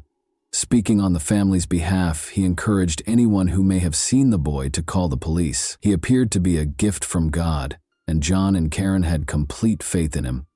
On the other hand, the police did not fully believe that Darren Vickers was as amiable as he seemed. His story contained contradictions that made the investigators suspicious right away. First off, it was illegal to sell tickets to minors, so the boy could not have had the one that Darren claimed he had, allowing him to go all day on any bus in Manchester. Why then would the driver let Jamie accompany him for 6 hours? Out of compassion for a youngster who is enthralled with transportation, or for a worse motive? Other travelers on Route 219 also started calling the police. They claimed that Darren had misled them regarding Jamie's actions that day. Instead of spending the entire day sitting by the window, the child transformed the bus into his playground. Because Jamie was permitted to sit close to the driver, play with the controls, hand out tickets to passengers, and even use the gear lever, witnesses deduced that he must have been the driver's son or younger sibling. The detectives were certain that Darren had done something to win the child's trust. They discovered that Vickers had been lying to them from the start after watching the security camera tape. The camera at the bus stop captured Darren getting off the bus and going up to the boy. Before they boarded the bus, Darren even brushed the child's hair during their brief talk. In the evening, Jamie and Darren did not show up at the same bus stop. Prior to the youngster going missing, Darren had only been a bus driver for 2 weeks, the police found out. Darren had submitted bogus references on all of his prior employment applications, with the exception of one that belonged to a convicted felon with a history of targeting minors, according to more research into his background. The investigators invited Darren Vickers, who was a very nice person, to the station to be questioned when he unexpectedly became the main suspect.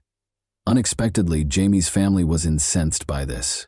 They thought the cops were desperate, so they concentrated all of their attention on their new acquaintance, since they had no other suspicions. They waited for him outside during his time at the station, supporting him in the same way that he had always supported them. The detectives had to free Darren because they had no concrete evidence against him, and their investigation of his house turned up nothing. Jamie's family organized a party for him right away. Not only that, but Darren also moved in with them, taking up residence in Karen and John's bedroom while the parents, unable to find any rest, slept on the living room sofa. This was shocking and unbelievable to the police and many residents of the community who suspected that Darren was not who he claimed to be.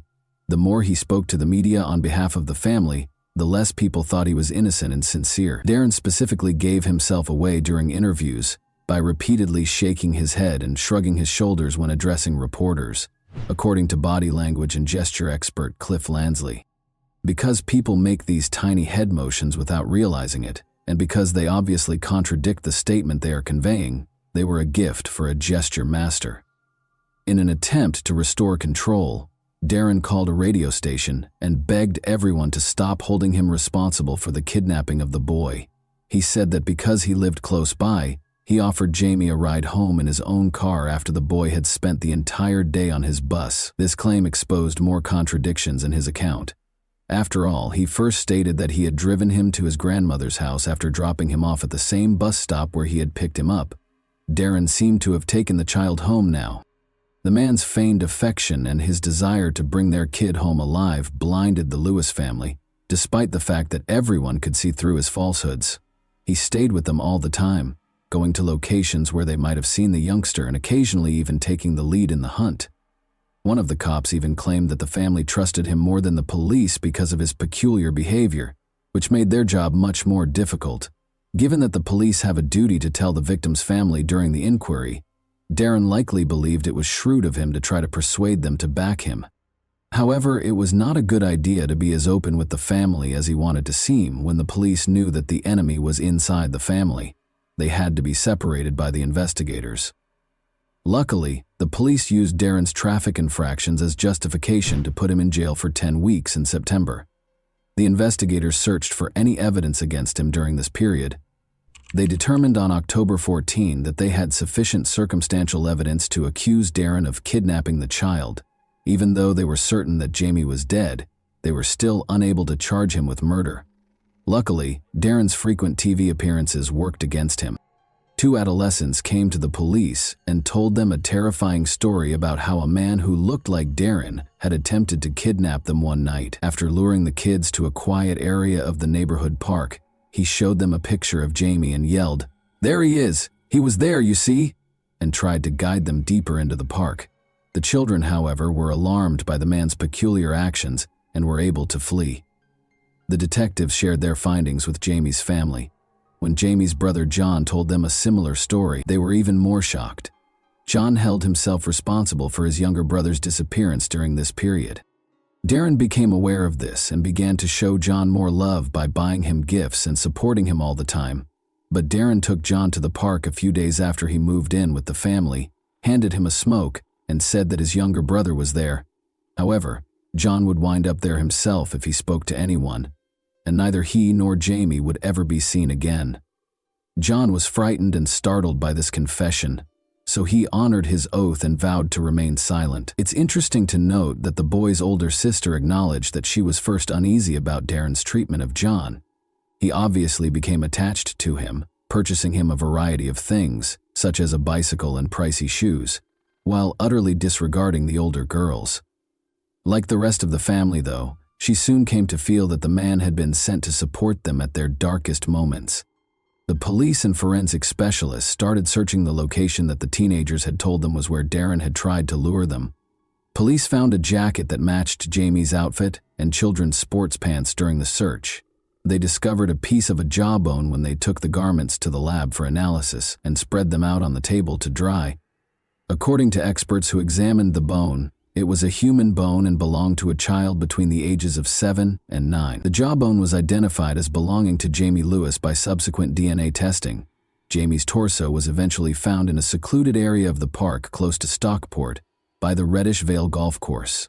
A sizable percentage of the remains, nevertheless, were never located. The investigators came to the conclusion that Jamie was still alive when the murderer carried him to the spot, which was hard to get to.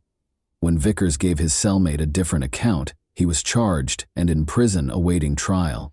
He said Jamie was fatally struck after he fell and struck his head on a handrail in the bus. The bus driver threw him in the trunk and hurried him into the woods in a frenzy. The prosecutor, however, was certain that this account did not accurately reflect the events that took place. Even though it was challenging to pinpoint the exact cause of death due to the body's decomposition, Jamie's family's suffering persisted as the trial got underway.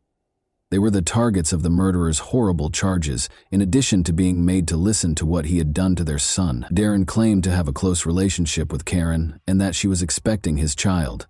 He also claimed that his father John killed Jamie. Even pictures of Darren and Karen touching hands were used as evidence by the defense lawyer. In order to show that Darren was lying and to stop the rumors that were spreading about her behind her back and creating repulsive graffiti on the walls, poor Karen had to submit to a DNA test. Darren Vickers was convicted guilty of kidnapping and murder by the jury following 7 weeks of trial proceedings. He was given a life sentence in jail with the chance of release after 25 years in April 1999. He unexpectedly asked to speak with the case's main investigator a day after the guilty verdict was handed down, and he admitted to killing, raping, abducting, and dismembering Jamie. According to the murderer's detailed account of the incident, Jamie called for his mother, but that didn't stop him from strangling him. He then made several trips back to the crime scene, most likely to dispose of the body pieces one at a time, Darren made this startling admission in the hopes of receiving a lighter sentence, but as his ruse backfired, he made a last-ditch effort to recover control by calling the media and taking back his confession. Another prisoner used a hammer to strike Darren in 2014. He suffered multiple severe head injuries. Despite spending some time in the hospital, the man recovered completely. In 2024, 3 years later, he is requesting a parole hearing. The police in the case pledged to do everything in their power to keep him from being released if the parole board determines that it is feasible. And that wraps up today's chilling story. If you enjoyed this video, don't forget to like and subscribe so you never miss a new upload. Also, let me know in the comments, what part of this story shocked you the most? Thank you for watching, and I'll see you in the next video.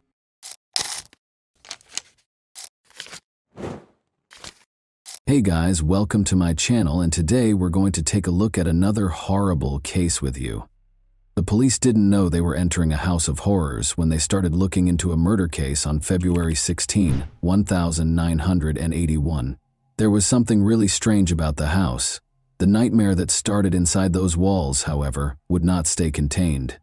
Indeed, it was on the verge of seeping into reality. Although the nation would be shocked by Alan Bono's murder in Connecticut, Arnie Cheyenne Johnson's terrifying allegation of demonic possession would garner the most media attention. Supported by Ed and Lorraine Warren, paranormal investigators, this case was unheard of. But were the demons inside, or the supernatural really to blame?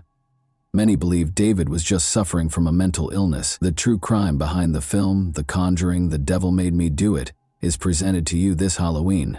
The first illegal killing in Brookfield's history had occurred on the evening of February 16, 1981. With dense woods on either side, Brookfield Police Department Sergeant Gordon Fairchild slowed his patrol car when he saw a man stumbling down the road. The figure looked confused, as if intoxicated, and his appearance suggested a straightforward case of public intoxication. One particular detail, however, would lead to the most contentious case of the decade. Tiny blood droplets were scattered all over the man's clothing. He didn't appear to be in a state to describe the bloodstains or his location. He admitted to the officer that he had a drinking problem and needed assistance. The man was captured by Fairchild, who escorted him back to the cruiser.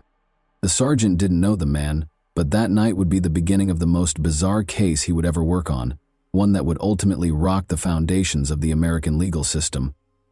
A call came in as he was getting the man settled in the car. 2 miles away, a horrific murder had been attempted. According to reports, the suspect had escaped into the woods. Detective Fairchild knew then that the man they were searching for was Arnie Cheyenne Johnson, who was seated next to him. They took him in to question him. Investigating the horrifying murder attempt further, they found that Alan Bono, 40, was lying in a pool of his own blood. A 5-inch knife had stabbed him several times in a gory manner. One of the stab wounds extended from his stomach to the base of his heart, which made the situation worse. The autopsy had completed the case, the fingerprints on the knife had been positively identified, and there were eyewitnesses to the assault. The proof was unquestionable. Investigators were certain that Alan Bono was murdered by Arnie Cheyenne Johnson. However, it was the why, the reason for the action, that would transform this otherwise straightforward case into a riddle that defied reason and has sparked debate to this day. Alan, the victim, was still receiving medical attention at a hospital on the day Arnie was captured. Arnie was told that he would now face murder charges after Alan passed away from his injuries. Arnie's unexpected reaction was to take a 25-minute power nap. Police Detective Sergeant John Lucas formally charged him with first-degree murder after reading him his rights when he awoke. Arnie's only response during the interrogation was that he had no memory of the murder's time and that he didn't intend to harm anyone. Before the murder, he last recalled being out to lunch with his landlord Alan Bono with his wife Debbie Glatzel, her cousin Mary, and his own sister Wanda Johnson. His memory went blank after that. Debbie, Arnie's wife, was called in to answer questions about what happened that day and to fill in the blanks her husband had left. The detectives had no idea that her story would lead to a barrage of the strangest explanations they had ever heard during questioning. She started by giving a description of the deceased, Alan Bono, an Australian who had offered Debbie a job and rented his house to them.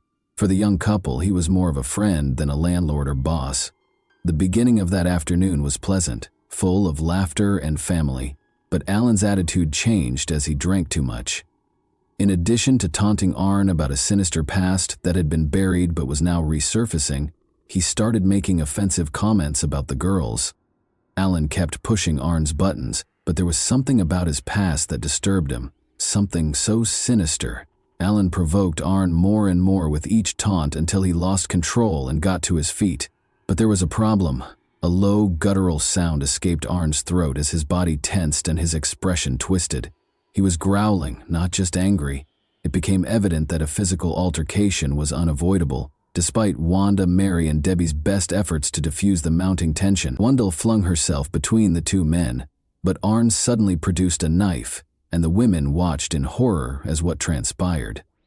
As though possessed, Arn repeatedly and wildly stabbed Alan until he was lying in a pool of blood. Then Arn suddenly jerked to her feet and fled. Debbie said it wasn't just different from Arn. It wasn't Arn at all. He wasn't acting alone, supposedly. During this strange interrogation, renowned paranormal investigator Lorraine Warren called the Brookfield police station because they believed that an outside force, which they dubbed the Beast, was silently pulling the strings. She was going to say something so out of the ordinary that it would make the case even stranger. It was a malicious demon within Arn, she thought, and he was innocent.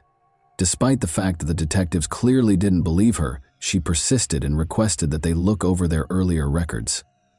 The police were astounded by what they saw when they examined the documents from a few months prior. Lorraine had called, and she had already told the detectives that a murder like this one was bound to happen. Neither Ed Warren nor Lorraine Warren had attained their later prominence at this point. However, it was becoming evident that Debbie and Arne had a strong ally in the Warrens, who were willing to support their bizarre allegations with their contentious knowledge, if they were lying to get away with murder. If there was a demon, why would it attack Alan?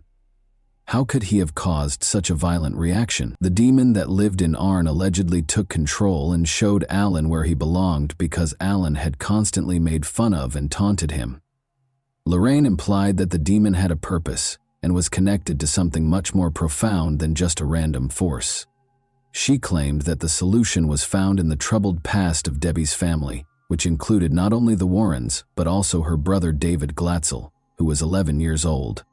The clock was running out as the investigators got ready to delve into this sinister past, and the story was only going to get stranger by the second. The realities that awaited them were more horrifying than their worst fears. It started in Bridgeport, Connecticut, during the summer of 1980. Arn and young Debbie were searching for rental properties to move in together after becoming engaged. At that point, they discovered a house close to a well. They made the decision to move in since the house was roomy and better than others in their price range. Debbie's family provided assistance with the move. However, their idyllic reality would soon be shattered by the dream home. David, Debbie's younger brother, had been asked to sweep the master bedroom, but after a while she discovered him outside in the yard, clearly shaken.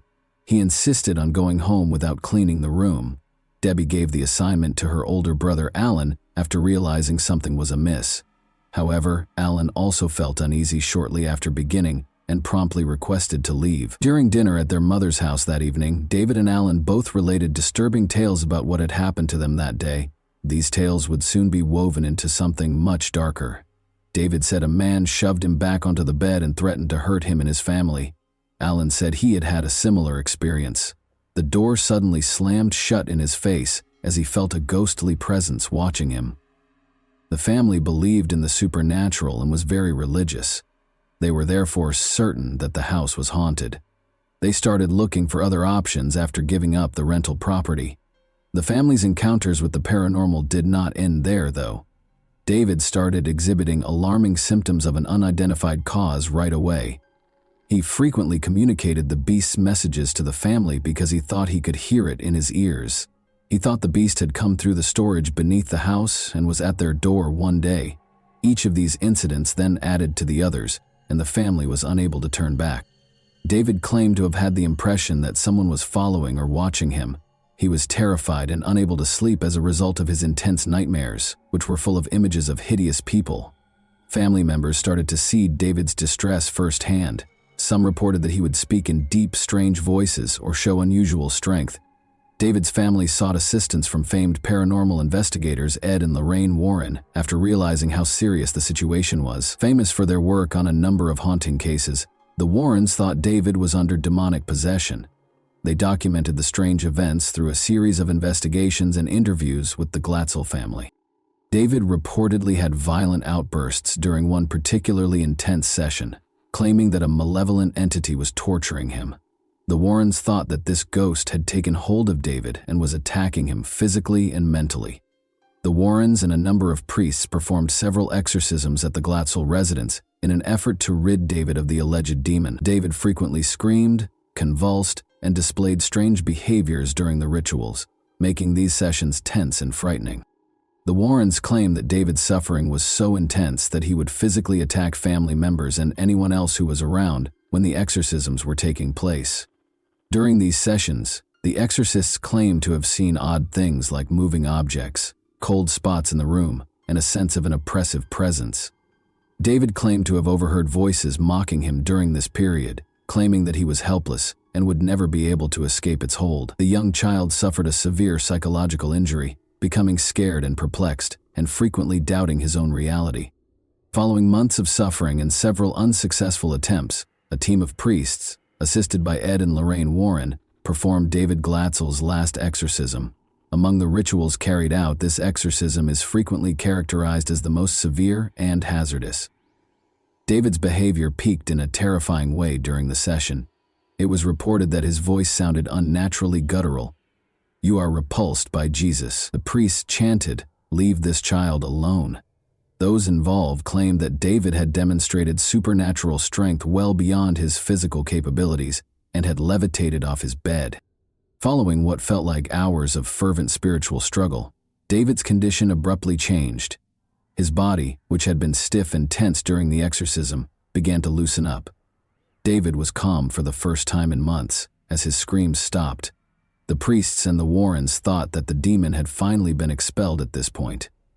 David didn't display the violent and unpredictable behavior he had previously displayed.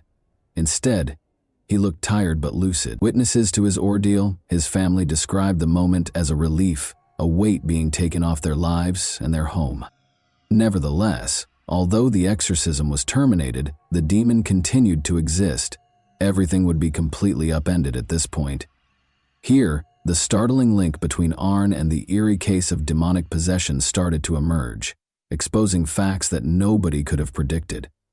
Ed and Lorraine Warren, as well as the Glatzel family, said that Arn had grown impatient with the demon's seeming control over David. During one of the exorcism sessions, Arn confronted the entity thought to be torturing David in a show of defiance and concern. He yelled at the demon, demanding that it abandon David and take possession of him instead. They said, "Take me on," Arn said. "If you're so strong, leave David alone and come into me." These words were meant to be a taunt, challenging the evil force to target him instead of young David.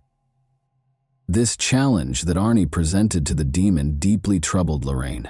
She thought a horrible thing might happen, so she called the Brookfield police to express her fear that something terrible was going to happen. And it did. As events transpired, investigators were certain that Arnie and his followers had a story that was both frightening and humorous, but unquestionably implausible. From the investigators' point of view, the day's events were simple. After consuming excessive amounts of alcohol, Arn and Alan ended up with young girls. Alan's offensive comment about Arn's sister-in-law pushed Arn over the edge, escalating the tension. Under the influence of alcohol and his tumultuous past with the Glatzel family, Arn either lost his mind or used this as an easy excuse to confront Alan physically before leaving. The charges against him were based on this. However, what would Arn's defense entail? Did he have a crime? He would make a plea that would catch the attention of everyone on the planet, not just one of simple guilt. Ed and Lorraine Warren said during the trial, which started in October 1981, "We're going to take the devil to court." Martin Minella, Arn's defense lawyer, claimed that because Arn was under the influence of a demon at the time of the murder, he was not accountable for his actions. Such a defense was employed for the first time in American history. Minella attempted to have the Warrens testify regarding the alleged possession by Johnson and the exorcisms. Additionally, he intended to subpoena the priests who were performing the exorcisms. The defense team maintained that Arnie's actions could only be explained by demonic influence.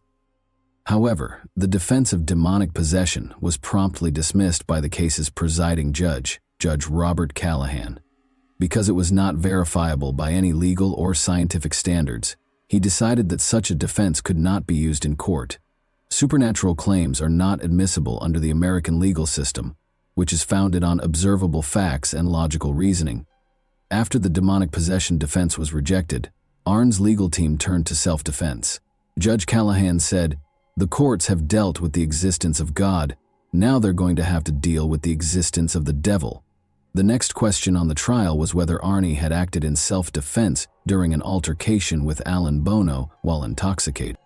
According to testimony given during the trial, Alan started the deadly altercation by grabbing Mary Glatzel, the sister of Arnie's girlfriend, and refusing to let her go. Although the specifics of the altercation were unclear, witnesses stated that Alan had been drinking excessively and had become agitated. Assistant State's Attorney Walter Flanagan led the prosecution's argument that Arne stabbed Alan on purpose, although the prosecution argued that the murder was the consequence of a heated argument rather than any supernatural influence. Johnson had a history of good behavior and no violent tendencies. The jury deliberated based on the evidence presented in court, despite the case's sensational nature and the initial defense's reliance on the demonic possession argument. On November 24, 1981, the jury found Arne Johnson guilty of first-degree manslaughter. Following 15 hours of deliberation, the jury agreed with the defense's arguments of mitigating circumstances, such as the fight between Arnie and Alan, and rejected the notion that the murder was premeditated or that Johnson had acted with malice aforethought. Due to his good behavior, Arnie was released from prison in 1986 after serving only 5 of the 10 to 20 years that he had been sentenced to. The case has had a long-lasting impact on popular culture, in addition to the legal field. Its status in paranormal lore has been solidified by Ed and Lorraine Warren's involvement with the case. Standing by their assertions that Arne Johnson had been influenced by a malevolent force and that the devil was the one who forced him to do it, they continued to write books and give interviews. The case further cemented its place in the history of the paranormal in America when it was dramatized in the popular movie The Conjuring, The Devil Made Me Do It, in 2021. As a result, the February 16, 1981 case, which was initially thought to be an open and shut case, has been a source of fascination and wonder for many years, and is still one of the most fascinating cases to be remembered on Halloween. Why did the demon, if it was responsible, attach itself to David in spite of multiple exorcisms, but lay dormant in Arne both before and after the murder? Did Arne get away with the most egregious excuse in criminal history? How did Lorraine Warren alert the Brookfield police prior to the actual murder, if it wasn't paranormal? Those who read this terrifying story are still plagued by these questions. And that wraps up today's chilling story. If you enjoyed this video, don't forget to like and subscribe so you never miss a new upload. Also, let me know in the comments, what part of this story shocked you the most? Thank you for watching, and I'll see you in the next video.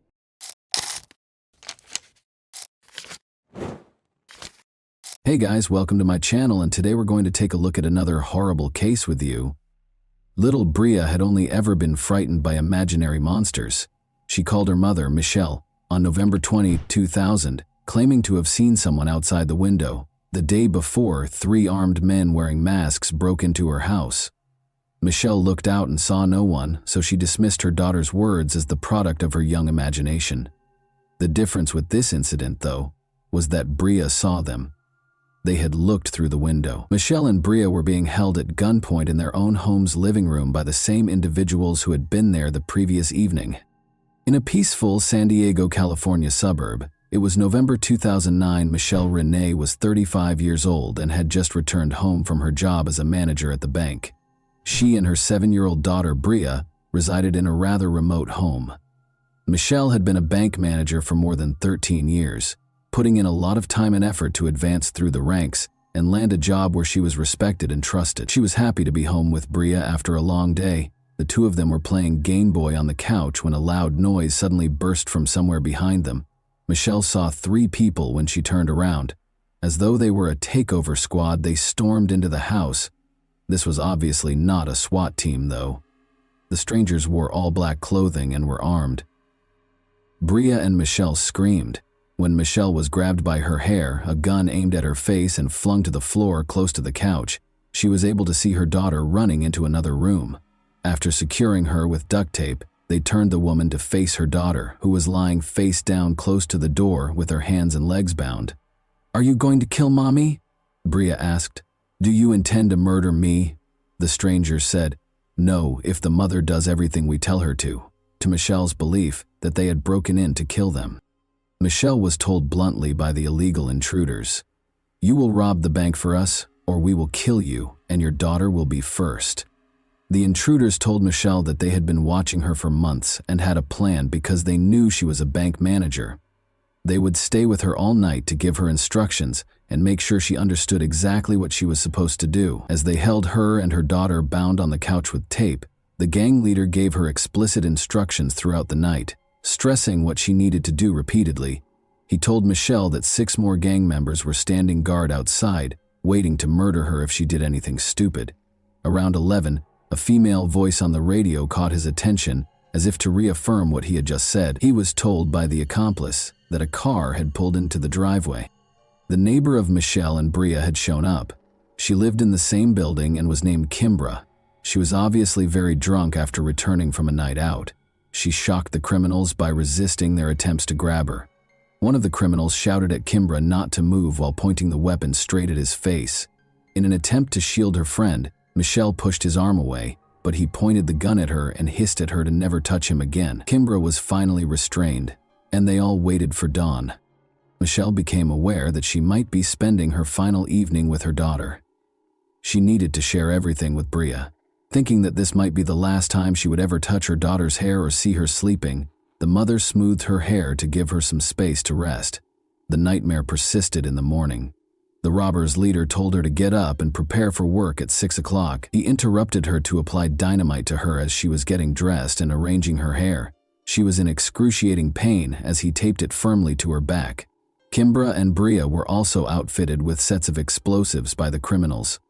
The girl sobbed and asked what it was, but the mother merely muttered something because she didn't want her to become even more terrified. Then they showed Michelle something that looked like a lock on a door. According to the man, it was a detonator, and he would press the button if she made even the slightest mistake. The detonator had a 10-meter radius, he added. Bria was placed in her bedroom closet by the criminals. The mother reiterated that everything would be all right and that she would be back shortly. "Mom, have courage," her daughter said. 2 men remained inside the house as Michelle left, and the gang leader gave her a suitcase containing a sports bag before hiding in the backseat of her Jeep. As she always did, she was headed to work in a minute, but this time she had a gun pressed against her side and dynamite strapped to her back. She parked in her usual spot when she arrived, and the man told her she had 5 minutes to come out with the money after the cash collector arrived before she got out of the car.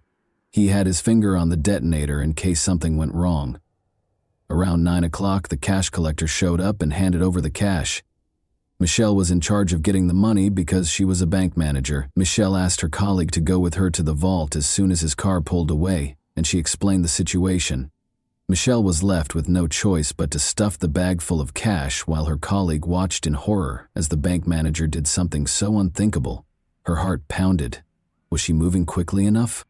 Naturally, Michelle's co-workers informed the police about the incident, but first she took $360,000 out of the bank.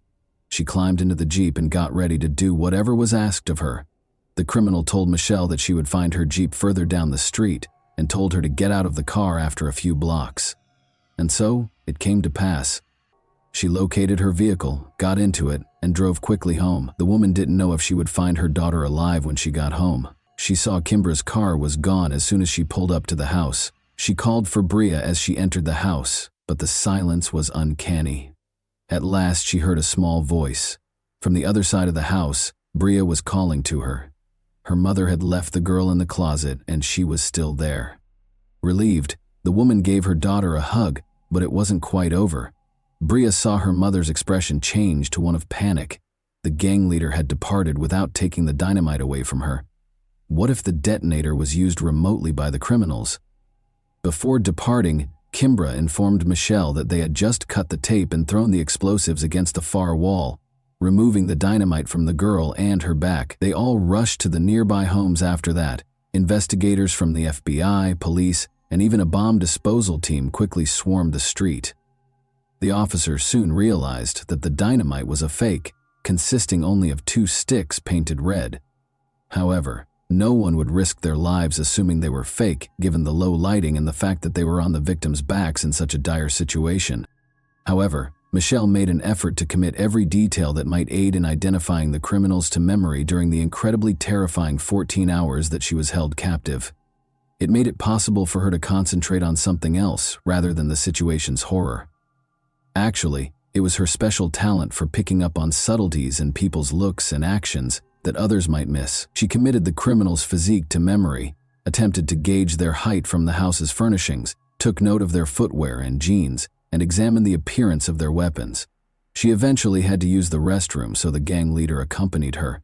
She flipped the switch, brightening the man's face as he led her to the restroom. He was still wearing a mask, of course, but Michelle could see his eyes clearly.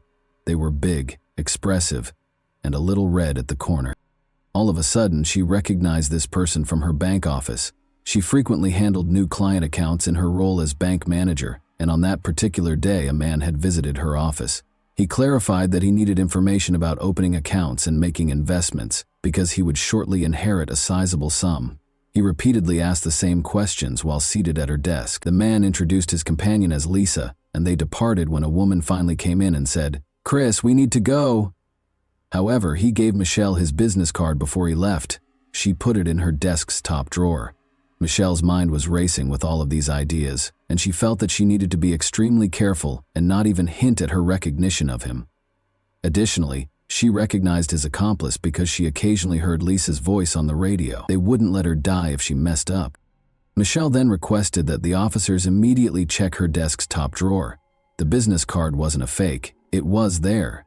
Christopher Butler was the man's name. Butler's conviction as a bank robber was quickly discovered by the FBI. They discovered his residence and placed him under observation. The bank was only a few kilometers from Butler's home and that of his fiancée, Lisa Ramirez. The other 2 men, Robert Ortiz, who had his sights set on Bria, and Christopher Higgins, a big man who protected Michelle, were soon recognized by detectives. The decision to arrest Christopher and Lisa was made on December 1. They were allegedly pulled over for document verification during a routine traffic stop. There was just so much evidence in the car. In a stressful situation, the pneumatic gun in the glove compartment appeared completely real. In addition, the officers discovered a black bag Michelle had described, gloves, homemade masks, Michelle's credit cards, banknote adhesive ribbons, and even a door lock that the criminals had managed to pass off as a detonator. 2 investigators waited for more evidence in the house.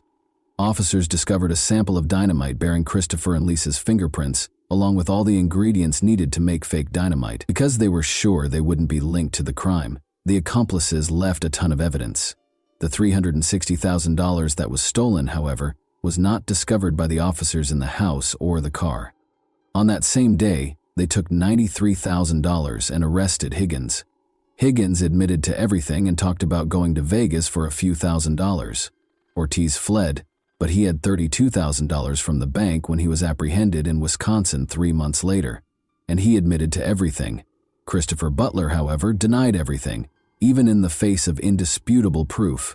His fingerprints on the dynamite. Lisa rejected his attempt to place the blame on her. She acknowledged that she was the woman Michelle had heard on the radio. She even acknowledged that she came up with the plan to steal the bank manager using fake dynamite. Lisa disclosed that although they divided the funds into 3 sections, over $100,000 of their portion with Butler was pilfered. To the surprise of all, she said Michelle was part of the plot. Everything had to be confirmed by the police. Michelle acted exactly like a real victim of the crime would have when they recreated the events of that day.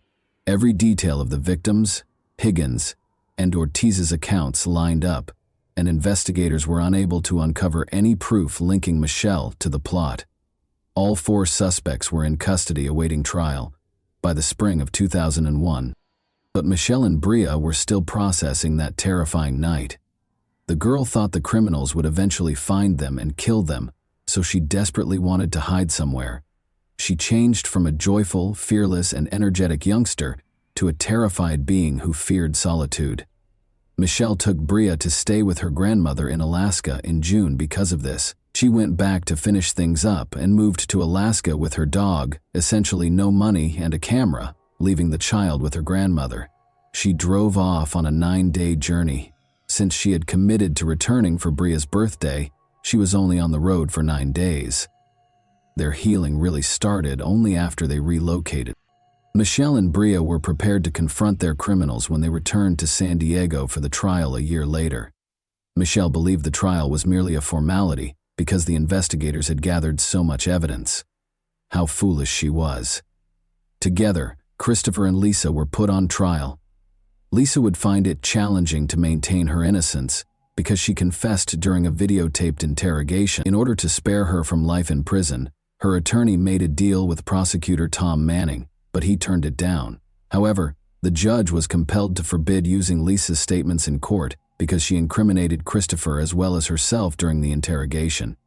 The case depended almost exclusively on Michelle's statements in the absence of Lisa's confession.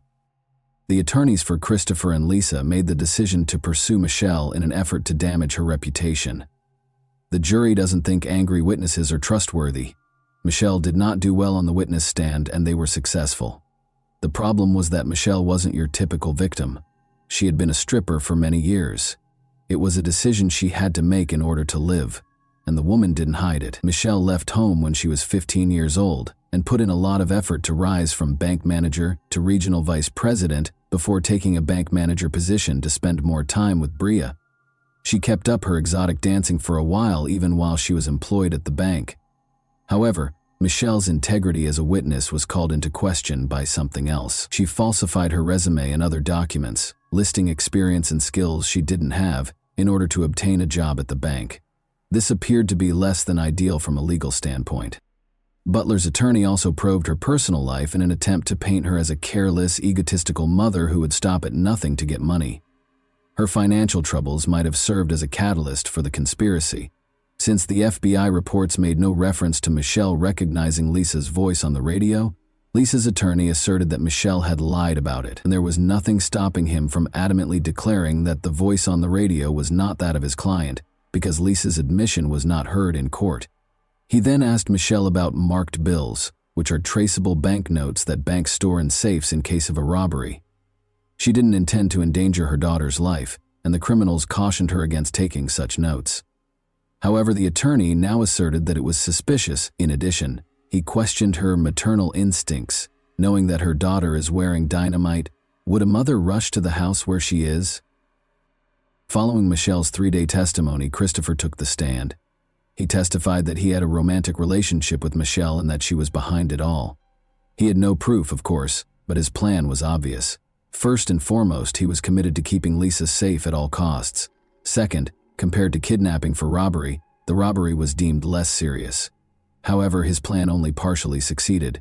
After 5 days of deliberation, the jury found Christopher guilty of robbery and kidnapping Kimbra and Bria, but they were unsure about Michelle's abduction. 2 jurors abstained, and 1 juror thought Butler was right. He received 3 consecutive life sentences plus an extra 64 years in prison. Lisa was acquitted of all charges. Both Higgins and Ortiz were swiftly convicted in the second trial, which proceeded completely differently. Each received a 32-year sentence. There was never any trace of the remaining $260,000 in bank funds. Therefore, while the guilty were incarcerated to serve their sentences, Bria and Michelle saw it as only the beginning. It was a difficult road for them to heal, but eventually Michelle understood that she could either take charge and set an example and support system for her daughter, or she could become angry and blame the kidnappers for all of her life's shortcomings. So she did. She began her own public relations firm from the beginning, gave numerous speeches in public, told other assault survivors her story, and penned a book that was made into the movie In Captivity. Bria followed her dreams after being inspired by her mother. Despite receiving a multiple sclerosis diagnosis at the age of 18, She went on to attend college and join the school cheerleading squad, but they had to confront the past once more after their world was destroyed 20 years ago. Christopher was granted parole in June 20. Tom Manning, the prosecutor, made the decision to attend the hearing. He had a strategy. Christopher Butler was questioned by him regarding all of his false statements made in court. Christopher could have insisted on his version and carried the truth to his grave, so it was a dangerous plan. However, he acknowledged that Michelle was never a part of the conspiracy and that they did not have a relationship. He blamed his ex-girlfriend Lisa Ramirez for the crime, but he refused to accept responsibility for it. He conveyed his profound apologies for the suffering his victims had endured as a result of him. Christopher acknowledged that he felt deeply moved by Michelle's book and that he regretted what he had done. Despite their forgiveness, Michelle and Brea opposed his release and repeatedly refused to let him go. They had a fundamentally different attitude toward Ortiz and the other two men. In court, he was the one who expressed regret to Michelle. Ortiz was released in January 2021 after Brea spoke favorably during his parole hearing. Working together in Michelle's newly established business, Michelle and Brea are now closer than ever. Michelle's 9-day healing journey to Alaska altered her worldview, and she wrote another book about it. And that wraps up today's chilling story. If you enjoyed this video, don't forget to like and subscribe so you never miss a new upload. Also, let me know in the comments, what part of this story shocked you the most? Thank you for watching, and I'll see you in the next video.